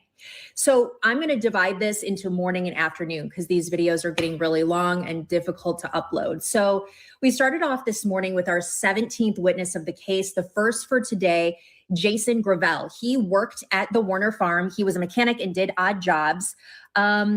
He said that he went to work on Monday, April 26th at 7 a.m. and Dale told him that Dee had left on Sunday evening. He also worked on Tuesday, April 27th. He was asked if he ever watched any surveillance video from April 27th, and he wasn't sure. So it became very apparent that Jason was having a very hard time on the stand. He was really not remembering a lot of things. And it came out later that he had a brain injury and had difficulty with memory. So in his testimony, he says he previously said he recalled moving a tank for Dale, but now didn't remember, says he moved tanks regularly. He thought this tank was behind the burn pile, but then he was having a lot of trouble identifying the different buildings that we've seen on the property and where the burn pile was. He was shown a picture of the front loader, and he said it's probably me taking it to the spray barn, a tank, at 5:43 p.m. When asked why Dale wanted it moved, he said, I think he wanted it cleaned up. On cross-examination, it comes out about the brain bleed and the memory. Mary Chartier, who is the defense attorney, asked if it's possible that Mr. Warner told you that Dee left on Sunday morning. He said yes. She said, you've moved tanks for Mr. Warner before. He said yes. And then there was a jury question. Did Dale tell you to take the tank to the spray barn? He said yes. Our 18th witness, second for today, is Parker Hardy, Dee Warner's nephew. So Parker says he was told that Dee was missing around 1 or 2 o'clock on Sunday. He went to the Munger Farm office where his cousins and Dale Warner were looking through the surveillance video, which several have testified to already. He drove the gator at the farm to look for her on the north side of the house. Something caught his attention, tracks from the front loader up backed into almost the house. Like as far as you can get toward the house is where these front loader tracks were. And the Hummer was parked on top of those tracks. He said it was notable because how the gravel was thrown. It looked like it was moving fast and it was unusual for the front loader to be pulled up that close to the house. He was asked where the bucket would be. He said it would have been almost to the door on the porch. He said on his second visit that day, the Hummer had been moved back to the house. The seat was in the position of someone who was shorter. On Tuesday, April 27th, Parker is on a corn planter at the farm. He was purchasing fertilizer from Dale. He went into the spray barn to load fertilizer and saw the tank in the spray barn. He thought it was very unusual for an anhydrous tank to be in that condition on the Warner farm. Usually they're painted, and there had never been an anhydrous tank in the spray barn. Dale meets with him in the barn. And Parker is asked, did you ask Dale about the rusty tank? And he said, I did. And he said, well, what did he say about it? And he said, he told me that he had some of the employees bring in tanks at night because he was going to paint them because he was having trouble sleeping because his wife was missing. On cross-examination, he's asked about coming and filling up his own tank, an anhydrous tank, and what that process usually was. It was the last time he had any physical contact with his aunt, Dee, and that was on Friday. Remember, she was reported missing on Sunday. Did you see Mr. Warner drive by your house in the sprayer? Yes. Were you concerned that Ms. Warner took her own life? Yes. You drove from your property to the Warners? Yes. Where was the Hummer when you first saw it? The office, later on in the back of the house? Yes. The JCB, which is the front loader, tracks up to the house. You didn't see the reverse tracks? No. She said, was that noticeable? Yes. On April 27th, you saw the rusty tank in the spray barn and you didn't see a non-factory weld on the tank. And he says, no. And then the attorney says, would you have noticed that? He said, I didn't look at the specifics, only noticed an old rusty tank. They say, you didn't see Mr. Warner behaving unusually with it. And he said, correct. And the 19th witness is Jordan Graves. It's our third for today. He works for the FBI in the Detroit field office. This is very interesting, his testimony. He was really great on the stand too, because he made a lot. He looked at the jury quite a bit and he was very clear. He said that he was asked in late March of 2025 to enhance some audio of a recording in this case. This is where Detective Greca comes back into the fold. Apparently, Detective Greco was on the scene on Tuesday, April 27th, and he was wearing a body-worn camera. This guy, Jordan Graves, the FBI guy, says it was at one point separated from the people in the conversation. It was muffled with a background noise. The camera was placed in the car with the door closed.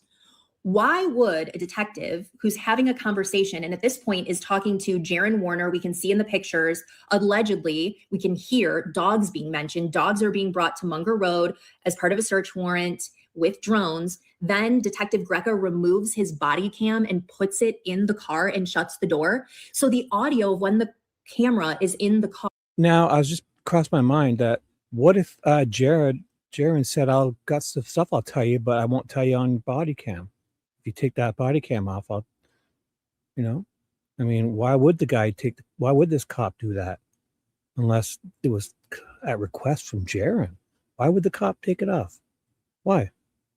What reason would he have to take it off? Unless they're in it together, him and Jaron, and they're like those tanks, if it's used for precursors of drug. There's way more to this. That's weird. Why would the cop do it? Why? What reason would he have? Unless Jaron said, if you take that off, I'll tell you a story. Is what now needs to be enhanced by the FBI in order for us to hear it. The problem is no one in the courtroom that I talked to really could. And why would he leave it running if he's about to go do something wrong? He wouldn't leave it running. He would turn it off. Can't you just, these guys can turn them off and you could pretend he's going for a pee. They can turn him off to go to the washroom. Understand what the audio still was after it was enhanced by the FBI. Can the jury go back and listen to it in the deliberation room? I believe they can because it's now an exhibit, but apparently there was a transcript that was trying to be introduced of what exactly was said, and the judge just felt that the audio was enough. So whether or not they think to go back and the judge didn't allow the audio. I wonder what Jaron said. And if that cop was trying to catch Jaron and leave it on, he would have cracked his windows down or something. Oh my God, I didn't know that. Sounds like Jaron was confessing to something. watch what was said, they will know. So anyways, this FBI guy, the forensic examiner, digital forensic examiner, said he may have worked on this clip for a couple of days. No, I sped her up.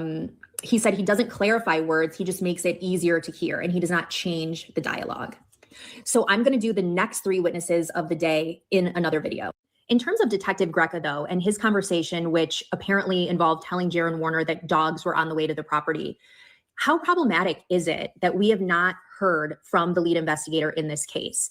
At this point, we've talked about Detective Greca several times. We've seen him interviewing Dale Warner on body cam. We now have an allegation that he removed his body cam during the execution of a search warrant. Does the jury need to hear from him? Because I'm thinking, if I'm a juror, why aren't we hearing from him? And I've seen cases where the lead investigator is problematic, and sometimes you don't call him because it's more trouble than it's worth. But that name has to be occurring to the jurors, and they have to be wondering, why are we not seeing the lead investigator in this case? 20th witness, this is after lunch on day 7. We're on our 20th witness, the fourth for today. His name is Ryan Rank, and he is the former Madison Township fire chief. He's a hazardous material instructor who was called out to the farm on April 27th. So this would be 2 days after Dee was reported He's the one missing. flying It was the a drone with Tuesday, two the other guys. 27th. He was a member of the county drone team. So he actually went out twice that day. He says you can take pictures or videos with the drone, and the cellular device that you're using along with the drone is what creates the timestamp. So he says that they switched from taking photos to videos because Dale returned to the property and we wanted to follow him. It is Dale operating the front loader, hauling an anhydrous tank. So I want to pause here a little bit to give you context. So Tuesday is the day that Detective Greca told Jaron Warner, allegedly, that we're going to bring the dogs out to look around and the drones. This is when Detective Greca removes his body cam, as we saw today, places it in the car, shuts the door, and continues to have conversation with Jaron Warner. The FBI is brought in to analyze the audio of that video. We couldn't clearly hear it in the courtroom, but I do believe, because it's been admitted into evidence, that the jury can go back and listen to it when they're deliberating. So it's at this time. So we need to get that and get our earphones on so they do have the audio to that. I thought you said last thing they didn't allow it. I don't know. Time that Ryan Rank is at the property, and Dale comes back and he starts to move around. So that's why they did the drone video. No. He was asked, how do you know? No, this is the trials. Like, I mean, no, it was last week. No. Hey, it's Ariel. Hello. No. This is a recap. This guy did this a long time ago. This is a recap. Trial kind of concluded on last Thursday, and the jury's out deliberating, coming back Tuesday, I think. So any questions you have, let us know. I'll try to help you answer them. Oh, the transcript of the audio wasn't allowed. Well, I think she did say it. than her previous video. But then in this one, she said they did play it and she couldn't make it out. Don't quote me, but I thought she said that the audio was no good, so the judge didn't allow it in the previous video. That woman here, and then she just said now that they did play it in court, but they probably would have needed earbuds, but the jury will have access to it and the jury can listen to it. So I guess everyone will get access to it if it's a court, an exhibit. So we'll get to hear it. And like, why would that cop take his body cam off? Why? To either warn Jaron?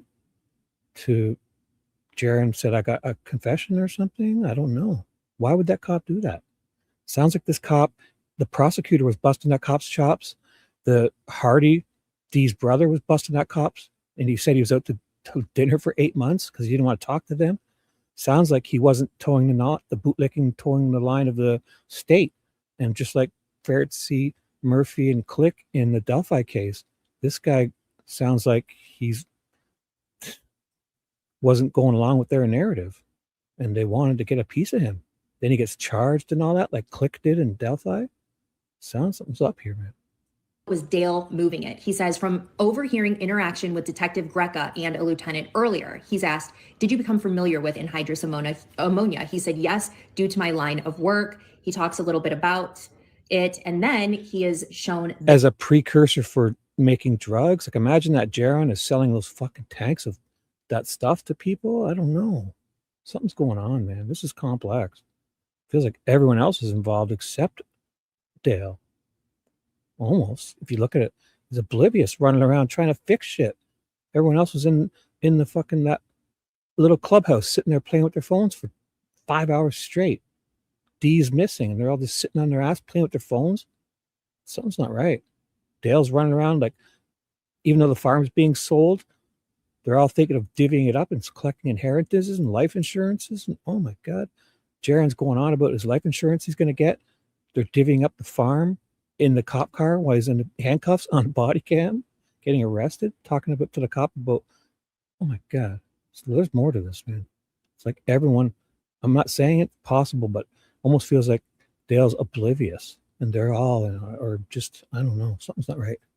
this picture, which I think every time that it's been shown. Yes. Fucking, he welds shit. Okay, move on. He could have been fixing a fence with gloves on in the sun.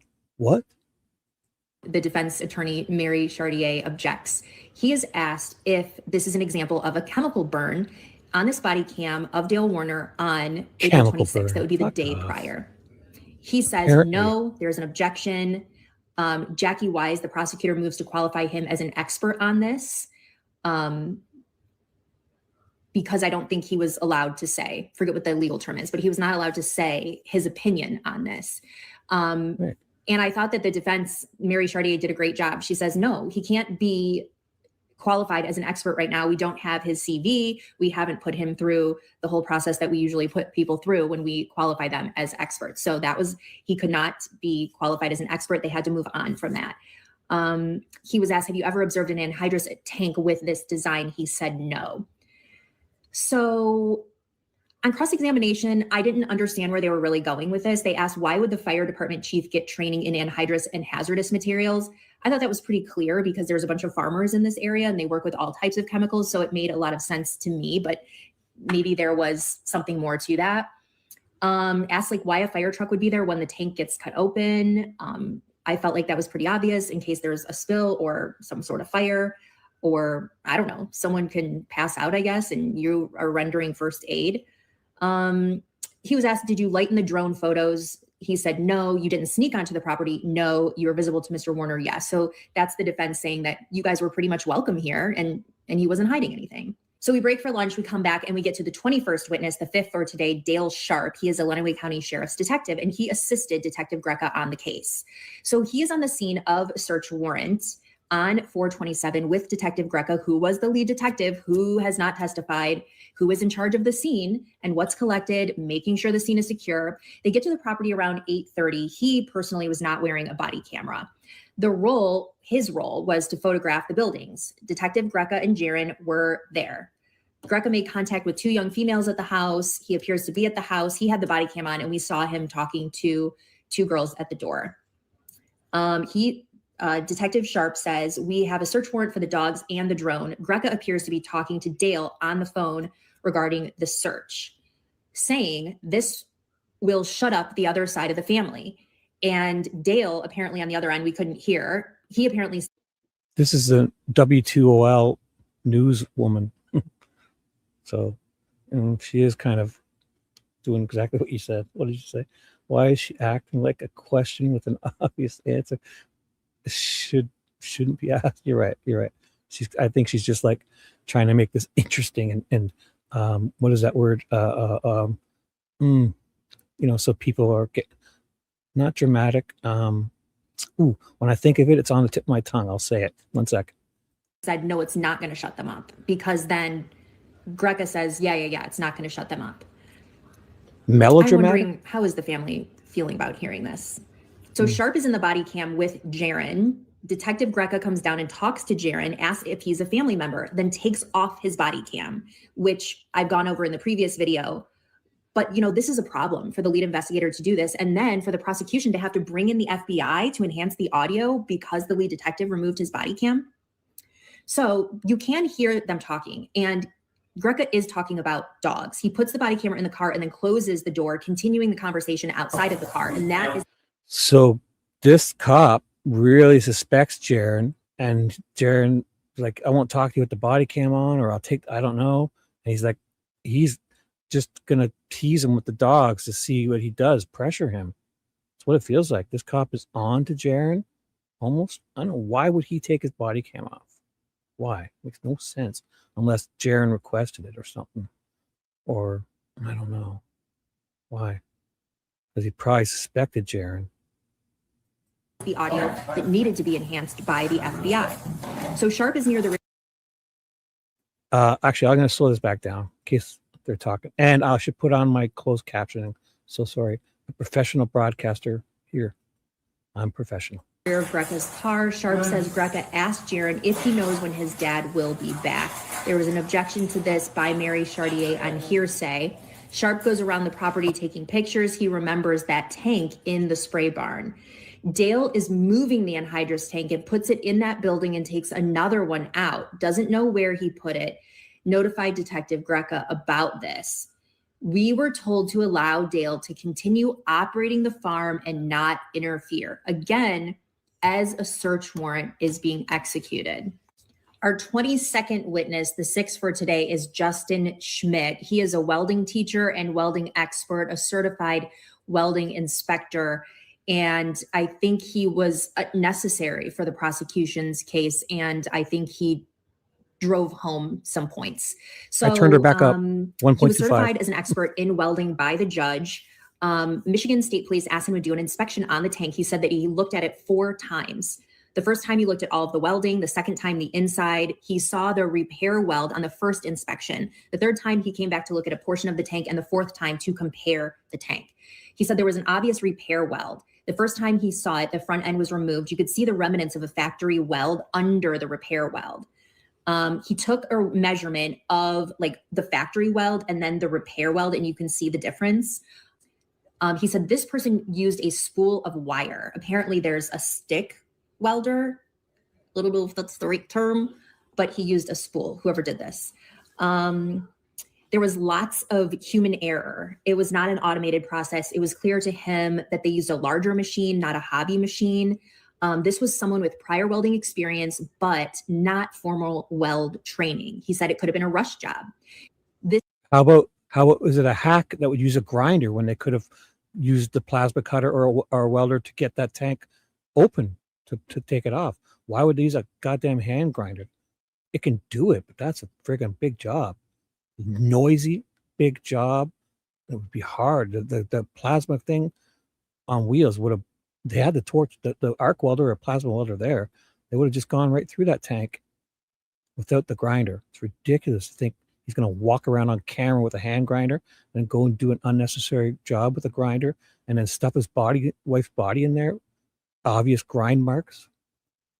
This is the second time we've heard of an angle grinder. but this time to grind down a high spot in the weld first. And then you would use a welding mask, cap, PPE, heavy duty gloves, a welding jacket, and sleeves. If your skin is exposed, you would see burn marks and evidence of UV light burns. He has shown that picture again of Dale Warner's arm and said that is very indicative of a burn. It's also indicative of working on a farm. That's why it's called a farmer's tan, woman. Excuse me. He says you could weld 6 to 10 inches per minute. So the quickest it could be done for 128 inches is 21 minutes. And the longest, the slower side, he said was 36 minutes. With the starts and stops, he said that can vary from a few seconds to longer. And then he used some experiments to come up with a formula to calculate around 2.5 inches per minute. He said this could be done by one person if they had the proper tools and equipment. So to be honest with you, after he testified, I'm thinking, this defense attorney has got to ask, like, where are videos of you conducting these experiments? Did you do an experiment using 2 people and then 1 person? Did you do an experiment with a person maybe holding up the material and then one being in the cradle, like was described? I just felt like the cross-examination did touch on experiments, but I was kind of expecting her to really take him through the ringer a little bit more. I'll tell you why. It makes sense to me now why she didn't. I was questioning just like she was, and everybody in my chat last week was wondering why I supported those, because the timestamps, they never complained about the timestamps. What they did was they allowed the prosecution to get this narrative on paper. It's in court. It was admitted. They never disputed it. The judge accepted it, and then boom, you listen to her. Go listen to the defense's closing statements is all you need to hear. If they can prove Daryl was the only one who tilled that yard at the time the state says he's doing this, then great. 2-hour job. Yeah, we'll accept it. We'll accept your timestamps. We'll accept your narrative, because afterwards she's saying that Dale's not doing it that time. He's out tilling the field, and we got proof of it. No wonder they never protested anything. Makes sense now. On what I want to see your work, and did someone check your work? All of these questions, I thought she was going to do more. She did mention in the experiment how loud it would be. He said, your neighbor would probably hear. She said, you've never welded a tank like that shut. Did you do experiments with cutting or welding? Not welding. It's a grinder on an empty tank. A grinder, that thing would be so, especially once you started getting halfway through that thing would be so freaking loud. There was 8 people on this farm at the time they're alleging he did this. So I think this was really interesting. Mary Chartier brings up in September of 2024, he saw enhanced photographs of the tank. On February 9th, 2026, when trial was already underway, you were with Mr. McCready, who is the assistant prosecutor, and Detective Druyer, and you claimed you could say there were consistencies between the two only at that meeting after the trial had started. So he had spent time with this tank on 4 occasions. So that was good that she got that in. I also want to quickly show you some photos that were shown to this welding expert of Dale Warner having some of these materials that he could have used on his property at the time. The welder said that basically all those things could be used for a project like this. And then I also think it's really important to know when it comes to experts, whether or not they're paid, because the questioning that it ended on was that he didn't see consistencies prior to when the trial was already underway. So on redirect, I think the prosecution did a really good job, because they asked, how many hours did you spend on this? He said 30. They said, have you been hired or received any money at all? He said, no. They said, did anyone tell you what to say? He said, no. So I think it's always important to know if an expert is being paid. They're supposed to tell the truth, but who is paying them? The judge then ends the day by telling everyone, okay, we're going on a field trip tomorrow. They're going to. Well, Lola, I would say, good morning, Lola. I would say Jaron, Dale's son, could have done it. Who else would use a grinder? Dale wouldn't. He's too experienced. Jaron is a hack. He might do it. Ivan Boyd, Zach's ex-boyfriend, who left the farm very soon after. There's a few people who are pretty sus. And if this is can be used as a precursor for drugs, I mean, there's more going on here. That Dustin Lawley looks pretty slick. I'm not saying, and there's a bunch of characters that I'm suspicious of more. I'm more suspicious of other people than Dale, for sure. And if Dale's involved, the state has just basically set him free with their read my next comment. I worded it perfectly. Here, I'll just play. To go see the tank, it's at a secure location. They're going to the Munger Road property and the Paragon Road property. The jurors are going to be taken on buses. We do know that. We have a lot of restrictions as to what we can show. So I will show you the properties, but I won't be able to show you the setup even or the buses. So I will go and visually look at it and then bring you a video tomorrow night after the visit. The one on screen. Jurors in the Dale Warner murder trial took a road trip out of the courtroom today, and Dale Warner was there. They visited 3 sites connected to the murder of Dee Warner. Her husband, Dale, is accused of murdering her in 2021 and then welding her inside of a first. So I'm going to skip ahead because day 8 was nothing happened. The jurors went out. Maybe I'll play it. Looked interesting, actually. Sorry. Fertilizer tank. Melissa Andrews is in Tipton with what the jurors got to see today. Well, jurors really got an in-person lay of the land look at all of the things they've been hearing about for the past few weeks, starting with the tank where Dee Warner's body was found. We're told that this tank is being kept at a secure location. Jurors went there before coming to Dee and Dale Warner's home here on Munger Road in Tipton. We know that the jury stayed here for about 30 minutes. Jaron was in when Jaron got arrested. First of all, the cop took his body cam off to talk to Jaron. Jaron gets arrested from these cops. I'll show you the body cam video. It's in one of my videos. Watch it. Jaron's in the back of the car in handcuffs, or in the front seat of the car in handcuffs, going on to the cop about how the inheritance is about to come in. They're all talking about divvying up the inheritance. Life insurance is about to be all paid out. And he's going on and on in handcuffs in the car. And then they're charging him with all these serious felonies. And then all of a sudden he makes a phone call to Dale. Sounds as nervous as fuck. And then all of a sudden Jaron is now off of all his charges. For what? Sounds like he turned state's witness, but why wasn't he at trial? I don't know. There's more to this. First seemed to. And if I'm not saying Dale didn't do it, I'm saying other people either helped him or set him up. I don't know. He seems oblivious, or he's a great actor on that phone call. To look at the back of Dee and Dale Warner's home, where you'll remember her nephew, Parker Hardy, said that he saw a front loader pulled right up to the back porch. So again, the defense never protested this bullshit. September 22nd, 2012, they renamed it a fucking whatever they want. The defense loved it because eventually, in closing statements, the time they say Dale was doing this, they could prove that when a truck goes by and activates his camera, the field has been tilled, and Dale, if they can prove it, is supposedly the only one who would till the field. He's the only one. And then in the next half, like the time the state says, a motion activation happens, and then like 45 minutes later, this field is tilled back here, meaning Dale wasn't doing what they said he was. So that's why I'm saying the state dropped the ball, because they got way overly specific unnecessarily, in my opinion. I mean, if that's the case, they missed it. And then the defense and the closing statements showed that the field was tilled between the time they say he's off camera doing all this.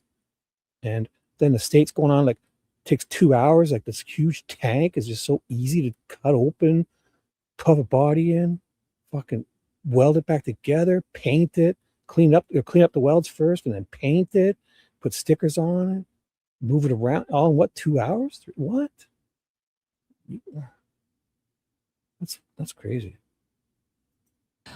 Just a day after Dee Warner went missing, or if not that very day, we know that the jurors also spent a few minutes inside the Warner home. They were then led out by Michigan State Police to what we believe to be the old shop. That is a red barn that you're seeing there in the distance. And then a couple jurors, they all actually walked back towards some anhydrous tanks, and then a few went off on their own. I would say about 3 to 4 jurors walked to the rear of the property behind some semis and some anhydrous ammonia tanks to where there were some other tanks sitting out by themselves. They then started walking to another barn. Did you notice that?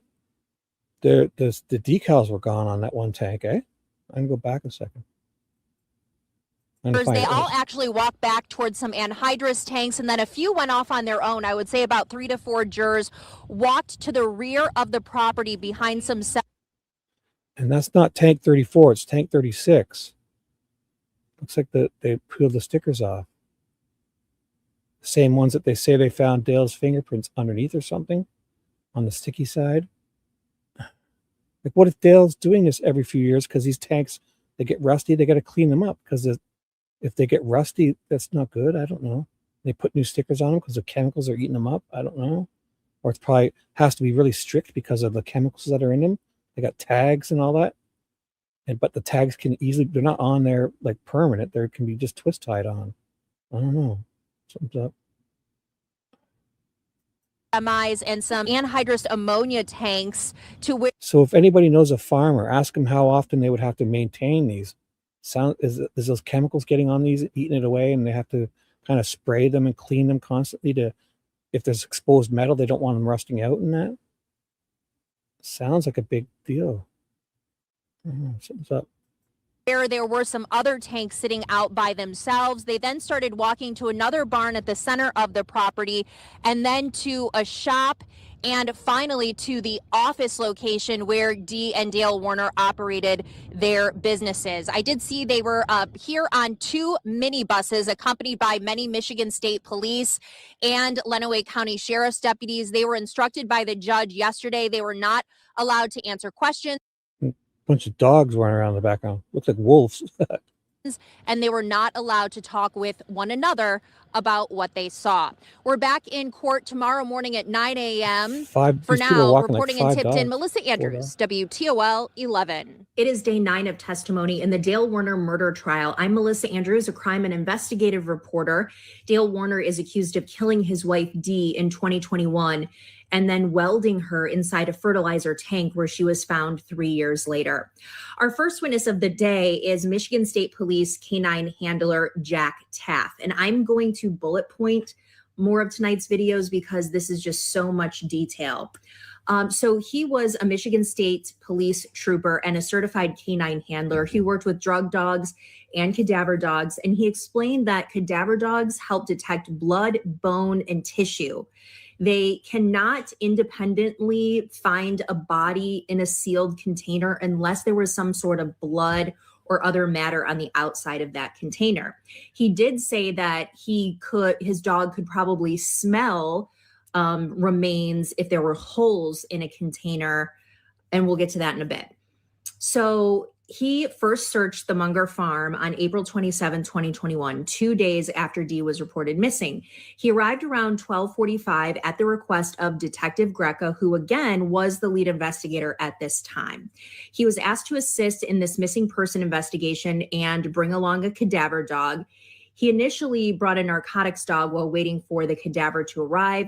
So he started searching the dry fertilizer barn and the back of the property near the trucks, but the search stopped because Dale revoked consent. It's important to note that there was no search warrant yet at this time. So they go and get a search warrant and they come back that night, again, on the 27th. He brought the cadaver dog. He searched the barns and the offices, but did not search the spray barn. He said they search where they're directed to search by the lead investigator, which at this time was Detective Greca. So they talk about what a cadaver dog can and cannot smell. And it was talked about that the cadaver dog cannot smell through a fully sealed container if a body were wrapped in tarp and welded inside the container. The dog would not alert unless there was blood or decomp odor that escaped outside somehow. He was asked if a body were inside an anhydrous ammonia tank, would the dog detect it sealed inside? Again, he said no.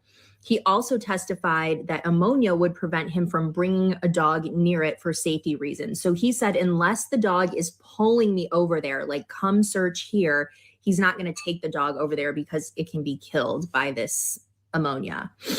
So on April 29th, 2 days later, he goes back and he has a conversation with Dale Warner, who referenced chemicals in the spray barn. He warned that dogs could be harmed by chemicals in the barn, and in fact said Dale was actually being concerned for their dogs. He's like, yeah, I've been fucking washing. I'm spraying. If you're, you know, you think people can look at that either way. This is why you can't help the cops. Because, I mean, what if Dale's being genuine and saying, yeah, man, you don't want your dog walking around here. There's fucking chemicals. This is a farm. This shit, if he gets it on his paws and starts licking himself, especially in here, all these chemicals on the floor, yeah.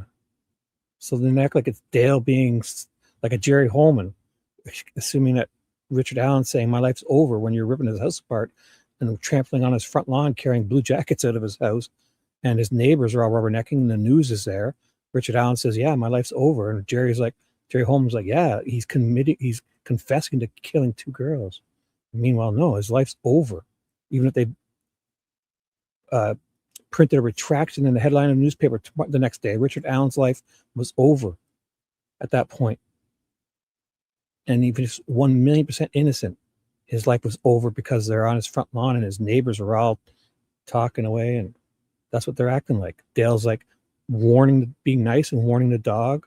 This is why you can't be nice nowadays, because it could be spun. It can be spun. And it's like now he's doesn't want the dog near the area because there's a dead body that he put. Meanwhile, what if he's being genuine and saying, dude, your fucking dog shouldn't be walking around this area. It's like spraying chemicals.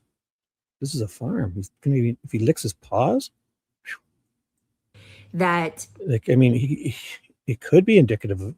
It could also be indicative of him being a concerned, nice guy. I don't know. They're really reaching. his own dog had been killed by chemicals there. So he said they did not bring the dogs inside that barn, although he stood there and looked. Now, there's some bullshit because that canine handler would then, why don't I go they must have something for that situation. See, that's a load of shit. Because if you suspect a guy, say, if you think that this guy says, oh, I'm hiding a body in here, so I'm going to lie to them about chemicals so they don't bring their dog here. I tricked this canine guy. Like as if they wouldn't just go to the car, get some booties or fucking something for this dog. They've got to have something for that situation to protect the dog. A little moon suit for the dog, a uniform. What the So then the guy's like, okay, we won't check this area. Thank you. Like just completely trick this canine officer. The guy was like, oh my God. It feels even more suspicious. They would wait till Dale leaves and go put some booties on this dog and definitely get in there and sniff around. Or search heavily, because if they can't bring the dog in there, they would tear it apart inch by inch. Oh my God, this is baloney. Through the barn. He was asked on cross-examination about the scent spreading, whether the odor could escape through small holes in a tank, and he said yes. Also about whether painted over weld holes could leak odor. The trooper admitted if there were holes without ammonia, the odor could escape, but he would not intentionally allow a dog to sniff a tank opening due to safety.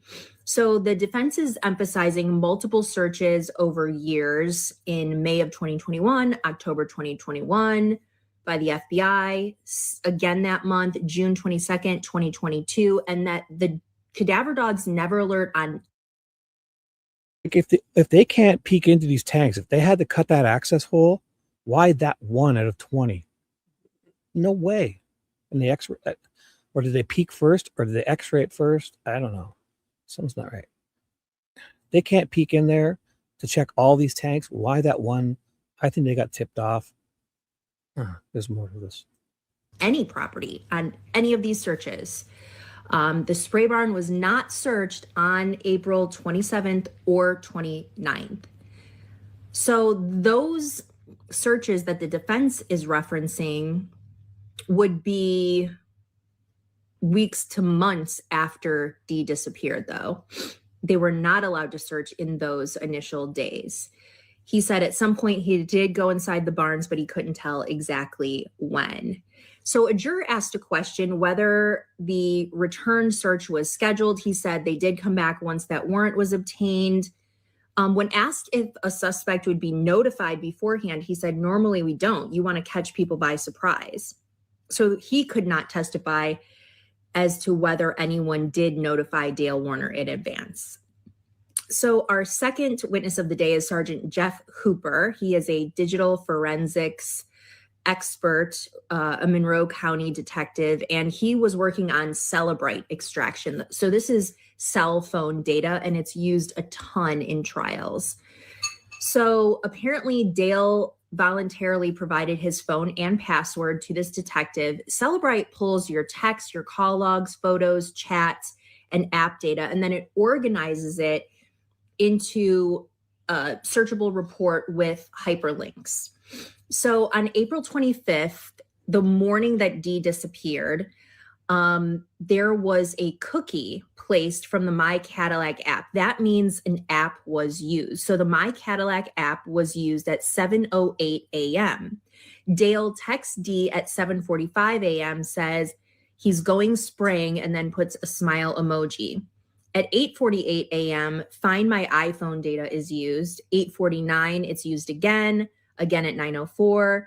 And then a text to Dee at 10:02 saying, "Are you up yet? Feeling better with your migraine?" Another smiling emoji. So 2 days later, on April 27th, this is the night of the search warrant. Pay attention to this. 8:39, an incoming call from, it's saved in Dale's phone, Kevin at the sheriff's department. So Detective Greca is at the property on the 27th, and he calls Dale, and the phone call lasts 2 minutes and 5 seconds. Then 3 minutes later, so at 8:42, Dale calls his son Jaron Warner for 55 seconds. At 8:45 p.m., Dale calls Jaron again, and at 8:49 p.m., Jaron calls Dale. So then we see that there is a 26-day gap in phone data in Dale Warner's phone. So there were no calls there.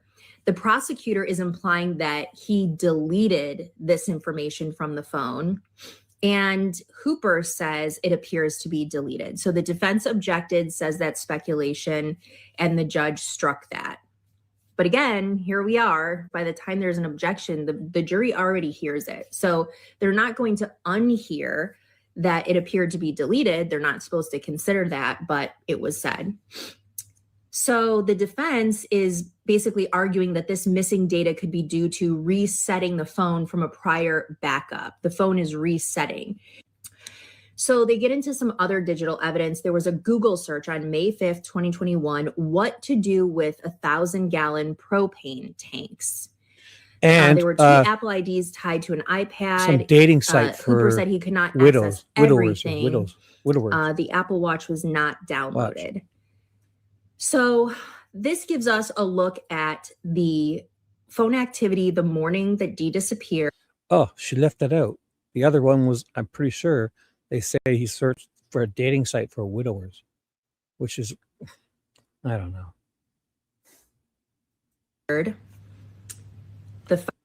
Although if they declared her dead and they're about to give everyone out the insurance or split up this farm, I don't know. I don't know if he did that. I think I heard that at trial. Find My Phone used 3 times, the Google search about large tanks, and the debate over why those logs were missing. So we're starting to see some of this cellular data really come into focus here. And going back to the previous trooper, what they were and were not allowed to search in the very early days of Dee's disappearance with the consent from Dale Warner.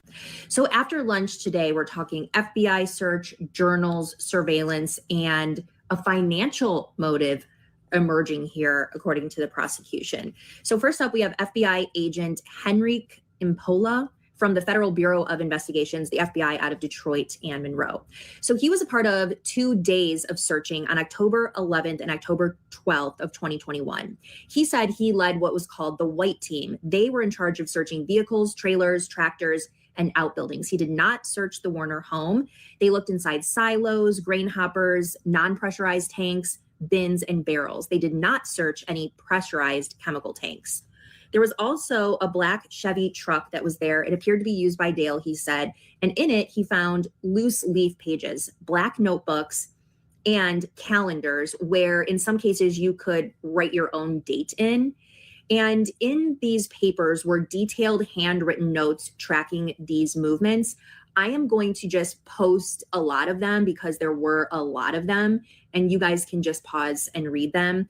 But basically it would be like, she's going here, but then I find out she's there, says she's going to doctors, that kind of stuff, like tracking her and accusing her of lying. There's a lot of stuff about financials. So you can read all those notes. So the agent says he notified his team leader and he was told to photograph these items, but not seize them. And the way that he did that was he would open up the notebooks, look through them. If there was writing, he would photograph that page. He was asked about the spray barn and recognizes that safe inside that's been mentioned several times now, but we haven't known exactly where that's going. And we still don't, but your mind can wander. And just take the notebooks and the pages themselves. And he really, didn't appear to know, because he said he notified his team leader on redirect. He said those pages made references to the state of mind of the description of what somebody might be thinking about the victim. So he thought that it was relevant. Up next, Detective Sergeant Scott Singleton of the Michigan State Police. He said that he became involved in the case in March of 22 when this task force was created. His job was to back up Detective Drewier. He said he spent probably hundreds of hours looking at surveillance videos, and he started looking into the financials in July of 2022 because Dale had said at that time that Dee stole a large amount of money and was living out of the country. So he had the financial guy look over the books and the charges. There were credit card charges on the business's account that were personal. Zach Bach has already testified to that. He said he was mostly looking for hidden accounts that she may have unaccounted for cash in, or enough money where she could live off of. He said in July of 2022, the amount started out at $1 million that was apparently missing. And then at some point it went way up to like $2 million. And he was asked. Wow. What? $1 million was missing from Dee's account? Was somebody robbing her? Did I just hear that correctly? Asked, did you find sums of money that were unaccounted for? He said maybe about $34,000 over a 2-year period before she disappeared. He was then asked about the searches. May of 23, he said that the defendant had access to or owned thousands of acres. He said some were already searched, but we wanted to make sure personally that we were touching everything and going through each one. He said so they searched about 3,000 acres. Based on that, there was a more in-depth search on Paragon Road based on information they received during the searches of other properties. Mr. Warner went digging at Paragon. He said, we sent someone to make contact, a detective. He wasn't digging, but he was moving a collapsed structure. We put that property on the radar, but I think this is interesting. We wanted to see how he would react to us searching. And he did. He went to the property. So basically they're searching, they start, going over these thousands of acres. They want to see what the person is going to do. Are they going to go over here and dig around? Does that mean they're doing something? So they were very aware of what he was doing during this whole time. There was a house and a barn on that Paragon property. The house was torn down, buried in its foundation, and there had been some digging there. We had searched a couple times and we were interested there. He said he searched the property the night we got the information. They made Mr. Warner aware and asked him to leave. This is on Paragon. And it remained guarded that night. And then they started first thing in the morning. The plan was to excavate the foundation. Dale shows up not long after they get there and he wants to know, what are you doing? They explained. He offered to stick around and even use his own equipment to help them dig. And they said, beat it. So they go over all these surveillance cameras with him because he's been studying hundreds of hours of this stuff. And he talks about the timestamp a little bit. The timestamp is 1 minute, 35 seconds off. You got to figure out the difference mathematically. The body cams do not have that same problem. So he says as he's... The body cams don't have that problem for some reason. And the other one of the timestamps is off by 9 years. I believe the one in the office says it's 2001. Yeah, good point, lady. Because, it doesn't seem like any of these police body cams are always lining up perfectly. Yet all these security cameras are just need to be adjusted. Going through all this surveillance video, he sees Dale acting suspiciously. It was at 4:52 on April 25th. He was standing in the old shop and he looked out the bay door in a suspicious manner. He let his partner know this. So then they talk about finding Dee and then how hindsight is 2020, basically. They start going back and looking through all the old footage because now it may actually carry some meaning now that they know she was found in this tank. So they're looking for the tank in all of this footage. Then they start really looking into welding because they're seeing a lot of activity of Dale's handling this welding equipment in all of these videos we've seen. Yeah, lady, it's a great tool. He's got 6 or 7 of them. It's a good tool, that welding thing. Different types of projects, and yes, really works good. Just that would be why you would invest probably $50,000 in all that equipment to have on your farm. It's a wonderful tool. It does more than just weld tanks up to hide bodies. It fucking fixes 90% of their farm equipment. So he is going through to see Dale's actions that day with the tank, and he comes across 2 images, and I have them. At 6:07, there's not a tank in the burn pile. At 6:37, there now is. He was asked, did you see Dale D. Warner on any of the footage that you watched? He said no. He talks about how Jaron Warner, Dale's son, is pulling in at 8:55. He watched this to determine what happened to the tank. That he said that the truck goes into the dry barn. So D. Warner was found on August 17th. There was a warrant, another one issued on August 27th. And this one was for tarps, duct tape, paint, decals, or any items associated with the tank or her disposal. So he took 3 white paint cans from Munger and a Tupperware container with white paint, and then he had paint sticks for each one with paint on them. So this was the feistiest cross-examination thus far.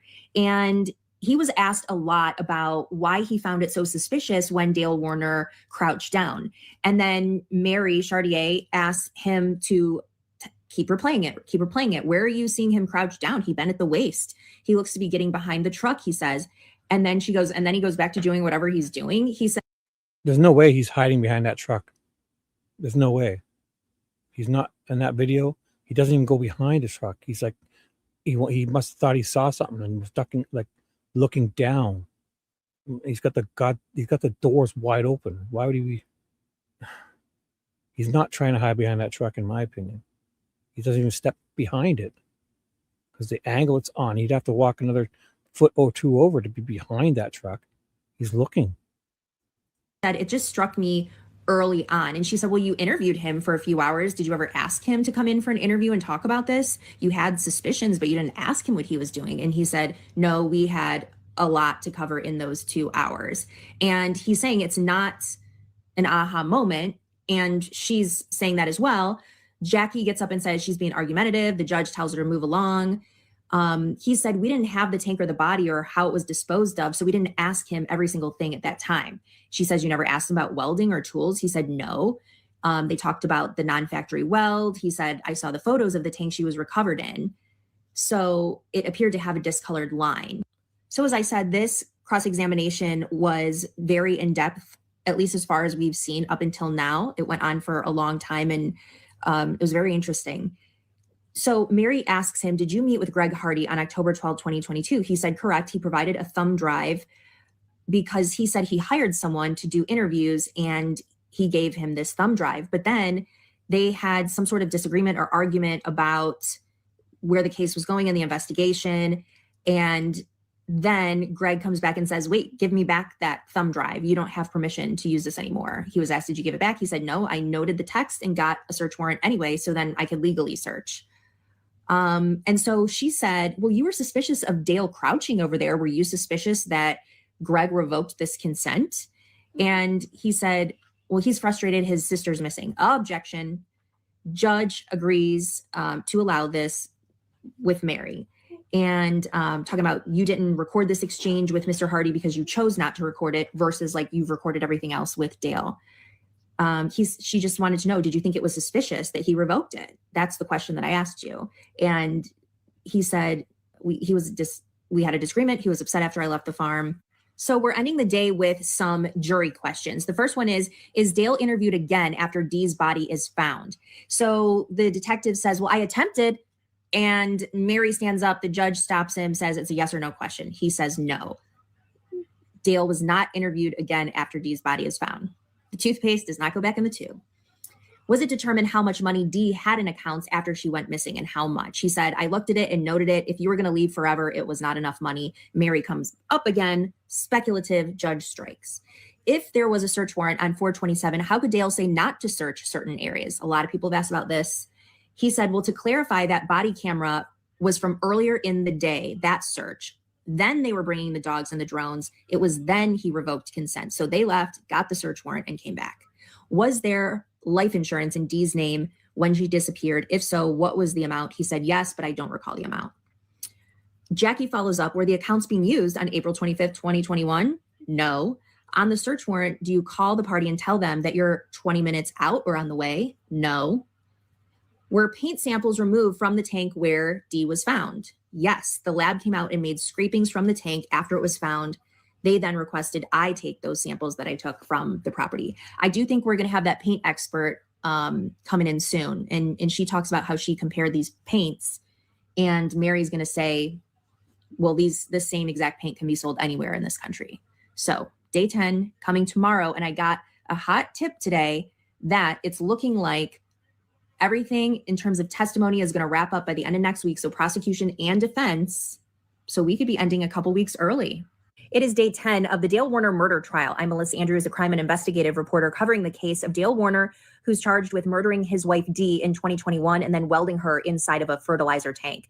Today, we had several expert witnesses. The first one was a paint expert from the Michigan State Police, and she scraped the tank where Dee Warner was found for paint scraping samples. And she compared that paint to paint that was given to her from investigators that was taken from Dale Warner's barn. She says that she looks at the layers of the paint, the color, and the additives in the paint. And while she could say that they were similar, the paint from those cans to the paint taken off the tank, she said it was similar. She couldn't say it was definitively the same paint because paint is mass produced.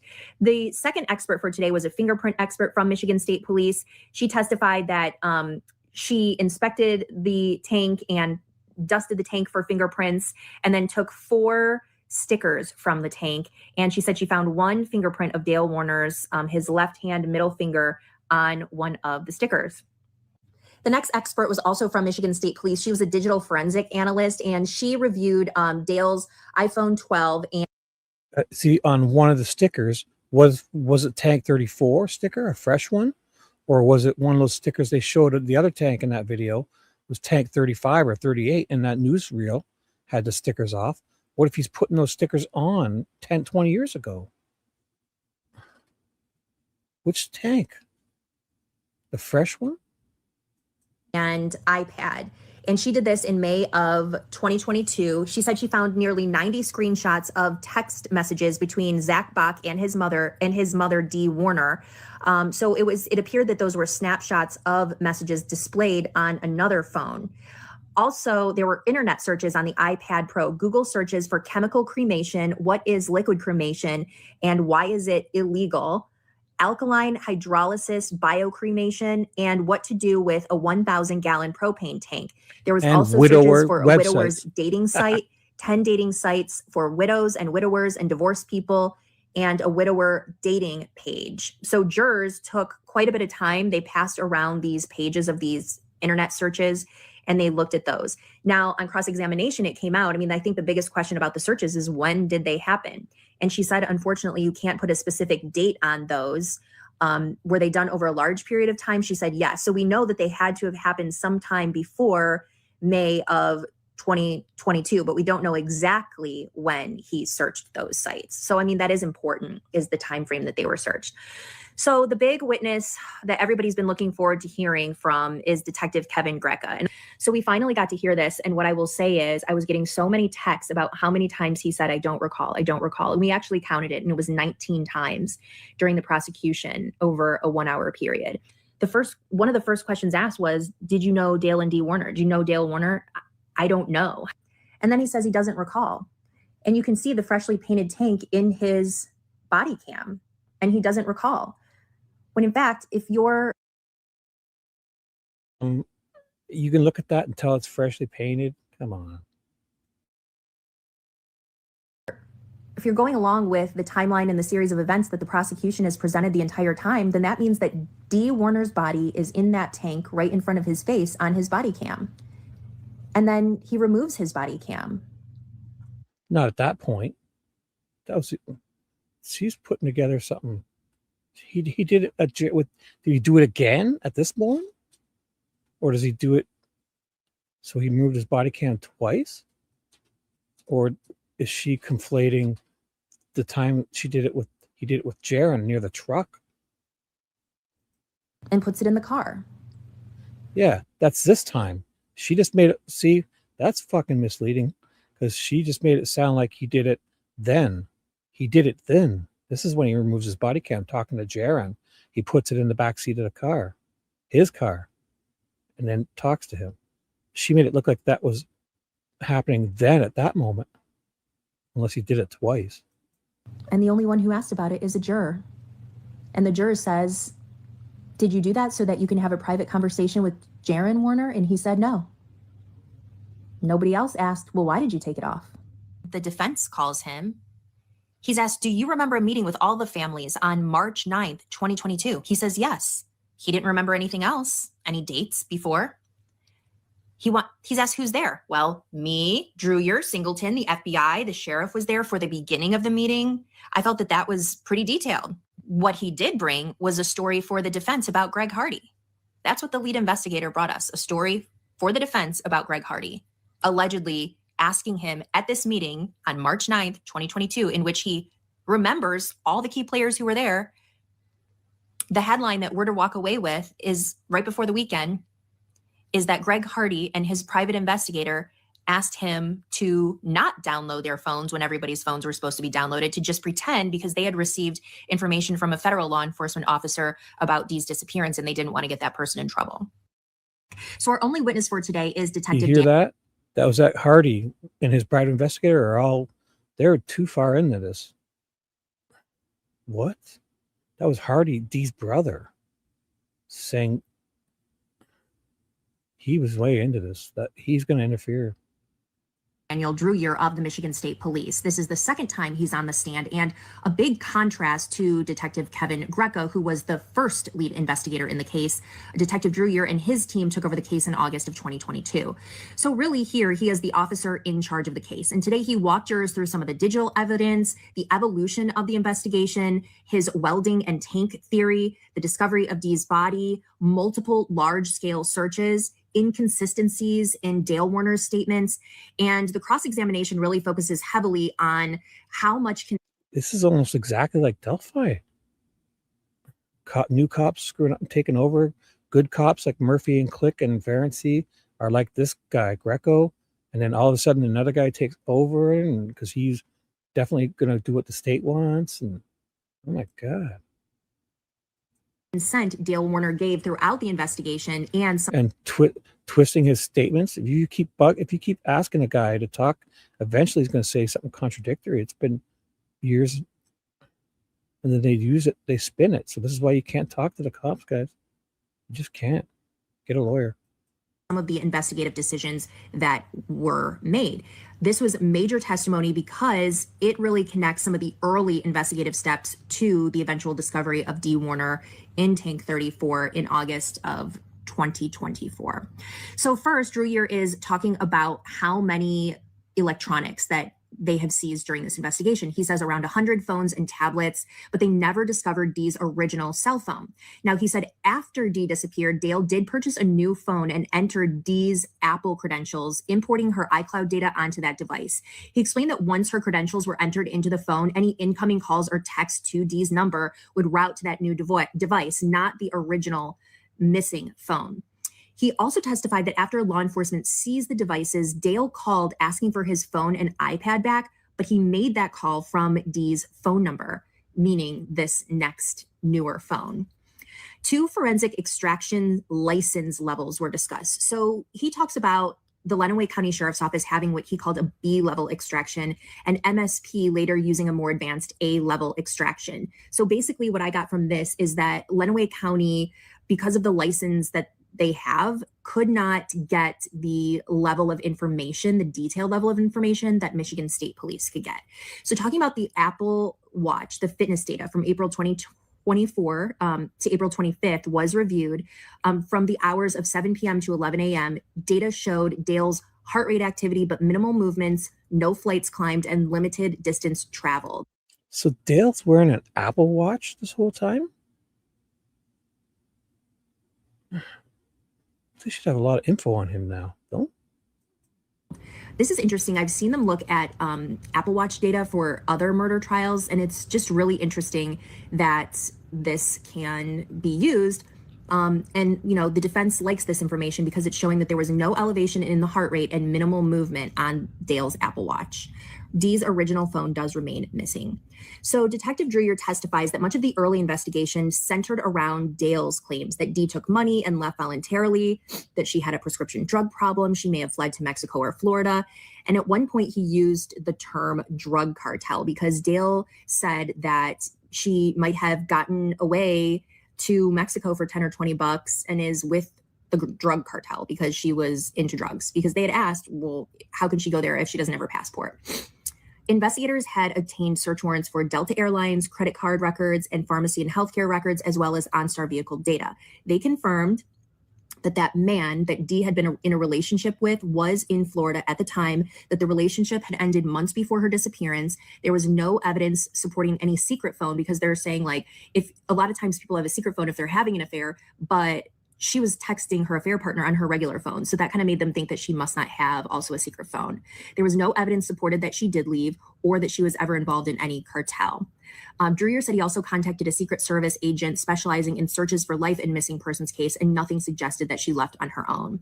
So over the years, there were numerous searches, and the defense really gets into all these searches and the fact that, with the exception of the time that Dale revoked consent and said, you guys have to go, that all these searches were agreed to, at least for the most part. She wanted to get across that there was a lot of cooperation on his part.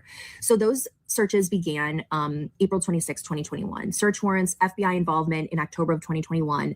There were 8 properties searched, 37 vehicles, manure pits, a lake, multi-day operations with, at one point, more than 120 personnel, cadaver dogs, drones, ground penetrating radar, because again, they think at this time that this tank may be underground, and also excavation equipment.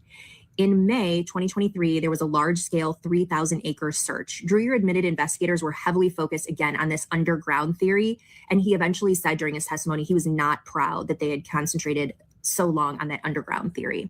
There's also the welding theory that's been talked about quite a bit. This is the theory that was developed after Detective Singleton and Dreyer reviewed video of Dale seeming to duck behind that truck as he was working in some of the buildings on April 25th. So investigators began asking, could Dee be concealed in something metal? Could something have been welded shut? Dreyer testified that they did not initially share this theory with Detective Greca. He talked about some discomfort and concerns about information leaks within the agencies. He later began researching what metal objects were on the farm that could disappear without being noticed. Search history evidence included a Google search about what to do with a 1,000-gallon tank. And he says when you click it, the link provides instructions on how to bury a tank of that size. And so that's really where this underground theory came from. They also looked into anhydrous ammonia tanks and how to safely open and empty them. So we get into tank 34 and the fact that Dee Warner is found. He did clarify that Greg Hardy did not tell him to go and search that tank.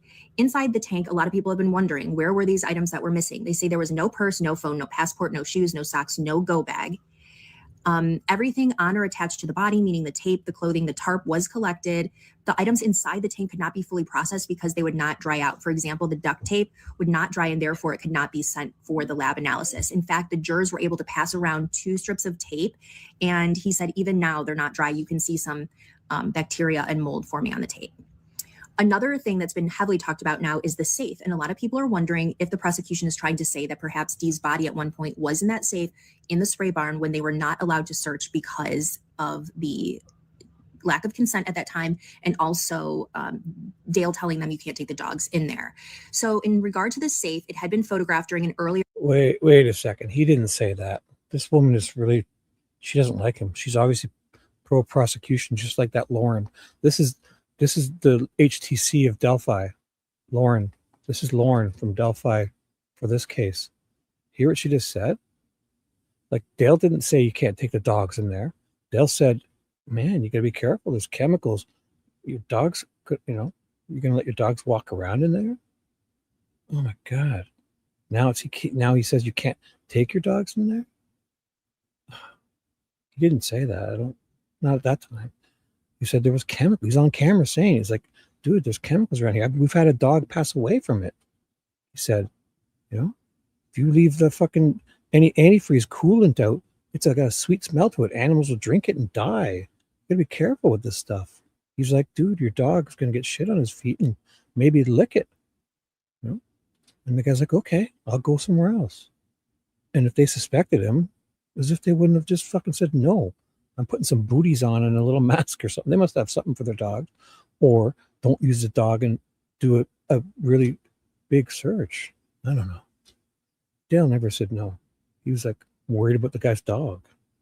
FBI search, but was never swabbed or tested for blood or DNA. Later, Dreyer said when he went to go back, he was unable to locate it, so he did find a similar one, and he took some pictures of him inside this similar safe, and he is 6'7", he said, and he took some of these photos to show that Dee's body could fit in this safe. What does that mean? Sure could. That's a theory. Yeah, it's a gigantic safe.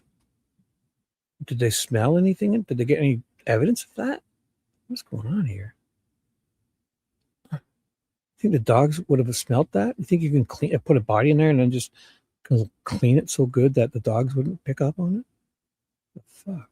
So Detective Dreyer testifies that sometimes it's good to give information out because then you can see what people do about the information. In the past, he's talked about telling people that we're going to do a search so that they can see if their behavior changes, if they go.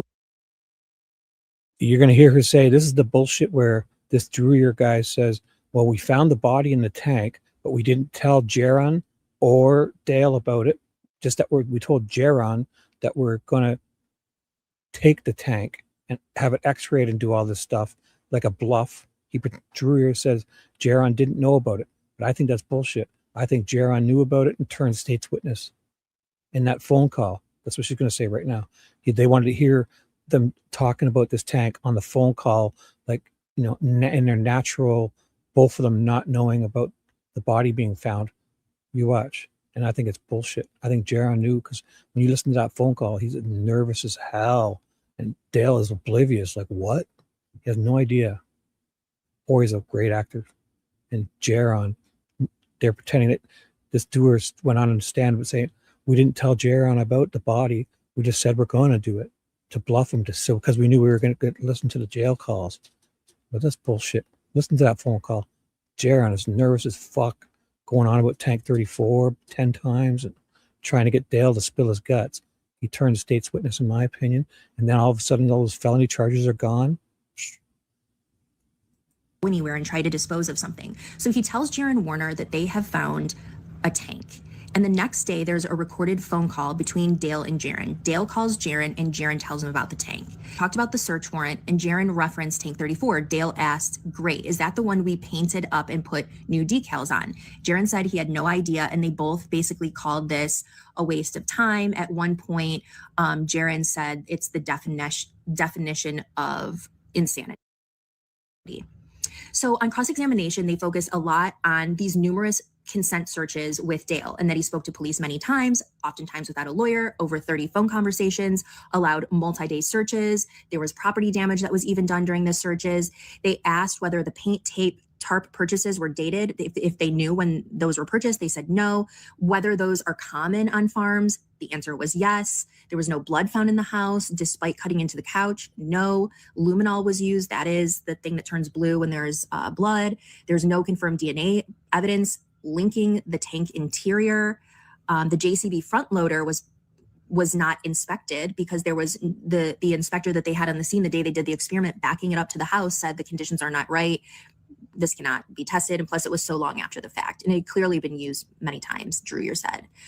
The handwriting analysis was not formally conducted. Instead, a witness identified that the handwriting on the tag, which was connected to the tank, was similar to Dale Warner's. They also questioned why the welding theory took 2 full years to develop. He admitted that they were convinced she was underground and that they exhausted above ground options before going to other possibilities. Then they talk about some major issues inconsistencies with Dale and what he's been telling them for years. So Dreyer testified that some of those inconsistencies included whether Dale left the house that morning, whether Dee was sleeping on the couch when he left, what item he had returned home to retrieve, because at one point he said that he went in the house to retrieve an item, but it appears that he made conflicting statements about what it was that he was going to get. So kind of like the minutia. Dewey, you've been here. I didn't say hi to you. I'm so sorry. I didn't even notice. I've been looking at chat and I didn't even notice. I'm so sorry. Good morning, Dewey. You've been here how long? Oh my God. I'm sorry, man. I thought Critter and me were just yucking it up in chat alone. You came in here at 8:25. What time is it? You've been here how long? Oh, only 4 minutes, but still. Good morning. What's up? What's up, Dewey? Sometimes when I've talked to investigators, they say that overall people can remember like the large themes of stories, but they get caught up in the minutia. So an example of that would be, did you go to the house to get your wallet? Was it to feed the dogs? This or that? He had a few different answers, according to Dreyer.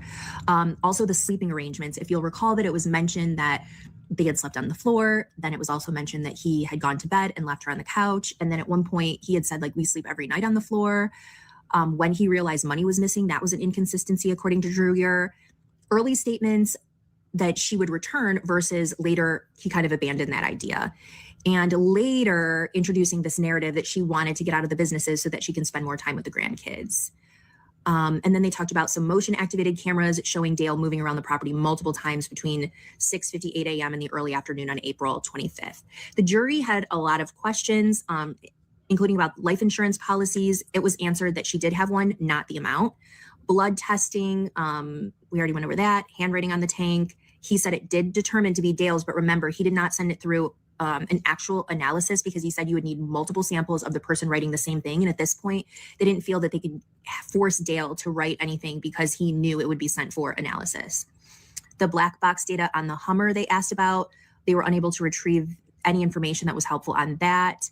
Whether the duct tape and tarp found on Dee was black, the answer was yes. And whether the body cam removal is common. So they're going back to Greca removing his body cam, and that seems to keep coming up. And Dreyer, had an explanation for that. He says, anytime I'm interviewing someone or talking to someone, I try to keep that on, but he didn't go in on it and say like, this is outright terrible or wrong or anything like that. So overall, we're talking about the evolution of the investigative theories, how long it took to come up with these theories, the discovery of Dee's body and everything that brought, the absence of certain forensic evidence that the defense is going to say to the jury, probably in closing arguments, that it's very important that he cooperated with all of these consent searches and these kind of investigative decisions that happened over a period of time. So the prosecution did not rest today. I'm told that's because there needs to be something done with marking down the evidence. That's not a good legal term. And then the defense, Mary told another reporter and myself this afternoon that Greg Hardy will be called, Dale's ex-wife will be called, and Todd Nayrink, who is one of the employees that Dee was arguing with. So after they both rest, which will be tomorrow, I'm told the court is saying that Wednesday we will have off. So I will go back to WTOL in Toledo and I will do some stuff for all of our news programming on Wednesday. Thursday, we'll be back. That will be closing arguments. So Wednesday is a day for everybody to prepare their closing arguments. Thursday, we have closing arguments, and then the jury could get that case on Thursday. Don't forget the judge has to read them jury instructions for deliberations. That could take a while, maybe an hour or so.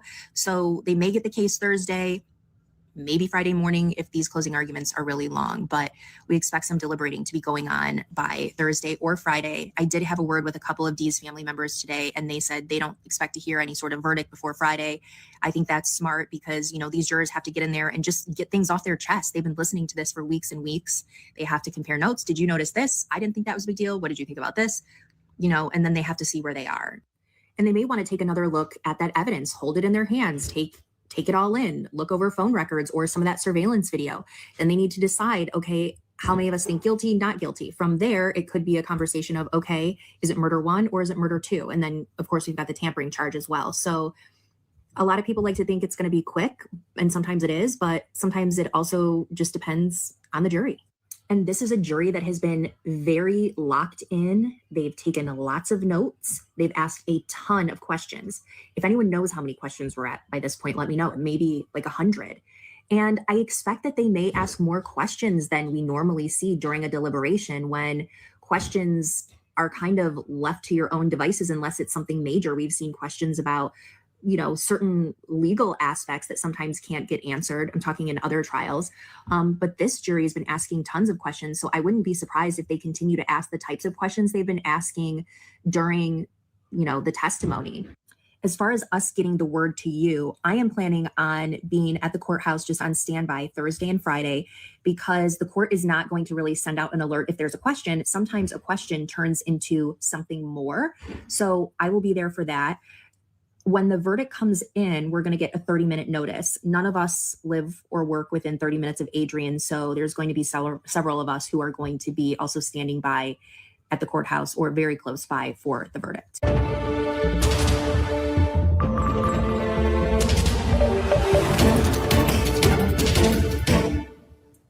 The fourth week of the Dale Warner murder trial is underway, and we could see jury deliberations before the week's end. Thank you so much for joining us live here on WTOL 11+. I'm Jeff Smith. And I'm Kaylee Marantat. This is a case our team has been following since Dale's wife, Dee, first went missing nearly 5 years ago. Tonight on WTOL 11+, we're showing you the must-see moments from inside the Lenawee County courtroom as the trial nears the finish line. Yeah, and today the second lead detective took the stand for the entirety of the day. Our Melissa Andrews has been in court for every minute of this trial so far. She is following the latest tonight. The second lead investigator in the case walked the jury through step by step the years-long process that led to a farm tank and Dee Warner's body. It's a stark contrast to the first lead investigator that testified Friday, saying he couldn't remember key details. Yeah, she cleans up well. She looks good in pink, too. Cleaned up well, young lady. It's much better when you have someone doing your makeup for you, I think. Just kidding. Of the case 19 times. Detective Daniel Drewier testified that investigators seized more than 100 phones and tablets during the case, including multiple devices belonging to Dale Warner, but never recovered Dee Warner's original phone. He told jurors Warner purchased a new phone after her disappearance and imported her iCloud data onto it. The detective said early efforts focused heavily on the possibility that Dee had left on her own. Investigators obtained search warrants for airline records, credit cards, pharmacy records, and OnStar data. They confirmed a rumored affair that ended months earlier and verified the other man was in Florida when she disappeared. Drewier testified nothing supported Warner's claims that his wife fled to Mexico or Jamaica, was involved with a cartel, or had a secret phone. Large-scale searches followed, thousands of acres using cadaver dogs, ground-penetrating radar, drones, and heavy equipment. For months, investigators believe she may have been buried underground. Drewier also testified about a large gun safe once located in a spray barn on the property and did an experiment to see if he could fit inside a similarly sized one. Was that ever tested? Did anyone ever swab that for blood, DNA, bodily fluids, hair, anything? The closest to a search that was conducted on that safe is when the FBI was there in October of 21. It was still in Building 7. Mr. Warner provided a combination. They opened it and took a photo of the inside, but no other examination of the safe was done at that time. At any time, correct? No, but by the time I realized that it may be involved in some way, I was unable to locate it again. Drewier also revisited what he called a welding theory, focusing on large metal tanks on Warner's properties, a piece of information he did not share with Detective Greca. It's not my investigation. I'm just making recommendations on what I've seen from their investigation. So I wasn't entirely sure it would be appropriate for me to air that type of opinion.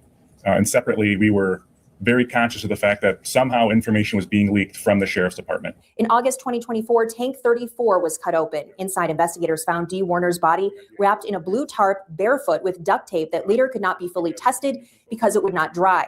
He also said Dee's brother Greg lied to the media about leading investigators to the tank. Drewier also acknowledged mistakes, including concentrating too long on underground searches, but he told jurors investigators exhausted every lead before finding Dee Warner inside that tank.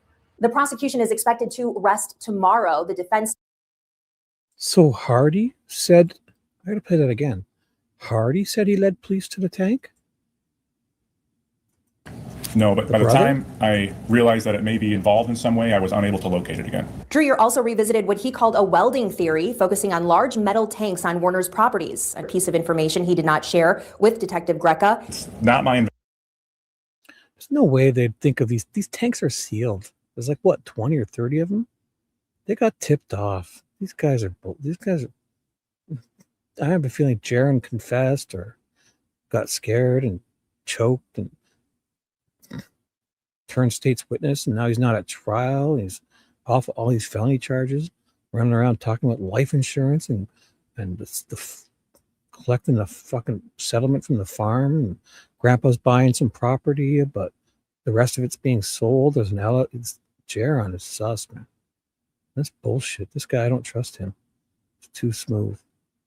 They got rid of the other guy and put this guy in because he's towing the line. Investigation. I'm just making recommendations on what I've seen from their investigation. They're trying too hard to sell it to this jury. This guy's a fucking salesman. Just like Ted, right, Nicole? Just kidding. But he's wearing pants, and he doesn't just wear a suit top like Ted. I'm only kidding. So I wasn't entirely sure it would be appropriate for me to air that type of opinion. And separately, we were very conscious of the fact that somehow information was being leaked from the sheriff's department. In August 2024, Tank 34. Oh, man. Somehow there was a leak. They've got an excuse for everything, and there's no problem with these judges. So the leak, and then they're going to say it now. I hopefully I went back far enough to go that Hardy is the brother and his investigator are all up in this, saying they leaked it, or saying they suggested to go look in the tank. Was cut open. Inside, investigators found Dee Warner's body wrapped in a blue tarp, barefoot with. Are they saying they saw are the welds this obvious that they would notice? I mean, they got tipped off. They chopping open all these tanks. Duct tape that later could not be fully tested because it would not dry. He also said Dee's brother Greg lied to the media about leading investigators to the tank. Dreyer also acknowledged. So he lied to the media about the tank. Meanwhile, he's probably telling the truth. They leaked it out, and they get just to say, he was lying. What?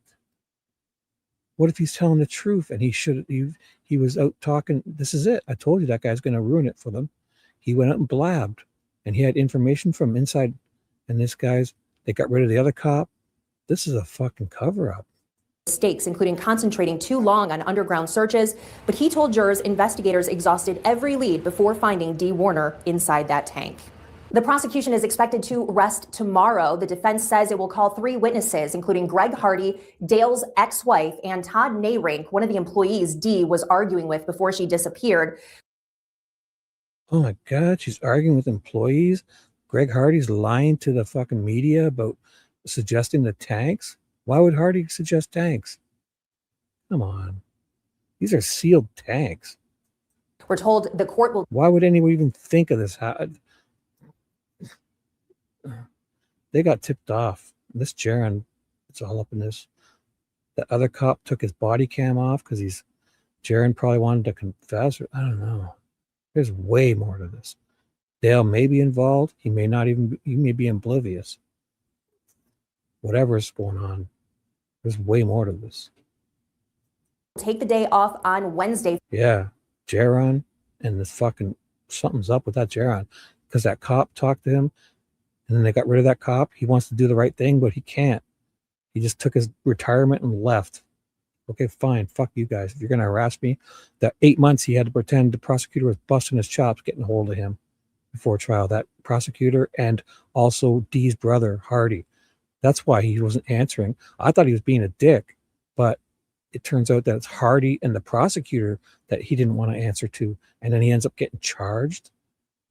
And he takes his body cam off, and Jaron probably confessed to him. And then the next day, Jaron gets arrested, or whenever he gets arrested, he's in handcuffs talking about fucking life insurance policies and splitting up the farm. And it's almost ready. And there's an LLC, and Jaron's going on about his grandpa bought a couple pieces of personal property, but the rest is being sold, and like 25 or $50 million involved. And then all of a sudden, he's in cuffs saying all this in the cop car, talking to his lawyer and his wife. And his wife is about to blab. And he's like, oh, don't say anything bad about the cops, like as if he's trying to warn her that he's on speakerphone to the cops. Meanwhile, it's like, she always just don't want her to say anything. And he's like, oh, we get a bad rep. It's like a fucking act. It's all an act. Then Jaron all of a sudden calls Dale the next day and acts so goddamn suspicious. Before I even knew any of this, I thought Jaron sounded super suspicious in his phone call. And then all of a sudden, he's just trying to get Dale to talk, and Dale sounds oblivious, or he's a great actor. I'll say it again. And then all of a sudden, Jaron's walking out with no charges. He doesn't have to trial, he doesn't have to testify or nothing. For the attorneys to prepare their closing arguments, which will take place on Thursday. That is when the jury could get the case. Reporting in Adrian, Melissa Andrews, WTOL 11. Well, you can be the first to hear about the major developments in this case. All you have to do is text. Good point, Dewey. Good point. Yeah, in the car ride there, the fucking lawyers, he calls his lawyer up, and within 5 minutes, yeah, he's got a lawyer's on speed dial, Jaron. Yeah, and he's going on to the cop about life insurance. They've collected life insurance. We're divvying it up, and the estate's being sold, and there's LLCs, and we're just going to finalize it. And my grandpa's going to buy some properties that were important to him, but the rest is being sold. And he's fucking going on. And his wife, they were so close. They were ready to get it all. And Jaron gets arrested, and he's telling his wife, warning her that not to say anything bad about the cops, because as if she's going to say stuff bad about the cops. Jaron's thinking she's going to blab and say something like, "Oh my God, how did they catch you?" or something dumb like that. So he warns her. She's on speakerphone in the cop car. He's in cuffs. Makes a dumb phone call to his dad. So goddamn suspicious, that phone call. And then he's walking out of there, no felony charges. They throw all the charges out, and he doesn't have to come and testify at trial. I mean, why wouldn't he be at trial as a witness if his dad did all this and he knows about it? What's going on? For trial, and to that number on your screen, that's 419-248-1100. Then our team will send you links to our stories with trial updates as soon as we get them. Plus, you can read up on this case's history and the disappearance and discovery of Dee Warner. Each of these weeks, once again, has kind of been broken down. Exactly, Dewey. Where is it? The kid has, if he murdered his stepmom he hated, she was probably a bitch to him. Not saying, but he probably hated her. Gets rid of her and sets up his dad and gets it all. This fucking Jaron talking about it, and then he's walking free. Oh my God. Fucking, this isn't over. No way. No way. Even if he gets convicted, there's way more to this. It's exactly like Delphi. They get a conviction on this garbage. It's fucking Jaron walking around collecting all the life insurance and the fucking divvying up the farm. Man. Down into themes. If you go back to how the prosecution has kind of put this game plan together, and we had Gary Byers in here, and he said this is what prosecutors do. They put together this game plan, go to the jury, lay out a case for them, but they do it in incremental steps. Before we go back and talk about weeks 1 through 3, you said what Mel just laid out right there as far as the witnesses the defense is bringing caught your attention. For me, bringing Greg Hardy onto the stand should play out quite interesting. Especially since the defense is already saying that Greg allegedly lied to the media already in this case. So the former detective that we had on Friday said the biggest thing. Okay. Earlier I was critical on her. I didn't really enjoy how she was talking to that other guy, but she's made up for it with this green dress. I'll forgive you. You've totally made up for it. Green is your color. Thank you. About also being a detective on the case, getting cross-examined by the defense, is that they are going to poke holes in you and try to limit your credibility. And I think that's maybe what we're going to see against Greg Hardy, against these other people that the defense is calling up. Week 4 is all about, according to the themes, is all about reasonable doubt and trying to create this uncertainty among the jurors. And that's all they need is just that. No, it could. You're right, Nicole. It almost seems like a script. Is this a playbook? Is this? It seems like the exact same thing has happened with everyone here. What's going on? This seems exactly like Delphi almost in ways. Good cops get told off, and that prosecutors arresting the cop because he won't answer her after 8 months. I thought that cop was a jerk, but it turns out that Hardy and this guy and the prosecutor were hounding him, I'm sure, just like Delphi. Then he just shuts up, toes the line, gets his retirement and leaves. Taking off body cams.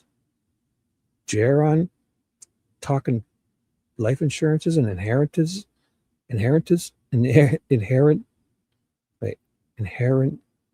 know what I'm saying? I can't say the word inheritance. In the cop car in cuffs, warning his wife not to say anything because she's on speaker, fucking making that ridiculous nervous phone call. Oh, what was he doing? Oh, he was Jaron yawned, that nervous yawn about 3 times in that phone call. Tried to set his dad up and get him to talk, turn state's witness. I guarantee you, fucking Dale's getting oblivious. Or a great actor, he has no idea what. The tank, he even chuckles like that. To me, that chuckle Daryl made was not psychotic chuckle. It was like why would they want a tank? Can't even get in them. He has no clue. He's not walking around with those grinders in front of cameras. It's just, this is totally Jaron, man. In my opinion. Then all of a sudden he's off all his charges and not having to testify at trial, knowing everything he does. Why isn't... Could be that way. It could have happened that way. If you go back to week 1, setting the foundation, introducing the timeline, talking about the marriage, the relationship, what family members... That's the word, Dewey. I can't even say it. Inheritance. That body cam video. Fucking amazing, eh? You were saying it, yeah. He shouldn't talk to those cops. He blabbed. Yeah. How are they finding her in this tank? Come on. Jaron choked and figured they were onto him, and he choked. And probably that's why the cop took his body cam off, I bet. And all of a sudden, yeah, Jaron's worked with them, got this, set him up, whatever. I mean, Dale may be right in it with him, or I have more of a feeling he's oblivious. Whatever it is, Jaron's walking away with everything to gain. Recognized, what neighbors recognized. Week 2, the digital trail, the contradictions that were out there about where she was, when she was. Cell phone pings, OnStar, bringing in those specialists to talk about the card data. And then week 3, more forensics, physical evidence. Melissa said that the investigator, you talked about it from last week, who came, he was AWOL for the longest time. They bring him in, he testifies, but she said 17 or what'd you say, 19 different times. He said he didn't remember stuff? I think it's interesting too. Yeah, because they browbeat him. They probably threatened him for his retirement. They probably threatened his family, just like Holman did. He got he's lucky he didn't get Farronseed. He just got the Murphy click treatment. He got the click treatment and then turned out to be a Murphy, because Murphy basically towed the line afterwards too. They all tried to do the right thing, and they came down on them. And, you got to go with our narrative, because he was sympathetic to Dale and didn't think Dale did it. And they fucking ruined his life almost, but he turned, and they bothered him for 8 months, that fucking Hardy brother, and his investigator probably hounded that other cop. The prosecutor fucking hounded him for 8 months, and then he says all this at trial. I don't know. Go, just say I don't know, and we'll let you keep your fucking golden parachute retirement. And he's gone, and he's on a beach now, thinking, fuck, that Dale got screwed. But I mean, if he tried any harder, more than likely he would have ended up like Farronseed, dead, or like Click in jail. It's a fucking script. It's a script. It's a playbook. Almost identical. Happened to be this detective, again, who was arrested for failing to abide, where he was subpoenaed to come testify, and he failed to show in court. I think it's interesting that it happened with that detective, but something that I asked the former detective, Jim Trout, that came out on Friday was, how do you, as a detective, recall details from 5 years ago? He said, we're human. I heard that, Lola. Yes, it was some guy. Yes, and he had cameras in his house, and something about he would unplug the cameras in his kids' rooms. Yeah, I remember that. Definitely. There was a thing, where the guy was going on all these things about advocating for children and preaching righteous preaching about children advocacy and all this stuff. Turns out, and he sits there and admits it to the cops in his interview without a lawyer present. He's going on and on about,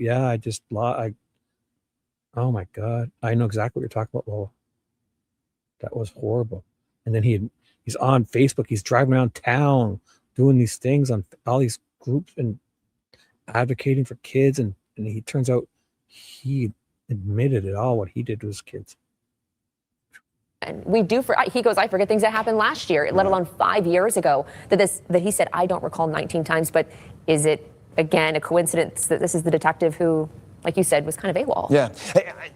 I was away for a few days with some friends, and we were talking about this. Hey, Mimi, I didn't see you come in. Sorry. I'm just everything looks the same on the screens. I've been staring at the screen. I was on Ted's for what, 5 hours or 4 hours? Then I came straight here. 7.5 hours. Oh my God, I'm going delirious. I got to finish this. This case specifically, we're not. That's why I put it in 1.25 speed and I keep pausing. This is what I do. I get nearly finished and I fucking sabotage myself.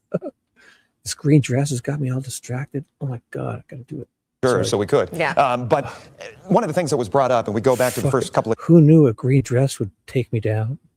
the days of it, is when the prosecutors were talking about specifically when the investigators were first on the farm property and Dale was moving around them. What was he doing at that time? What was he moving? What was he working on? And just Right. How ridiculous of a theory. This fucking idiot wants you to think that Dale's doing all this when the cops are all standing there and the fire guys are driving drones around on his property. Dale thinks that's a great time to start moving tanks with bodies in them. Are you fucking for real, idiot? Oh my God. Guy, why would he just wait? They're gone in a couple hours, or they weren't here all day. As if Dale's working on this farm. As if this is ridiculous. He's running around wondering why nobody's helping him. His wife is gone. The fuck guy, he's either an amazing actor or completely oblivious. This is weird. This fucking guy wants you to think that why would he be moving these tanks around when they're on the property anyways? For what reason? And then from 1,000 feet up in the air, a drone sees him take a tank, a white tank, into the barn. What tank was it? Was it tank 34? Fly that flown right down, the drone right down there, and show me the 34 on the side of it. You think he's moving take 34 all around and cops are there? These guys are wild. that suspicion that they were trying to build in the jury. But once again, this entire week is about creating that doubt for the jurors. It'll definitely be interesting how this week tends to fold out. And it could be creating doubt. How would you guys prove it? Oh my God, you're rocking this dress. This is wild. That's a great dress. I'm sorry. That's inappropriate. The last week. Absolutely. As you heard, Melissa said, Wednesday, we are taking a break. Those three defense witnesses take the stand tomorrow. Do remind me to timestamp this. On my 7:29, I'm going to put a timestamp in my comments. Green dress timestamp. Thank you. Wednesday is not a planned day in court. Thursday could be the day that we get to the next step of this. Again, here's a look at what's next. Court picks back up tomorrow. The prosecution is expected to rest its case. Then, like Jeff said, the defense will call Greg Hart. Well, he definitely didn't have the time to do it. If they can prove about that tilling, they make it sound like 2 or 3 hours is so easy to do this tank thing. He's off camera doing it. And then they show that the field has been tilled also. So he does all of this, cuts his tank open, stuffs her in. So he supports it with a forklift, cuts it open, stuffs her in, supports the end cap, welds it after cutting it when he could have welded it apart, and then paints it, puts new decals on it, doesn't get any paint anywhere. Paint is just super fast drying paint, nothing, debris, no paint anywhere. And then he gets to go out and till the field too. He tills a field. He starts tilling the field. He's got so much time. It's just nothing. Yep. Julie Bach, Dale's ex-wife, and Todd Niernick, one of the employees she was arguing with. We expect all testimony to be done tomorrow, and the jury deliberations could begin as soon as Thursday. That could be it. Yeah. We could have a verdict Thursday. Yeah, could go. Well, we could go to the jury and then figure out how long it's going to take them to come. But is that creepy though, Critter? Come on. Is it really creepy? Oh my God. I'm a man. That's a green dress. If it's creepy, then I'm creepy. Because that's a nice green dress. Oh my God. Beautiful. Come up with some type of solution. A lot of times you don't know how the jury's going to react. They could want to get this over quick, or they want to do their homework and could potentially take it into the weekend, into a fifth week as we stand. See that? Who knew a green dress would take old Shibby down? That's it. That's it. I've ruined my career. Look, I just lost 30 subscribers because I'm so creepy. Whew. And it's worth it. It's worth it. Who knew? Fucking simple green, it's plain. There's no design, nothing to it. Might even be just from Walmart or Winners. That's it. My life's over. I quit. Here in week 4. The green dress got me. You got me. Fuck. I quit. You can watch the entire trial live right here every day on WTOL 11 Plus. The court is in session, as we said, tomorrow, and we will have the very 1 through 3. You said what Mel just laid out right I think I missed that. I need to hear it again. Sorry. there. As far as the witnesses the defense is bringing, caught your attention. For me, bringing Greg. Oh, I'm just kidding. I'm only kidding. I'm just kidding. If I were wearing an Apple Watch right now, oh my God, they would think I'm murdering someone. I'm just kidding. I'm going to go back to where I was here. Judge in a jury trial that ends the case before it goes to the jury because one party has not presented enough evidence to support their claim. So in this case, Right. Crumbs, no problem. You don't even have to trim your toenails. You can cut my legs up if you want under the covers. Definitely do it. I agree. Oh boy, I'm going delirious. I'm going to finish. defense is saying The fucking green dress took old Shibby down. hey, we don't think that the prosecution has proved that Dale Warner killed Dee Warner. The prosecution says, Judge, we want you to deny this. We have clearly presented enough evidence. The judge was prepared for this because he read out all the reasons that there is enough evidence. He has to state all of this on the record. He denies the motion. Next, Dale Warner gets up and waives his right to testify. This involves him standing up, raising his right hand, and his attorney, Mary Chartier, is with him. The judge. Green, if you say green dress to me now or green, you're gonna send me for a loop. That's not a safe word. You need a squirrel or a shark. If you say green dress, that's it. You're gonna make me a loop. So that's not a safe. That's a dangerous word, Nicole. Danger. Green is danger. Oh my God. I can't even think straight. And Mary asked him a series of questions. Basically, are you waiving your right to testify? Do you know what this means? Have you talked this over? Has anyone forced you to do this? The 32nd witness, the first for today, the defense calls Julie Bach, Dale Warner's ex-wife. And you may be confused about why her name is Bach, because Dee's children's name is Bach. Well, when Dale and Dee got together, she married Dee's ex-husband. That's the reason behind that. So she was not on the stand, I think, even 10 minutes. The direct examination was very quick. It seemed like the defense really just wanted to get out that Dale developed this cough while they were married, some sort of a cough. On cross-examination, so this is the prosecution interviewing her. They asked, you got divorced in 2003, you have 4 children. Yes, you got the marital farm and he had to pay you $100,000. She was a little unclear on that, so they showed her some documents. She said, I got the house, he paid off the house. He had the land and farm equipment. You were awarded full custody of the children at first. Yes, you had a custody hearing. Yes, that's code word to get jiggy and creepy and funky. You're right, Critter. Do not. I gotta move on. Look at. See, you got me. Yes. You both had attorneys. Yes. He had to pay you $1,200 a month, and then you had to ask to get more. Yes. The defendant called you a day or two after Dee disappeared. She said yes. I think on YouTube I can put words in. I'm gonna ban that word so you guys can't distract me ever again. You're gonna not be able to type it. You watch. I'm gonna put in. There's a word. I can ban certain words. And it's funny because back in the day, Peggy used to put Charles's name in there so people couldn't even say hi to Charles. She would put it in her words to ban.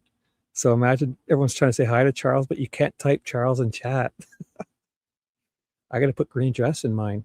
You guys are, it's like kryptonite. Green crypt. Oh my God. I got to remove it. I'm going to put, you'll never be able to type the word green again in this chat. Trust me. He wanted Cameron, their child, to come and do the books for the business. In a May 3rd interview, he said his lungs were burned from anhydrous ammonia. Would you? And then there was an objection, speculation, withdrawn. On redirect, so this is, again, the defense, she was asked, was the divorce civil? Yes. You went to lunch afterwards? Yes. 33rd witness, the second for today, is Todd Nayrink. He worked for DDW Investments, so he managed the trucking company. In 2006 is when he started. He managed the drivers, grew the customer base, dealt with customers on a day-to-day basis.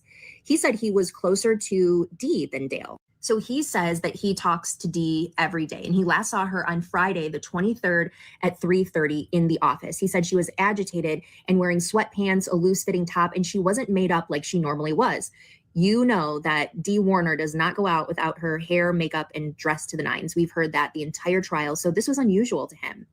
So at 3:25 a.m. on 4/25, so this is just before Dee Warner is found to be missing by Raquel. So about 5 hours prior to that, he went to the farm to pick up a truck loaded to go to Indiana. He was gone in about 10 minutes, but he did notice that the kitchen light was on above the sink, the TV on in the living room and bedroom. He said that was normal. The previous Sunday, he did the exact same thing.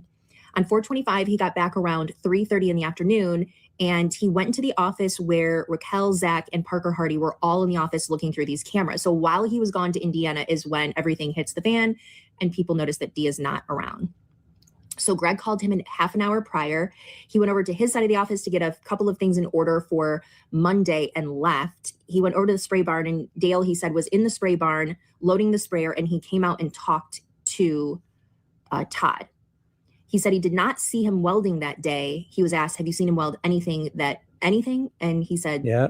Dewey wrote that down. Thanks. You listened to me. Thanks, bro. Things that broke, but not often. So on cross-examination, again, this is the prosecution. You came to the farm. Stephanie Vogel was there. Dee liked to spend money on hair, jewelry, nails, and clothing. Yes. It's doing that because she's at home with doing this herself. She doesn't have her hair person. She's got to do it in the studio where it doesn't do that, right, Nicole? You're so right. Yeah, she's at home doing a vlog from home. So. He said she was always dressed up and ready to take on the world. Well, you got there at 3:25. It looks like it's frozen, like it was wet and she went outside and it's frozen. And left at what time? About 3:40. Do you remember saying that you drove by the north side of the house to observe it? He said, no, I saw the light on in the kitchen and TVs were on. He was asked, were there any vehicles parked on the north side It's like one solid piece or somebody of the house? I better not say that. She's probably going to strike me. I don't even know. She's lovely. You're a lovely lady. Look at the nails. You made up for it. Don't strike me, please. Remember, people had said that the JCB had been parked over there and the Hummer had been moved. He said the Hummer and Dale's pickup were there. He was asked, you didn't see the sprayer parked between building 1 and 2? He said, no, I think that the sprayer was in the spray barn. We had a couple of jury questions. In the last 2 years, before 4/25/21, how many times have you seen Dale weld? He said, I didn't see him do any welding prior to that, but I also wasn't at the farm that much. So the 34th witness of today, of the trial, third today, was Greg Hardy. And he is called by the defense. This is Dee Warner's brother. He said that he's 19 years older than Dee. And the defense wanted to get out of him, you really wanted details on this investigation. And he said, I wanted to find my sister.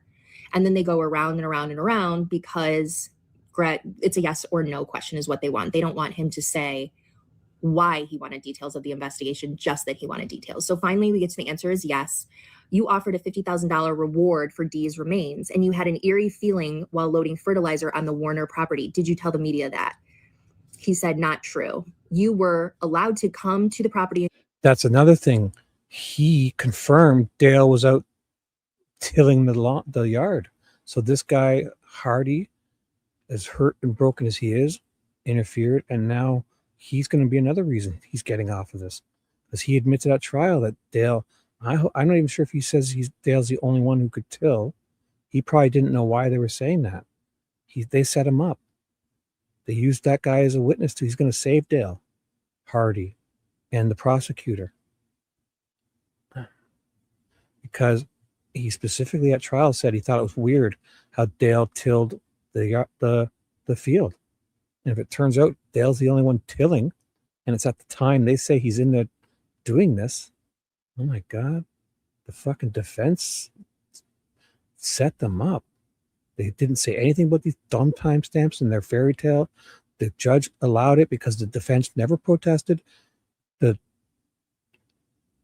prosecution unnecessarily chose that whole specific narrative, and a couple hours, and the defense is loving it because, yeah, it would. The defense knows it would take longer, but let's let them say this, because in that time window, they're saying he's doing this so easily in an hour or two. We got him on video, fucking tilling the lawn, the grass, the field gets tilled. And if Dale's the only one tilling, oh God. And then Hardy confirmed that the field was tilled, and he didn't understand why. Dale's walking home Tuesday morning. get tanks and fertilizer there? Yes. You told police you knew where anhydrous tanks were located, including those not on the Munger property? Yes. You told Michigan State Police there was a particular tank you And Hardy's lying about these tanks and the exact tanks. Ugh. This is weird. How would he know tanks?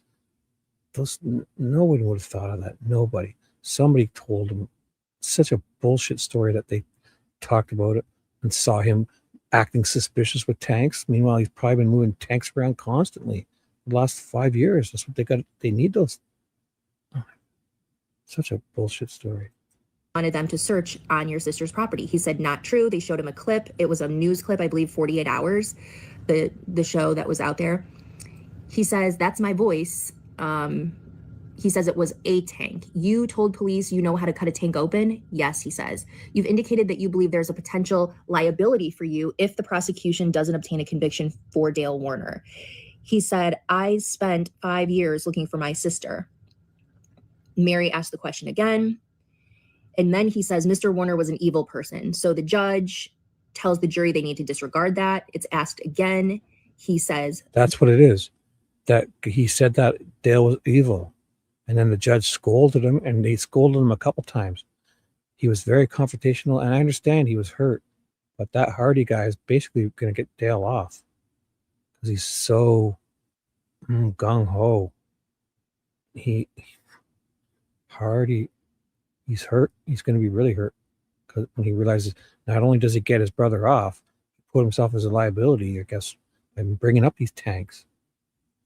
How do you know? It's like a box cutter. How does he know what? As if anyone would even think of that. I mean, I'm glad they found her, but come on. no. Now he's shown a text message and she's saying, you indicated you did have liability. He said, that's what the text says. And she said, you wrote it? And he said, I did. On cross-examination, so this is the prosecution now interviewing Greg Hardy. They talk about the rusty tank 8 photo in the spray barn, and they say, is that the tank you wanted them to check? And he said, yes. You saw that tank in the barn after your sister went missing. Really, though? Is it that one? They fucking 20 of them look identical. Did he say number 8? This is the prosecutors doing what they did in the Delphi. They want to help everyone who's involved because if they get all these other people off, it implicates Richard Allen. This way, if this prosecutor protects all these other people who are super sus, turns out Dale is by default the only one. And he said, I did.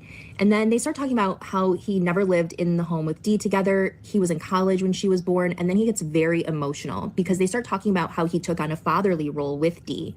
He was asked, did you have a good relationship with Dale? And he said, yes, but that fell apart a month or two after Dee disappeared. So he's asked about what he's doing on 425. He said he went to a couple of barns on his property. He has breakfast. Then he goes to another property to work. Shelley calls him while he was there and he was surprised. Let's see if she's genuine because Hardy specifically says he saw Dale tilling the field and didn't understand why he only did a bit of it or something. So let's see if she brings that up. If she's genuine, she will. Because he almost kind of implied that he said it. Hardy saw him doing the field. And he's going to be his alibi, if it turns out. Dale's can be proven as the only one who did that tilling. Oh boy. Let's see if she brings it up. That Dee was missing. So he immediately called and texted his sister. He's asked, when you did call or text Dee, was it to check in or did you have a mission in mind? He said, we typically didn't just chat. When I called her, it was about something important. She would always answer, and she didn't answer, and this was concerning. So he talks about how Shelley, his wife, and Parker were looking for Dee and trying to put together the pieces. He was very surprised in terms of what made this disappearance different than others because he left her car and Angelina. So he found that very alarming. He went into the office.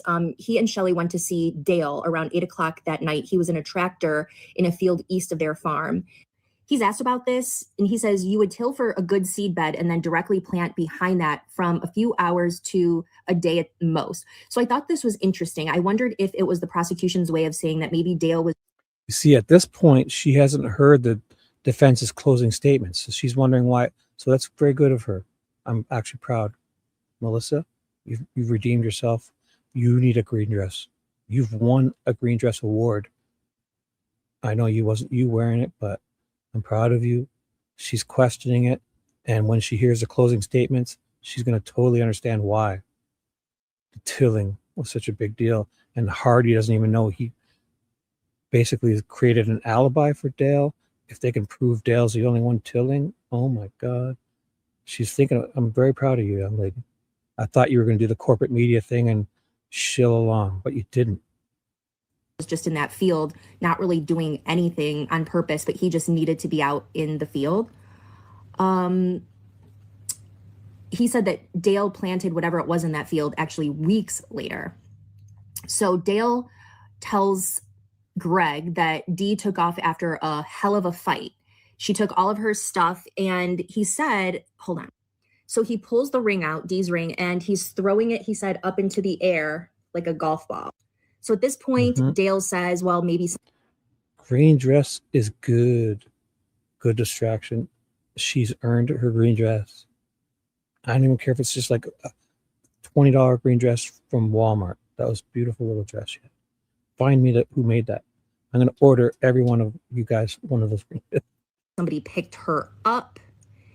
He said, I called everyone I could think of, and Dale wasn't doing anything. Mary moves to strike. I'm going to use it for my pillowcase to sleep with. I'll wear one to, oh my God, great pajamas. I'm going to get some free balling air. No, going commando with that.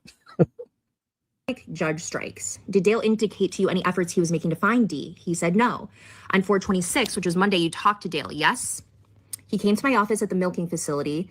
Did he mention a phone call in relation to Parker? He said yes. He asked if Parker could get a phone Dee had, an old phone they had replaced on a trip. Dee had left an old phone in the motorhome and asked Parker if he could get her info from her phone. This is Dale asking Parker to put it on that phone. He had also told Greg that he had been locating his sister through OnStar. So he said, well, why don't we take those locations and go there? And if she's left with someone, we can look at security cameras to ID the person that she left with. He said Dale was not interested in this idea. After about 10 days, did you tell Dale you wanted him to do something in particular? He said, yes, around that time, we've been working to find her. It wasn't adding up. So I requested him to come to my office, and I was getting stern at this time. I told him I think he should offer a cash reward for the public to find his wife. And he was asked, did he agree to that? He said, no. Did you end up doing it? He said, I did. You organized a search party. Yes. I got no significant interest from Dale in making it public, but as the week went on, I decided we should take a search party. There were around 30 people in that search. They did 500 to 600 to 1,000 acres. Dale did not participate. They got some phone records. That's weird. I don't like how they imply people didn't participate. Did they even ask him to help? Of Dee's started tracing her calls to see if they recognized a number. They didn't. He would call if he found a number he didn't recognize. He made a public request for people to come forward. He did podcasts, media, billboards, anyone. They had another vigil on the year anniversary because apparently they did this not too long after she was missing. Detective Dreyer called him to let him know that her remains had been found. You indicated you may have liability if Dale isn't found guilty. Is that because of public statements you made? And Mary objects. The judge asked them to approach, and it is sustained because it was opinion. So it turns out he said to the media that he suggested looking in the tank. But the cops said that they figured it out. Yeah, I think it's Jaron confessed, or somebody tipped that tank in.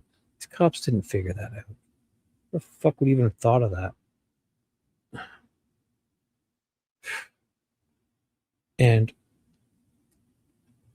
Jaron's the perfect hack with everything to gain, who would have used a grinder to open that fucking noisy goddamn. It didn't happen at that time because there's 6 or 7 people on this farm. Think you can chop that up in anywhere, that tank open, and oh goddamn noisy that would be. The welding guy said your neighbors would hear it. Those neighbors were like half a mile away. On redirect, He's asked, do you remember Mr. Warner was with Angelina during the search? And he says, I don't know where he was. So they were saying the reason Dale wasn't at these searches was because he was with his young daughter, who was 9 or 10 at the time. So the jury asked 5 questions. They all agree that 4 will be asked. First one, have you ever noticed bipolar tendencies from Dee, and is she bipolar? He said no. She would love me and hate me at the same time, but no.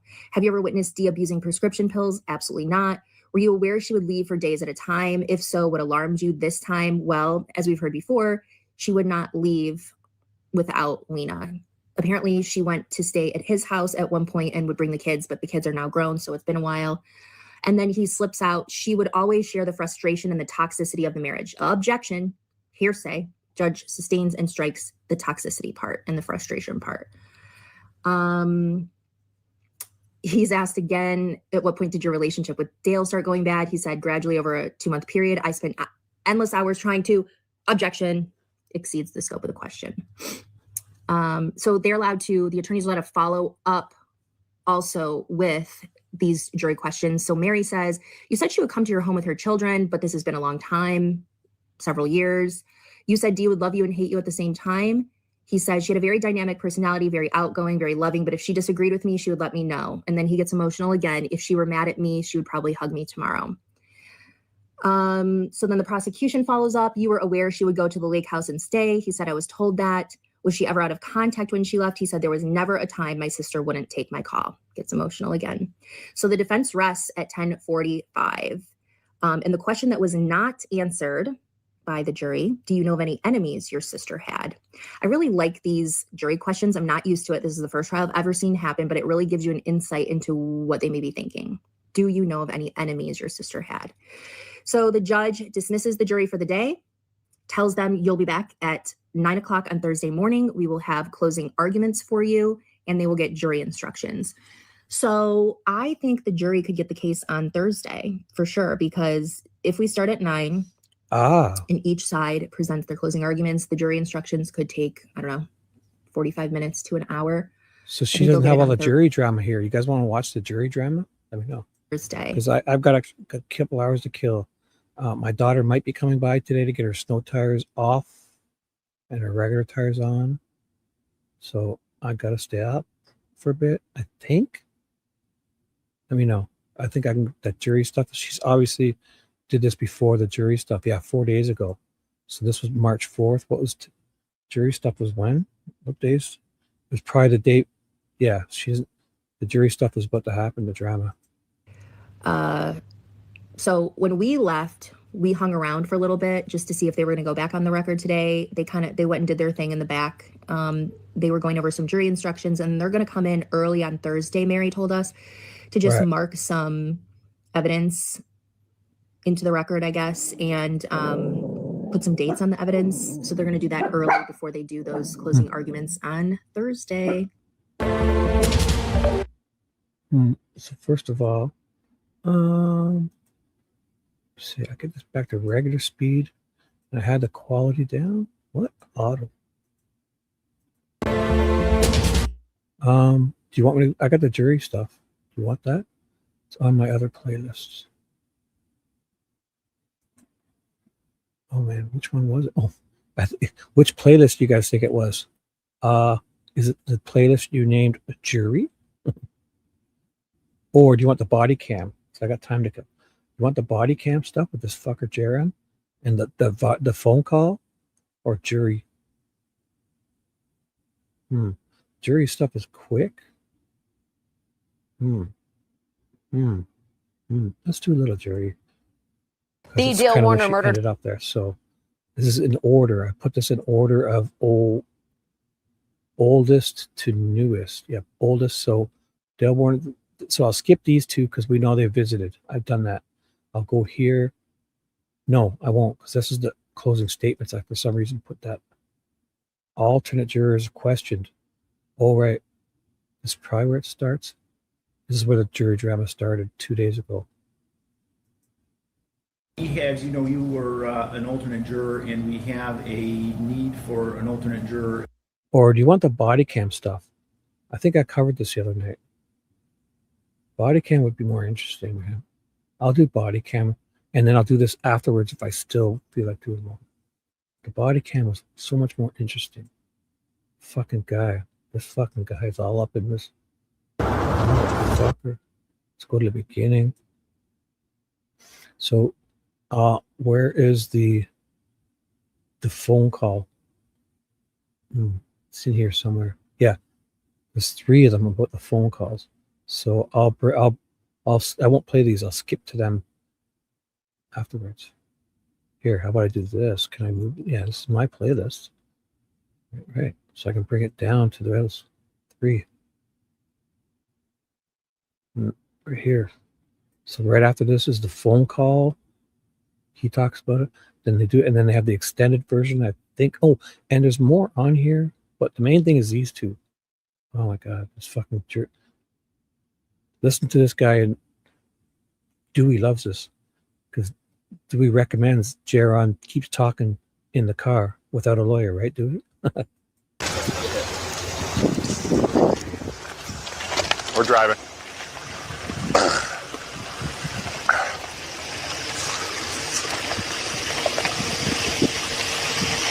Yep. Hey, Jaron. Yeah, changed up a little bit. Is the with you? Okay. We got a warrant for your arrest, buddy. Put your hands behind your back. Are you serious? Yeah. Are you serious right now? I'll explain everything to you. Just give us a minute, okay?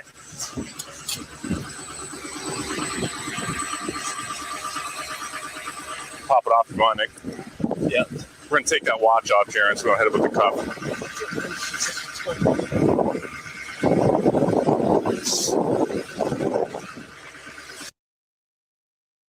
So this first 5 or 10 minutes, it's a bit windy. It's kind of like sleet, almost rain, snow, wind. So sorry. I'll try to turn it down a bit. And no, actually, good thing I'll put the closed captioning on too, because I just thought of it. But when they get into the car, this calms down in a few minutes. And there's another camera angle. It's a bit windy. Sorry. I'm going to talk to you and get you situated. Do you want me to move your truck somewhere and turn it off, or just leave it off here? Yeah. And grab the keys. I'm sorry? I'd like to move it out of the way. Where do you want me to put it? Straight over there, I guess. Over here? Yeah, probably. Okay. Yeah.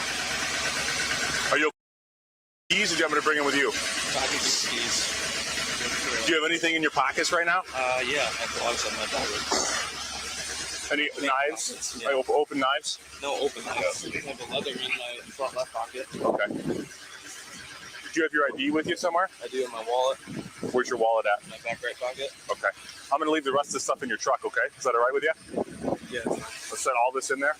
Yeah. AirPods keys. I'm going to leave the AirPods here too. Is that okay, Jaron? Or do you want to take them with you in your pocket? Can you take them out?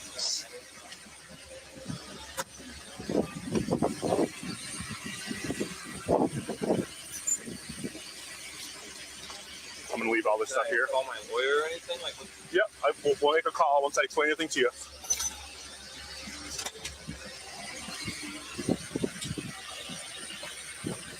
Anything else, DJ? Okay. We're going to walk over to this patrol car.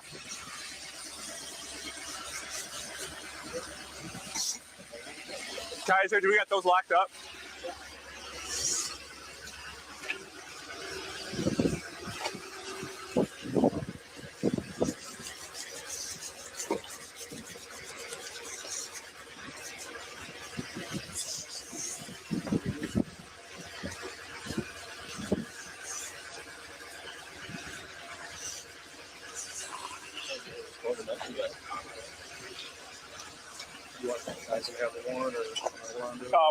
We're gonna dock up down the street. Just follow me out of here.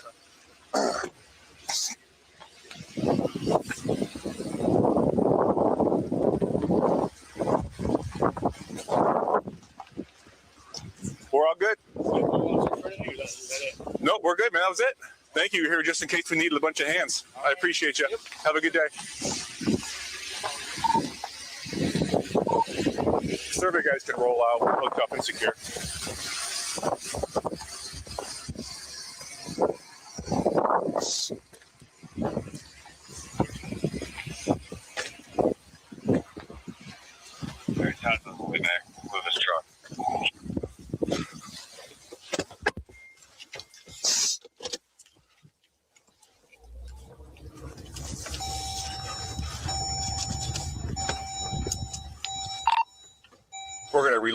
back up down the street if you guys want to follow me over.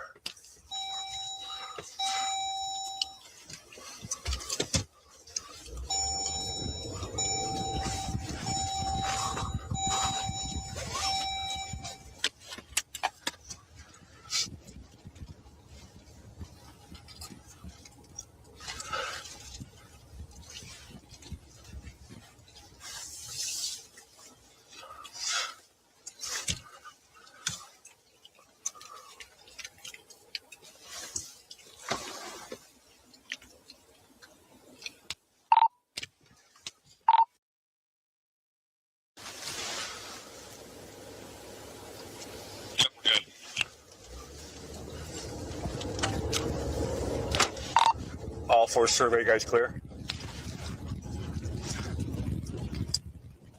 We're clear.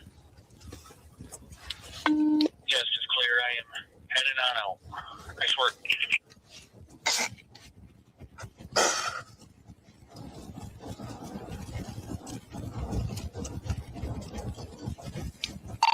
Thanks for your help, guys. I'll get you the code here in a few minutes.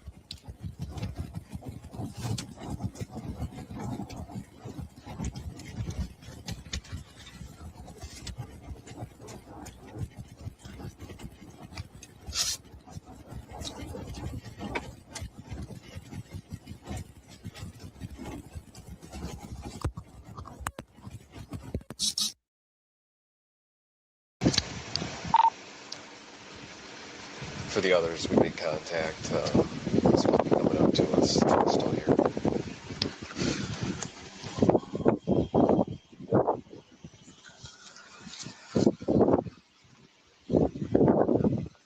No green dress dangers here. That's for sure. Eh? Here he is.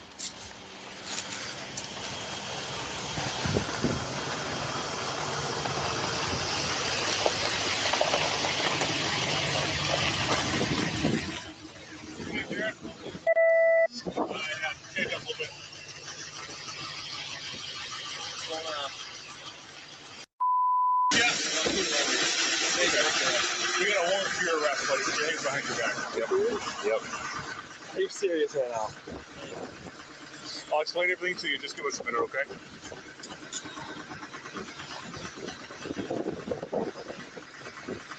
Pop it off and run it. Yeah. We're going to take that watch off there and throw it over the top.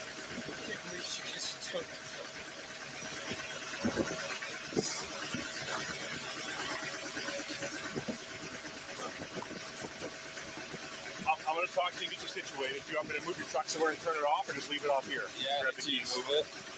I'm sorry? I'd like to move it out. Where do you have to put it? Over here? You want me to call it? Yeah, probably. Okay. Well, there you go.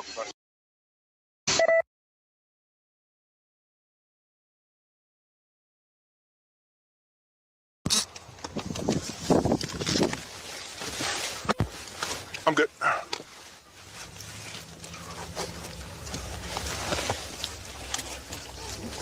going to move your...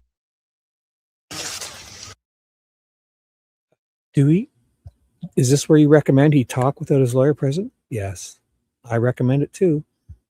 Dewey's lawyer and Shibby's lawyer both recommend Jaron talk away.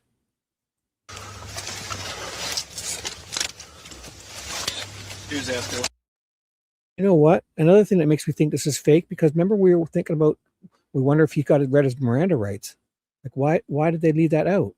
Maybe they didn't even do it for this charade. They knew they were going to just do this to make it look good. Because where's the Miranda rights? They just threw him in the car, as if you would sit there and let this guy blab without giving him, he'd read your Miranda rights first thing. They threw him in the car and then this. Where's that? As if they would cut that out. Why? Warrantless for, and I just told him you might be able to learn that thing. Jaron, your warrant is for accessory after the fact of a homicide and for tampering with evidence.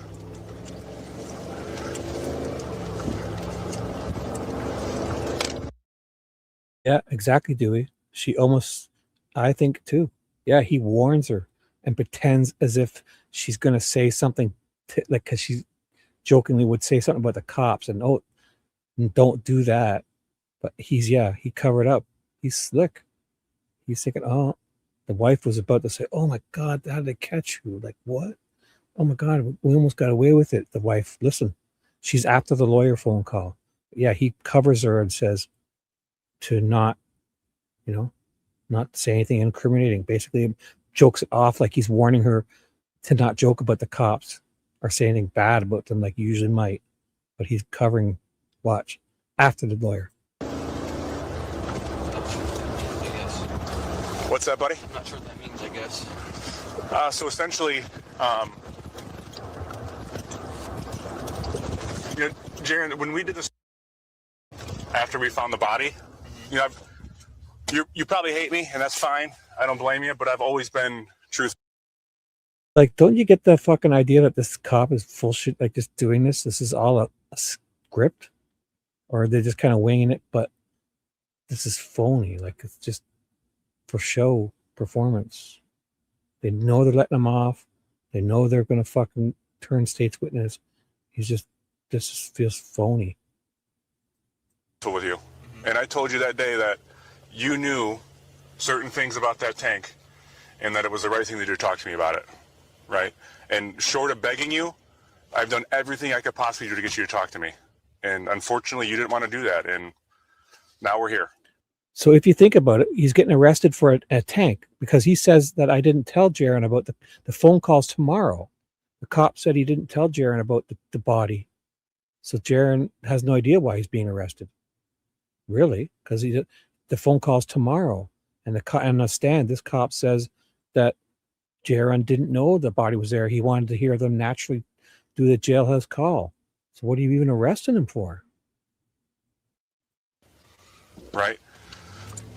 This is him after he talked to the other cop without a body cam. Oh, fuck these guys, hey? Unless I'm missing other charges. What's he getting arrested for? Accessory to a tank? Because he said on the stand, I never told him about Jaron's making the phone call tomorrow. Jaron doesn't know about the body in this phone call. Bullshit. It's fucking all right here in front of us. Because the cop said it on the stand. I didn't tell Jaron about the body because he wanted him and Dale to have a natural conversation and see what they both would say after he's getting arrested, after the other cop taking the body cam off. Oh my God. So essentially, hey, what is, tank and tank accessories. He's an accessory after the tank. You're right. Good morning, Lucy. What's up? you took actions after the homicide that So after the homicide, so he does know when he talks, because he's talking to him tomorrow. The jailhouse calls a day after he gets arrested, he said, didn't they? I could be wrong. But I think they're both in jail, and this is why the cop knows he's going to get to listen to this phone call. And he says, I don't tell him about we found a body. you now know and should have known likely that it was after a crime occurred. I've been truthful with you. Your dad has put you in really shitty spots throughout this, and unfortunately you continue to let him. That line right there, like your dad, like, we know it's not you. We're gonna get your dad did this. That's a bullshit line. I feel it. Don't you feel that? Listen to him say that. You should have known. Watch. Like, let's get it on tape here. Yeah, we know it's not you, young man. Your dad did this and put you in this position. What position, dude? What are you even arresting him for? Because you say you didn't tell him about a body. Now there's a murder. You now know and should have known likely that it was after a crime occurred. I've been truthful with you. Your dad has put you in really shitty spots throughout this, and unfortunately you continue to let him to do that, and it's not a position I envy you for, that's for sure, but those are the cards you were dealt. But again, short of bet. You hear all this words to say absolutely this. This is like him acting too hard. You know, when you're lying, you say too much. This cop is saying way too much right here. Thanking you. I've done everything I could for you to talk to me and explain this part of the story. And unfortunately, you didn't want to do that. No, you're not explaining it. You're fucking explaining. You're getting your narrative on the record here. And this guy's going to turn state's witness for you. He won't have to testify at trial. What did you even charge him for? Why'd you let him off? After that fucking phone call where he sounds so goddamn suspicious. Oh, he hasn't even said the part about the inheritance and life insurance yet. This guy, Dewey's lawyer, told him to keep talking. No, not entrapment. No. Entrapment is when they set you up. This is, he probably confessed to something or knowing about the tank, and then the body cam was taken off to the other cop, and maybe they're using him. You know, they give you a deal. Okay, we'll let you off the charges. You had to help us nail Dale, and you have nothing to do with it. You'll walk free. Just make a phone call tomorrow. So it's like when you turn state's witness, not entrapment. They would nail just him, entrapping him, like going out of their way to set him, like entrap him wrongly. But no, that's the wrong word, entrapment. It's like turning state's witness, I believe. He probably incriminated himself to that other cop. Because why would he not be at trial with everything he knows about this if he does, right? Or like, what are they arresting him for? Like, he did accessories after a murder or crime? What murder? Because he says on the stand he doesn't tell him about the body because he wants to hear him naturally talk to his dad. And then that phone call, that's the fucking, we're going to play that phone call next. It's anything but natural. This guy's yawning and nervous as hell, and Dale is just like either an amazing actor or completely oblivious or being set up or in on it. And Dale is a good actor and he's holding his cool, and this guy choked. And they pit you against each other. They pit, and this guy folded first and said, "Oh, I'll be the first one to take the deal," or something's up here, man. Bullshit. This guy doesn't know in this phone call tomorrow about the body. It's bullshit. He goes on and on about this tank. He's trying to get Dale to talk and confess over the phone. You know, when people call, they're using him. I mean all that really sincerely, Jaron. You've been put in a shitty spot, but unfortunately you've made these choices too. There we go. He had to repeat that twice, right? You've been put in a spot. We know it's not you. You're going to be, basically, you're helping us. We're getting you off, and we're going to let you go tomorrow after your phone call or something. Do you know your lawyer's number, or do you have your phone? Your phone's in your pocket? Before we go inside of the jail here, with your permission, we can unlock your phone and make those phone calls or call from my phone, whatever you'd like to do. Yeah, the lawyer probably agreed to this. Say, yeah, I'll fucking play along with you. Yeah, I'll play with you, the lawyer. Okay. Is there any other calls you would like me to make for you? Any other arrangements you need to be done?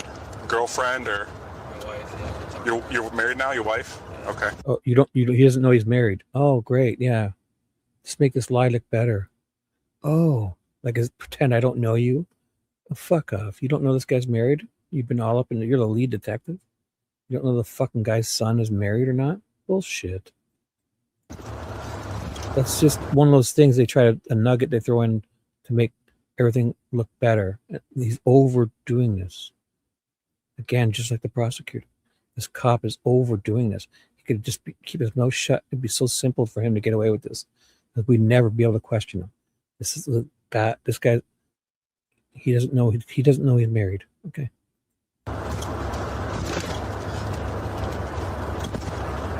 Were you supposed to pick tomorrow?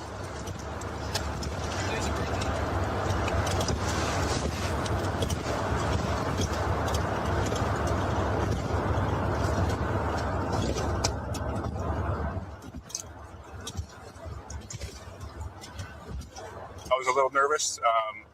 I thought you guys only stayed at was with you. I'm happy she wasn't here today. I hope you, I mean that sincerely.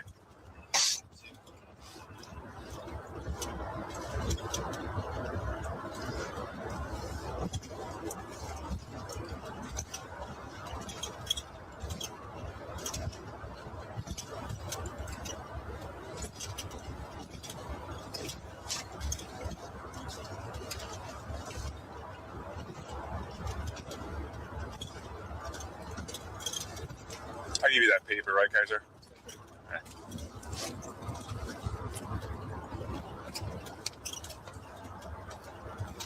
And that's another thing. How is this? Why are they putting him in the front seat, right? And he's got his body cam on to point to get this all perfectly on camera. Is that what they're doing?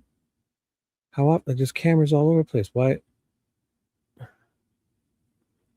Do they use? Oh, I guess they can't put him in the back without a cage. Okay, he has. Okay, sorry, that makes sense. Without a cage, he can't be in the back seat. Or why is he like? Why wouldn't he be in the back seat with him? This is okay. Sorry, forget I said that because there's no cage here. It's like a regular car. But it seems weird. He's in the back seat and he's in the front. Couldn't he jump on this guy's lap and start trying to, even with his hands behind his back? I don't know.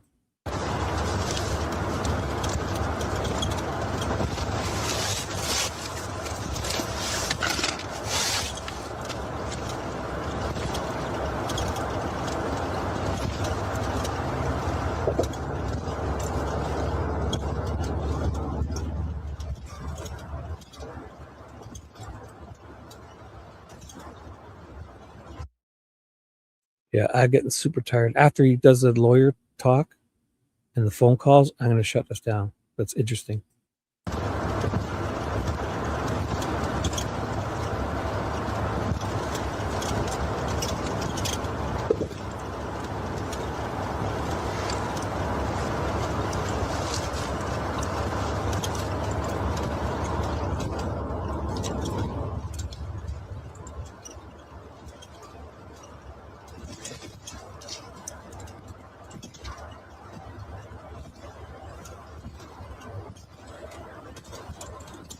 Remind me of your lawyer's name, Jared? Oh, I'm looking at my phone. I can't think of straight. I can call. I can't think of it. I know I've emailed with him. I can't think of his name. Okay. Yeah. Bullshit. More bullshit. Yeah, you emailed with the guy and you don't know his name. Bullshit. More unnecessary stuff to make this look even less, more like, whatever.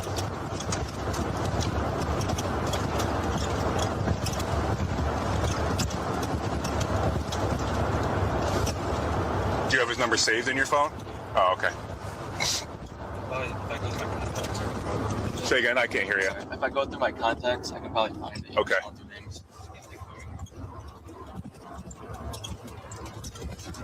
I was expecting a day to go.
You said Colin?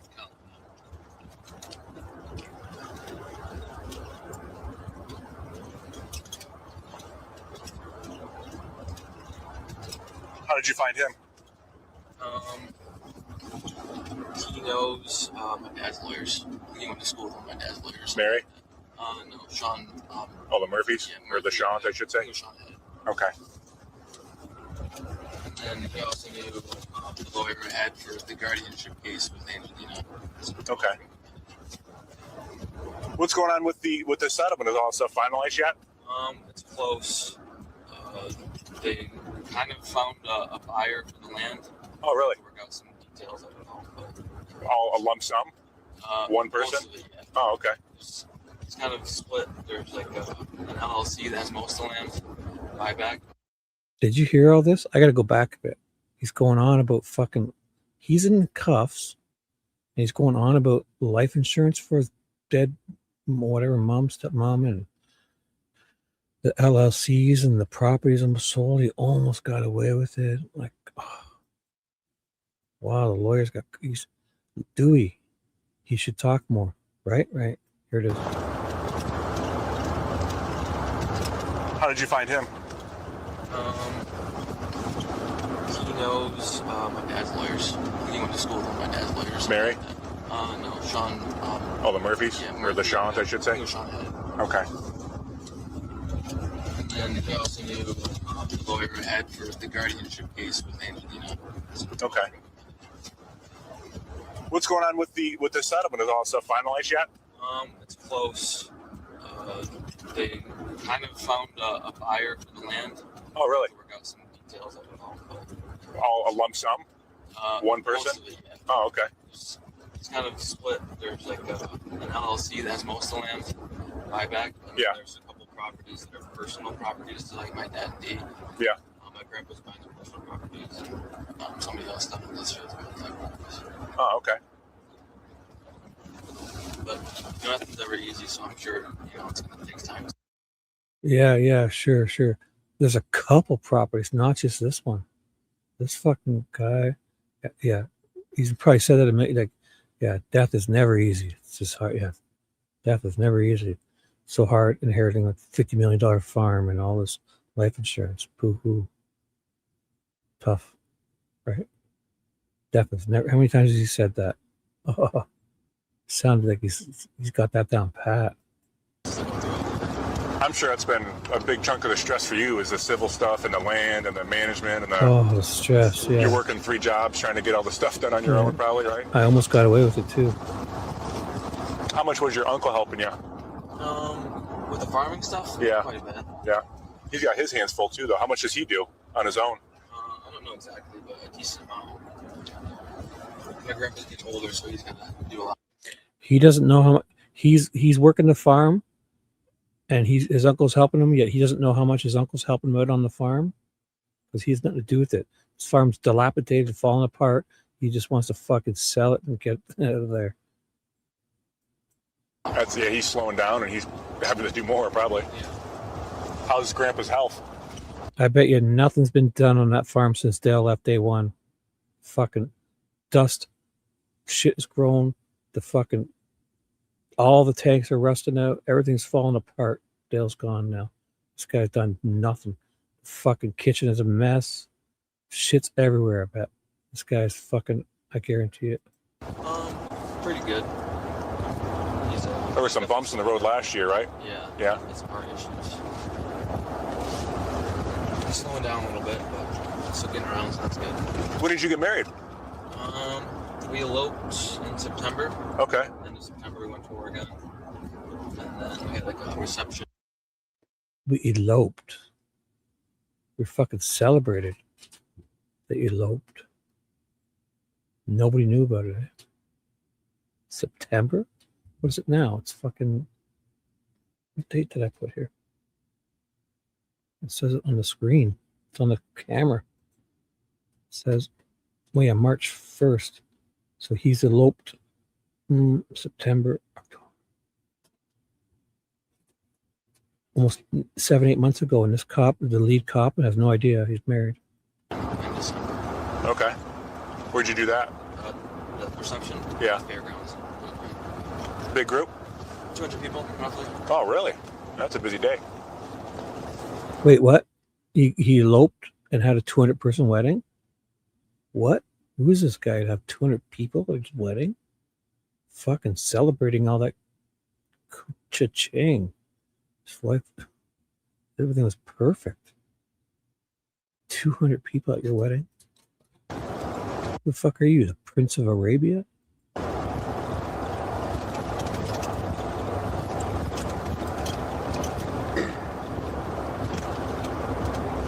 Is she from the area?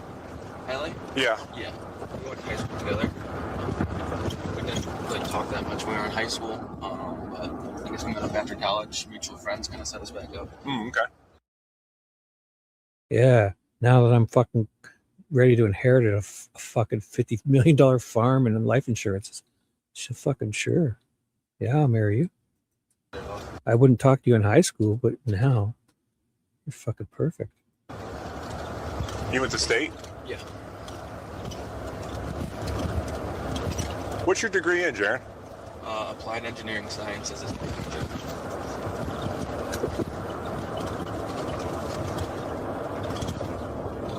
What's your exact role at work? I kind of know what you do, but I don't know what your... My title is a manufacturing engineer. Okay. A lot of process systems and hands-on stuff. Can we just hit the park in the back to do these phone calls? Yeah, we'll just walk them through that. Oh, they might not let us walk them through the back door, huh? Yeah. They're going to want us to... He knew phone calls, but actually, I guess he said he's going to call his lawyer, call someone else. This guy's... He knows... Yeah, I guess he would know they're going to make phone calls, but did they plan on going somewhere to make the phone calls? Or he's... I don't know. That felt weird, too. Because did he reveal that? How did this guy know that was going to happen? Because they were talking about a generic conversation. Yet he's like part of the plan.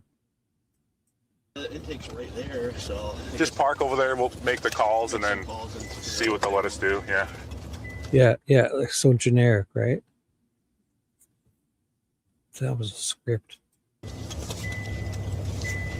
Once you make these phone calls, Jaron, I'll kind of explain this process at the jail. I know you're probably nervous, I understand. I'll tell you everything that's going to happen before we do it, okay? Are we going to be able to get your phone without getting you out of the car, you think, or do we have to stand you up? You might have to stand me up and I'll just get out of my pocket. Okay, that's no big deal.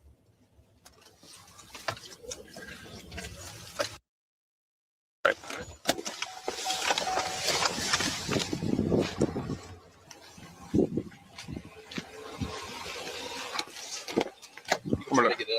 I'm gonna reach across. I just got you. It's in this pocket here. I'm not getting friendly. Sorry. All right. Can I go to your contacts? Is that okay? Yep. So how did he get that open there? Thought he had to get no password or fingerprint? He just had it open. So, should be Colin. I'm not sure. I don't have too many of them in there. Unless they muted it while he said the password, probably, like redacted it. Colin Daniels. Colin? Yep. Do you mind if I take it on just so I'm not in the cold? Is that all right? Yeah, exactly. Fuck the 25 million. That girl showed up. That woman shows up with that green dress on. She can be broke. Hey, Colin. It's Jaron. Okay, so I was just on the phone with Colin, you're on speaker with the police, just so you know, buddy. Okay, who am I talking to? I just wanted you to know that we're here before you start saying anything, that's all. Okay. Go ahead.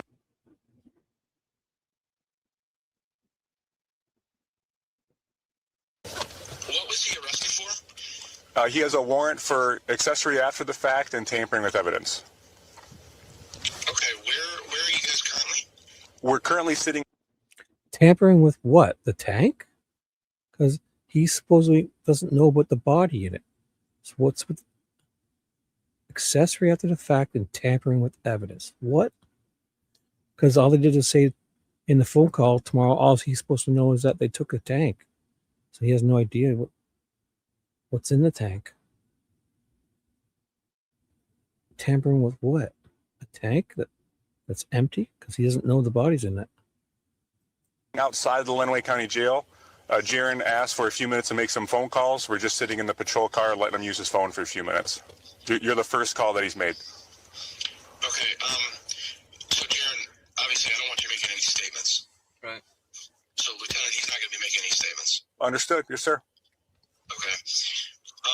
Is he going to be lodged at the Lenawee County Jail? That's correct. Okay. So Jaron, I'm talking to people, so we'll figure out what needs to be done. Okay. Okay. Yep.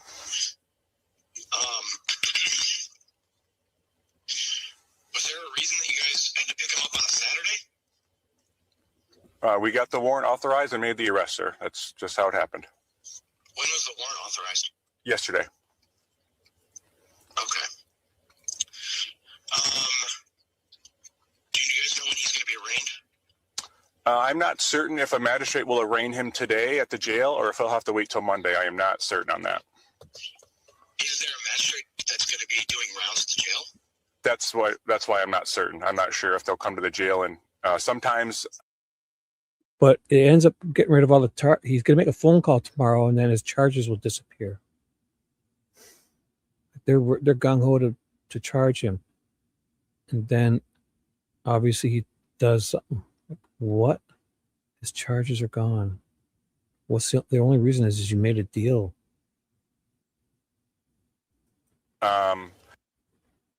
After hours or on a Saturday, the magistrate will come to Lenawee County, but I haven't worked here in some time, so I'm not certain. Okay. Do you know if they do Zoom arraignments via Zoom? I couldn't tell you that either. I know the courthouse uses Zoom semi-consistently, but I don't know if they do it for arraignments or not. Okay.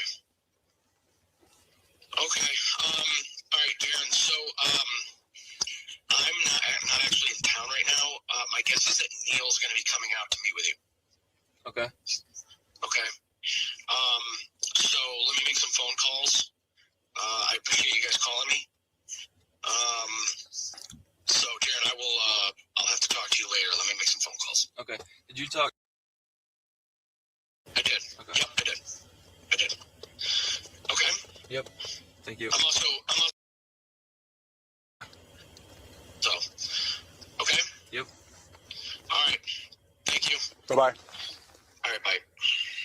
Okay, so listen, when he calls the wife, he jumps in to tell her not to say anything bad about cops because I know you might want to say it. Meanwhile, it's don't say anything because the cops are here kind of thing. Listen to how, because he doesn't give his wife that same warning the lawyer got. Jaron has to jump in and let her know before she says something incriminating that the cops are here. And he plays it off as if she's just going to like badmouth the cops jokingly. Watch. Wife? Oh, yeah. Allie. She should be my favorites. Don't let me forget, if you want to write down phone numbers, we can do it before we go in, okay? Yeah, definitely. This one, I'm guessing? Yeah. All right. Speaker again?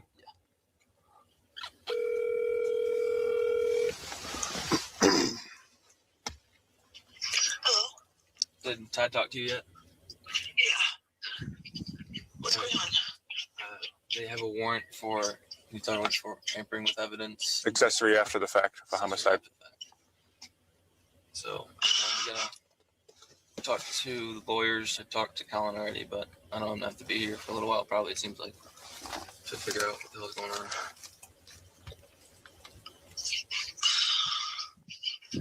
You're on speakerphone, just so you know, so don't badmouth the cops. We deserve it sometimes. It's all right. Hear that? What bullshit. His wife doesn't sound concerned. She sounds nervous for them. She doesn't sound like concerned about like her. She sounds nervous that they've been caught. I mean, all that is really. Oh my god. Okay. So I can't get you out or anything.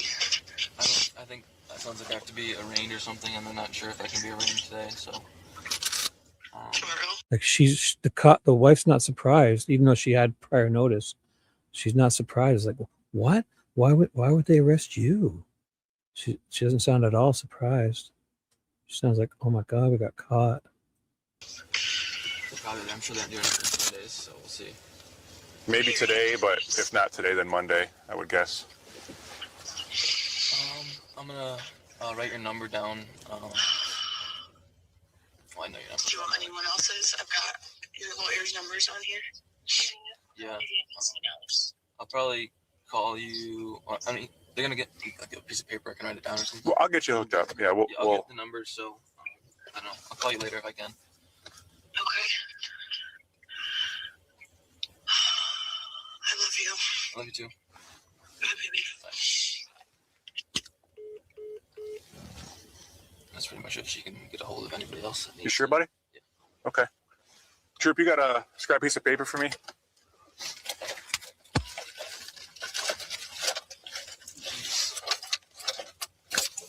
Any in the printer?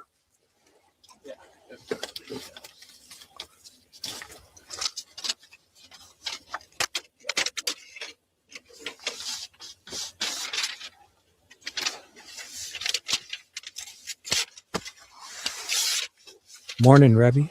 Yeah, crayons Just for me? about to end. Perfect timing. I'm shutting her down in like 2 seconds to go eat and sleep. You got to unlock me again, Jaron. I'm sorry. You get it? Oh, that's what it was. Facial rec. I didn't even think of that. His password, like he looked at it. His face was his password. Okay. Makes sense. And then that Colin also. Hmm.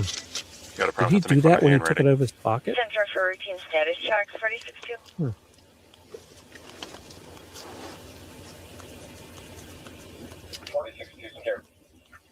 Clear, 47-9. Yeah, I'm gonna this go. is a big I just want cover. you to see I what I'm do. doing, Jaron. This is a big cover because the gist of it is on trial, this cop here says that Jaron doesn't know about the body in the tank, and the phone calls tomorrow to Dale, and he doesn't want to tell him there's a body or anything or why he's being charged or whatever, just that they've taken a tank, and he wanted to hear his phone call to his dad without both of them knowing they have the body or anything yet. But he's talking about accessory after the crime, murder, and all this stuff. No, it's more than just having a tank. I'm not getting frisky. I'm just gonna. And then he makes the phone call, and all of his charges disappear, and he's not at the court to help. Sweetheart deal. Hit recents and go to him, okay? Clear, 1433. I agree, Rebby. I 2 say we just minutes. use just so they don't get annoyed. Clear, 15-4. Can we just buzz? I forget. Yeah, we just buzz that button over there. So from I locked your phone, okay? This is gonna go in with you. I'm gonna put it in this pocket. And then I'm gonna put this in your pocket so I don't forget about it. Okay. When we book you in inside, you just need to ask them to keep this so you can call and they'll let you hang on to it. All right. From here, we're gonna pull around a corner and there's gonna be like a sally port, a garage door we're gonna pull in. Once we're inside of the garage, we're gonna get you out of the car. There'll be a couple of doors we go through, but someone from the jail will meet us in there to search you and take off your handcuffs. From Like, does everyone get this treatment? What? Just fucking take. What's going on? Gotta get this all on, like, because they're not going to videotape it. They're just going to tell us what's happening, but they don't actually do all this. Why would you stop around the corner to do all this too? This is such bullshit. Right before the police station, they stopped around the corner to do all this. He's not even going in the cop shop. Bet they're going to. His wife's probably there, the truck to pick him up already.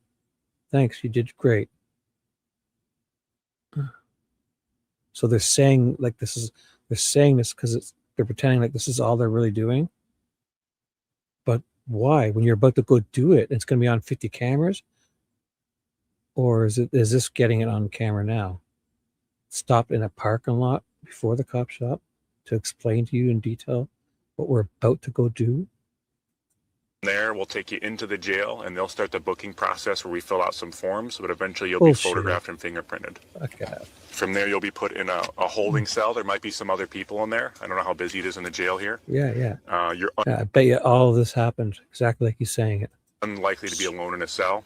You'll probably be in that cell until you're arraigned.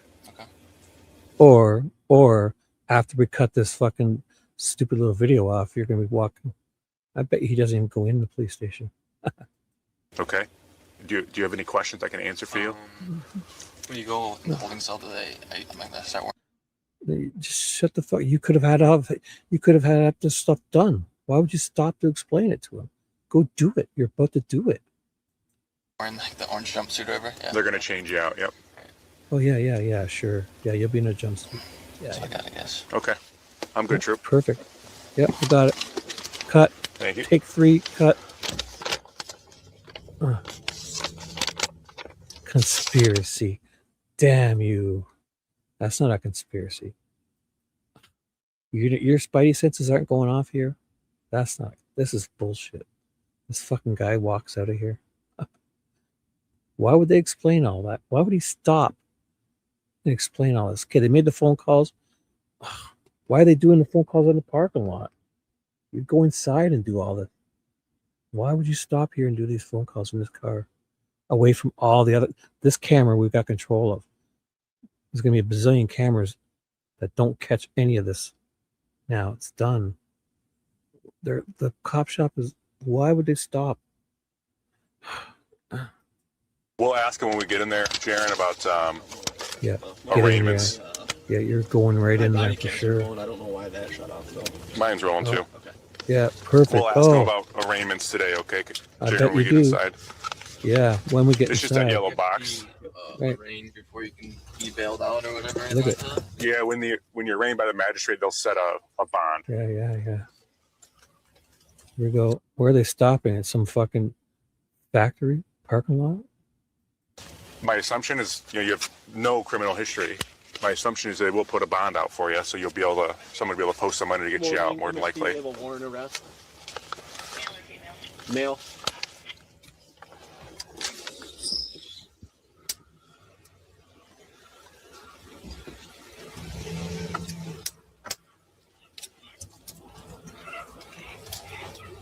So I drop guns in the car here, don't we? Yeah, everything stays in the car, I think. Or if we shut the car off in this deal? Yeah, usually I kill it. Thank you. Do you usually stop and do all this before you get to the cop shop you're heading to? Like, don't they have rooms for this? Don't they put a guy in a room and there's a phone? Oh my God. No, we always stop a block away from the cop shop and do a little fucking dance for the cameras.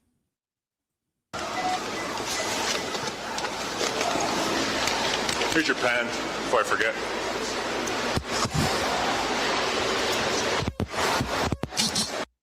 Through this investigation, investigations in general, Oh, do you see that? It stopped. That's it.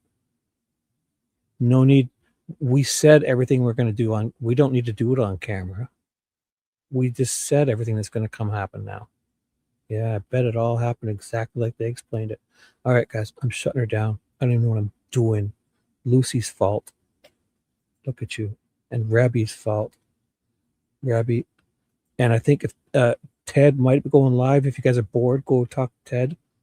Hey, Paula, what's up? You have a show proof, Stewie. Paula coming in hot. Good morning, Paula and Lucy and Nighty Night. Dewey, thanks for being here. Anybody else still here? Lucy, what the hell? My spidey sense is always going off. Good girl. Good girl. Me too. I'm here. Yes. Yes, I'll go conspiracy any day with this fucking guy. I don't trust this guy at all. He replaced a cop that was trying to do the right thing, and he's got this whole, he's climbing in a safe. 6'7" guy in a safe. Yeah, great story, buddy. Great story. Oh boy, I gotta go. All right. Have a lovely day. Nighty night to y'all. Sweet dreams. Paula, thanks for being here. I don't know when I'll see it. I don't know if Ted's on. Go on over and talk in Ted's live stream if he's on. He was trying to go live or he shut it down. I don't know. So, Rabbi, is Ted live? Nicole, is Ted live? Can you guys, is there a link to put in to go there? Or you guys know, everyone know where Ted's is? He's live?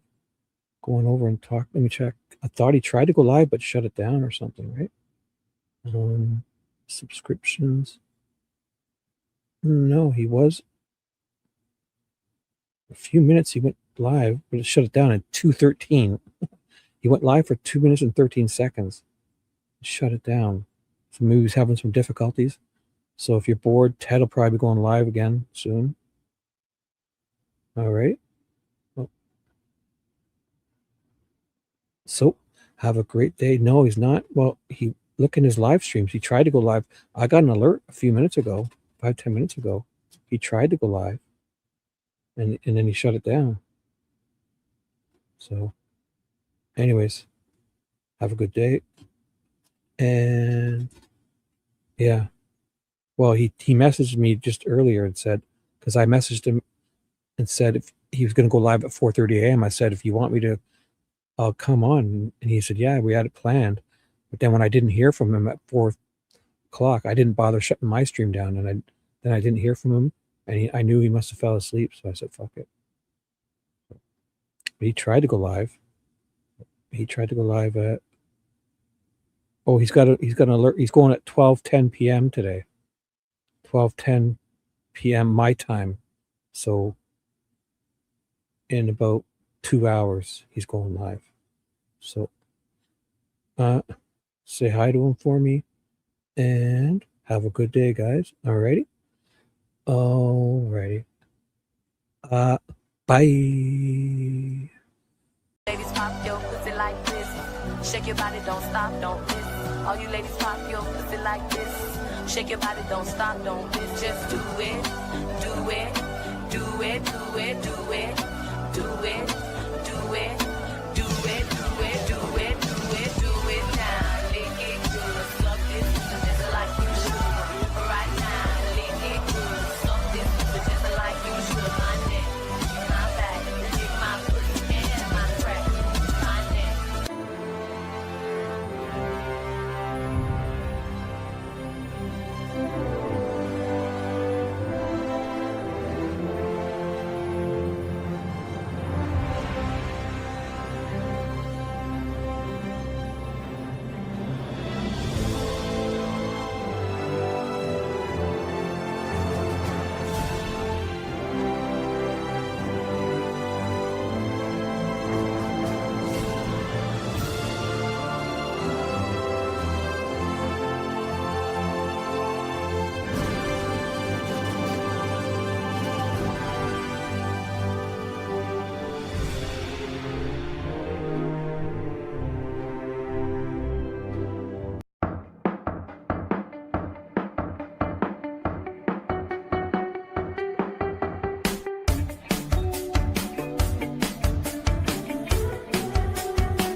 Dude, you just touched Christy Boner's hoo-hoo. Shippy! Low five. Yeah. Let's get out of here.